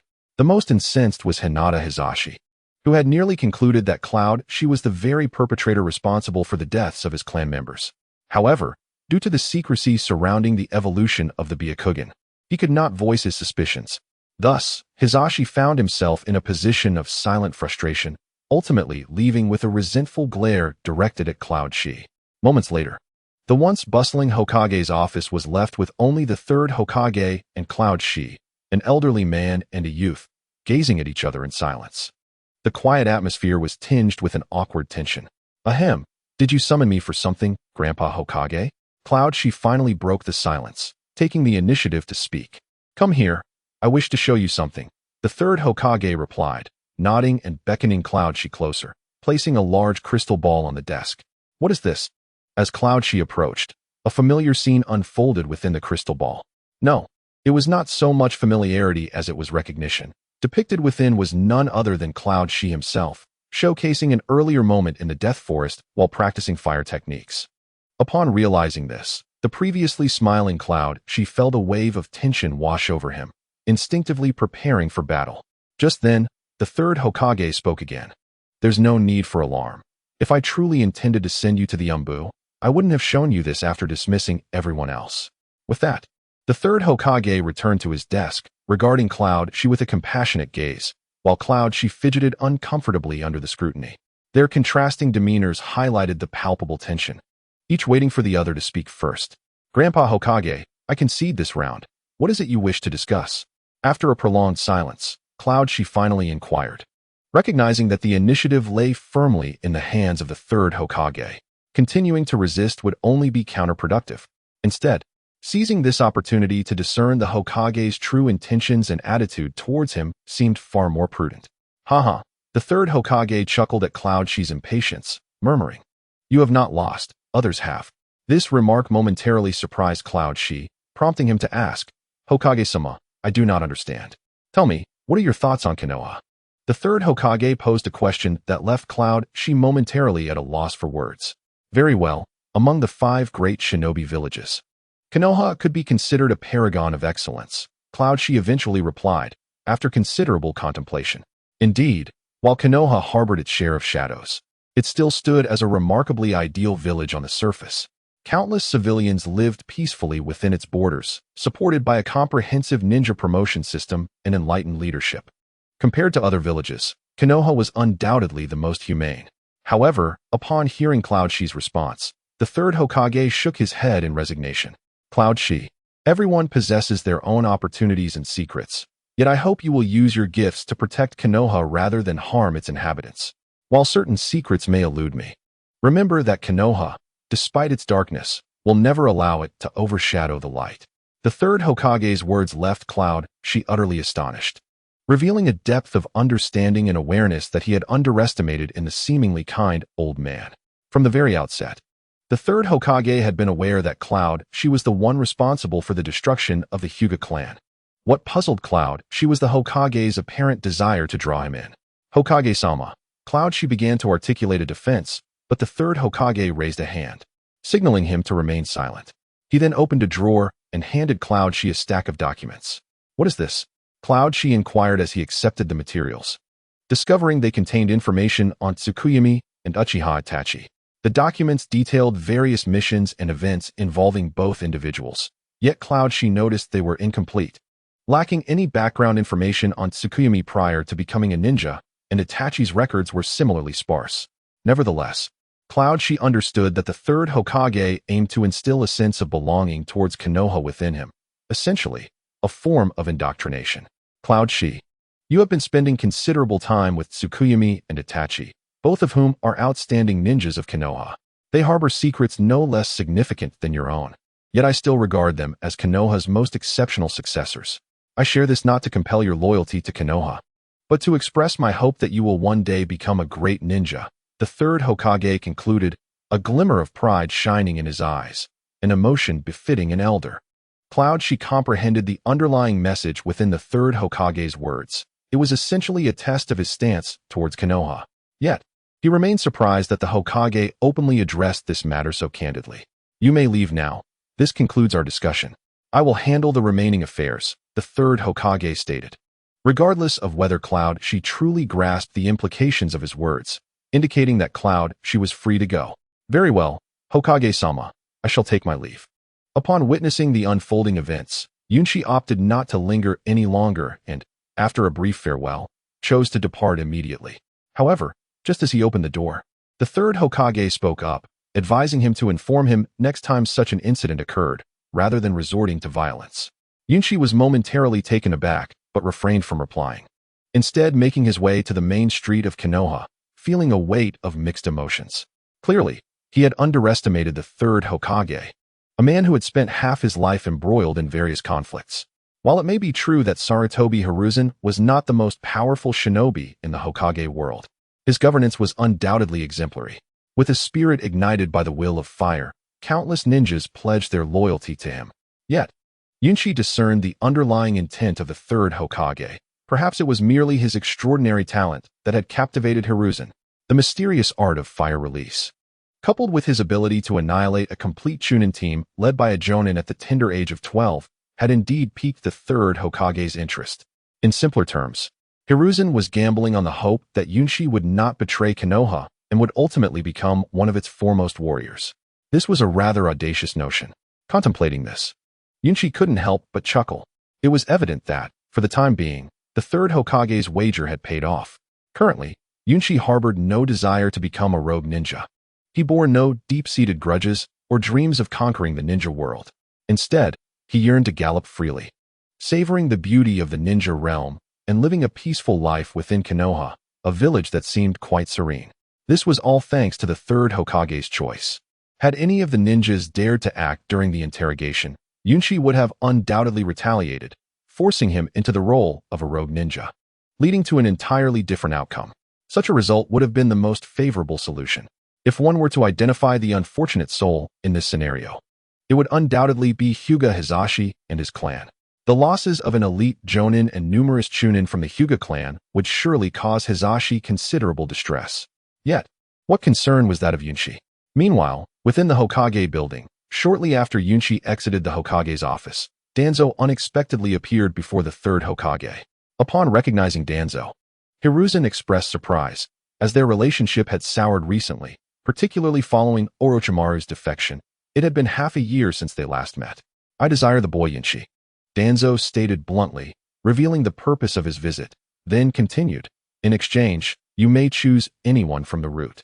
Yunshi cannot be entrusted to you." The third Hokage replied without hesitation, outright rejecting Danzo's request. "You."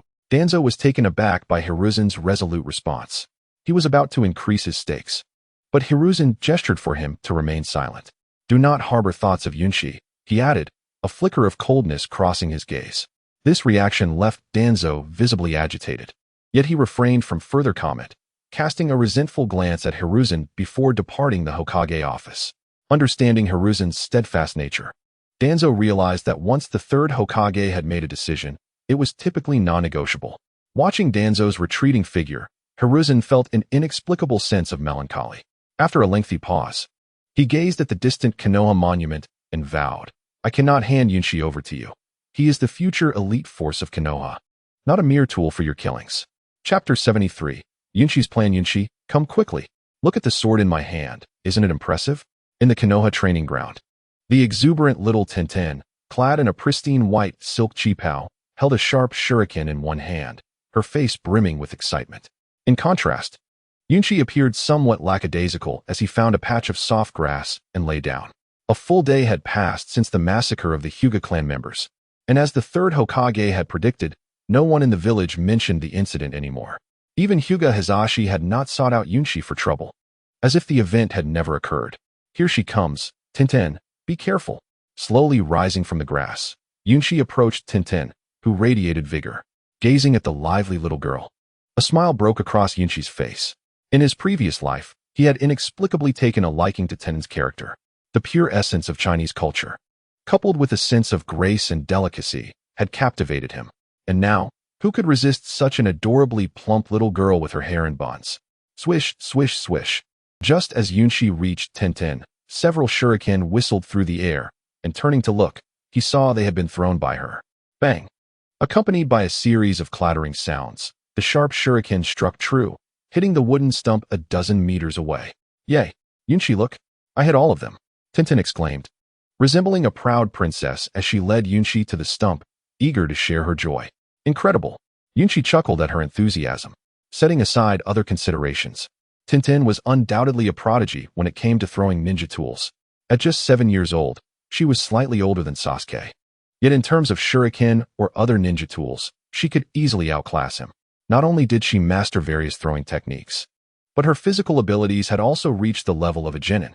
Truly, she was the only ninja in the original story who utilized ninja tools as a means of attack.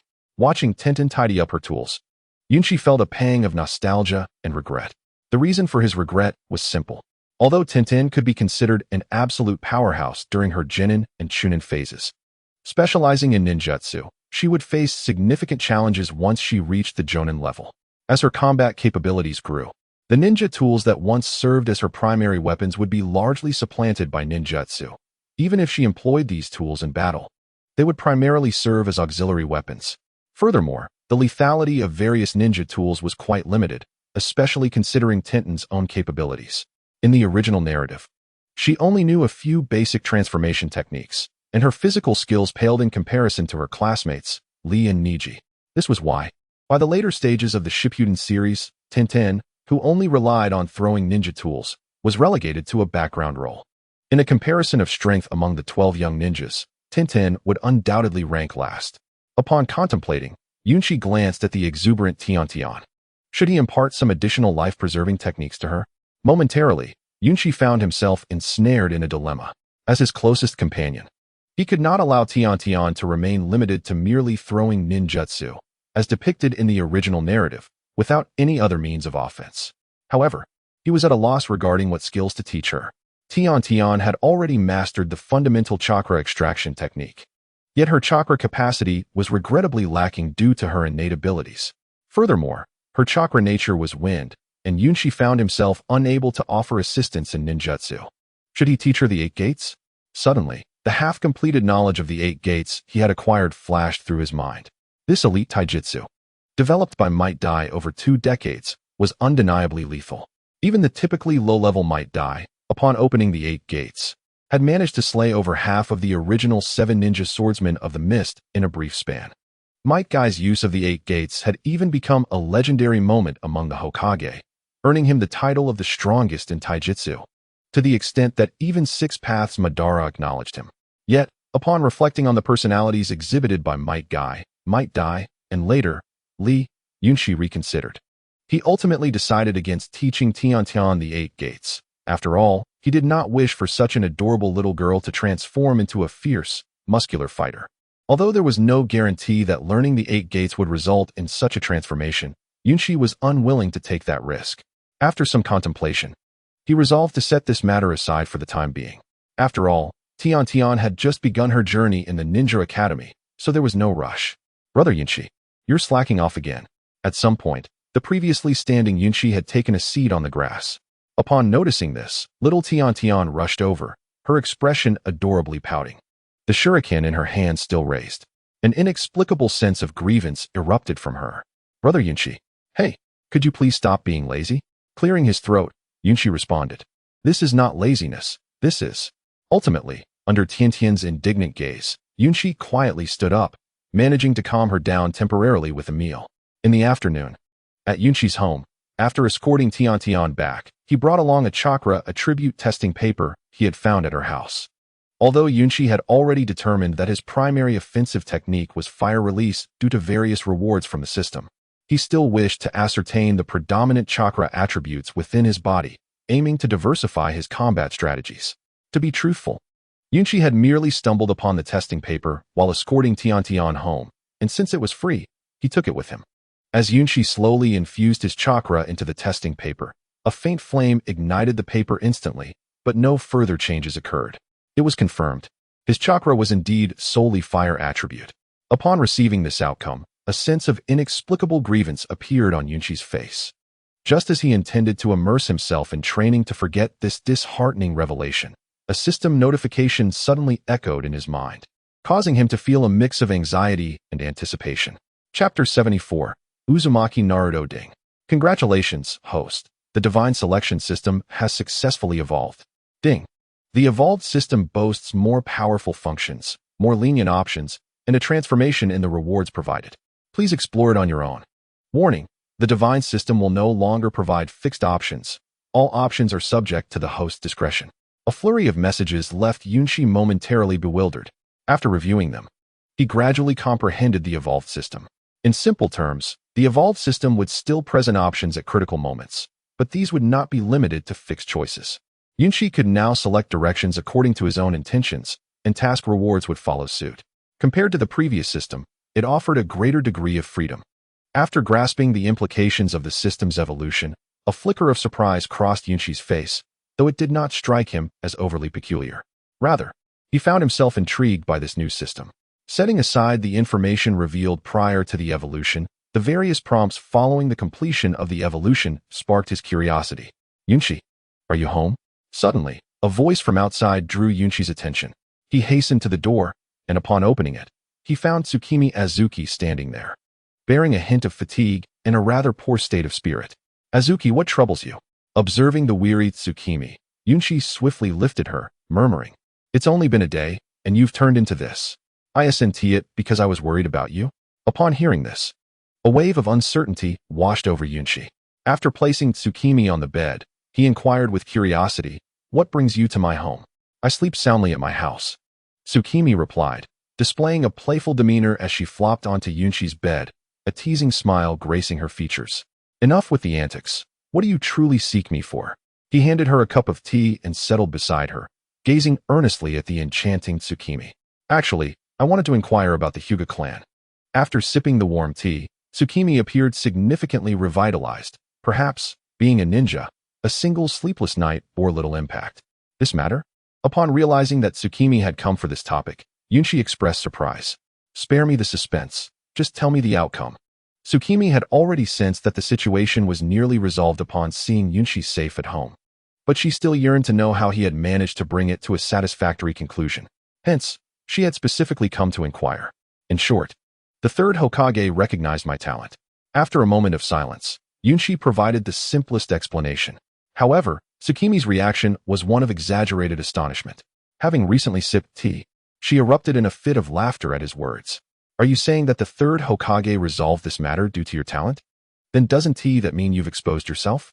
Immediately, concern flickered across Tsukimi's face. Yet, Yunshi merely chuckled lightly, responding, "This matter is not as grave as it seems.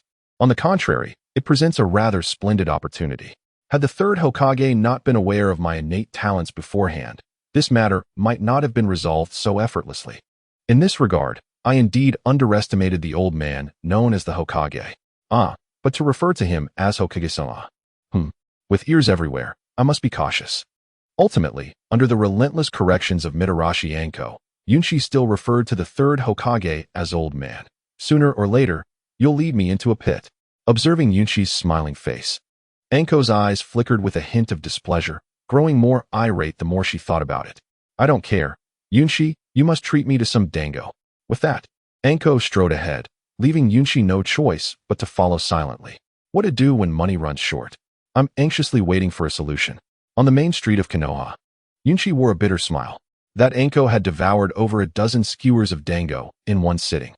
This only exacerbated Yunshi's already strained finances. "I'm telling you, eating like that will make you gain weight," he remarked as Anko finished off her last skewer. "Nonsense, I won't gain weight," Anko retorted, secretly patting her belly and noticing a slight bulge. Yet, she stubbornly insisted in a defiant tone. Yunshi intended to respond, but was interrupted as the atmosphere around them suddenly grew somber. Realizing something was amiss, Yunshi quickly scanned his surroundings. The once lively main street of Konoha had turned eerily quiet. Passers-by wore expressions of disdain and inexplicable fear. "That child is out again. The son of the Nine Tails. He*s the one who brought destruction to Konoha years ago. Children, remember not to play with him." The murmurs of the crowd reached Yunshi's ears. He turned to see a boy clad in a yellow jacket and wearing goggles. His pale blue eyes appeared lifeless, hands stuffed in his pockets, as if he were used to this kind of treatment. Though he was of a similar age to Sasuke, Yunshi sensed a peculiar oppression emanating from him, as if he were marginalized by the entire village. "Is that him?" Anko also noticed the boy on the street, her face revealing a flicker of surprise. Yunshi approached the boy, recognizing him as Naruto Uzumaki. With a friendly smile, he extended his hand and murmured, "A scowl is not meant for the villagers." It should be buried in your heart. Naruto, taken aback by Yunshi's sudden appearance, stared wide-eyed, his expression shifting from surprise to astonishment, a profound astonishment. The boy known as the Vessel of the Nine Tails was often depicted by negative terms: reclusive, despised, melancholic, murderous, and more. From the moment of his birth, it seemed he was destined to be alone. Yet here stood an older boy looking at him with kindness. Naruto stood frozen, his face betraying a mix of fear and confusion. You are. Finally, after grappling with his inner turmoil, Naruto gazed at Yunshi with a serious expression. It appeared that this was his first genuine interaction, making him unusually cautious. As he scrutinized Yunshi with suspicion, he took a tentative step back. Clearly, compared to the familiar disdain, he was at a loss when confronted with Yunshi's friendliness. What a pitiful protagonist. Observing Naruto's wariness, Yunshi felt a pang of sympathy. With a father who was the fourth Hokage and a mother from a prestigious clan of the Land of Whirlpools, how had their child ended up in such a predicament? The aftermath of a hero's legacy is often less favorable than that of an ordinary citizen. Truly remarkable, the venerable third Hokage. With these thoughts, Yunshi instinctively glanced towards the Hokage building in the distance, his eyes betraying a hint of complex emotion. If there's nothing else, I must take my leave. Noticing Yunshi's prolonged silence, Naruto found the situation perplexing. Just as he was about to walk away, Yunshi stopped him. Wait, but before you go, remember my name. What a strange person, Naruto thought, bemused by Yunshi's nonsensical words, and he headed towards a nearby alley. However, just before disappearing from Yunshi's view, he abruptly halted, turning back to shout, Hey, what is your name? You little brat, I'm not Hey. Yunshi replied, playfully punching Naruto on the head. After a moment of contemplation, he added, You can call me Brother Yunshi. After all, I am the most handsome man in Konoha. Naruto pondered, Is this guy really alright? Gazing at the smiling Yunshi, he couldn't help but mumble inwardly, See you next time, little brat. Suddenly, Yunshi felt a watchful gaze from the shadows of the street, prompting him to refrain from lingering near Naruto. Could it be someone from the third Hokage's faction? Suddenly, a realization struck Yunshi. After bidding farewell, he led Anko away from Naruto. What a peculiar fellow. Though a hint of dissatisfaction lingered in his tone, a smile began to emerge on Naruto's face, dispelling the earlier shadows of gloom. Meanwhile, on their way home, Anko regarded Yunshi with a curious expression. After a long pause, she finally asked, Yunshi, why did you? Trailing off, unsure how to continue. What is the matter? Yunshi prompted, taking the initiative. I was just wondering why you would approach that boy. Finally, Anko voiced her curiosity. Although she was not well acquainted with Naruto, she had heard enough rumors circulating within the small village. The son of the Nine Tails. A creature of dread, these negative descriptors define Naruto. In the eyes of most villagers, he was the most unique presence in Konoha, devoid of friends among his peers. And even some villagers held bias against him. Yet Yunshi had approached him directly, exuding genuine friendliness. This was the aspect that Anko found most perplexing. Perhaps this is due to a lack of understanding. Reflecting on this, Yunshi responded. In the early narrative of Naruto, the protagonist, Naruto Uzumaki, stands out as the least conventional hero imaginable. An orphan, a bottom-tier student, he faces ostracism from the majority of the villagers. More poignantly, despite being the offspring of a hero, he bears the weight of numerous slanders. The first time I watched Naruto, I felt an inexplicable sense of melancholy. This sorrow is not merely for Naruto himself, but rather for the entire village of Konohagakure and the inaction of the third Hokage. Before his demise, the fourth Hokage, Minato Namikaze, entrusted Naruto to the care of the third Hokage, urging him to look after the boy. However, the actions of the third Hokage are rather intriguing. While he does provide some assistance to Naruto in the original story, otherwise, Naruto would not have survived. His approach is perplexing. He tacitly accepts the villagers' treatment of Naruto while simultaneously offering him covert support. This contrast cultivates a sense of belonging within Naruto towards the village. Although the original text does not explicitly state this, it is indeed the truth. My criticism is not directed at the third Hokage himself, but rather at the significant flaws inherent in his character. As I remained silent, Anko Mitarashi suddenly regarded me with a conflicted expression, seemingly on the verge of speaking. If you have something to say, please do, I encouraged her, observing her demeanor. Although I was unaware of her deep concern for the boy, I still wished for her to maintain her distance. After much deliberation, Anko finally expressed her thoughts. Is it because of the identity he bears? I was somewhat perplexed.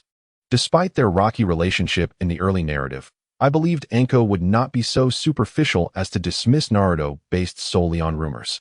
Indeed, as I had suspected, her concerns did not stem from Naruto himself, but rather from the peculiarity of his identity.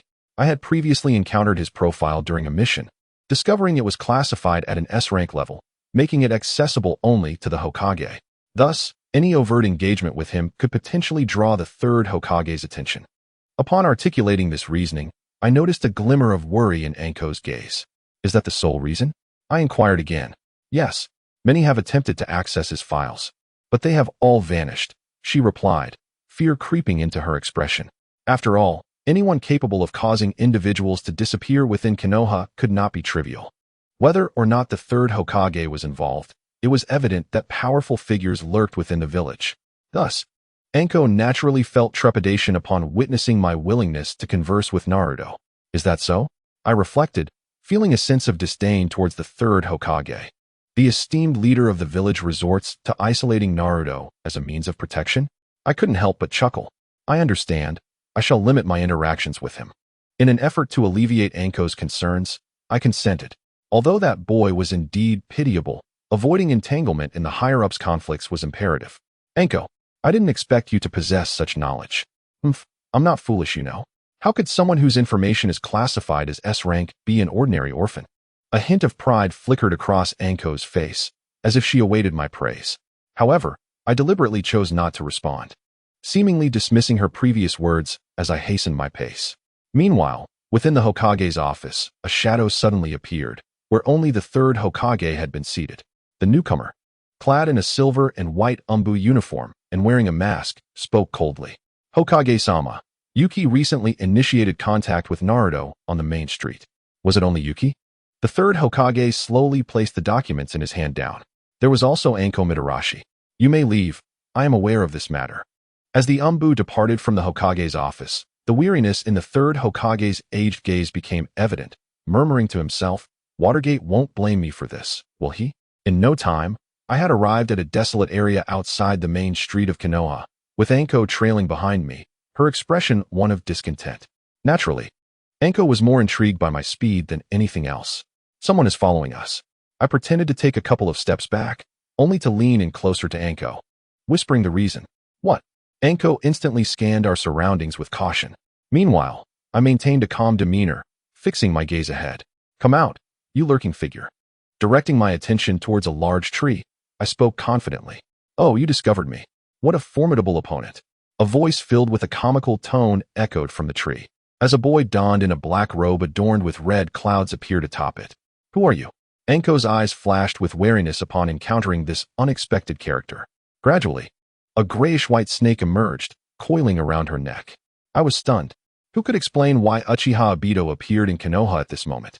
Looking at the somewhat comical Obito, or rather, Toby as he should be referred to now, I felt a wave of helplessness wash over me, accompanied by an inexplicable sense of anxiety. After all, at this juncture, Obito's strength was nearly unparalleled, rivaled only by the likes of the third Hokage, Itachi Uchiha, and Guy in his eight-gate state. The entire village of Konoha had few who could stand against him. Wow, a snake! I must show you two powerful warriors my prowess, he exclaimed, seemingly impressed by Anko's summoned serpent. Upon witnessing Anko summon the snake, a hint of exaggerated fear flickered in Obito's eyes. Then, an inexplicable aura enveloped him, and in the next moment, he began forming hand seals. Anko, be careful. I immediately whisked Anko away to a distance of several meters, activating my abilities. Burning Fruit, Sharingan, Fire Style. Just as I prepared to unleash my full power to interrupt Obito's hand seals, he executed an unexpected move, performing a handstand. Behold my unique taijutsu technique, the inverted lizard technique.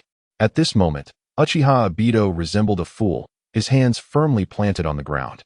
His once dashing black robe adorned with red clouds appeared rather comical due to his upside-down position, rendering part of his attire a mere backdrop. The sight was undeniably ludicrous. Meanwhile, Yunshi wore a wry smile. Why are you not afraid? This is the unparalleled essence of taijutsu. Observing the lack of reaction from Hondo and Yunshi, a hint of displeasure crept into Obito's voice. However, his performance was far from over. Seeing that Yunshi and Hondo remained unfazed, Obito swiftly returned to his normal stance, his expression shifting to one of seriousness as he formed hand seals. Water release. As he uttered the words, a rich chakra began to gather at Obito's mouth. Upon witnessing this, Yunshi's expression tensed again, but then he thought, this guy can't possibly perform water release.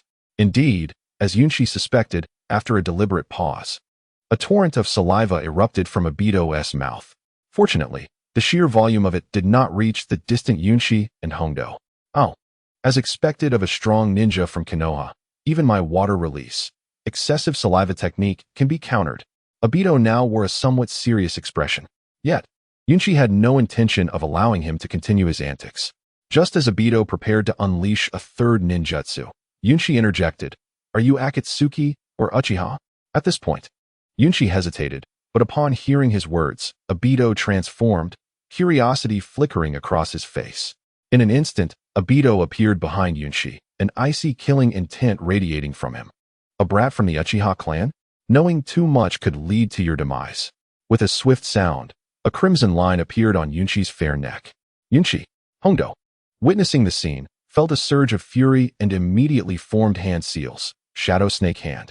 However, with a mere kick, Hondo was sent flying several meters away. Just as Obito intended to finish off Hondo, the prostrate Yunshi transformed into a wooden stump. At that moment, atop a tree, the figures of Yunshi and Itachi Uchiha emerged. Chapter 77, Retreat. What's this? As Yunshi and Itachi appeared before Obito, a terrifying aura erupted from him, contrasting starkly with his earlier foolish demeanor. I never anticipated that you would know him. Upon regaining composure, a flicker of surprise crossed Obito's eyes. His original purpose for infiltrating Konoha was to persuade Itachi once more. But he hadn't expected to be discovered by a mere child. More intriguingly, this child was acquainted with Itachi. Realizing the unusual bond between Yunshi and Itachi, Obito's demeanor grew serious. Itachi, your timing is impeccable. A moment later, and you might have missed me. Yunshi refrained from launching an attack first, instead adopting a teasing tone as he addressed Itachi. Then turning to the astonished Hondo, he reassured, "Don't worry, I'm not that easy to kill. You scoundrel." Seeing Yunshi unharmed, relief washed over Hondo's face. After wiping away the tears that had silently appeared, she rushed to Yunshi's side. "Next time we encounter this guy, no need to say anything. It was merely an accident. I originally intended to return home, but unexpectedly crossed paths with this fellow." Yunshi interrupted Itachi, then turned to Obito. "Should I call you Mr. Akatsuki or Uchiha Obito? You little brat, you certainly know quite a bit." As Yunshi exposed Obito's identity, Obito slowly activated his Mangekyo Sharingan. "Then I cannot allow you to live." With that, Obito formed hand seals and declared, "Fire release, great fireball technique." Without hesitation, Itachi responded, his hands moving with such speed that they blurred. In an instant, two massive fireballs collided, unleashing a breathtaking conflagration. "With just the two of you, you are far from my match." Even as his first attack fell short, Obito pressed forward, launching himself at Yunshi once more. Kamui. Obito's Sharingan began to rotate slowly, a spatial vortex materializing behind Yunshi, while Obito vanished from sight. As everyone searched for Obito's whereabouts, a familiar figure suddenly appeared behind Yunshi. "Be careful," Itachi shouted, activating his own Mangekyo Sharingan. Reacting instinctively, Hondo attempted to push Yunshi aside, but Obito's speed was far too swift, leaving no opportunity for either Itachi or Hondo to react. Die! A sharp kunai pierced Yunshi's flesh. Yet, this time, it was merely a shadow clone. When did he use a clone? Realizing his attack had failed, Obito retreated, puzzled, as he had seen no signs of Yunshi employing any ninjutsu before striking. After all, he was facing a foe who claimed to be Uchiha Madara, and caution was warranted. As Obito pondered, the real Yunshi emerged slowly from behind the tree. Before Obito's initial assault, Yunshi's first instinct had been to retreat, but upon seeing Itachi nearby, he discreetly used transformation and substitution techniques to conceal his real self close by. Only upon Itachi's arrival did Yunshi send out his clone to appear alongside him. "You cowardly brat," Obito remarked, finally managing a quip at Yunshi, and prepared to strike again. Yet, from a distance, the sound of hurried footsteps approached. "If I were you, the wisest choice would be to leave Konoha now." Observing Obito's hesitation, Yunshi smiled, and then addressed Itachi. "This guy is indeed formidable. But do you believe he can triumph over the third Hokage with you two joining forces?" I don't think so. Itachi remained silent, coldly fixing his gaze on Obito, while Yunchi confidently provided the answer. This was not mere bravado. The truth was evident. At this moment, Obito had only recently established his organization and was operating at merely half the strength he once possessed at his peak. Shinobi's mastery of Kamui has only recently been attained. Indeed, as Yunchi's words echoed, a flicker of apprehension glimmered in Uchiha Obito's eyes. If Uchiha Itachi truly allied with the third Hokage, Obito might find himself at a distinct disadvantage, perhaps even facing defeat. This thought cast a shadow over Obito's gaze. Itachi, have you truly resolved to join forces with this insufferable brat? This time, Obito refrained from launching an attack on Yunchi. Instead, he spoke to Itachi with a hint of resentment in his tone. In his grand design, Itachi was the most valued piece on his chessboard. Yet, unexpectedly, the disruptive presence of Yunchi had drawn Itachi away to the opposing side. Were it not for Itachi standing beside Yunchi, Obito would undoubtedly have eliminated Yunchi without hesitation. It seems we have only conversed once, have we not? At this moment, Itachi bore an expression that conveyed our unfamiliarity. In other words, Itachi outright rejected Obito's invitation. You will surely regret this, Itachi. In due time, you will realize how foolish and pitiful your current decision is. Aligning with me, Uchiha Obito, is undoubtedly the wisest course of action. Recognizing Itachi's firm resolve, a trace of bitterness seeped into Obito's voice. However, he refrained from further aggression, casting a glance at Yunchi and the others before utilizing Kamui to depart from Konoha. Let us leave, the Umbu are approaching. Yunchi stated as the footsteps of several Umbu shinobi grew ever closer. Itachi and Mitarashi Anko nodded in agreement. With a whoosh, the three of them vanished from their location. Given the peculiar status of both Yunchi and Itachi, should they be discovered by the Umbu, while it may not lead to severe consequences, it would undoubtedly create complications. Fortunately, before the Umbu arrived, they had departed without incident. 3 minutes later, the Umbu team reached the scene. Report: there are traces of fire release techniques present. Based on the explosion's range and the extent of the damage, the assailant must possess at least Jonin-level prowess. The two Umbu Chunin, having reported their findings to the leading Asuma Sarutobi, wore expressions of trepidation. What is it? Speak. Asuma observed the surroundings while mentally processing the information relayed by his subordinates. Fire release, at least Jonin-level strength. Could it be that individual? Suddenly, a figure flashed through Asuma's mind. Judging by the extent of the explosion, it appeared that more than one person was involved. Additionally, traces of the body replacement technique were discovered. After conveying the remaining details to Asuma, the two Umbu Chunins presented a small fragment of clothing they had found, stating, "It appears to be part of a uniform." Understood. You two secure the area while I report this to my father. Carefully stowing the piece of black fabric adorned with red clouds, Asuma took the lead, intending to inform the third Hokage of the unfolding events, while the remaining Umbu secured the scene. As for Yunchi and the others, shortly after their departure, they returned to Yunchi's residence. Once confirming that there were no prying eyes, Yunchi spoke first. Itachi, was that individual we encountered earlier here to contact you? The unexpected meeting with Obito had indeed left Yunchi astonished. Given the timing and location, Obito should not have been present in Konoha. Yet, he had appeared and crossed paths with Yunchi. Thus, Yunchi could only regard Itachi with a puzzled expression. I do not know.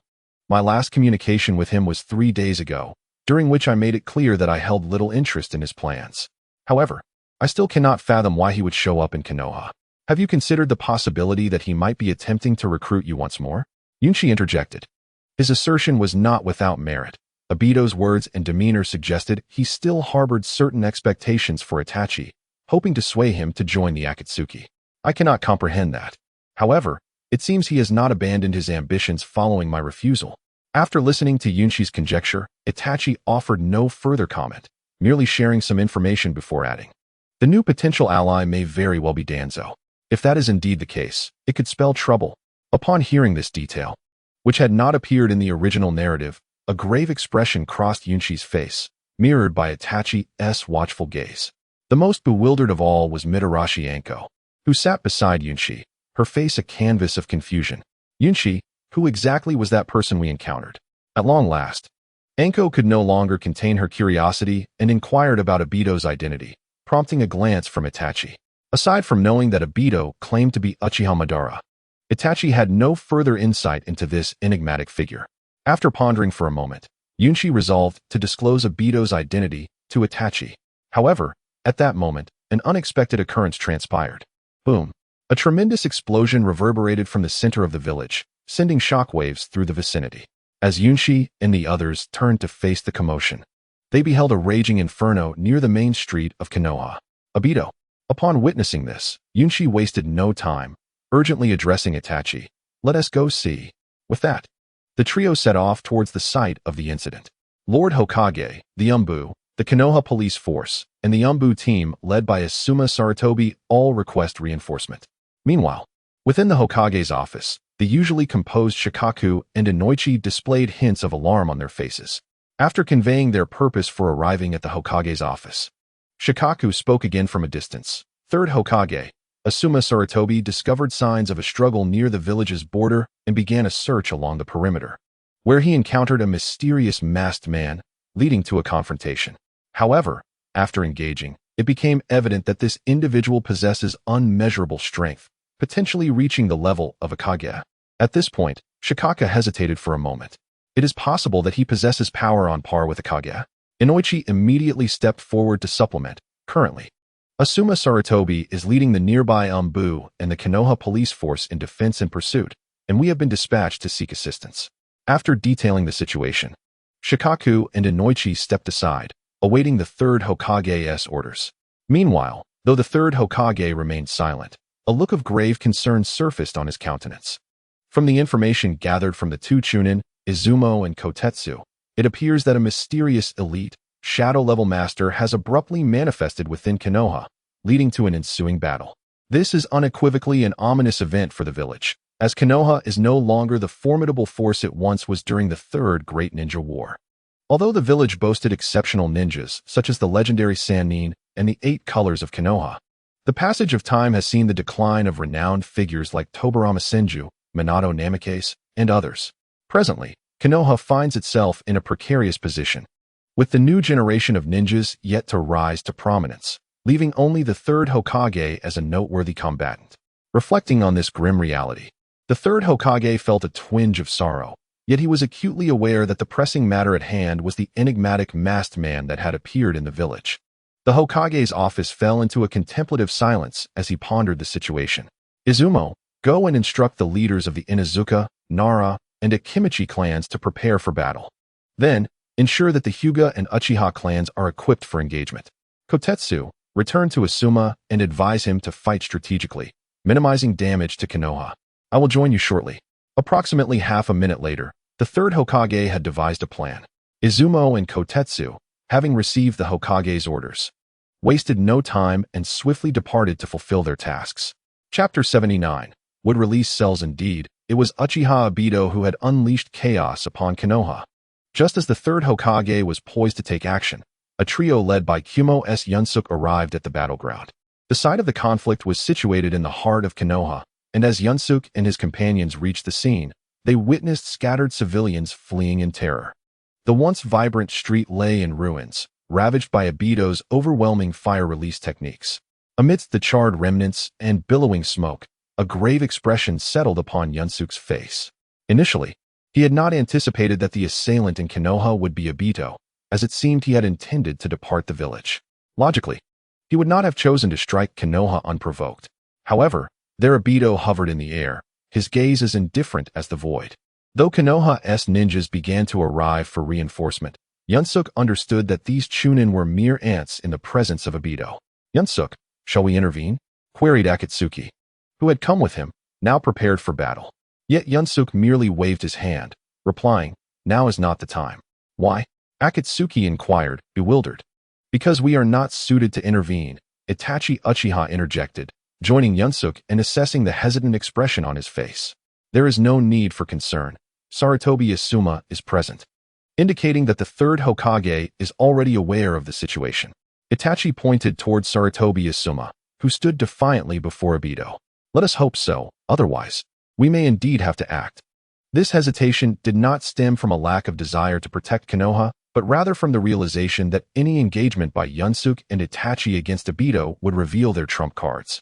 Yunsuke was already a focal point of interest for the third Hokage, compounded by the scrutiny from Danzo and the Hyuga clan. Such overt involvement would certainly draw attention to Yunsuke's true abilities, especially following the recent killings of Hyuga clan members. It was plausible that the focus would revert to Yunsuke. Yunsuke was no savior. He could not neglect his own safety for Konoha. Itachi shared a similar sentiment. The relationship between the Uchiha clan and Konoha was already fraught with tension. Should Itachi act first, the Uchiha clan would undoubtedly voice their discontent. Ding. Congratulations, host. You have activated the choice system, Guardian or Observer. Option 1. Engage Obito as Yunsuke. Reward. 100 favorability from the third Hokage, potential special attention from high-ranking officials like Danzo. Option 2. Utilize transformation techniques and deception to confront Obito. Reward. Randomly acquire one of Obito's abilities. Option 3. Forfeit this option. Reward. None. As Yunsuke and Itachi deliberated, the choice system, which had long been dormant in Yunsuke's mind, unexpectedly re-emerged at this critical juncture. To Yunsuke's astonishment, the system now provided the option to voluntarily forfeit. This meant that in situations he wished to avoid, Yunsuke could opt out, granting him substantial freedom. Was this a new feature following the system's evolution? Glancing at the three options, Yunsuke felt a mix of surprise and intrigue. However, he did not wish to relinquish this opportunity, especially since the reward from the second option was exceedingly beneficial. Obito had indeed mastered a plethora of jutsu, aside from the Rinnegan and Sage mode obtained later. His proficiency with wood-release cells, the Mangekyo Sharingan with Kamui, and various formidable techniques was remarkable. Acquiring any one of these abilities would significantly enhance Yunsuke's strength. Taking a gamble, Yunsuke murmured, "I choose the second option." Ding. Congratulations, host. You have completed the option and randomly acquired first Hokage's wood-release cells. As Yunsuke spoke, a milky white light, visible only to him, enveloped Obito before swiftly returning to Yunsuke. To his surprise, the reward was this particular item. The first Hokage's wood-release cells, a boon, yet for Yunsuke, it felt somewhat bittersweet. While the wood release was a prestigious bloodline limit of the Senju clan, renowned for its exceptional healing capabilities and powerful wood release techniques, it was not particularly advantageous for Yunsuke. Aside from augmenting his physical constitution and regenerative abilities, it seemed to hold little practical use. He had no knowledge of wood release techniques or the 100 healings technique. Thus, he could not unleash the true potential of the first Hokage's wood release cells. In comparison to the seemingly grand wood release cells, Yunsuke yearned for Obito's Mangekyo Sharingan. Alas, it was still a reward, and Yunsuke chose not to dwell on it further. Redirecting his thoughts back to the present while temporarily setting aside the matter of the wood release cells, he would seek means to learn wood release techniques when the opportunity arose. How could he evade the gaze of the third Hokage and the Konoha ninjas? As Yunsuke observed Obito floating in the air, he pondered methods to conceal his identity. Transformation techniques? This is certainly not feasible. Yunshi promptly dismissed this approach. Acting in broad daylight would undoubtedly attract the attention of the masses, whether by the Byakugan of the Hyuga clan or the Sharingan of the Uchiha clan. They could effortlessly see through an ordinary transformation technique.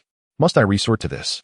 Suddenly, Yunshi recalled the Groudon experience card previously rewarded to him. By utilizing this card, he could entirely evade the risk of being exposed and easily defeat Uchiha Obito. Yet, Yunshi was reluctant to reveal his final trump card. This represented a power on the level of the Sage of Six Paths. He hesitated to use it here. Chapter 80. Preparing to strike in light of the current situation. It seemed that Yunshi need not exert himself. The strength of Konoha alone could withstand Uchiha Obito's onslaught. And Yunshi noted that Obito himself appeared disinclined to inflict harm upon Konoha. If it were otherwise, Obito's strength could not be matched merely by Sarutobi Asuma and a few chunin from the Umbu. It seemed that Obito had inadvertently been discovered by Asuma, which forced him into action. Based on the circumstances, Yunshi had nearly concluded that this matter was purely accidental. Had Uchiha Obito not been spotted by Asuma's Umbu squad while departing Konoha, he would certainly not have initiated an attack at this juncture. A mere coincidence, perhaps. Observing this, Yunshi sighed once more, then shifted his focus away from the battlefield, pondering how to execute his own intentions. The system prompted him to participate in the combat and thwart Uchiha Obito from launching another assault on Konoha. Yet, Yunshi understood that Obito himself did not wish to continue his aggression. However, Uchiha Itachi and Akatsuki's Red Bean were unaware of this. Should he inform them? At that moment, Yunshi instinctively glanced at Uchiha Itachi and Akatsuki's Red Bean. One wore a grave expression, ever ready to act. Itachi appeared slightly more at ease. Yet hints of wariness still lingered on his countenance. You too. Come here, I have a plan. Ultimately, Yunshi resolved to share his thoughts with Uchiha Itachi and Akatsuki's Red Bean. What? Are you suggesting that this mysterious masked man does not wish to strike Konoha? Upon hearing Yunshi's revelation, a flicker of astonishment crossed Red Bean's face, mirrored by Itachi's reaction. The earlier scene of explosion was still vivid in their minds. And now Yunshi claimed that Uchiha Obito did not intend to attack. That was difficult to accept. What shall we do now? Just watch. After Yunshi's persistent persuasion, Red Bean ultimately accepted this rather convoluted fact and began inquiring about Yunshi's subsequent plans. Though Itachi remained silent, his gaze fixated on Yunshi, awaiting his words. Of course we cannot simply stand by. Realizing that both were awaiting his directives, Yunshi did not hesitate and stated, now we can at least consider ourselves part of Konoha. Before the third Hokage intervenes, we must offer some assistance. Naturally, given the peculiar circumstances surrounding Itachi and me, we must act without revealing our identities to avoid drawing excessive attention. Therefore, Red Bean, when you strike, utilize the transformation technique like us. After much deliberation, Yunshi ultimately opted for the simplest solution, employing the transformation technique. Although there was a risk of being seen through, it would only suggest that the assailant was someone else, not definitively implicating Yunshi. This would serve to create a diversion, which was sufficient. As for his prior words to Red Bean and Itachi, they were merely fabricated excuses, using Konoha as a pretext. He could not simply tell them that their involvement was solely to fulfill a task. One must appeal to reason and emotion. However, it seemed that Yunshi's concerns were somewhat unfounded. Upon hearing Yunshi's rationale, Itachi and Red Bean did not press further, but instead concentrated their attention entirely on Uchiha Obito. That guy is watching us. Just then, Red Bean, who had completed her transformation first, spoke up. The moment Yunshi, now transformed into a middle-aged man, turned to look, he indeed found Uchiha Obito's focus squarely on the three of them. How astute. Yunshi observed that Obito had immediately directed all his attention towards them the moment they completed their transformations, while Sarutobi Asuma and his companions were completely disregarded. Let's proceed. The trio, having completed their transformations, did not linger but charged towards Uchiha Obito without hesitation. Who are you? At that moment, while Obito had yet to react, Sarutobi Asuma and his companions were visibly tense, with several Umbu Chunin standing behind Asuma prepared to act, albeit stymied by uncertainty regarding the identities of Yunshi and his companions.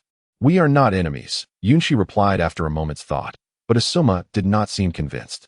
After Yunshi spoke, he immediately retorted, remove your cloaks, or we will treat you as foes.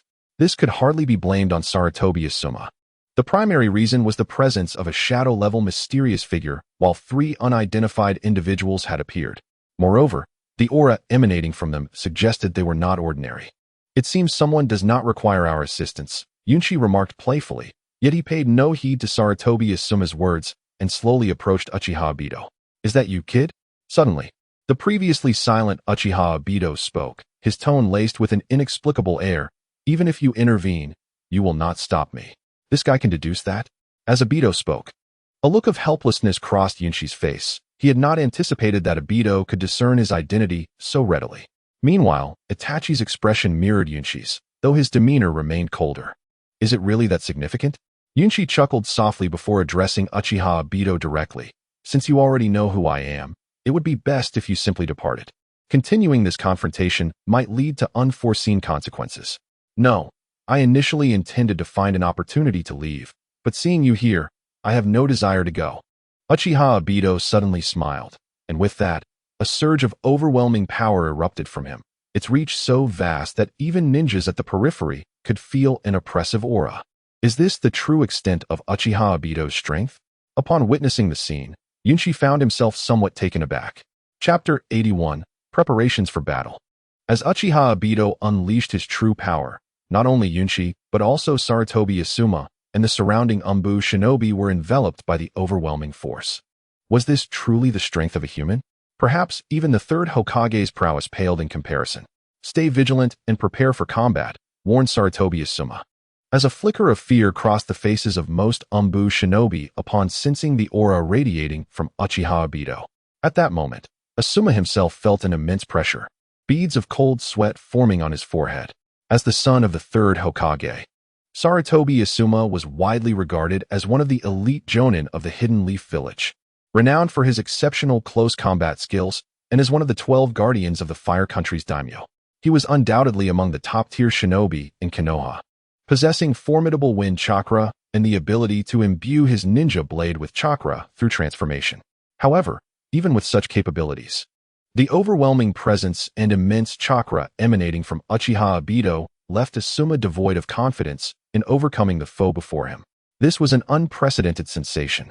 In stark contrast, the expressions on Yunshi and Uchiha Itachi's faces revealed little impression from Obito's overwhelming aura. Yunshi, utilizing the powers of the flame fruit and the newly acquired would-release cells, effectively neutralized the pressure exerted by Obito. As for Uchiha Itachi, his strength was not vastly different from that of Obito, although he might not prevail in a direct confrontation. Obito could not simply defeat Itachi through sheer intimidation. "Little brat, it seems the Leaf Village does not deserve a talent like you. Come with me, and I shall create an entirely new world," Obito proposed, observing that Yunshi remained unaffected by his formidable presence. He gazed toward the distant Konoha and muttered, "This cold village deserves destruction. No, the entire shinobi world should perish. Such a frigid, emotionless realm should not exist. Only I can forge a new world, a perfect one." Those present could sense the fury radiating from Obito, mingled with an inexplicable sadness. Meanwhile, Obito's condition began to waver. The others, excluding Yunshi, felt an acute sense of tension, fearing that Obito would choose to attack without hesitation. As for Yunshi, he found himself in a state of inner turmoil. He seeks to create a world with Rin. Does he? After silently mocking Obito, Yunshi felt an inexplicable sense of helplessness. In truth, he did not harbor a deep dislike for Obito, at least in the original narrative. Obito possessed a certain charisma, willing to alter the entire world for the sake of his beloved. Such ideals were beyond Yunshi's comprehension, yet they could not be dismissed as erroneous. However, this did not imply that Yunshi would choose to assist Obito. The complexities of emotions in this world extend beyond love to encompass friendship, familial bonds, and various connections. Ultimately, Obito seemed to remember only love. Aside from his redemption at the story's conclusion, he was, in fact, selfish. Moreover, what Yunshi found most intolerable was how every individual sought to recruit him as a rogue ninja.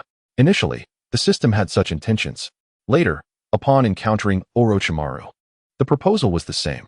Now faced with Obito, Yunshi wished to exclaim, "Isn't it more delightful to remain in Konoha, enjoying a bowl of ramen and seeking out a few charming young ladies? How about it? Join me in crafting a new world where we shall reign as its sovereigns." Seeing Yunshi remain silent, Obito attempted to entice him once more. The rationale behind Obito's persistence was simple. Yunshi's prodigious talent astonished him. With powerful fire techniques, a mysterious bloodline limit, and even the three-tomo Sharingan, the most compelling factor was Yunshi's age. At merely 12 years of age, he possessed such formidable strength.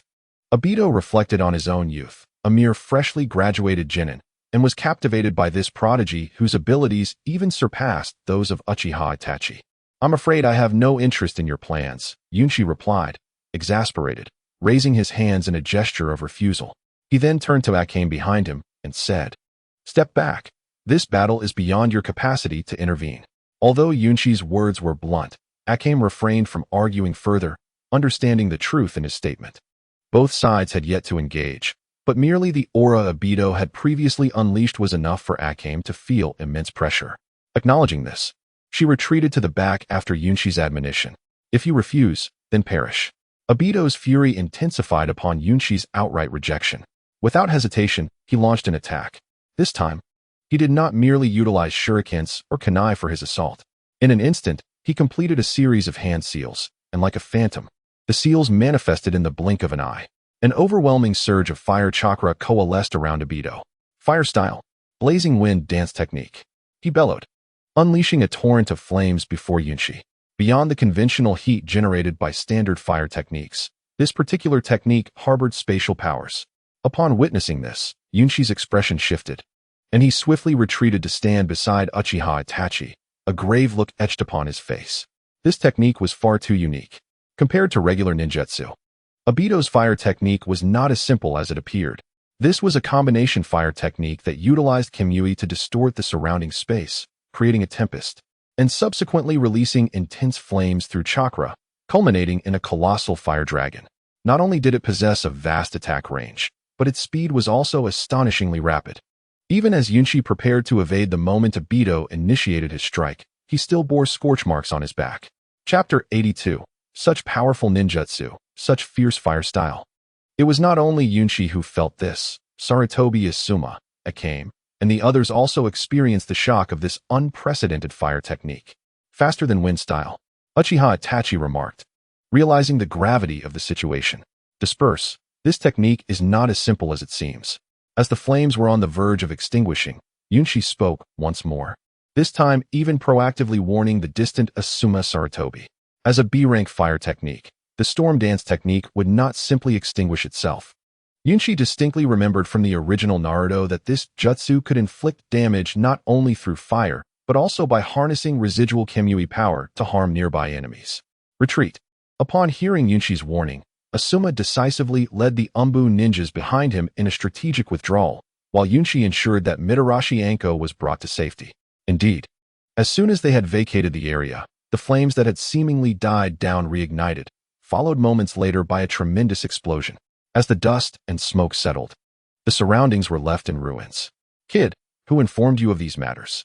At an unexpected moment, Obito Uchiha materialized behind Yunchi, inquiring in a heavy tone. Initially, when Yunchi had revealed his identity, Obito had been eager to pose this question, but opportunities had been scarce. After employing the storm dance technique, Obito discovered that Yunchi was familiar with this jutsu. This technique was not a conventional fire jutsu that most Konoha ninjas would know. To unleash storm dance, one must possess a Mangekyo Sharingan to infuse Kimui power into the rapidly spinning flames. In the entire ninja world, only Obito Uchiha could wield this technique. Moreover, it was his first time using it in Konoha. Under ordinary circumstances, no one would comprehend the attack patterns and characteristics of this jutsu. Yet, this young boy not only knew of it, but seemed to grasp it thoroughly, igniting Obito's curiosity further. Guess. Yunchi distanced himself from Obito and drew a kunai from his ninja tool pouch, launching a counterattack. Sharingan, activate. At that moment, Itachi Uchiha also sprang into action. In an instant, a pair of crimson Sharingan appeared in his eyes, which then turned to face Obito.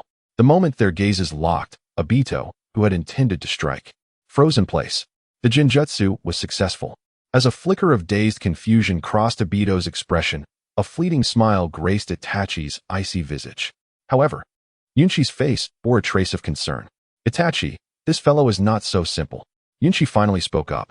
While Itachi's Jinjutsu was renowned among the Uchiha clan, Obito also possessed a Mangekyo Sharingan and would not succumb to Itachi's Jinjutsu so easily.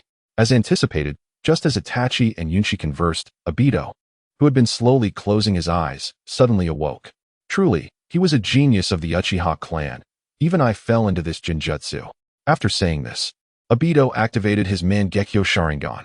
The blood-red tomo began to swirl ominously within his eyes, filled with murderous intent. This guy's eyes also possessed the Mangekyo? Itachi had known that Obito had Sharingan during their previous encounters, but he never imagined that this impersonator of Madara Uchiha truly possessed a Mangekyo Sharingan. Fire release, Phoenix Fire Technique. Without hesitation for Itachi's safety, Yunchi swiftly formed hand seals, releasing a torrent of Phoenix Fire to provide cover. With Yunchi's full might, the C-rank Phoenix Fire technique erupted with astonishing power. Each flame resembled a bomb. Originally, Obito had intended to subdue Itachi at once, but due to Yunchi's assault, he was forced to evade. Who exactly is this guy? After creating some distance, Itachi could no longer contain his curiosity and inquired of Yunchi. After all, anyone capable of activating a Mangekyo Sharingan was undoubtedly a genius of the Uchiha clan. Yet, Itachi remained oblivious to Yunchi's true identity. I'll tell you after the battle.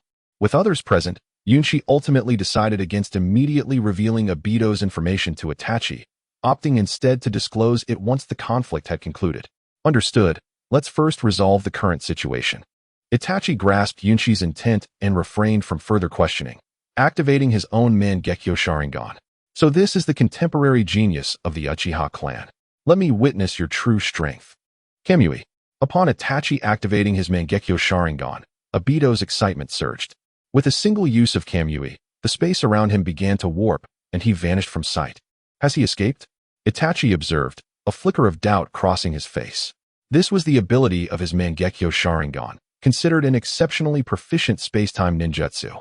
Yunshi, witnessing this, immediately exclaimed, "Chattering brat, perish." At that moment, as Yunshi spoke, Obito's figure reappeared, flames erupting around him. Without a moment to ponder, Yunshi gathered all the power of the burning fruit throughout his body. In an instant, a deep crimson flame enveloped him entirely, and a fiery figure emerged before the onlookers. What?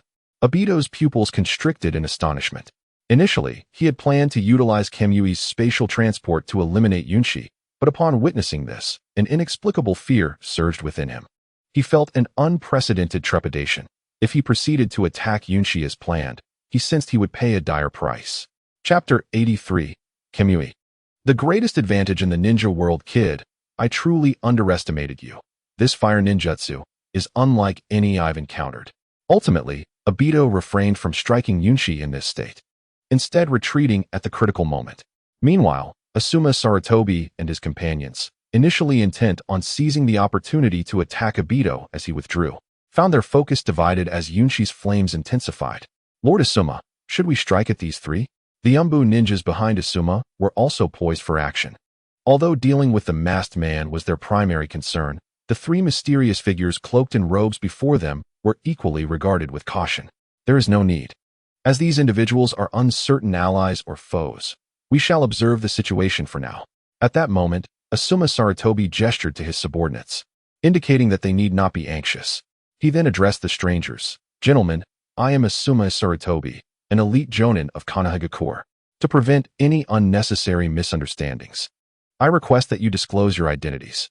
After fully unleashing the power of the burn fruit, Yunshi spoke in a calm tone, pointing towards Uchiha Obito in the distance. We three hold a grudge against this individual. Thus, the enemy of my enemy is my friend, which is why we chose to assist you in dealing with him. I see, Asuma nodded, but then, with a serious demeanor, he continued, I appreciate your assistance, but this man is our enemy in Konoha. There is no need for you to intervene, so I kindly ask you to leave the village at once. Otherwise, I shall consider you as adversaries as well. Asuma did not conceal his hostility towards Yunshi and the others. Had it not been for the troublesome masked man before him, he would have already engaged Yunshi and his companions. Asuma regarded these unidentified individuals as unwelcome guests, just as he did Obito. What is he thinking? Upon hearing Asuma's words, Yunshi felt a sense of helplessness. He had not anticipated that the seemingly reliable Asuma would perceive them as enemies at this moment. A wave of frustration washed over him, mirrored in the expressions of Akane Yuhi, who felt similarly. This was their first experience in a situation like this since becoming ninjas, and it had turned out this way. Among the trio, it was Uchiha Itachi who remained the most composed. To him, as long as his identity remained concealed, the unwarranted animosity directed at him was inconsequential. Ha. This is amusing. Since you are not allies, feel free to engage. I assure you I will not intervene. However, the most entertained was Uchiha Obito, who initially worried about the collaboration between Yunshi, Itachi, and Asuma. But upon witnessing the expressions on both sides, a smirk crept onto Obito's face. Once more, I implore you to depart. This is my mission.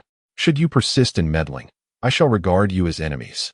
After issuing this final warning to Yunshi and the others, Asuma drew two sharp chakra blades. Chakra mode. With a rush of powerful wind chakra, a light blue chakra cloak enveloped Asuma, with dense wind chakra surrounding the blades. Prepare for battle. In an instant, Asuma commanded the Umbu ninja behind him to attack, his demeanor shifting to one of seriousness. Chakra blade. True one character. This technique channels wind chakra into the chakra blades, producing two beams of high-powered blue glowing chakra blades capable of slicing through iron like mud. The force is so great that it can effortlessly pierce trees and shatter boulders, executing large-scale continuous slashes. As the words left his lips, propelled by the wind chakra, Asuma surged forth like a blue lightning bolt towards Uchiha Obito. Fire release, great fireball technique. Earth release, earth dragon bullet technique. Simultaneously, the surrounding Umbu ninjas encircled Obito and unleashed a barrage of various jutsu, attempting to eliminate him on the spot.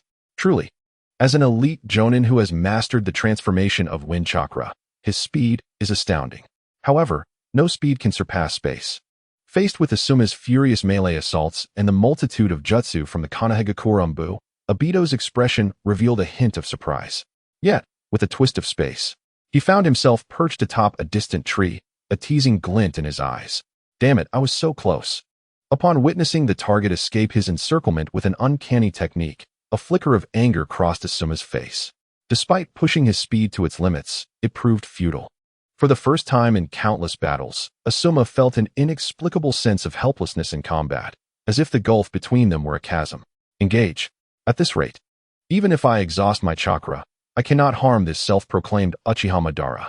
While Asuma battled Obito, Yunshi was also observing their fight, contemplating how to counter Obito's Kimui. Although Kimui is a technique of Obito's Mangekyo Sharingan, it essentially operates as a simplistic space ninjutsu, allowing for escape, attack, and defense. Yet, this straightforward principle left Yunshi feeling perplexed. Unlike traditional space ninjutsu, Kimui is unique to Obito. Aside from those willingly brought into Kimui's realm, only Kakashi, who has transplanted Obito's Sharingan, can freely enter and exit. However, Yunshi was not well acquainted with Kakashi, and more critically, Kakashi had not activated his Mangekyo Sharingan at that moment, meaning that even if he joined the fray, his assistance would be limited. He could not intercept someone like Obito, who wielded Kimui at will. In an instant, Yunshi felt a headache coming on. The most formidable advantage in this world of shinobi, he had yet to devise a solution to counter it. Chapter 84. Combat requires. With the reason Yunshi referred to Kimui as the greatest advantage among the Hokage is simple.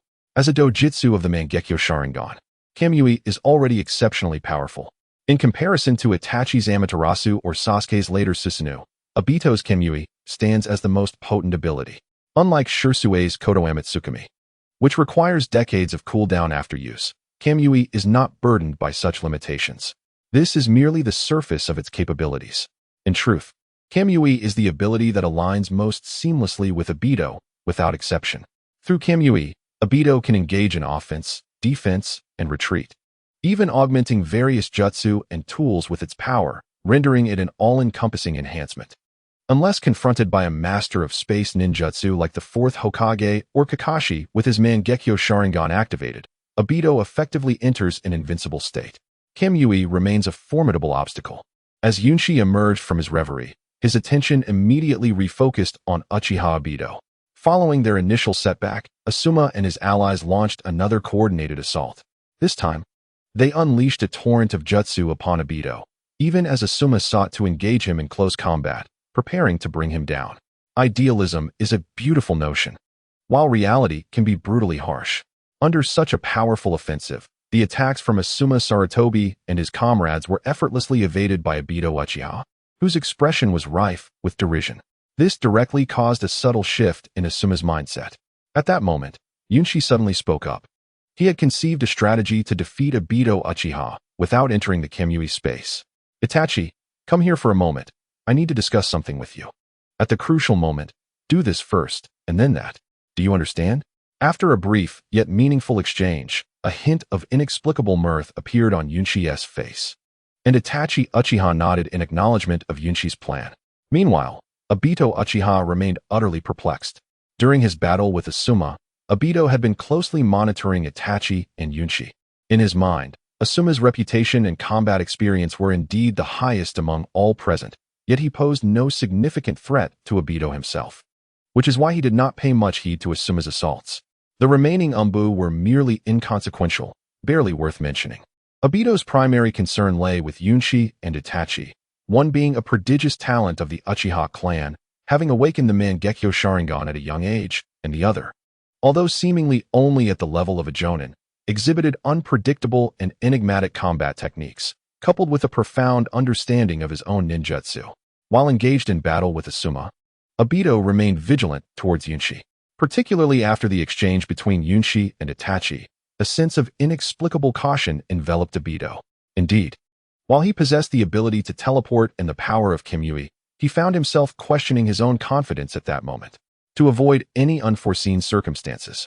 After fending off a wind release attack from Asuma, Obito swiftly formed hand seals and declared, Kamui, Wind Shuriken, with a resounding bang. A massive wind shuriken manifested in Obito's hand and was hurled towards Asuma. The latter instinctively sought to evade the colossal shuriken, yet, as it made contact, the shuriken inexplicably vanished before his eyes. What is happening? Asuma gasped in astonishment. Before he could react further, a searing pain erupted in his back. It turned out that Obito had utilized Kimui's ability to transport the shuriken behind Asuma, exploiting his line of sight to inflict a grievous wound. Asuma-sama. Quickly, support Asuma-sama. The surrounding Konoha Umbu rushed to the injured Asuma's side, while a small faction of the Umbu attempted to mount an offensive against Obito. However, these Umbu might have been adequate against ordinary ninjas, but they were utterly outmatched before Obito. Fire Style, Heavenly Blaze. A vast and destructive fire jutsu felled numerous advancing Umbu. Now, it is your turn. Stepping over the fallen Umbu, Obito coldly regarded the gravely injured Asuma. Just as the shuriken in his hand was about to deliver the fatal blow, a sudden dizziness surged through Obito's mind. This is bad. It's an illusion. Although Obito had been a lackluster student during his time at the Ninja Academy, he was still an Uchiha, possessing a resistance to Jinjutsu far superior to that of an ordinary ninja. Upon realizing he was ensnared by an illusion, Obito promptly activated his Jinjutsu release and, bolstered by the resistance of his Mangekyo Sharingan, swiftly dispelled the advanced Jinjutsu cast by Itachi. Apologies, but you're still a step behind. At that moment, a fist engulfed in crimson flames appeared before Obito. With a dull thud, Obito was sent sprawling several meters away, a burn mark searing across his chest. How is this possible? How could you strike my true form? Instead of immediately checking his injury, Obito's face was etched with confusion as he pondered how this young boy had managed to locate his true self. His Mangekyo Sharingan possessed unique techniques related to space-time ninjutsu, allowing him to teleport to a distinct dimension and evade various attacks. Logically, Yunshi should only have been able to perceive his illusion and not ascertain his actual position. Yet, the reality was otherwise, filling Obito with confusion. Because your opponent is me. Observing Obito's baffled expression, a triumphant smile flickered across Yunshi's face, while Itachi, now beside Yunshi, displayed a rare smile. Chapter 85. The sudden silence of the scene following the impact of Yunshi's fiery fist against Obito, the Jinjutsu that had enveloped him was forcibly lifted. The Asuma Sarutobi that had appeared on the brink of death in Obito's eyes was now once again before him, with the only notable difference being a few minor injuries. Acknowledging this, Obito's cold gaze turned more vigilant as he realized he had been ensnared by someone's Jinjutsu. What a formidable Jinjutsu! Scanning the area, Obito focused his attention on Itachi, while keeping a wary eye on the grinning Yunshi. No need to be so tense. This fellow likely doesn't intend to strike first. As Itachi prepared to make another move under Obito's scrutiny, Yunshi quickly intervened, murmuring, "While I managed to land a hit before, it was primarily due to luck. I cannot rely on that again." Indeed, Yunshi was self-aware in this regard. The previous success in striking Obito stemmed from Itachi's Jinjutsu, which had unknowingly ensnared Obito. Yunshi had deduced Obito's true position by exploiting the flaws in Kamui, which allowed him to gain the upper hand during their initial confrontation. However, Yunshi did not wish to depend on the same tactic again, knowing that Obito would likely not fall for it a second time. Moreover, Yunshi desired to employ a different approach. The ease with which he had struck Obito earlier was based on a calculated guess. He had endeavored to lower Obito's awareness and defenses to a minimum before Itachi subtly activated the Jinjutsu, drawing Obito into the illusionary realm. Yunshi, taking advantage of Kamui's limitations, successfully pinpointed Obito's true location. Shinwei, in essence, is an advanced spatial ninjutsu, fundamentally capable of transferring any object between the realms of reality and the alternate dimension. The principle is quite simple. It involves the back-and-forth transfer of oneself or surrounding objects between these two spaces, thereby interfering with the reality to produce various effects. When absorbing an object, the user focuses their gaze upon it, causing the surrounding space to be distorted by their ocular power. The extent and intensity of this distortion are determined by the user's control over the technique. Everything within the range of their ocular power is drawn into the alternate dimension by the warped space, exemplifying a highly sophisticated form of space-time ninjutsu. However, despite this seemingly invincible technique, there exists a notable vulnerability. Every time Uchiha-level employs Shinwei, he requires a 3-minute interval, effectively serving as a cooldown period for the ability.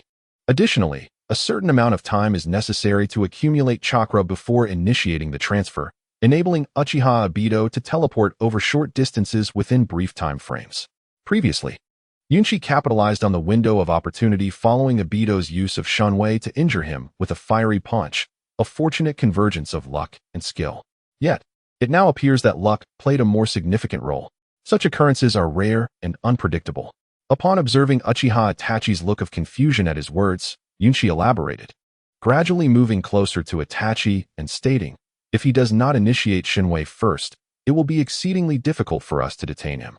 In this scenario, rather than engaging directly, it is more prudent to restrain Uchiha-level. Ultimately, Yunshi conveyed his perspective. After all, the mission from the system is to prevent Obito from wreaking havoc in Konoha, and Yunshi has already achieved his objective. A brief respite is acceptable. Although Itachi did not fully comprehend Yunshi's seemingly cautious approach, he refrained from pressing further. At present, his own desire for combat was not particularly strong. Meanwhile, Uchiha-level was perplexed by the unexpected cessation of hostilities from the two individuals before him, having prepared himself for an impending attack. Their sudden decision to stand down left him bewildered.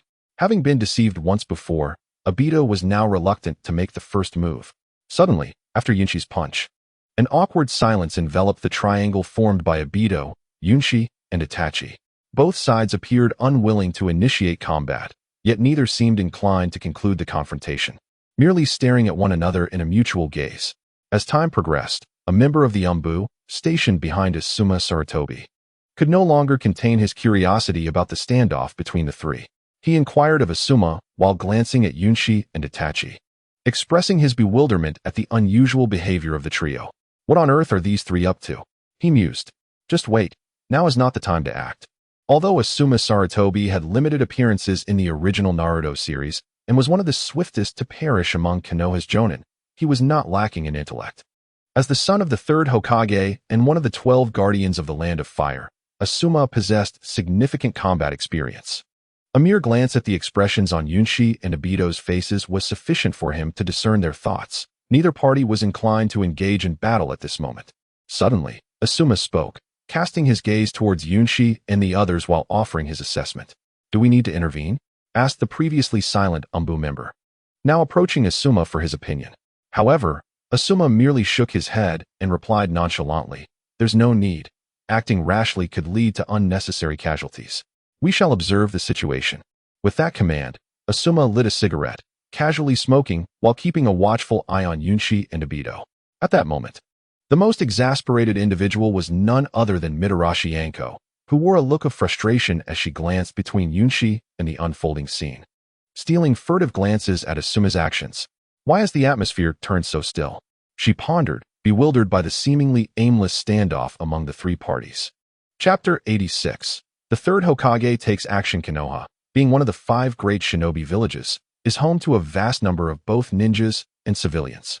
As Yunshi and Obito faced off, the crowd surrounding them steadily grew denser.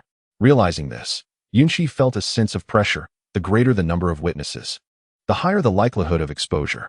Both Yunshi's unique fire-based ninjutsu and Itachi's Mangekyo Sharingan were unmistakable characteristics. Even with transformation techniques for concealment, the arrival of a Hyuga clan ninja would undoubtedly reveal their true appearances. In light of this, Yunshi understood that their identities were at great risk of being exposed. Itachi, we can no longer delay. We must seize the opportunity to strike. Resolving not to prolong their confrontation with Obito, Yunshi prepared to utilize his Groudon transformation card. Meanwhile, a flicker of murderous intent glimmered in Itachi's eyes. Yet, to Yunshi's astonishment, just as they were poised to act, the third Hokage arrived. Everyone, do you not acknowledge my presence? Upon his arrival, the third Hokage did not engage but stood behind Asuma Sarutobi, his murky eyes emanating an inexplicable aura of authority. In his 50s, he could surely be considered elderly among ninjas, and the age spots on his face bore testament to this. The third Hokage was no longer in his prime. Rather than a pinnacle figure in the shinobi world, he resembled a man nearing the twilight of his years. Yet, despite this, none present dared to underestimate the seemingly frail elder, the doctor of ninjutsu, the third Hokage of Konoha, and the disciple of the second Hokage. Various titles played in the minds of those present. Ultimately, as the third Hokage of Konoha, he still possessed formidable strength. Hokage-sama. Upon witnessing his father take action, Asuma felt a twinge of guilt. After all, the battle had persisted for nearly an hour. Prepare for combat. This is not your fault, the third Hokage reassured Asuma, who was now stationed behind him, as he approached Uchiha-level, who hovered in midair. Gazing at the exposed Mangekyo Sharingan, the third Hokage, Sarutobi Hiruzen, solemnly addressed Obito. You are not Uchiha Madara. Reveal your true identity. With that, Sarutobi Hiruzen's expression turned grave. It is certain that the figure before him is not the legendary Uchiha Madara. However, the aura emanating from this masked man allows Sarutobi Hiruzen to conclude that this individual possesses strength on par with that of a Kage. Casting a sidelong glance at the three figures from the cloud, the third Hokage could discern that they were employing transformation techniques, yet he could not ascertain their identities, which bore a striking resemblance to his own presence. The mysterious identities of these three intrigued him far more than the masked man. Old man, have you forgotten my identity? Uchiha-level exclaimed, removing his hood to reveal a youth obscured by a swirling mask, clad in a dark robe and bearing a Uchiha fan upon his back. The third Hokage's expression shifted from surprise to fury, recognizing him as the orchestrator of the Nine Tails assault on Konoha years prior. Memories from that tumultuous time flooded back to him, his astonishment rapidly morphing into rage. Although he had not directly confronted Uchiha-level during the Nine Tails incident, he would never forget the visage of this masked individual. It seems your memory is still sharp, old man. Unfortunately, a bizarre scene unfolded as Uchiha-level, upon witnessing the expression on Sarutobi Hiruzen's face, immediately activated his Kimui to escape Konoha. Stop him!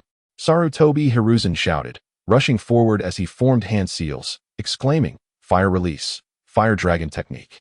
Earth Release, Earth Dragon Bullet Technique. In an instant, two formidable ninjutsu erupted from him, two dragon-shaped techniques surging towards Uchiha-level.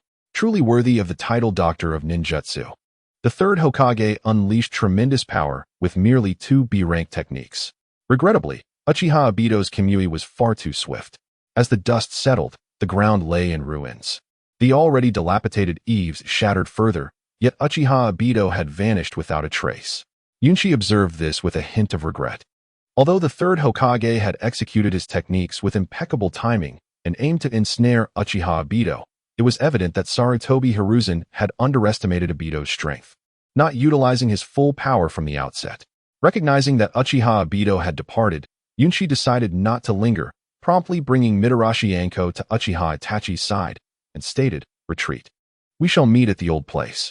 Understood, Uchiha Itachi replied, casting a cold gaze in the direction Obito had vanished before departing. Simultaneously, Yunchi also left the location. Halt! Who are you? Quickly, apprehend those three.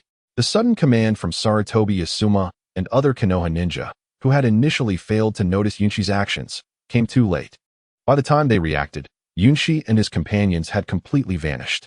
Do not pursue. Let us clean up the battlefield, Sarutobi Hiruzen declared, his aged visage marred by frustration. They had allowed the mastermind behind the prior assault on Konoha to escape, and now even the three enigmatic figures had slipped away. But these three seemed to know that masked man. Are we truly going to let them go? Sarutobi Asuma interjected with surprise, eager to explain. But the third Hokage swiftly countered, no need for a forced pursuit. I have a premonition.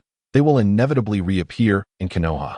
Let us hope they are allies, he added, departing while casting a weary gaze towards the distant borders of Konoha. Chapter 87. Enrollment. The early autumn Konoha presents a scene somewhat different from that depicted in the Naruto anime. Beyond the bustling main street, golden hues add a touch of warmth. More significantly, the Ninja Academy is about to commence its new term. Both the prominent clans such as the Hyuga and Uchiha and commoners alike gather at the entrance to enroll their children. Yunchi, what sudden whim has driven you to attend the Ninja Academy? Mitarashi Anko inquired, exasperated as Yunchi had roused her from her slumber early in the morning, dragging her along with the eager little Tenten. Upon questioning, Yunchi responded in a nonchalant tone, to attend school. Tenten, standing beside him, nodded enthusiastically. I won't tell you it's because of the dog system. Seeing Anko's bewildered expression, Yunshi felt equally helpless. 3 days had passed since his encounter with Uchiha-level, and aside from noticing a heightened vigilance in Konoha's defenses, he had not observed anything particularly unusual. The third Hokage had not dispatched ninja to inquire about Yunshi, indicating that their identities remained concealed. Just as Yunshi felt a sense of relief, the dog system unexpectedly presented him with a new choice yesterday. Ding! Congratulations, host. You have activated the choice, the rise of Konoha's 12 young powers. Will you become Konoha's 13th young power? Option 1, yes. Immediately enroll in the Konoha Ninja Academy to become a new student. Reward, Konoha's 13th young power. All attack methods power increased by 10%, training speed increased by 10%. Option 2, the allure of being a rogue ninja. To avoid school, become a rogue ninja. Reward, none. Option 3, reveal the truth. Do I really need to attend the Ninja Academy with my strength? Reward, the third Hokage's attention. Staring at the 3 options that appeared in his mind, Yunshi found himself momentarily speechless. He had not anticipated that after the system's evolution, it would still concoct plans for him to become a rogue ninja, and this time, it offered no rewards. Ultimately, after weighing the pros and cons, Yunshi adopted a pragmatic attitude and decided to re-enroll in school. Without the system's rewards, he absolutely would not have considered returning. As for why he brought Tenten along, it was simply because he had forgotten the way to school after such a long absence, and Tenten had already been enrolled for a year. He merely intended to ask her for directions. However, upon hearing that Yunshi was going to school, Tenten stubbornly clung to him. Thus, in a moment of exasperation, Yunshi had no choice but to bring Tenten along to find Mitarashi Anko. What about Itachi? After washing up, Anko rubbed her eyes and followed Yunshi, inquiring. Since their last encounter with Uchiha-level, Yunshi, Anko, and Uchiha Itachi had grown more familiar with one another. Moreover, Yunshi had shared some intelligence about Uchiha-level, so Anko was somewhat informed about Itachi. Not having seen Uchiha Itachi for 3 consecutive days had piqued her curiosity. I don't know, Yunshi replied, his expression betraying a sense of suppression as he slowly spoke. I don't know. As Yuyuki spoke, Mitsuhashi Akane did not inquire further and led Tian ahead. Yuyuki merely followed quietly behind. In fact, that very night when Uchiha-level departed from Konoha, Yuyuki had discussed the timing of their actions with Uchiha Itachi. However, Itachi simply shook his head and remarked that he would inform Yuyuki before any decisive action was taken, then departed. Now, there was still no sign of movement. This thought stirred a peculiar sense of curiosity within Yuyuki.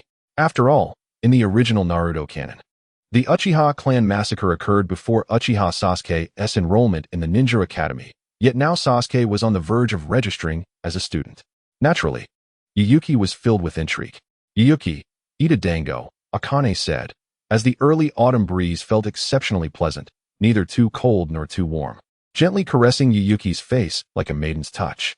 At that moment, Akane offered him a freshly roasted red bean dango. Thank you. Yuyuki expressed his gratitude as he accepted the dango from Akane's hand. What are you thinking about? Nothing, Yuyuki replied. I just wondered if it would be all right to remain as we are. Remain as we are? Akane echoed, a hint of confusion crossing her face. But upon noticing Yuyuki's reluctance to elaborate, she murmured, You seem rather strange today. It's just a skewer of dango. Haha, it's nothing unusual, merely a fleeting thought, Yuyuki said, tossing the bamboo skewer aside with a smile. Let us go. It's been a while since I visited the academy. I hope to graduate from the Ninja Academy this time. Yuyuki is quite peculiar today, Akane noted, as she observed Yuyuki hastening his pace.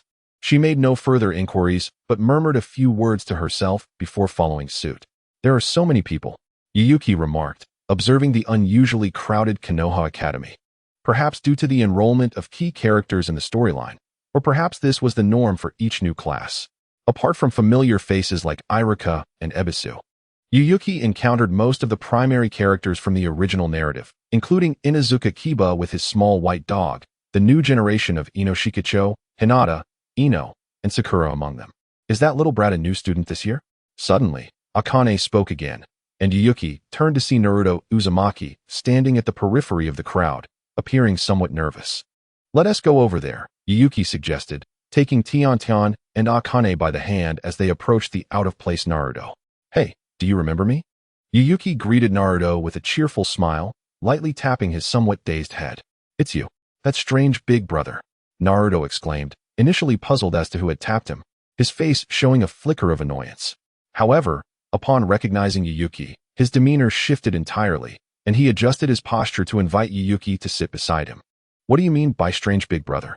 From now on, you should call me big brother. Yuyuki feigned indignation at the peculiar title, then took a seat next to Naruto with Tian. Big brother, what brings you to school today? Although Yuyuki's first impression left Naruto baffled, he was relieved to finally see a familiar face and immediately moved to sit beside him. Just like you, Yuyuki replied with a smile. Just like me? Naruto inquired, instinctively touching his small head, uncertain of what Yuyuki meant. You mean going to school? Exactly, Yuyuki affirmed with a grin. I'm preparing to become a ninja. Just like you. Really? Naruto was taken aback, having thought Yuyuki was merely joking. Considering Yuyuki was 12 years old, he found it hard to believe since the typical enrollment age for the Ninja Academy was 6. At that moment, Yuyuki led Tian into the school, leaving Naruto somewhat bewildered as he followed behind. Yuyuki, what are you doing here? Upon entering the campus, Ichiraku, the reception teacher, regarded Yuyuki with a surprised expression and questioned, You little brat, you haven't been to school for over a month. What brings you back now? After scolding Yuyuki, Ichiraku feigned anger. As Yuyuki's first teacher, Ichiraku had watched him grow since he first entered the Ninja Academy 6 years ago, diligently guiding him. However, 6 years had passed, and Yuyuki had yet to become a genin, instead earning the title of the worst student Konoha had ever seen. To make matters worse, he had skipped class for over a month. Consequently, Ichiraku felt a headache coming on whenever he saw Yuyuki. Good morning, Ichiraku-sensei, Yuyuki greeted the familiar face, feeling a bit sheepish. I'm here to re-enroll. What? What did you say? Ichiraku's face was filled with astonishment, disbelief etched across his features. You mean you want to re-enroll in the Ninja Academy? After suppressing his complex emotions, Ichiraku inquired again, Are you serious? Yes. Is there a problem?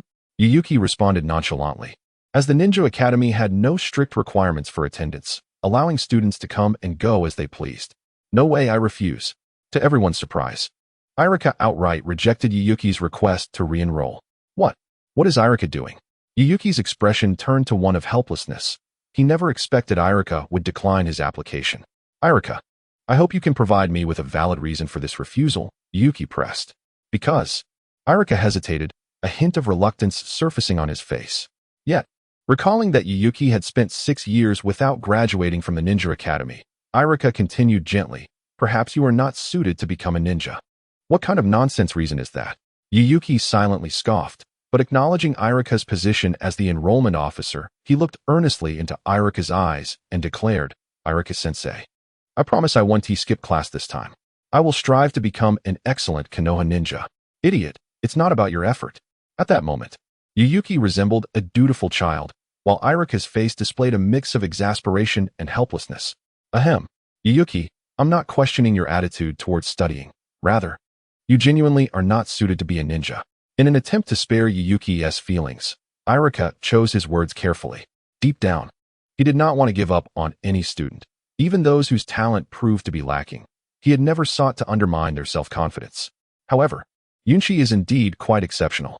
Over the past 6 years, Ichiraku frequently encouraged Yunshi, striving to help him graduate from the Ninja Academy and become a true ninja. Yet, in truth, it was of little use. Until a month ago, Ichiraku felt a fleeting joy upon learning that Yunshi had no intention of returning to school. But unexpectedly, today Yunshi reappeared. Ichiraku's heart raced with a tumult of emotions. Sometimes, being an ordinary civilian might suit you better, he thought. Noticing that Yunshi remained silent, Ichiraku attempted to persuade him once more. I understand, Ichiraku-sensei. Yunshi slowly raised his head, gazing earnestly at Ichiraku. Really? Ichiraku, believing that Yunshi comprehended his words, felt a flicker of joy on his face, murmuring, I'm glad you understand. After registration ends, I'll take you out for a bowl of Ichiraku Ramen. With that, Ichiraku, buoyed by happiness, prepared to leave. Yet, Yunshi spoke again. Ichiraku-sensei, do you think I'm too old to be in the freshman class? You needn't worry about me feeling shy. I'll simply consider myself a newcomer.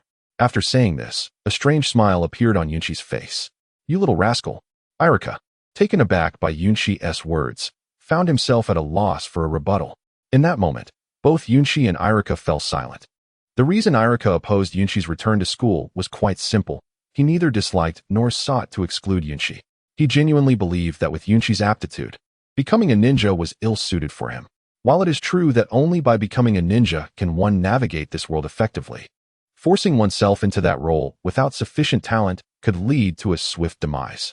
As the least capable in Konoha, Ichiraku truly hoped Yunshi would become an ordinary citizen rather than a weak ninja. Ichiraku, proceed with his enrollment. A calm voice interrupted the two. Turning around, Ichiraku saw the third Hokage standing behind him. Upon hearing the previous exchange, Ichiraku spoke urgently. Hokage-sama, Yunshi truly is not suited to be a ninja. Rushing his enrollment, enough. Only he knows whether he is suitable. The third Hokage interjected, his gaze fixed on Yunshi, who stood nearby. Ichiraku glanced back at Yunshi, wanting to say more. But before he could open his mouth, Yunshi stepped forward, addressing the somewhat anxious Ichiraku-sensei. Let us give it another try. Perhaps this time I can graduate. Saying this, Yunshi turned to the third Hokage. Ichiraku understood Yunshi's thoughts clearly. He simply wished for Yunshi to avoid the dangers of being a ninja and the potential death that could accompany missions or battles. Only Ichiraku among the Hokage could truly grasp such concerns. However, Yunshi was no longer the same as before, and naturally, he was indifferent to the prospect of battle. Thank you, but allow me to make my own decision. Ichiraku remained silent, and Yunshi feigned a desire to try again, looking at Ichiraku. Very well, I shall assist you with the registration. Perhaps it was the pressure from the third Hokage or Ichiraku's own realization, but this time, he did not continue to dissuade Yunshi and instead readily agreed to the matter. Thank you, Hokage-sama. After Ichiraku left, Yunshi smiled as he approached the third Hokage to express his gratitude. After all, had the third Hokage not intervened, Ichiraku would have been much more reluctant to accept Yunshi's enrollment. Yes, after starting school, do not skip classes again. The third Hokage's demeanor surprised Yunshi. After a brief instruction, he entered the school ahead of him. Seeing this, a look of confusion crossed Yunshi's face. He was not curious about the third Hokage's presence. As the host of the annual enrollment ceremony, it was expected for him to be on stage. However, what intrigued Yunshi was the third Hokage's unusually casual attitude towards him, which was so ordinary that it left Yunshi feeling somewhat unsettled. Big brother, are you Yunshi? While Yunshi pondered this, Naruto Uzumaki suddenly spoke up.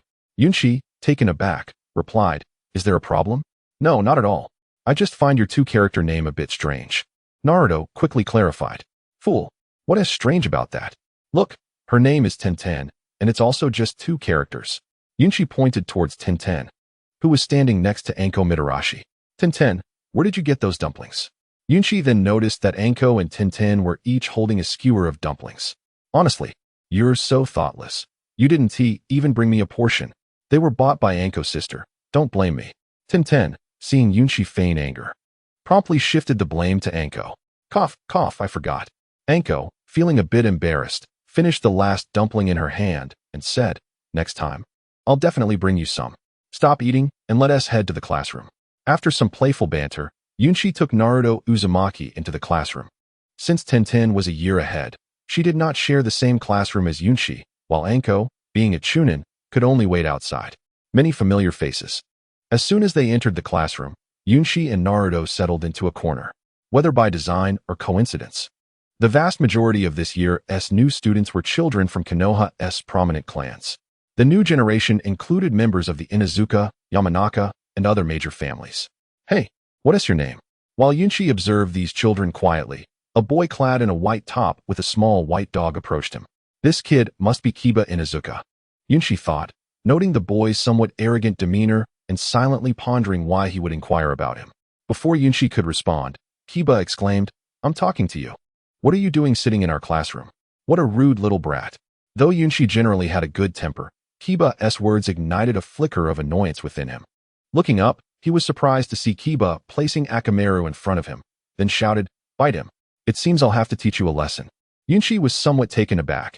Kiba was known for his fiery temper, but he hadn't anticipated that Kiba would actually dare to command Akamaru to attack him. Remember to respect your elders and the young. The Inuzuka clan was the only family in Konoha that raised ninja dogs and possessed techniques to fight alongside them. The combat methods primarily rely on physical techniques, and during battles, secret medicines are utilized to enhance combat capabilities. Therefore, when the lower-ranked ninjas are engaged, members of the Inuzuka clan often possess certain advantages, which is why Inuzuka Kiba dares to take action directly. However, Kiba has encountered an unfortunate adversary. Before Akamaru could utter a sound, Yunshi swiftly seized the still puppy Akamaru, silencing the little creature that had been barking fiercely. A flicker of panic emerged on Kiba's youthful face as he cried, "Release my dog." Observing that Yunshi showed no fear of Akamaru, Kiba found himself in a predicament. The earlier confrontation had already attracted the attention of most classmates. Conceding defeat was not an option for Kiba. "You force my hand." With Yunshi still unwilling to relent, Kiba gritted his teeth and concentrated all his strength into a punch, intending to strike Yunshi down. Yet, an unforeseen turn of events occurred. Yunshi effortlessly deflected Kiba's assault with a mere push. Gradually, he lowered Akamaru and approached the fallen Kiba. Just as he was about to speak, he said, "This brother, you are also a student in this classroom, and we shall be classmates henceforth. How about we let this matter rest? Baldy, fishnet attire. It's you, Nara Shikamaru." Kiba was astonished that Shikamaru would intervene on his behalf. Given Shikamaru's reputation in the Naruto series as someone who despises trouble, it was surprising to see him step up for Kiba. Yet, a spark of curiosity ignited within Yunshi. "You're right. We are classmates, but this guy instigated me without cause. How should we resolve this?"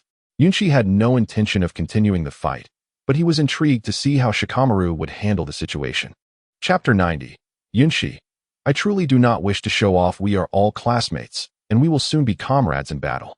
Shall we conclude this matter here?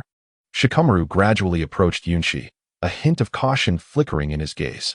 For Shikamaru, there were three things he abhorred: women, troublesome situations, and troublesome women.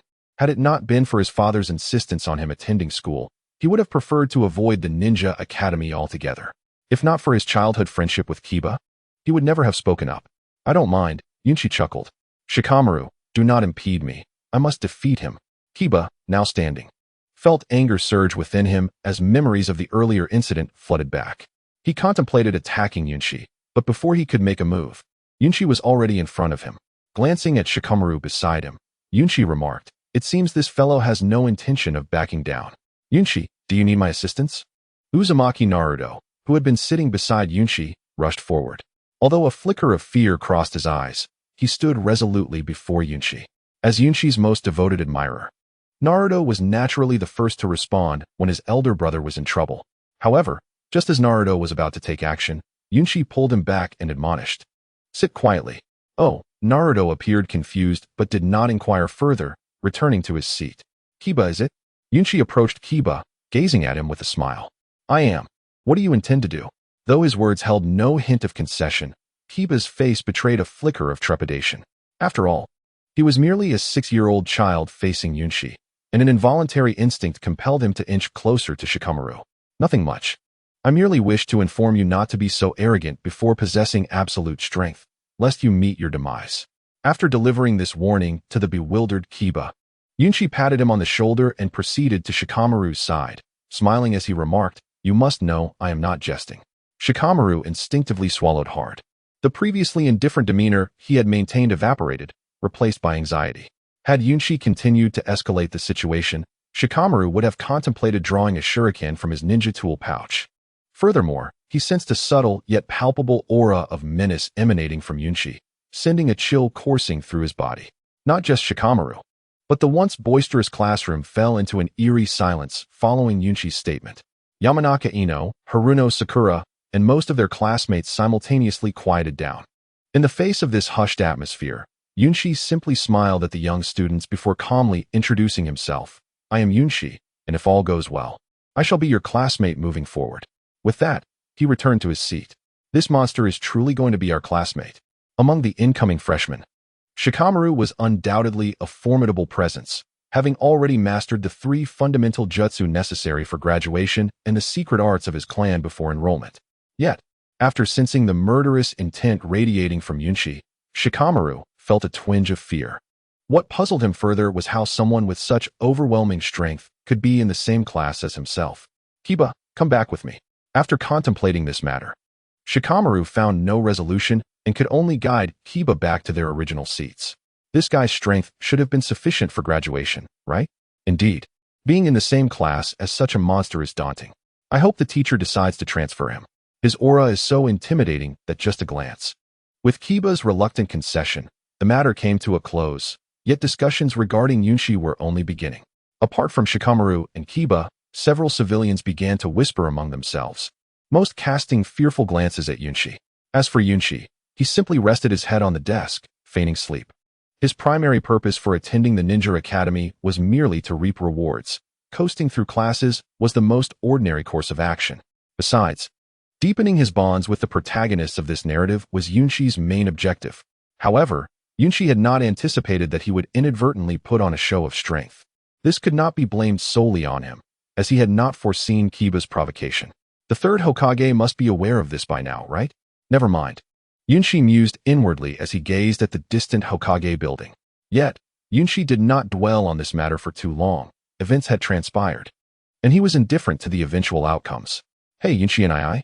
10 minutes later, Uchiha Sasuke, clad in a white top, entered the classroom. Upon spotting Yunshi seated in the back row, the initially cold-faced Sasuke approached him, saying, I didn't expect to encounter you here, Yunshi and I. Awakened abruptly. Yunshi found himself in a state of confusion, only to look up and discover Uchiha Sasuke before him. Where's your brother? He immediately inquired upon seeing Sasuke arrive at school.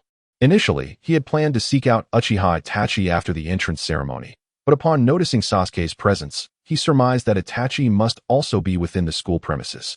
Outside, Sasuke pointed towards the window, his expression seemingly complex. Turning his gaze, Yunshi spotted Uchiha Itachi standing outside, his eyes meeting those of Naruto. Take this little brother with you. I'll step out for a moment. With that, Yunshi promptly roused the still sleeping Naruto with a swift slap, briefed him, and exited the classroom. How does he know him? Shikamaru Nara had been observing Yunshi and was taken aback upon realizing that Yunshi was acquainted with the prodigious Uchiha Itachi. In the moment of conflict between Yunshi and Kiba, a question had flashed through Shikamaru's mind. Who exactly was this person? Witnessing Yunshi's familiarity with Itachi now filled him with astonishment. Meanwhile, the majority of the female students in the class were wholly captivated by Uchiha Sasuke. Chapter 91. Choices. As Yunshi stepped out of the classroom, he noticed Itachi lost in thought. He approached, but chose not to speak immediately, instead standing beside him, gazing at the rising sun in the distance. I never expected you to attend the Ninja Academy. Gradually shifting his gaze, Itachi turned to the slightly smiling Yunshi, a hint of surprise crossing his features. Though he perceived Yunshi's current strength as inferior to his own, he was certain that, in time, Yunshi would undoubtedly reach or even surpass his level. This is a waste of time, Itachi remarked. You wouldn't understand. Yunshi shook his head and replied in a calm tone. Everyone has their own choices. I know what I am doing. Choices? Itachi pondered, and after a moment of inexplicable silence, he managed a wry smile. Perhaps you have made your choice. While I seem to have not. Each choice is fraught with difficulty, laden with uncertainty. Noticing Itachi's somber mood, Yunshi immediately asked, Is something troubling you? From his memories, he recalled that aside from the massacre, Itachi had not encountered other choices. I do not know if my choice is right or wrong, Itachi confessed, seemingly unguarded this time. My father understood my thoughts. What? Your father is aware of your actions? Yunshi was taken aback, not expecting Uchiha Fugaku to grasp Itachi's intentions. Yet suddenly, he recalled that in the original storyline, both Fugaku and Mikoto willingly met their demise at Itachi's hands. Understanding this, Yunshi hesitated before asking, Are you not going to take action? The original narrative was merely that, a narrative. The living Itachi before him was a reality. Regardless of Itachi's decisions regarding the clan's fate, Yunshi would undoubtedly stand by his side, for their bond transcended mere interests. I understand, Itachi nodded, a flicker of inner turmoil crossing his features. Observing him, Yunshi felt a pang of empathy. As a top genius of the Uchiha clan, Itachi often wore a cold demeanor, seemingly impervious to external influences. However, today was different. A tumult of conflicting emotions clouded Itachi's heart. What are your thoughts on this matter? Yunshi asked directly, eschewing excessive comfort. Itachi was already ensnared in his own conflict. Prolonging this would yield no benefit. I do not know. Initially, when my father broached the subject, I was taken aback, but he seemed to perceive my thoughts. He merely looked at me with a faint smile and left the decision to me. Itachi recounted their conversation devoid of emotion, then glanced at Sasuke, who was surrounded by girls, and said, The only condition is to protect him. Then, He turned to Yunchi and stated, "I once questioned my father if it was possible to avoid rebellion, but the answer was no. At that moment, I realized he was not merely a father. He was also the leader of the Uchiha clan." A trace of inexplicable sorrow appeared on Itachi's face. Is that so? Yunchi was momentarily at a loss for words. He knew from the original storyline that Fugaku had cared deeply for both Itachi and Sasuke, even refraining from resisting Itachi's attack on the night of the massacre. Yet, he never anticipated Fugaku's profound greatness. Did the Uchiha clan desire rebellion? Perhaps so, or perhaps not. At least, Fugaku, who appeared so lethargic, did not seem inclined toward insurrection. However, beyond his role as a father, Fugaku was the clan leader. The majority of the Uchiha had inflated their ambitions to an irretrievable degree, to the point where Fugaku could not dismiss the clan's rebellious sentiments as their leader. Familial bonds and responsibilities clashed within Fugaku's heart, leaving Yunchi uncertain. Yet, from Itachi's words, he gleaned one truth. Fugaku had made his decision. To ensure the survival of Itachi and Sasuke, he ultimately chose familial love, even if it meant accepting his own demise at his son's hands. "Perhaps your father has already made his choice," Yunchi finally spoke after a long silence, expressing his thoughts in a calm voice. He then placed a reassuring hand on Itachi's shoulder. In life, one encounters numerous choices. Following one's heart may lead to clearer decisions. "I understand." After a prolonged moment of hesitation, Itachi finally replied, and with those words, the conflict that had clouded his expression dissipated, restoring his usual cold demeanor. "It is well that you understand." Yunchi nodded slightly, and then looked at Sasuke in the classroom before telling Itachi, "I will protect Sasuke. You need not worry." Itachi cast one last glance at the somewhat bewildered Sasuke before vanishing from sight. "It seems the time for action is upon us." Gazing at the distant Hokage monument, Yunchi's emotions were complex. He had once sought to dissuade Itachi from the massacre, yet he found himself reconsidering. In the end, it appeared that Yunchi had engaged in numerous endeavors, yet it felt as though he had accomplished nothing. The Uchiha massacre still loomed ahead. Perhaps this is the choice of everyone. After speaking, Yunchi slowly returned to the classroom. A gentle breeze swept through, stirring the leaves. Chapter 92. Skipping class, where is my brother?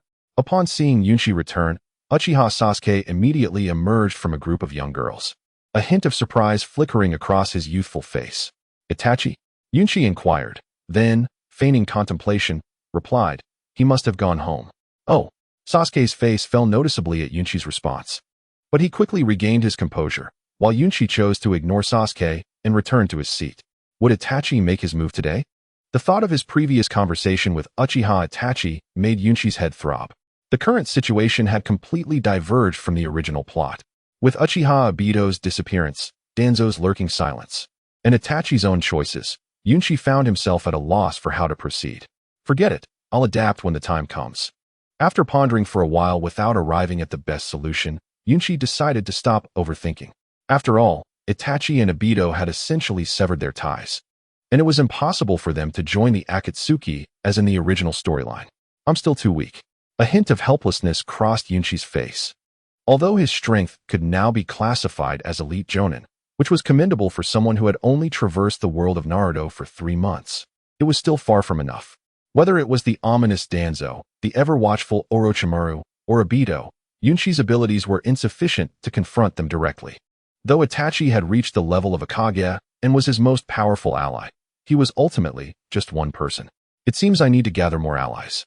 With this thought, several figures flashed through Yunchi's mind. One of the 7 ninja swordsmen, Zabuza, the explosive artist, Deidara, and others, each a formidable ninja.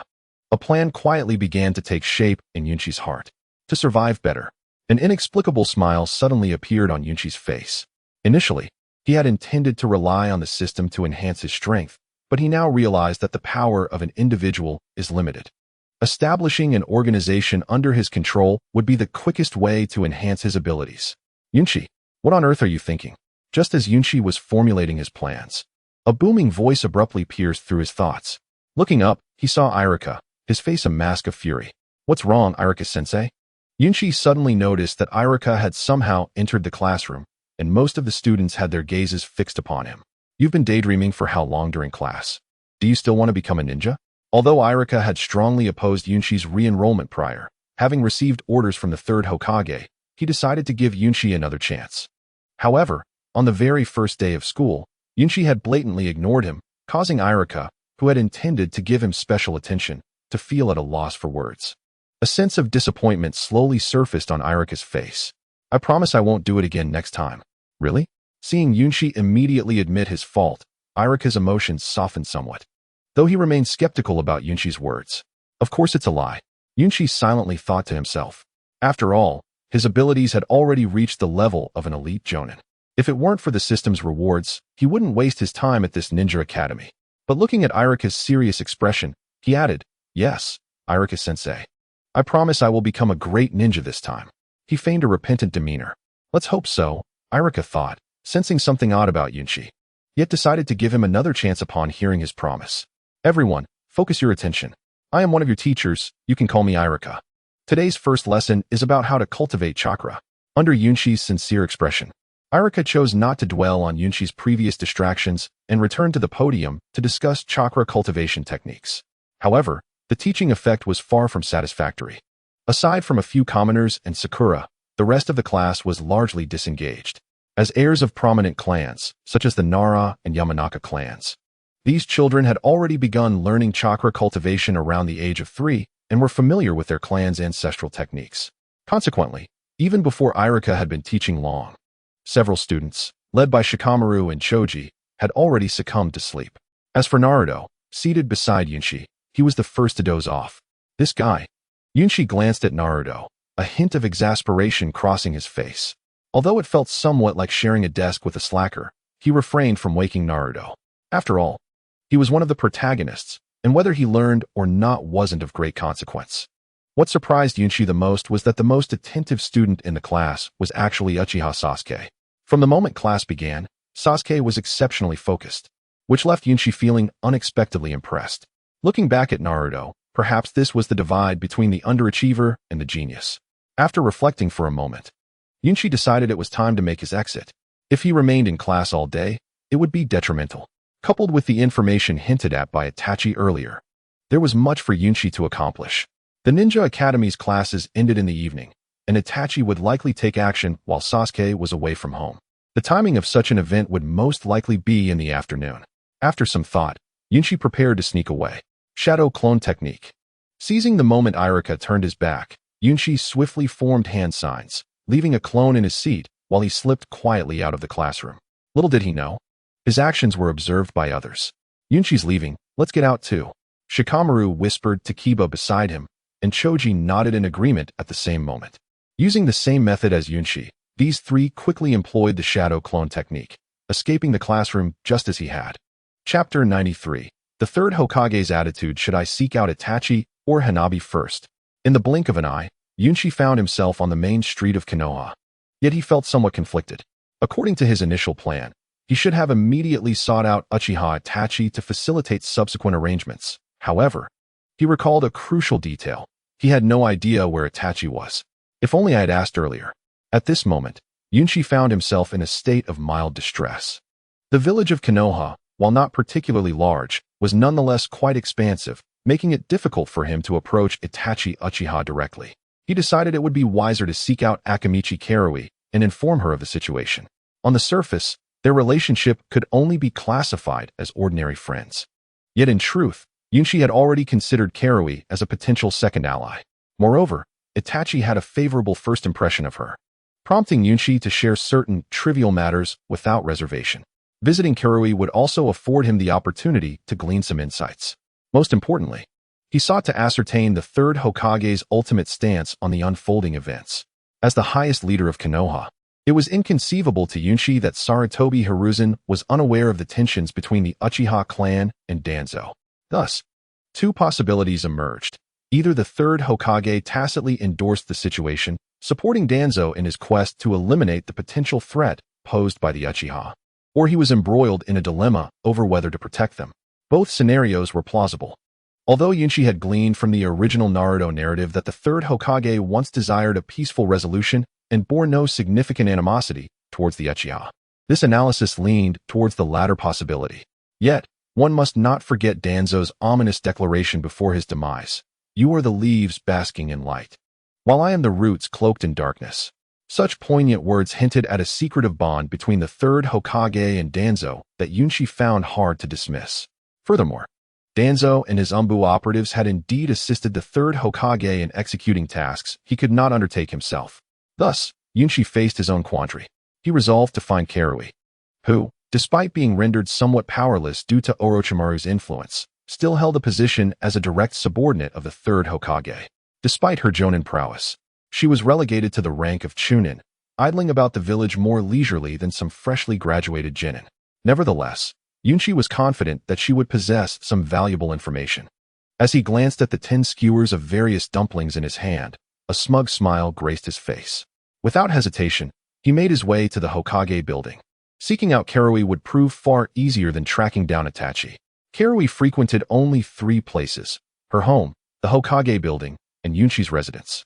Since he had not seen her at the Ninja Academy earlier, it was evident where she would be, given his familiarity with her. He surmised she was likely napping in an empty office within the Hokage building. Upon arrival, Yunshi found her exactly as he had anticipated, dozing off amidst the quiet of the Hokage building. Observing the drowsy expression on her face, he felt a mix of exasperation and amusement. "You skipped class on the very first day?" Karui rubbed her eyes and stifled a yawn. Disbelief etched across her features. She had assumed Yunshi was genuinely reforming, ready to embrace a studious life as an exemplary Konoha Chunin. Yet, here he was, disrupting her slumber. "Enough of the antics. I had no intention of attending school." Yunshi offered her the dumplings, casually inquiring, "I have a question for you." "Wow, I thought you brought me these out of kindness, but it seems you had ulterior motives," Karui said, her surprise evident as she accepted the dumplings. Nevertheless, she waved her hand dismissively. "For the sake of the dumplings, go ahead and ask. I'm curious if the third Hokage has any recent plans." Yunshi wasted no time, stating his purpose directly, such as deploying a substantial number of ninjas. "Why do you ask that?" Karui's expression grew serious as she slowly set down the dumplings. Given the context of Itachi, Yunshi refrained from disclosing everything, opting for a more subtle explanation. While she was aware of Yunshi's plans involving Itachi, the specifics eluded her. Nonetheless, upon hearing Yunshi's inquiry about the third Hokage, a look of conflicted concern crossed her face. "Just tell me if the third Hokage has issued any missions." As a direct subordinate of the third Hokage, Karui naturally aligned with Konoha's interests, and Yunshi could discern the turmoil on her face. Thus, he did not press her for answers, simply seeking to determine if the third Hokage had intervened in these matters. If there were indeed arrangements for involvement, it would indicate the Hokage was informed. If not, it would likely parallel the outcome depicted in the original narrative. No, there are no missions for the and most of Konoha's Jonin have not received any specific assignments either. After a moment of hesitation, Karui ultimately divulged the third Hokage's plans.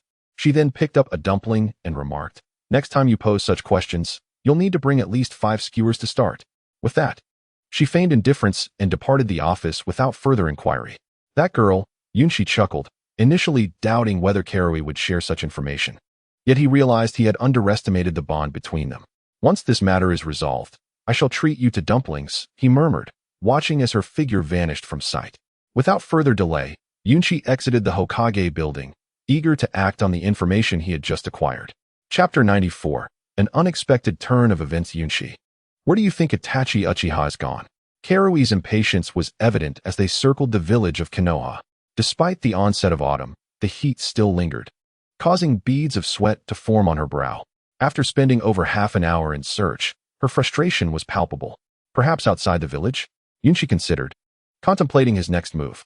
After departing the Hokage building, he intended to seek out Itachi, yet he had yet to catch a glimpse of him within the village. Suddenly, he recalled a significant location, the cliff where Shui met his demise in the original narrative. "Let us go. I believe I know where Itachi is." In the original story, Itachi's last known location before the massacre was indeed at the edge of the cliff where Shui had died. Based on his understanding of Itachi, it was highly probable that he would return to that very spot. Why didn't you mention this sooner? Lead the way. Recalling the previous fruitless endeavor, Yashitai Akane rolled her eyes but refrained from further comment. Observing that Yunshi had already set off, she followed closely behind. Could I have misjudged? Upon Yunshi's arrival at the cliff's edge outside Konoha, he found the area deserted. A flicker of confusion crossed Yunshi's face. "Surely, you haven't come to the wrong place again?" Akane teased while scanning the surroundings, but she too discovered no trace of Uchiha Itachi. This is peculiar. Where could Itachi be if he is not here? At this moment, Yunshi was utterly bewildered. He had not seen Itachi within the village, which was why he was certain that Itachi would come to this location.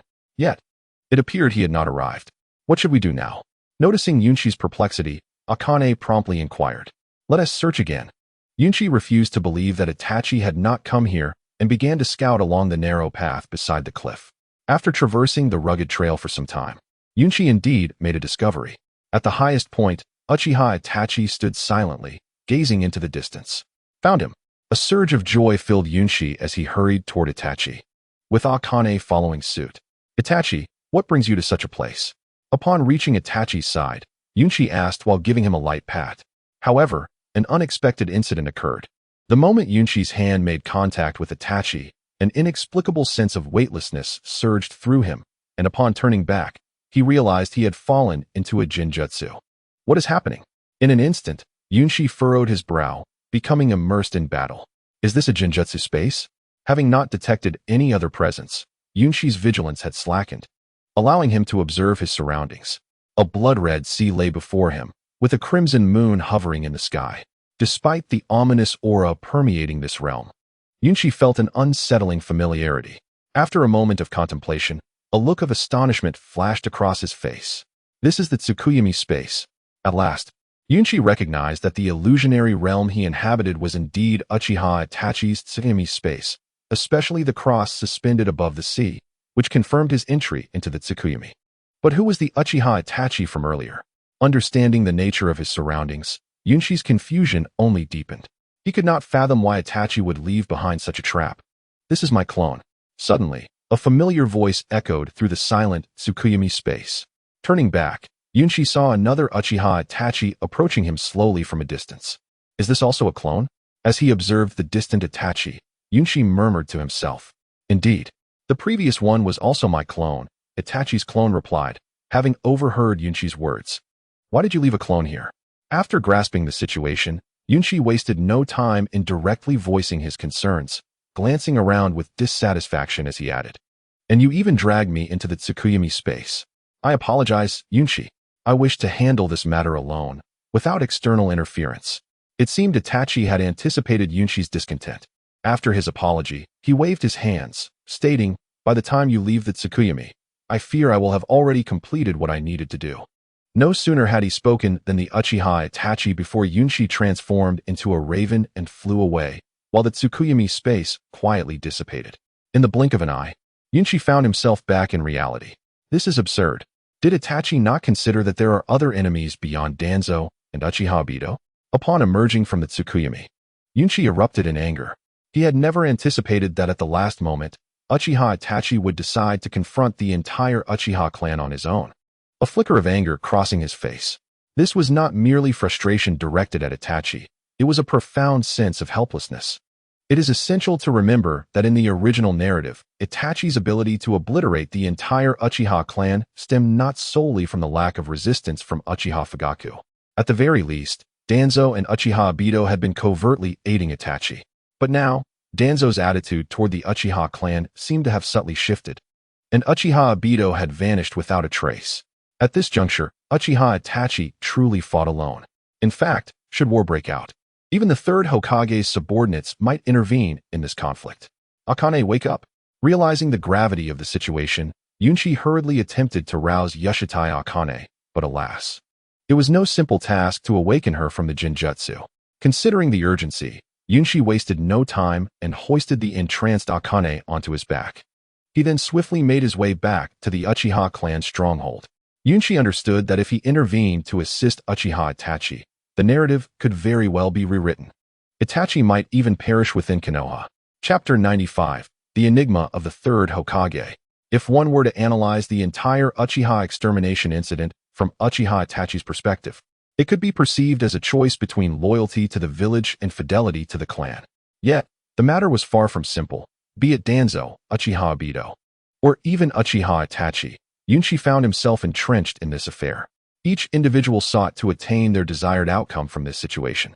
Danzo aimed to seize the opportunity to eradicate the Uchiha clan, commandeering the power of the Konoha Defense Force and acquiring a multitude of Sharingan. Uchiha Obito desired the prodigy that was Uchiha Itachi. The various clans of Konoha, whether directly involved or not, all sought to derive some benefit from this turmoil. And yet, Uchiha Itachi, in his naivety, aspired to annihilate his own kin. Upon learning of Uchiha Itachi's plans, a sense of resignation washed over Yunshi's face. Indeed, Uchiha Itachi's combat prowess was undeniably among the elite within Konoha. With his Mangekyo Sharingan, Amaterasu, Tsukuyomi, and an array of formidable ninjutsu, he was unbeatable among the younger generation of ninjas. However, one must not forget the intricate web of relationships involved in this affair. Itachi is indeed still too young. As he hastened back to Konoha, Yunshi couldn't help but lament Itachi's youthful impetuosity. Based on the words from his previous clone, it seemed Itachi did not wish to involve Yunshi in this matter. Yet, unbeknownst to him, Yunshi had made his choice from the very beginning. If we were to follow Yunshi's vision, perhaps the situation would be considerably simpler. However, with the interference of Uchiha Itachi, Yunshi felt an overwhelming sense of pressure. Wait a moment, could it be that the third Hokage is already aware of Uchiha Itachi's impending actions? Suddenly, the words spoken by Mitarashi Anko earlier flashed through Yunshi's mind. There were no ongoing missions, and the majority of the Jonin were present in the village. These two statements struck him like a bolt from the blue. As one of the 5 great shinobi villages, Konoha typically had a plethora of missions daily. Often leaving the villages, shinobi stretched thin. Yet, the information imparted by Mitarashi Anko contradicted all logic. Surely, there must be some hidden agenda behind this. Yunshi could not bring himself to believe otherwise. Was the third Hokage intending to intervene in this matter? The more he pondered, the more unsettled he became. And he sensed an inexplicable urgency. He needed to return at once. Ultimately, Yunshi could not decipher the third Hokage's intentions. So he resolved to stop overthinking and hasten back to Konoha. Meanwhile, within the Hokage Tower, a gathering of over a dozen Konoha Jonin, including Kakashi and Might Guy, had assembled before the third Hokage. What could be the purpose of summoning us all back to Konoha? I am unsure. I had planned to undertake a B-rank escort mission, but was called back by the Hokage. Let us wait for the Hokage to speak. At that moment, the expressions of the assembled Jonin reflected a mixture of confusion. Clearly, nothing extraordinary had occurred in the village, yet the third Hokage had rarely summoned them all together. Meanwhile, the veteran Jonin, led by Nara Shikaku, remained silent. Their faces set in solemnity as they stood before the third Hokage. Evidently, while they were unaware of the specifics, they were still somewhat informed of the situation. Is everyone present? The third Hokage slowly raised his head, casting a serious gaze over the multitude of gathered Jonin. Aside from the 6 Jonin tasked with protecting the daimyo of the Land of Fire, the remaining Jonin are all here. As Konoha strategist, Nara Shikaku was the first to step forward, responding in a grave tone. Indeed, the primary purpose for your assembly is quite straightforward. Before he could finish, the third Hokage lifted his gaze, his complex expression surveying the distant Uchiha compound. Before continuing, Konoha is now under martial law. All of you are to enter a state of heightened combat readiness. Might Guy, you will lead the 1st and 2nd Umbu teams to secure the Eastern Front. Kakashi, you shall command the Umbu assassination unit for internal patrols. The Inoshikacho trio is on standby. The remaining Jonin move swiftly. The phrase lightning speed perfectly encapsulated the third Hokage's demeanor as he rapidly assigned tasks, offering no further words, merely gesturing for them to prepare as he exited the Hokage Tower. What could this mean? Has something significant occurred? Shouldn't such a task fall under the purview of the Konoha security force? As the third Hokage departed, the expressions of those left in the office varied, and they began to speculate about the significance of this mission. However, figures such as Asuma Sarutobi and Kakashi remained silent, exchanging glances before departing. Moments later, the remaining ordinary Jonin in the office seemed to grasp the gravity of the situation, falling silent as they began to execute the tasks assigned by the third Hokage. Amidst this quietude, a root ninja suddenly appeared outside the window, and upon confirming no one was around, swiftly departed from Konoha. Finally arriving, Yunshi hoped he wasn't late. After spending over 10 minutes, he reached Konoha, observing that the main street appeared as calm as ever, alleviating some of his anxiety. At the very least, this indicated that Uchiha Itachi had not yet acted. What is going on? However, Yunshi sensed an inexplicable pressure. Upon closer inspection, he noticed a significant presence of shinobi patrolling the streets. Additionally, a considerable number of chunin were stationed at the entrance of Konoha. Compared to the usual state of the village, the defensive forces had more than doubled. He even spotted Kakashi at another entry point. A sense of foreboding hanging in the air. Sarutobi Hiruzen was indeed not one to be underestimated. Witnessing this, Yunshi's earlier sense of relief was replaced with tension. From the current configuration of Konoha, it seemed the third Hokage had made ample preparations. All he could do now was take it one step at a time. At this moment, Yunshi found himself lacking a solid plan, yet he remained composed. He possessed a trump card, the power of the 6 paths for 10 minutes. Even in adverse circumstances, Yunshi was confident he could maintain control over the situation. Chapter 96. Entering the village Konoha was now a stark contrast to its former self. With shinobi visible at every turn, and a palpable tension permeating the streets. Nevertheless, Yunshi paid little heed to this and made his way toward the village. Halt! Who goes there? Just as Yunshi stepped through the gates of Konoha, 2 stern-faced chunin appeared before him, abruptly blocking his path. I am a student of the Konoha Ninja Academy and wish to return to the village. Despite the urgency, Yunshi stated his identity truthfully and promptly produced a document to validate it. However, the 2 shinobi merely accepted the document, glanced at it briefly, and tossed it aside, showing no intention of allowing him entry. Am I not allowed to enter? Noticing their silence, Yunshi quickly inquired, a look of urgency crossing his face. Apologies, but the third Hokage has issued a decree. As of half an hour ago, Konoha has officially entered a state of heightened combat readiness, and no one is permitted to enter or exit the village for the time being. After relaying this information, the 2 shinobi paid Yunshi no further mind, slowly turning to re-enter the village, even attempting to usher him out. Is entry truly forbidden? A flash of coldness flickered in Yunshi's eyes. His demeanor had been relatively calm until now. However, under the current circumstances, displeasure surfaced on his face. Entry is not permitted. To enter Konoha, one must possess an order from the third Hokage. With that, impatience crept into their expressions. Fine. Yunshi nodded, appearing ready to depart. Observing this, the 2 shinobi dismissed him and resumed their patrol duties. Sharingan, activate.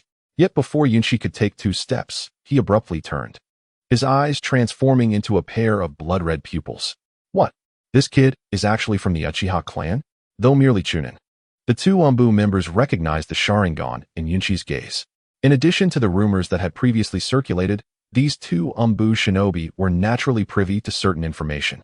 Stand still and do not move, or you will be treated as a rogue ninja. With the cold expression on Yunshi's face, an older shinobi immediately spoke up, drawing a sharp kunai from his ninja tool pouch.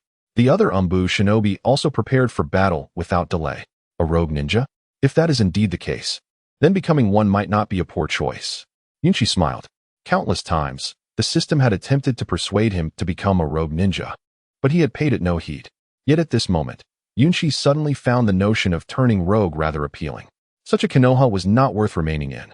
Once, Yunshi had believed that under the leadership of the third Hokage, Konoha was indeed a commendable shinobi village. At least compared to the other 4 hidden villages, Konoha was relatively stable. Moreover, due to his familiarity with Konoha's narrative, he had chosen to stay. However, with the third Hokage's decisions and the burdens borne by Itachi Uchiha, Yunshi realized he had been mistaken. The third Hokage was far from the benevolent figure depicted in the anime. Everything he did was for Konoha. The so-called geniuses in his eyes were merely pawns. The same held true for the White Fang of Konoha and for Itachi Uchiha as well. Kid, what do you intend to do? Do you truly wish to become a rogue ninja? Noticing something amiss with Yunshi, the 2 shinobi hesitated to strike, feeling an inexplicable fear in the presence of this young boy. Let us take him down first. After a moment's hesitation, the older shinobi ultimately decided to take action. The 2 exchanged glances and nodded in unison. They then charged toward Yunshi with incredible speed, wielding their kunai without any hesitation. Success. Seeing Yunshi still standing there, seemingly stunned by the sudden assault, the 2 felt a surge of joy. But in the next instant, Yunshi's figure vanished from their sight. Astonished, the 2 were left in disbelief. No matter what, I must enter Konoha today. Reappearing atop a large tree, a mysterious smile crossed Yunshi's face, and the 3 tomo of his Sharingan began to rotate slowly. As for you 2, you shall fall here. With a mere blink, The once cautious shinobi had no time to react before collapsing to the ground. Itachi, perhaps I shall make a similar choice as yours. After casting a fleeting glance at the fallen duo, Yunshi proceeded into Konoha. Prior to this, Yunshi had not intended to enter Konoha in such a manner. Yet, circumstances compelled him to take action. Ding. Host, the previous promise of the system remains valid. You may become a rogue ninja and receive a random lottery chance. At that moment, a notification sounded in Yunshi's mind. However, before the system could elaborate, he swiftly muted it. After all, even if he were to become a rogue ninja, it was not the right time. He then made his way toward the Uchiha clan's residence. Meanwhile, outside Konoha's gates, a team of assassination squad members arrived on the scene, with Kakashi leading the way. He quickly approached the two unconscious shinobi. These two have fallen into a genjutsu? Kakashi observed, his expression tightening. He immediately lifted his forehead protector to activate his Sharingan. Genjutsu, release. Kakashi uttered softly, instantly dispelling the illusion afflicting the two shinobi. What happened? Why were they subjected to a genjutsu? At this moment, Konoha was already steeped in an inexplicable tension, with nearly everyone on edge. Just then, the two stationed at the main gate encountered an attack, which caused Kakashi to feel a sense of unease. Kakashi-sensei, hurry. A Uchiha clansman forcefully infiltrated Konoha, and we were ambushed, allowing him to succeed. Upon seeing Kakashi, the two shinobi quickly relayed the events that had transpired. This is bad. Assassination squad, follow me. You too, swiftly informed the Hokage. Upon receiving this news, Kakashi immediately devised a response and hurried toward the Uchiha residence. Chapter 97. Yunshi's decision. Fortunately, he had not arrived too late. Upon noticing that there were no signs of battle at the Uchiha clan's residence, Yunshi breathed a sigh of relief. At least he had not arrived too late. As he walked slowly toward the Uchiha residence, he observed the surrounding environment. It was unclear whether it was a deliberate act by the third Hokage or mere coincidence, but the streets near the Uchiha residence were almost devoid of civilians. The once lively surroundings had suddenly fallen into an eerie silence. Yunshi did not even spot any patrolling shinobi. The stark contrast between this area and the bustling main street of Konoha was striking.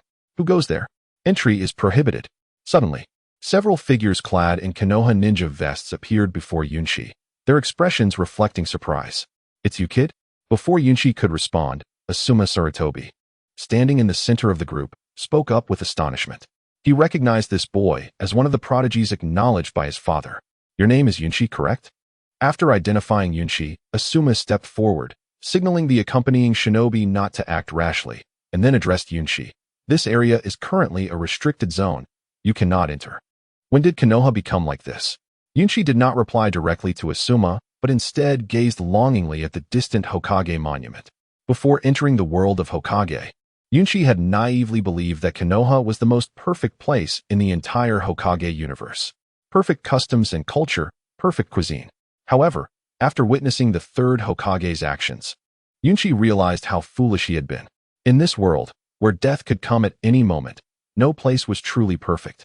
If such a place existed, it could only be the world that Yunshi himself would create. What's with that attitude? You should leave. This area is unsafe. Although Asuma detected a hint of dissatisfaction with Konoha and Yunshi's words, he chose not to engage further and continued to urge Yunshi to vacate the vicinity. Yet, Yunshi remained rooted in place, showing no signs of moving. This kid, Asuma Sarutobi's temperament was among the best of Konoha's elite shinobi.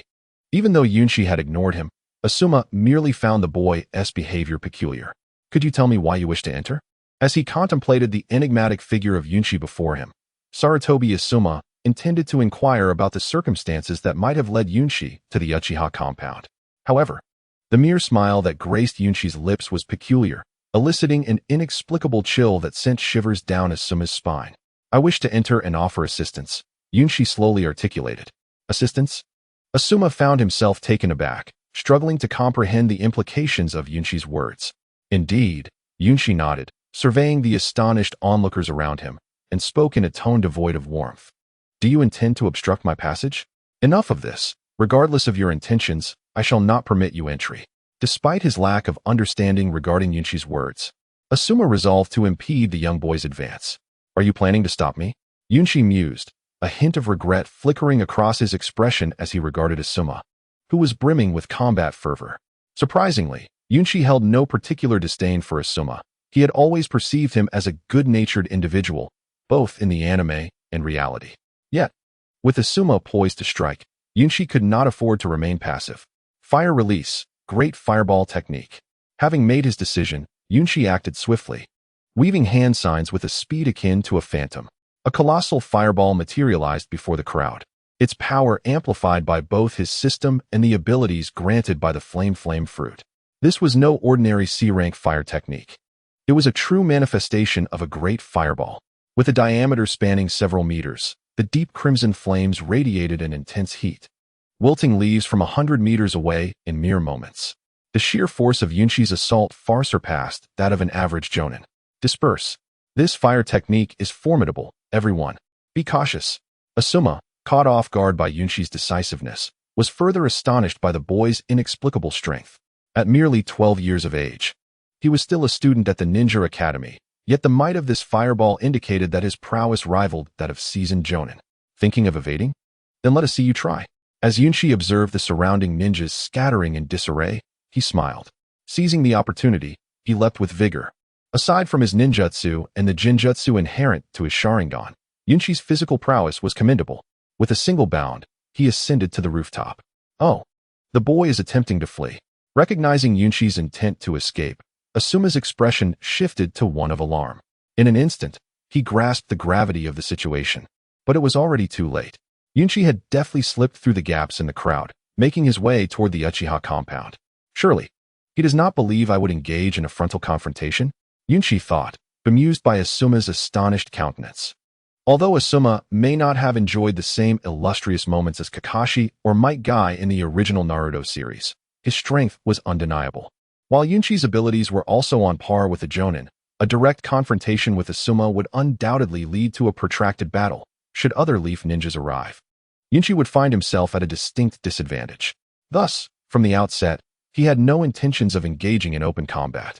The earlier display of power was merely a ruse.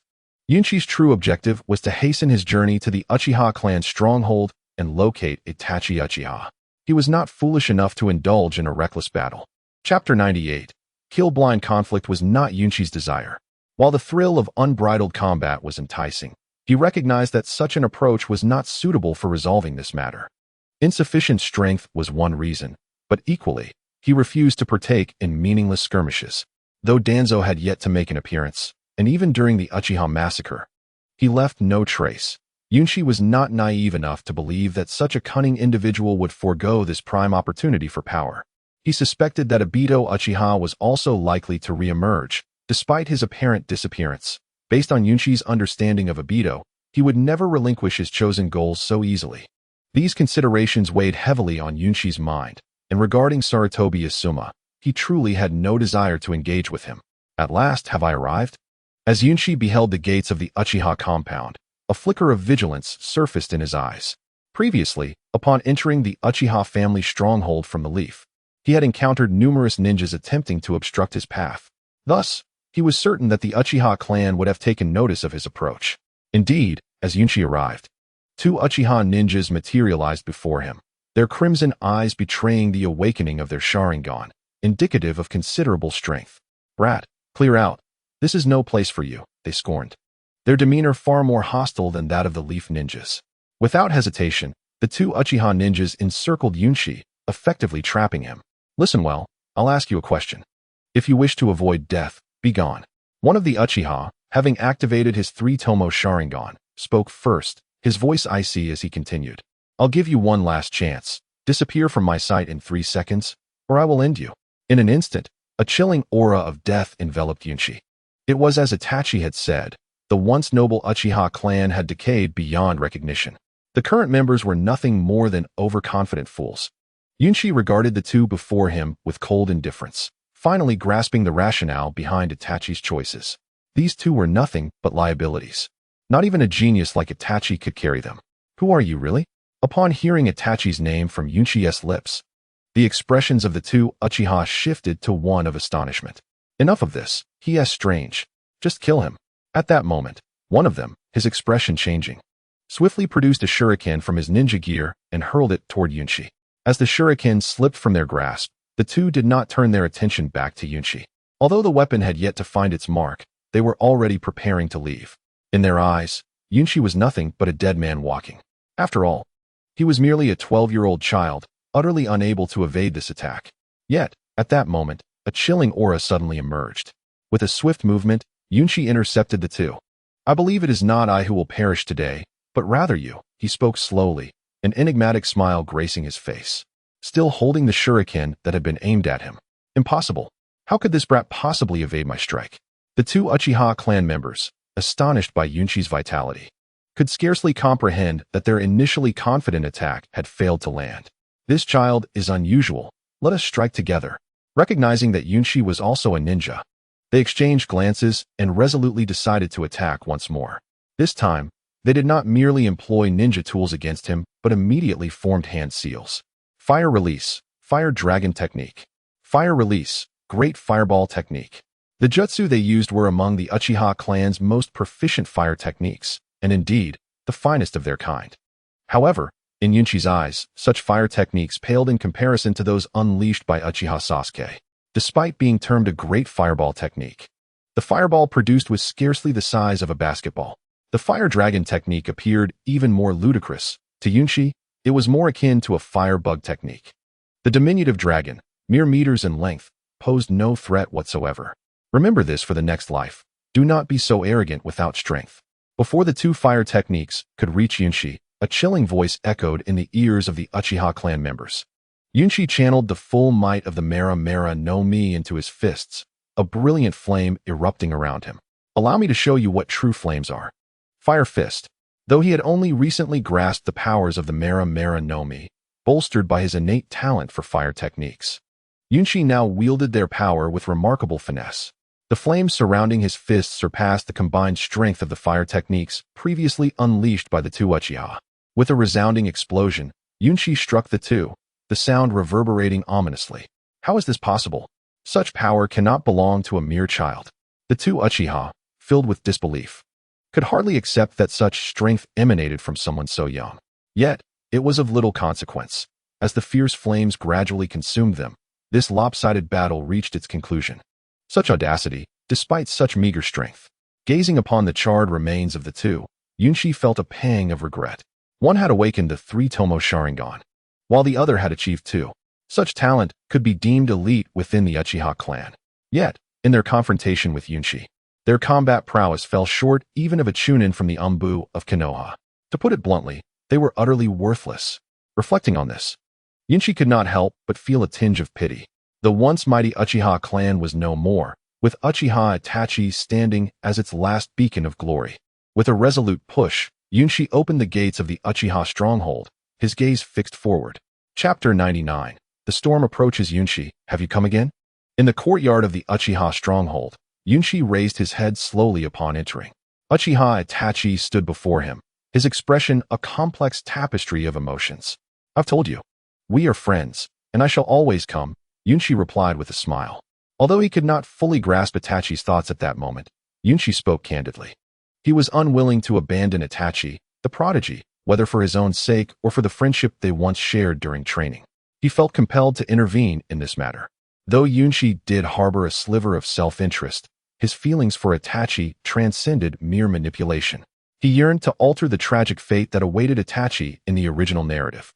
Uchiha Itachi, a prodigious talent who became a jonin at the tender age of 12 and entered the ranks of the elite at 15, stood as a pinnacle of strength and ability, rivaled only by Naruto and Sasuke among the entire Shinobi world. With Amaterasu and Tsukuyomi at his command, he navigated the ninja realm with unparalleled prowess. Crucially, Yunshi admired Itachi's character. If he could fully align Itachi with his own ambitions, whether in establishing an organization or remaining in Konoha, he would have the most splendid ally. Friends? Gazing at the smiling Yunshi and recalling the words he had spoken earlier, Itachi's expression grew conflicted. A slight tremor coursed through his body. "If you consider me a friend, you should not have come." Ultimately, Itachi closed his eyes, seemingly weighing a momentous decision. After several silent seconds, he opened them to face Yunshi. "You once said that everyone must confront their own choices, and this time, I wish to face this matter alone. Please do not interfere. This is my decision." With that, A cold demeanor settled upon Itachi's face as he prepared to leave. "It seems you have things hidden from me," Yunshi said with a smile, leaping behind Itachi and grasping him before he could depart. "However, I do not mind. I once stated that everyone faces moments of choice. You have made your choice, and I am pleased. But I wish to tell you that sometimes sharing your decisions with friends can yield better outcomes." Surprised by his own words, Yunshi never expected to engage in such persuasive discourse. Yet, judging by Itachi's astonished expression, it appeared that his words had indeed struck a chord. "Yunshi-you." For a moment, Itachi found himself at a loss for words, falling into silence. "Speak. What is it that compels you to act alone?" Noticing Itachi's reluctance to depart, Yunshi pressed on with his inquiry. At last, Itachi found his voice, recounting the events that transpired after their conversation. Prior to his meeting with Yunshi, Obito had sought to recruit Itachi, but he had firmly rejected Obito's overtures before their meeting. As the plan was being finalized, the third Hokage met with Itachi Uchiha, asserting his commitment to safeguarding both Sasuke Uchiha and Yuzuki. In return, Itachi was tasked with pacifying the Uchiha clan and thwarting any rebellion. However, deep down, Itachi understood the gravity of the situation. No one could prevent the impending insurrection of the Uchiha clan. The grievances between Konoha and the Uchiha had reached an irreconcilable state. Neither Itachi's father nor Itachi himself could avert the impending chaos. Thus, for the sake of the safety of Yuzuki and Sasuke, as well as the stability of Konoha, Itachi ultimately resolved to annihilate the entire Uchiha clan alone. To think that this matter was somehow intertwined with the third Hokage. Yuzuki had previously sensed Itachi's intent to act preemptively, but he had never anticipated that the pivotal figure influencing Itachi's decision would be the third Hokage himself. Suddenly, Yuzuki recalled the third Hokage's visage and realized he had underestimated the old man. At that moment, Yuzuki shook his head in resignation. Indeed, from the outset, he believed the third Hokage would refrain from intervening in this affair, and even if he did, he would not do so directly. Yet, the reality was that the third Hokage not only intervened, but played a leading role. "Yuzuki, you should leave." Itachi slowly raised his head, locking his earnest gaze onto Yuzuki. After glancing outside Konoha, he explained, "I understand your desire to assist me, but should you involve yourself, the third Hokage will undoubtedly categorize you as a rogue ninja, which could put Sasuke in jeopardy. Allow me to handle this alone. Once it is done, I will depart from Konoha, and I entrust Sasuke's care to you." Itachi's words bore a hint of a plea. Ultimately, Itachi wished to act independently. "Do you truly believe that events will unfold as you envision?" Yuzuki was taken aback to see the typically astute and composed Itachi exhibit such naivety. Certainly, the third Hokage's words carried some weight, and he was likely to fulfill his promises. However, Konoha was not solely governed by the third Hokage. Once Itachi left, there was a possibility that Danzo would ensnare Sasuke into the root organization. Yuzuki voiced his concerns. Often, thoughts remain merely thoughts. Trusting anyone is less prudent than trusting oneself. Moreover, should others interfere, you might find it impossible to resolve the situation. As Yuzuki articulated his thoughts, Itachi's expression reflected surprise. "What do you mean?" Itachi hesitated, and Yuzuki nodded, pointing to a distant shadow. "If I am not mistaken, someone has already taken action." Upon turning to look, a chill swept over Itachi as he saw hundreds of black-clad ninjas making their way towards them. Who were these people? The sudden appearance of these unfamiliar ninjas instilled a sense of apprehension within Itachi. Although most of these arriving ninjas appeared to be of Chunin rank, Itachi would typically remain untroubled, as a mere Amaterasu could easily dispatch them. Yet, the circumstances were different now. Itachi did not fear these Chunin. Rather, he feared the forces behind them. "If my assumptions are correct, they should be Danzo's subordinates," Yuzuki stated. Danzo.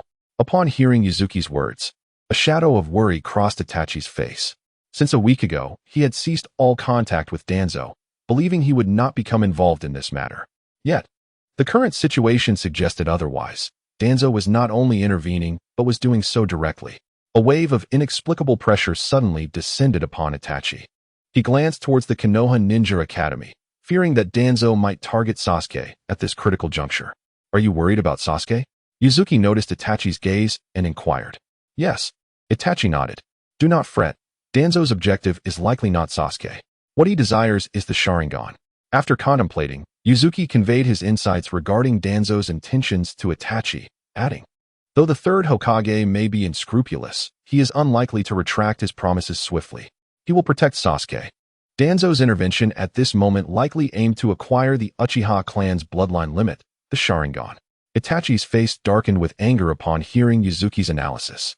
He was aware of some of Danzo's ambitions, recalling how one of Uchiha Shirsue's eyes had fallen into Danzo's hands. However, Itachi never anticipated that Danzo's greed would extend this far. What shall we do now? For the first time since becoming a ninja, Itachi felt bewildered. The power struggles and deceit among Konoha's upper echelons rendered Itachi unable to comprehend the village he once called home. Instinctively, he relinquished the decision-making to Yuzuki. What to do? It's simple. We eliminate these intruders. Yuzuki's face suddenly radiated with murderous intent. In his eyes, any scheme paled in comparison to absolute strength. Furthermore, these individuals were merely cannon fodder, seeking their own demise. Yuzuki would harbor no pity. Then let us proceed, Itachi slowly uttered, and in the next moment, he vanished from sight. Haha, let's make our move. Yuzuki quickly followed Itachi's lead. The root ninjas stationed outside remained oblivious to their impending doom until they were confronted by Itachi and Yuzuki. Confusion spread among them as they struggled to comprehend the sudden turn of events. We have come to end your lives. Seizing the moment while the adversaries were still dazed, Yuzuki decisively struck. Fire style, great fire dragon technique. Yuzuki first gathered the flames of his burning fruit, swiftly forming seals to unleash the fire dragon technique. In a spectacular display, he fused two powers into a unique jutsu, making its debut in the ninja world. A massive fire dragon, measuring over 10 meters in length, surged forth, propelled by intense heat and overwhelming momentum, hurtling towards the crowd. Quick, get out of the way. What is this jutsu? Water style, water dragon bullet technique. Everyone, retreat. The root ninjas, realizing that the two before them had launched an attack, were left in shock, especially after witnessing Yunshi's offensive techniques. An inexplicable change washed over their expressions. In terms of sheer power, this fire release technique surpassed even the fire jutsu typically unleashed by seasoned jonin. Realizing this, the root ninjas at the forefront hastily employed various defensive measures, attempting to shield themselves from Yunshi's onslaught. In an instant, an array of earth and water release jutsu materialized before Yunshi. Yet, they ultimately underestimated the might of Yunshi's fully unleashed fire dragon technique. Dozens of water release techniques evaporated entirely before they could even collide with the fire dragon's searing flames. Defensive earth techniques like the earth wall were instantaneously obliterated. Just how formidable is this young boy's strength? What is the intelligence division doing? How could such a powerful youth be beside Uchiha Itachi? Upon realizing that their defenses were futile, fear began to seep into the expressions of the root ninjas in the front lines. Soon, they had no time to react, being engulfed by the flames. At that moment, Yunshi unveiled his full strength before the public for the very first time. You've grown stronger. Uchiha Itachi, standing beside Yunshi, could not help but gaze at him in astonishment. Reflecting on half a month prior, when Yunshi's prowess was barely comparable to that of a genin, it was evident that even an average jonin would now struggle against him. Such exceptional talent left Uchiha Itachi feeling somewhat inadequate. You're still a bit behind me. Yunshi chuckled in response. Indeed, he now possessed the means for self-preservation in the ninja world, capable of standing his ground even against the likes of Zabuza Momochi. However, in comparison to a powerhouse like Uchiha Itachi, he still fell short. Yunshi was acutely aware of this, especially before activating his Mangekyo Sharingan, as Uchiha Itachi was undoubtedly far superior to him. Nevertheless, this was merely a temporary situation. With the system's assistance, Yunshi was confident he would surpass Uchiha Itachi within half a year. Leave the remaining stragglers to me. Observing the scattering root members, Uchiha Itachi slowly stepped forward. Mangekyo Sharingan. Activate, he murmured softly. In an instant, a Mangekyo Sharingan manifested in his eyes, as he turned his gaze toward the fleeing crowd. Crack. The moment Uchiha Itachi activated his eyes, an ominous force surged forth from his being. Amaterasu. Suddenly, a torrent of pure black flames materialized, striking directly into the midst of the fleeing ninjas. Let us go. I will handle the rest. Uchiha Itachi cast a glance at the Amaterasu flames before shifting his focus to the Uchiha clan members drawn by the commotion. Are you ready to make your move? Then I shall take care of the others. Chapter 101. Yunshi vs. Kakashi, Part 1. whether it was Uchiha-Itachi's Amaterasu or Yunshi's Fire Dragon technique. The commotion they caused was considerable. After Amaterasu eliminated the last of the root ninjas on the field, Yunshi found himself surrounded by a multitude of ninjas, completely encircling him and Uchiha-Itachi. Among them were direct subordinates of the third Hokage, numerous root ninjas, the copy ninja Kakashi Hitaki, the Jinjutsu prodigy Yugao Yuzuki, the 12 guardians, Asuma Sarutobi, the interrogator Ibiki Marino, and the formidable Might Guy. Many elite leaf ninjas gathered around, their faces etched with shock. In the distance, more root ninjas arrived to reinforce the ranks. Yunshi even spotted the third Hokage and Danzo among the throngs. They truly hold us in high regard, don't they? With so many present, even Painwuden received such treatment. As Uchiha-Itachi penetrated the core of the Uchiha stronghold, a trace of a smile flickered across Yunshi's face. The individuals before him represented nearly the entirety of Konoha's current might. If he were to face any one of them alone, Yunshi might manage to put up a fight, but against all of them together, he would undoubtedly be overwhelmed. However, Yunshi did not retreat. Instead, an inexplicable fighting spirit began to manifest within him. Seizing the opportunity, he wished to discover just how far his limits truly lay. Yunshi, you must stop. Unexpectedly, Mitarashi Anko burst forth from the crowd, her spirited face betraying a hint of urgency. Anko, how did you end up here? Yunshi was taken aback upon recognizing her. He recalled that Anko had been in a deep slumber, likely unconscious for over half a day. Yet now, he felt inexplicably troubled. The reason he hesitated to involve Anko in this matter was to prevent any strain on their friendship due to the circumstances. After all, Anko was considered a direct subordinate of the third Hokage. When Orochimaru defected, he had even invited Anko to leave Konoha with him, which she had declined. Thus, Yunshi understood that Konoha held significant weight in Anko's heart. Just as he had previously told Uchiha-Itachi, everyone has the right to make their own decisions. Yunshi did not elaborate much on Anko's feelings. If Orochimaru, as Anko's master, could not sway her, then he believed his relationship with her should not exceed that of Orochimaru and Anko. Ultimately, he had not brought her along to assist Uchiha-Itachi. Yet, he never anticipated that Anko would appear before him now. You cannot match them, do not resist. With Yunshi silent, Anko urged him once more. Her emotions toward Yunshi were quite complex. Initially, she had merely viewed him as a target for a mission. However, as time passed, and they interacted more, her curiosity about him deepened. Through numerous encounters and discussions, Anko found it difficult to articulate her feelings for Yunshi. Perhaps it was the bond of friendship, or perhaps the stirrings of youthful affection. But one thing was clear, Anko did not wish for Yunshi to come to harm. Consequently, after awakening from her slumber, she had rushed to Konoha at the first opportunity. You scoundrel, you still owe me several meals. Yunshi remained silent, while Anko's face bore a hint of anger. In that moment, an unexpected silence enveloped the vast scene. Everyone held their breath, their serious gazes fixed upon Yunshi. After a lengthy contemplation, Anko finally spoke. Have you made your decision? She asked, her expression tinged with anticipation. Apologies, but the meals I owe you may have to wait. After finishing his words, Yunshi smiled. At the same moment, he swiftly moved from the eaves to strike Matsuri Anko, rendering her unconscious. Gently cradling her in his arms, he approached the nearest figure, Yuhi Kurenai. Halt. Prepare for battle. What do you intend to do, brat? The onlookers were taken aback by Yunshi's decisive action and began to question him. Some of the hidden Umbu ninjas positioned themselves for combat, but Asuma Sarutobi gestured for them to remain still. What is this? Kurenai, intrigued by the sight of Yunshi holding Anko, inquired. Take her away. When she awakens, inform her that Yunshi will repay his debt. After speaking, Yunshi cast a final glance at Anko before handing her over to Kurenai. Kurenai found herself at a loss for words. Meanwhile, the surrounding leaf ninjas, uncertain whether they had received news or were simply reacting to the unfolding scene, refrained from attacking as Yunshi approached. It was only after Anko was taken to safety that the atmosphere grew tense once more. Are you ready to make a move?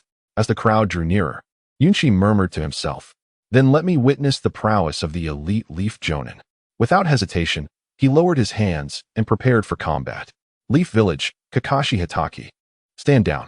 It would be wise for you not to involve yourself in this matter, spoke the elite jonin Kakashi as he stepped forward. His cold gaze bore a hint of weariness, yet Yunshi felt a pressure emanating from Kakashi. Truly deserving of your reputation, Kakashi. as he internally criticized.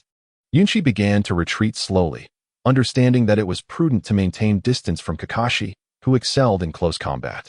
This is your last chance. Noting that Yunshi showed no intent to surrender, Kakashi issued his final warning. The leaf is admirable, but I have come to realize that this place is not suitable for me. Yunshi's words seemed enigmatic, yet Kakashi comprehended their meaning. Not suitable for you.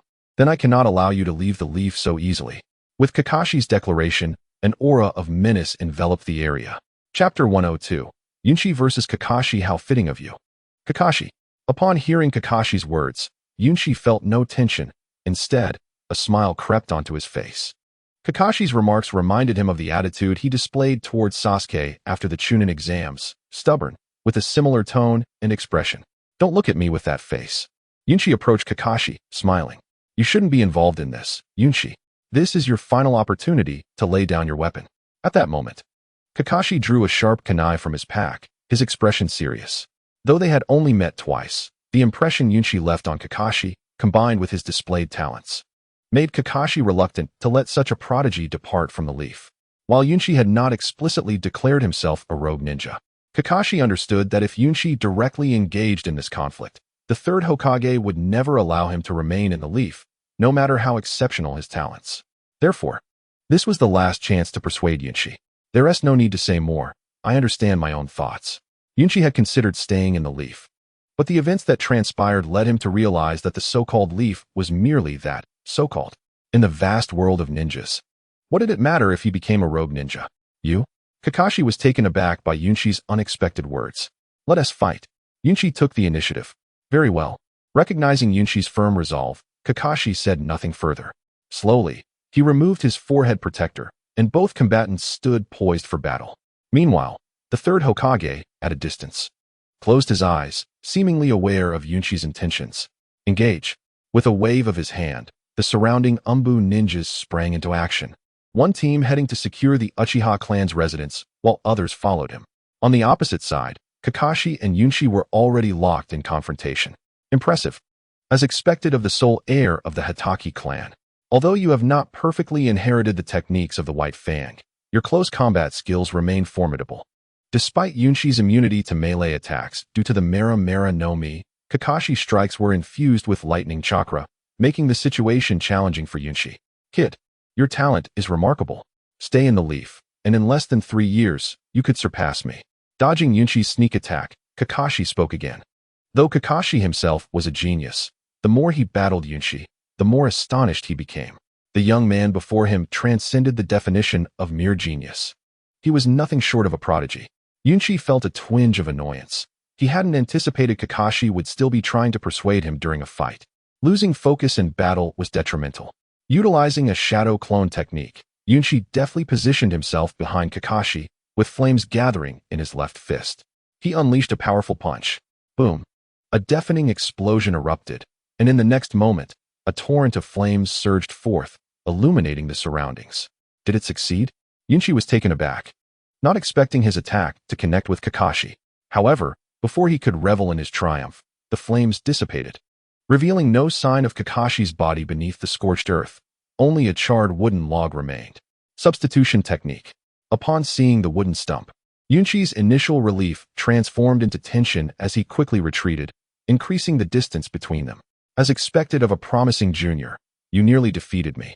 Kakashi now stood before Yunshi, his demeanor markedly different from before. The familiar kunai was nowhere to be seen, replaced by a serious expression in his eyes. Thank you for the compliment. Yunshi smiled, then began to maneuver, evading Kakashi's attempts to strike. Yet Kakashi remained composed, closing his eyes. Now, suddenly, Kakashi spoke, and in an instant, a Sharingan appeared in his eye. Subsequently, utilizing the power of the Sharingan, Kakashi effectively locked onto Yushi's trajectory. Anticipating Yushi's movements with precision, Kakashi summoned lightning chakra into the palm of his hand. In an instant, a pale blue arc of electricity coalesced above his palm, devoid of any hesitation. At that moment, Kakashi surged forward like a streak of lightning towards Yushi.